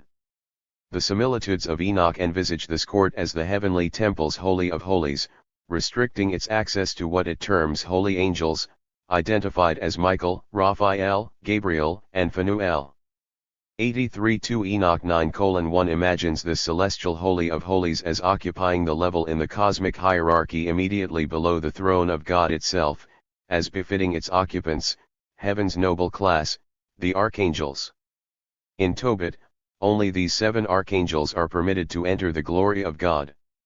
The military activities of the archangels are concerned with one overarching conflict, the continuing war against the evil fallen angels and their demonic offspring, a war commenced at or near the creation of the world and humans. Thus, the military role of archangels has past, present, and future aspects, the original rebellion of the fallen angels, the ongoing attacks by their offspring in the form of demons, and the final battle in the end times. The Book of Watchers provides the setting for this opposition, when the four archangels petition the Most High God to command them to oppose the fallen Watchers and their giant offspring. Although intercession is often associated with a priestly role, Esseler points out that it is more typical for courtiers to intercede for lower-class petitioners in a king's court. 84 The archangelic role in opposing evil powers is similar in the Revelation of John, where Michael is responsible for the expulsion of Satan during the war in heaven. While the heavenly conflict has been recast as taking place with the coming of Jesus as Messiah, in retaining Michael's role it is likely to reflect an older Jewish tradition, where it was likely assigned to the primeval age. Archangels are also responsible for binding powerful demons and fallen angels. So Raphael binds Asmodeus and Azazel, Michael binds Semiaza, other fallen angels, and eventually the ancient serpent Satan. Michael also delivers the fallen angels to judgment in 1 90:21, 22. The titles and organization of the archangels in heaven, too, are derived from military ranks and divisions.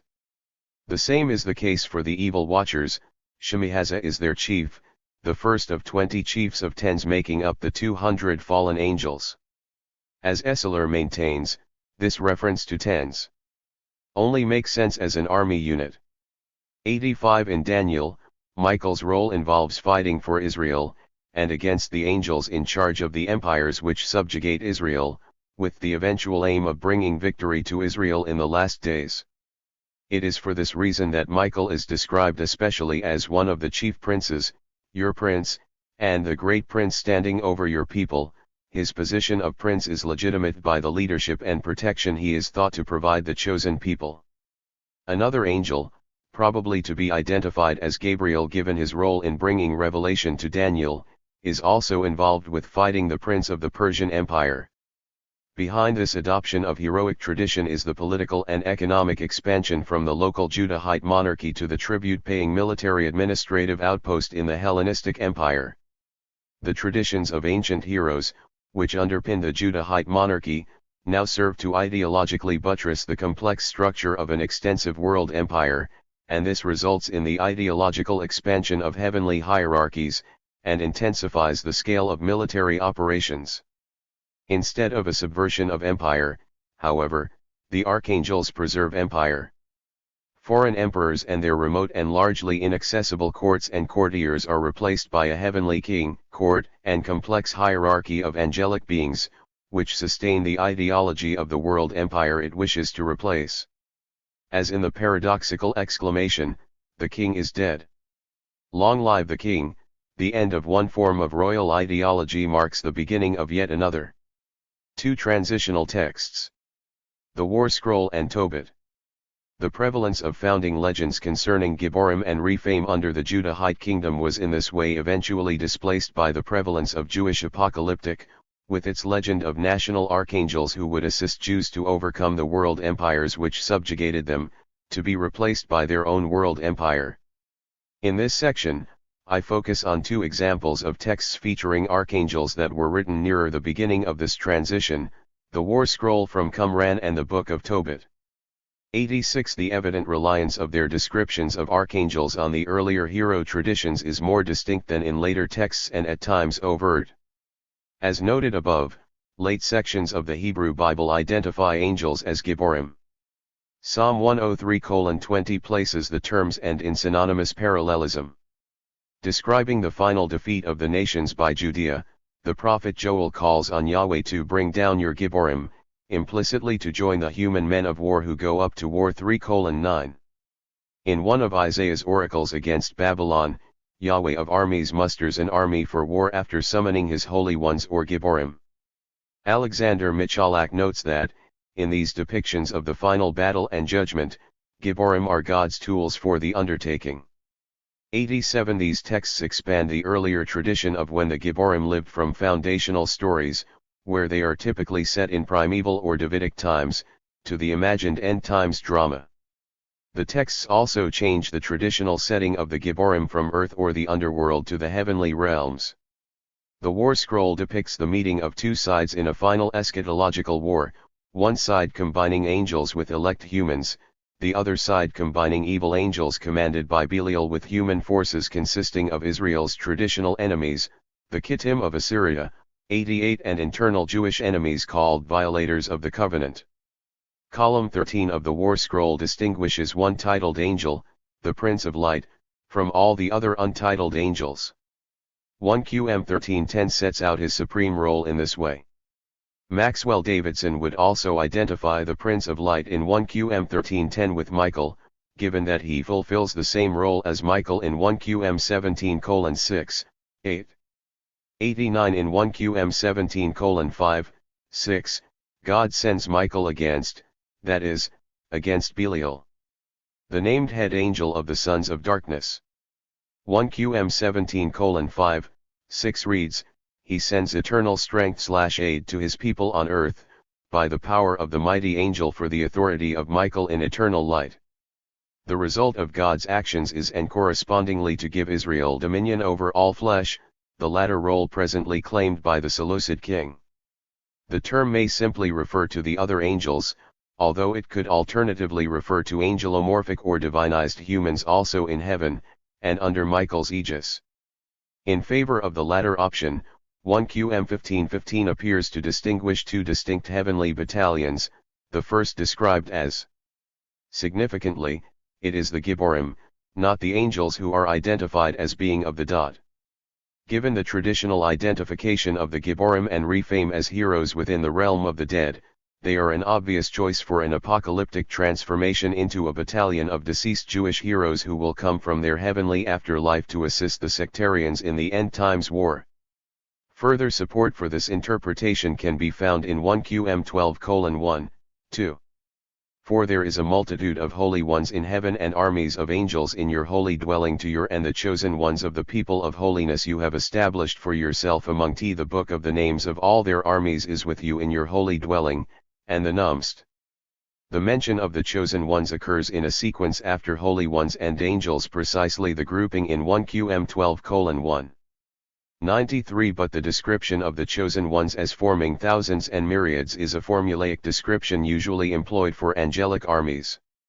94. It contrasts markedly with the description of the human armies in 1 QM in their thousands and hundreds. The second element, in 1 QM 12:5, is their description as. 95. The phrase is unique in the scrolls, and as Walsh points out, it not only specifies the celestial habitation of the elect ones but also differentiates them from the people. 96. Further evidence of the war scroll's distinction of heavenly angels and heavenly Gibborim occurs in 1 QM 12:7, 8, where they both assist the future sectarian army. The congregation of your holy ones is among us for eternal assistance, and we will give kings contempt, jeering and mocking to the Gibborim, for holy is the Lord, and the King of glory is with us. The people of the holy ones are our Gibbo, the army of his angels is in our muster, and the Gibber of war is in our congregation. The first reference to Gibborim include those who are jeered and mocked, and who must therefore be members of the sons of darkness, as some Gibborim are elsewhere in the war scroll. The phrases our Gibborim and the Gibber of war refer, by contrast, to those Gibborim who are on the side of the sectarians. The identity of the army of his angels is clear, as are the earthly kings who are the subject of contempt. The term holy ones, which appears here in two phrases, congregation of your holy ones and people of the holy ones, is typically employed in 1 QM to refer to angels. That they are among us envisages angelic presence in the community, the recurrent theme of the war scroll. But the people of the holy ones, whom God is with, would most probably refer to a human group aligned with the good angels. It is this same group of humans that the war scroll identifies as our Gibborim. The war scroll then goes on to implore one particular figure, the man of glory, to stand up, Gibber, take your prisoners, and describes his slaying of enemies and capture of their spoil. The Jewish Gibborim of 1 QM 12:7, 8 are not merely ordinary warriors. Like the angels who join the ranks of the future sectarian army, so too the Gibber of War and other Gibborim join the sectarian congregation. Given the War Scroll's extensive reliance on Dan 11-12, this alliance of angels and heavenly Gibborim may well be an interpretation of Dan 12:1-3, where Michael arises simultaneously with the resurrection of the righteous dead of Israel. The War Scroll thus envisages two heavenly battalions in its distinction between the Gibborim of the gods and angels in 1 Qm 15:15, in its distinction between the chosen ones and the armies of angels in 1 Qm 12:1-2, and in its distinction between our Gibborim and the army of his angels in 1 Qm 12:8. The War Scroll's association of these distinct groups of deceased humans and armies of angels transmutes the older tradition of ancient Gibborim, transforming them into a heavenly battalion offering assistance to the sectarians as a second heavenly army, alongside the angelic army. So the Gibborim are functionally analogous to, yet still distinct from the archangels in the War Scroll, their identities not yet integrated as they are in later texts. The other transitional text is the Book of Tobit, a narrative which tells the story of the angel Raphael's extensive time on earth helping the family of Tobit who are captive in Nineveh and helping their near relatives, the family of Raguel in Ecbatana. Raphael is sent by God to cure Tobit of his blindness, and to help exorcise a demon from Sarah, the daughter of Raguel. Raphael spends a few weeks on earth, in human guise, and also helps the family of Tobit by advising the marriage of Tobit's son Tobiah to Sarah, and recovering a large sum of money belonging to Tobit. Although Raphael is finally revealed as one of the 7 angels of God's presence, in many respects his role is strangely unrepresentative of early Jewish stories about archangels. It is widely recognized that Tobit is a pastiche drawing on a number of ancient stories and legends, 97, and is comprised of a plethora of literary genres, whether the result of a literary development over time 98 or a single human being dipping his pen in many pots and thereby combining and changing his traditional materials. 99. My suggestion is that one of the traditions on which the author drew for their irregular portrait of Raphael was a story about a wealthy upper-class family's assistance by a heroic upper-class kinsman, that is, a Rapha. The Book of Tobit transmutes an aristocratic ancestor into the archangel Raphael.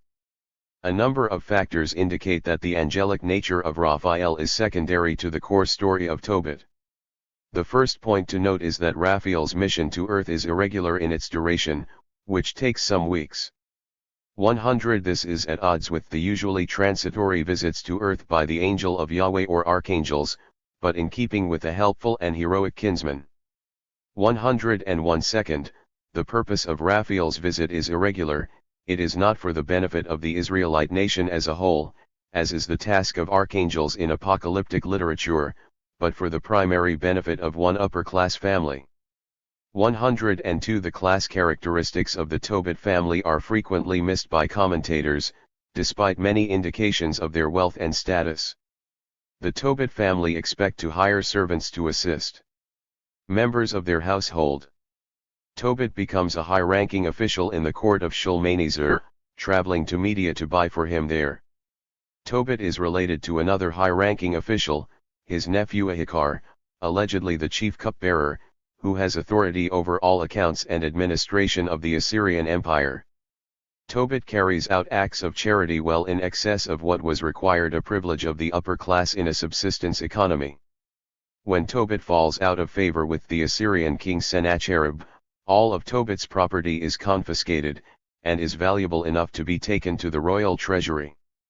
Tobit also has a large sum invested with Gabael of Rages, whom he calls his kinsman, implying another member of his family belonging to the upper class. These indications of the Tobit family's class status flatly contradict Fitzmyer's assertion that the Tobit family are presented as simple Jews who live ordinary lives.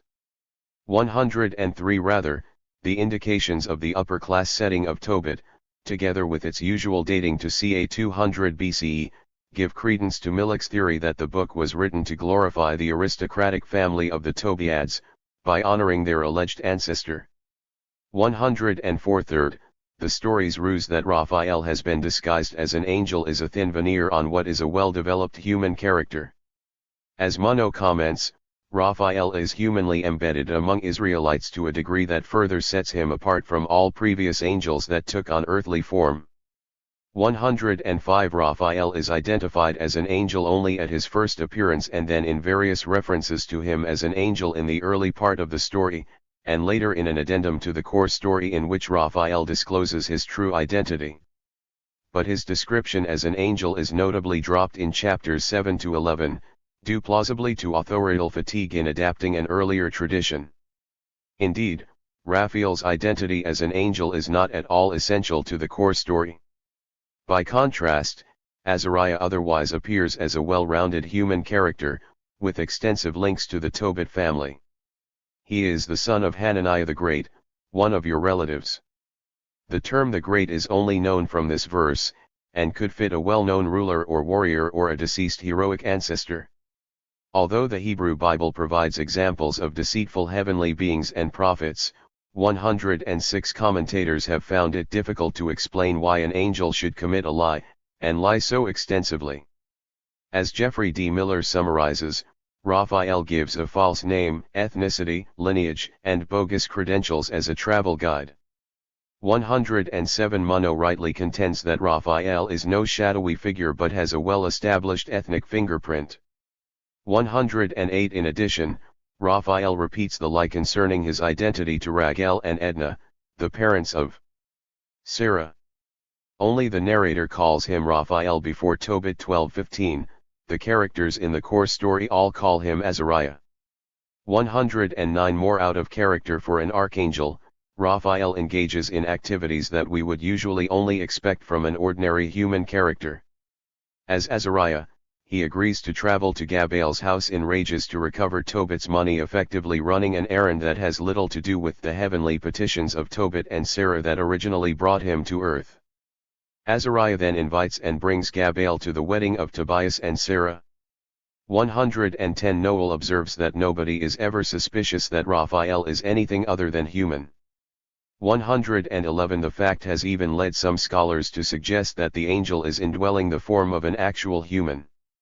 112 Yet the story does not imply as much, and a better explanation might be that, given the acknowledged pastiche of earlier traditions, the disjuncture is the result of transforming a story about a heroic human ancestor into the story of an angel. Fourth, two Latin manuscripts identify Tobit's home city of Thisbe in Naphtali as lying adjacent to a land of Rephaim. For example, Tobit 1:2 includes a further phrase within the geographical description of Tobit's hometown of Thisbe, postuum qui ducit in Occidentum, ex sinistra part Rephaim. 113 The same name is seemingly corrupted in the otherwise unknown Greek place name Fagor, and in the Arabic mountain name El Farah, both of which contain the same consonants as Rapha. 114 Thus, the reference to the Rephaim may have been original. Living near the land of Rephaim, it is understandable that Tobit may be visited by them. Fifth, there is some slippage between the putative embedded story of assistance from a kinsman and Tobit's story of assistance by an archangel. The genealogy of Tobit includes the name Raphael as one of Tobit's ancestors. This inclusion of the angel's name in the genealogy of a human apparently caused embarrassment even in antiquity. Textual variants from some major witnesses omit son of Raphael. 115 The same verse features a second significant minus in respect of another part of Tobit's genealogy, the phrase son of Raguel. The name Raguel is also employed in the core story of Tobit as the name of the father of Sarah, as well as being the name of one of the 7 archangels in 1n. 20:4, 23:4. These multiple connections between ancestors and archangels suggest the author's adaptation of an earlier story about the assistance of a great kinsman. The War Scroll from Qumran and the Book of Tobit both appropriate the Jewish tradition of ancient heroes, Giborim and Rephaim, for the emergency tradition about archangels. The evidence of the transition is admittedly indirect, involving the detection of residual traditions within these texts. But the common etymologies of the Rephaim and Giborim and names of the archangels, the shared roles of both ancient warrior heroes and archangels in war and the royal court, and the signs of transition in the War Scroll and Tobit combine to demonstrate the pervasive influence of ancient warrior heroes on the origin of archangels. First we take the Winter Palace. Then we take the Kingdom of God. Underpinning the conception of archangels, therefore, is an ideology which seeks to legitimate the elite class of nobles. They are pictured as heroic warriors who offer protection to those who give allegiance to them, or descendants of such heroic warriors. The corollary of protection, though, is destruction, the implied threat for all who would oppose the noble class. From approximately the 3rd century BCE, this ideology of nobility was expanded from its legitimization of the members of the inner court of a local Judean king, to its justification for Jewish ideological opposition to the prevailing world empires and their replacement by a Jewish equivalent. At no point do Jewish traditions of archangels challenge this ideology of nobility and royalty, to the contrary, they reinscribe and buttress it by expanding the ideology to empire-wide and cosmic dimensions. The ideology which produces the archangels, therefore, supports the perpetuation of class difference in an imagined alliance between earthly and heavenly elite rulers. In such a scheme, the eschatological reversal to which adherents cling is not the eradication of class difference, but on the contrary, its justification. At most what is offered is a changing of the guard, new names for the elite administrators of empire, whether under Michael or Jesus. Yet both the Scrolls and New Testament are in agreement that one day, even if in the eschatological future, their communities will need to violently oppress or annihilate the great majority of the world's population as a prerequisite to establishing the rule of the holy people of God. 116 The New Testament promise of substantial and positive change is ideological mystification, in fact merely replacing one class hierarchy and violence with another. It is remarkable how often critics have mistaken this adaptation of royal noble ideology for a substantial and positive change to the political and socio-economic order, rather than as the perpetuation of exclusionary politics that it necessarily entails. In his description of the Kingdom of God written for a popular audience, for instance, Michael F. Bird expresses his eager anticipation of the future establishment and rule of what he fails to recognize must necessarily be a violent and dictatorial community. In terms of the biblical narrative, I think it helps if we remember that we are consistently given a picture of God's intention to make humanity his vice-regents who will reign with him and for him over the world. This was the role of Adam in Eden, Israel in Canaan, and the Church in Christ's kingdom is explicitly promised to reign on behalf of God. It's why the saints will inherit the earth or world, and why disciples are promised a specific role in Christ's reign. 117. I do not dispute Bird's summary for its essential accuracy in describing the New Testament promise that Christians will assume vice-regal roles similar to, and to an extent based upon, those of the principal angels. But the expression of such a hope remains obscene in its disregard of the necessary human cost required to establish such a kingdom on earth. As James G. Crossley notes from his overview of the way that the Gospel's conception of the kingdom of God combines egalitarian and dictatorial ideals, the New Testament writers still viewed such a kingdom as part of a more universal and even emancipatory project. But the political reality of such an imagined kingdom is far different. These traditions of enthronement, judging, and sitting with people at right and left also obviously envision even in the earliest traditions something far more hierarchical and less egalitarian. 118 Much more could be said about the complex ideological development of the archangel, and its reception in Jesus's self-claimed elite position in heaven and in later Christian hopes of surpassing even the archangels in the celestial hierarchy and so reigning over the earth. But this is, as promised, a preliminary philological investigation, reconstructing the sources and heroic noble ideology which underpin such later ideologies, with focus on one component, the conception of the archangel. As such, it brings together resources to aid in such future tasks. I have argued that the Jewish traditions of royal ancestral heroes are both pervasive and remarkably unified in conception, and further that these traditions and their ideology of nobility offer a fuller appreciation of the origin and therefore the nature of archangels in Judaism. The intrinsically hierarchical ideological underpinnings of the figure of the archangel were in turn inherited in the development of Christology and in the Christian self-conception of their elite roles in eternity. This preliminary historical philological analysis thus indicates the resilience of this ancient ideology in sustaining nobility. Its changes in form demonstrate far from any subversion of nobility by dominated classes the ability of ideology to adapt and reinscribe itself in new ways so as to perpetuate class difference. There have been a number of recurring features and fears in the history of New Testament and Christian origins scholarship over the past 100 years. These have included, among others, constructing and understanding Jews and Judaism in relation to the construction of emerging Christianity, shaping the identity of the subfield in relation to theology and the humanities, coping with the problem of Schweitzer and mistaken eschatological predictions in the primary sources, and working out the role of scholarship in relation to its colonial past and post-colonial present. One area which has likewise haunted scholarship is the specter of class. The ghostly metaphor is appropriate not only because of its allusion to Marx but also because it has not quite been seen in the same way as the other listed features of the history of the study of the New Testament and Christian origins has. As we will see, this volume is a reminder of the importance of class in the analysis of the ancient world in an era when it is returning to the foreground of popular analysis after decades of neoliberal dominance of the field, of the sort indicated in Robert J. Myles's essay on the discourse of entrepreneurialism in the study of Jesus. 2. As this implies, the situation was not always so.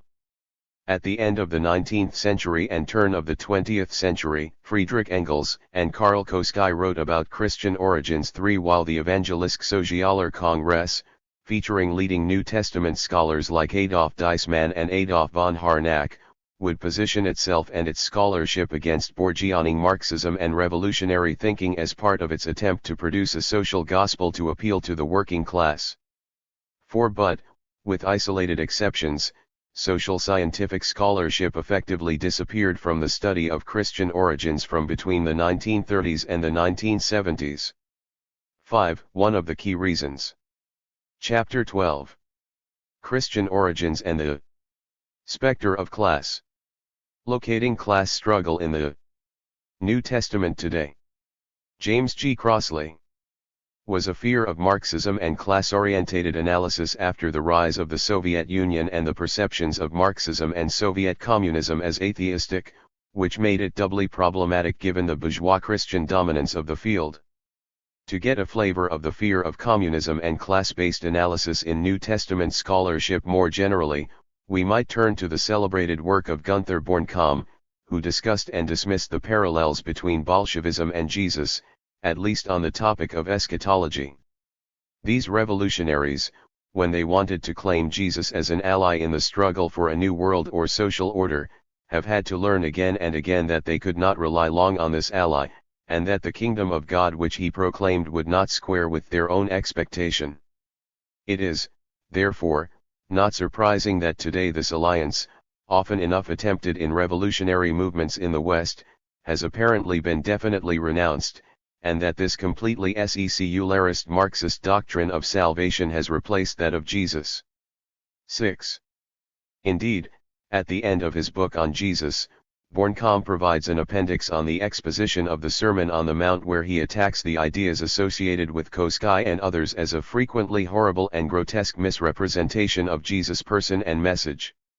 7. Social scientific scholarship returned from the 1970s onward out of the aftermath of the social and ideological upheavals of the 1960s, but Marxism was still kept in check.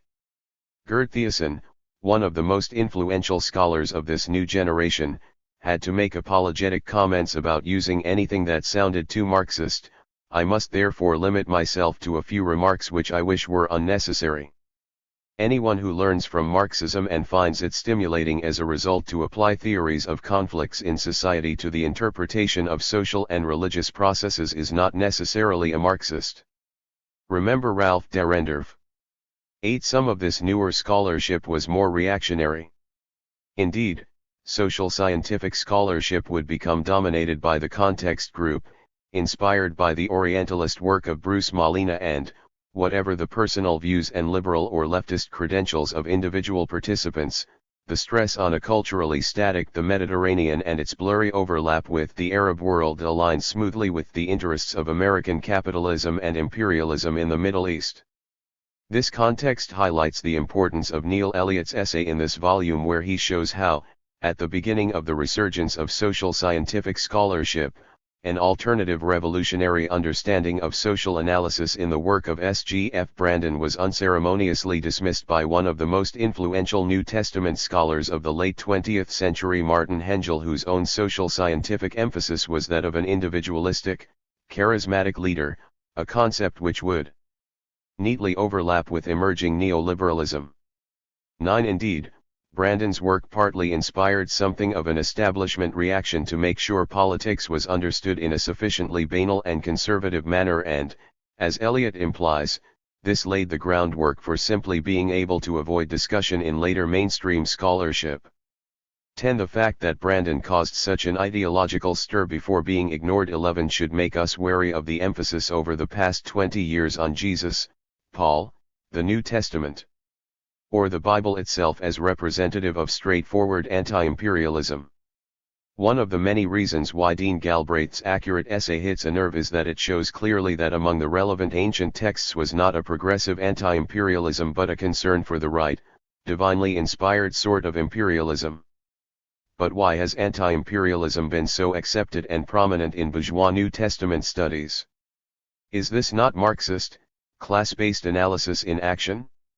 While not denying important historical insights that have been made, we should also recognize that a major reason for its popularity is that anti-imperialism has been appropriated by displacing class and contemporary anti-imperialist concerns to a safe and distinct past. Indeed, one thing neoliberalism has shown is that it is a system that can absorb anti-capitalist rhetoric. 12. Slavoj Žižek argued that today everyone is anti-capitalist, up to the Hollywood socio-critical conspiracy movies, and that the signifier anti-capitalism has lost its subversive sting. What we should do, therefore, is to problematize the self-evident opposite of this anti-capitalism.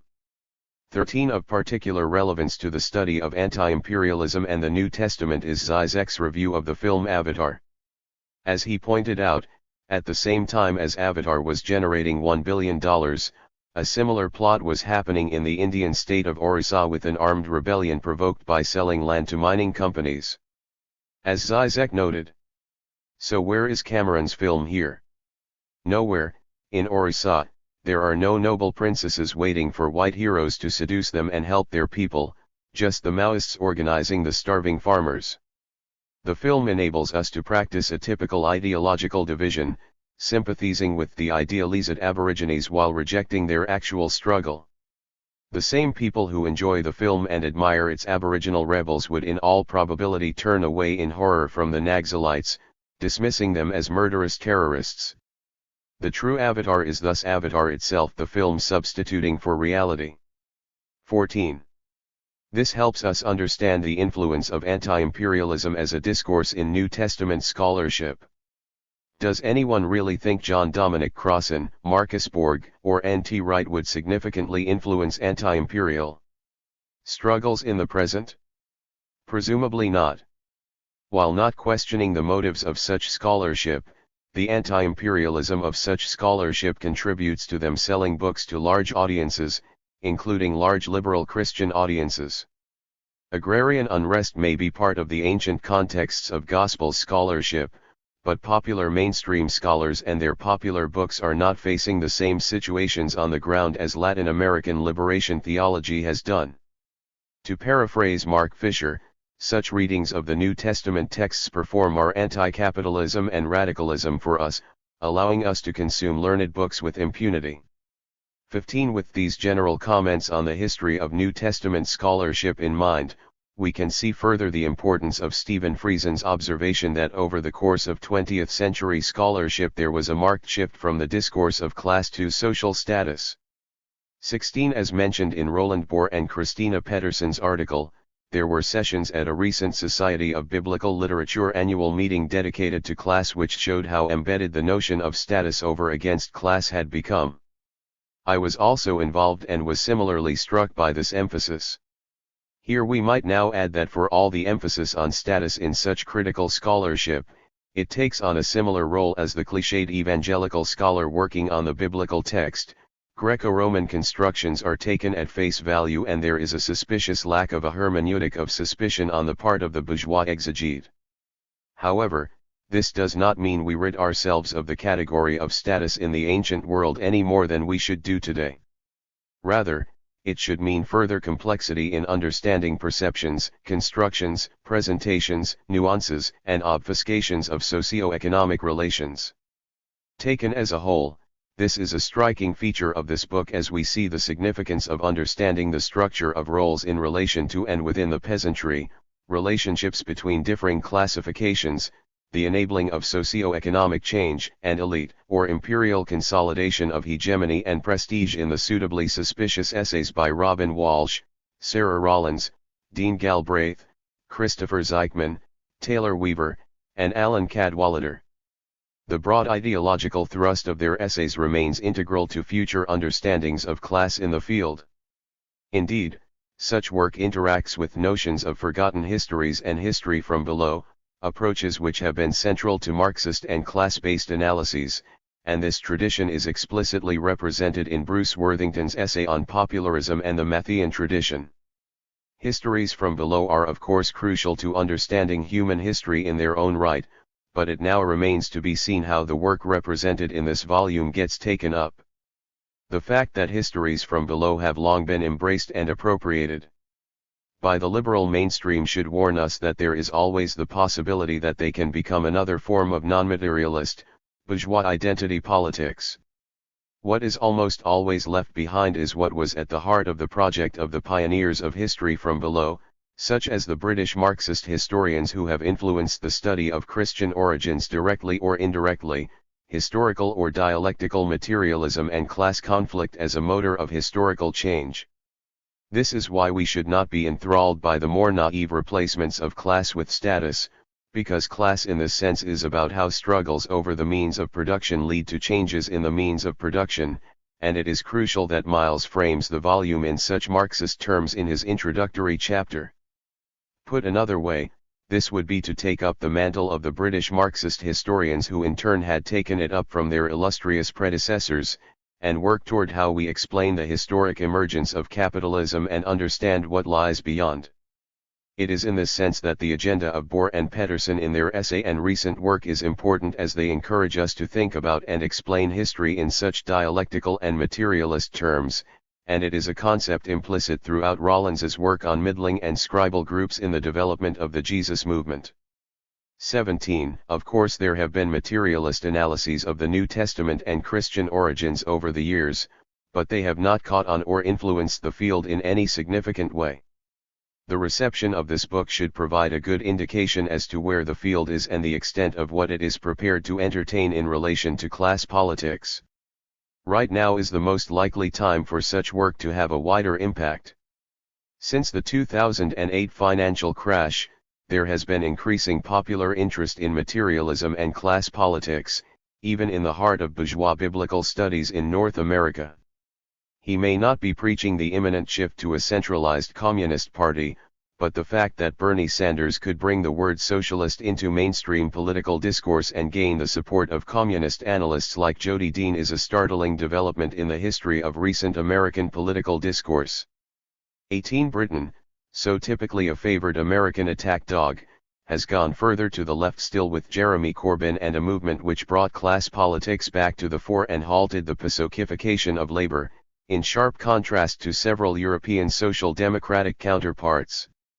Even Brexit, so maligned by liberals and radical liberals, is still heavily about class interests, with traditional working class voters partly rejecting the political settlement which has abandoned them over the past few decades. 19. There have even been some victories, such as Jacinda Ardern becoming Prime Minister in New Zealand, which, through social democratic change, has likewise attracted class-based politics.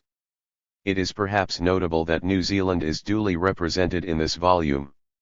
The context is, then, certainly present for a wider acceptance of class-based analysis, and even Brandon's revolutionary Jesus has reappeared in the mainstream, as Eliot points out. 20. But we should still exercise caution. Non-materialist identity politics still hold sway.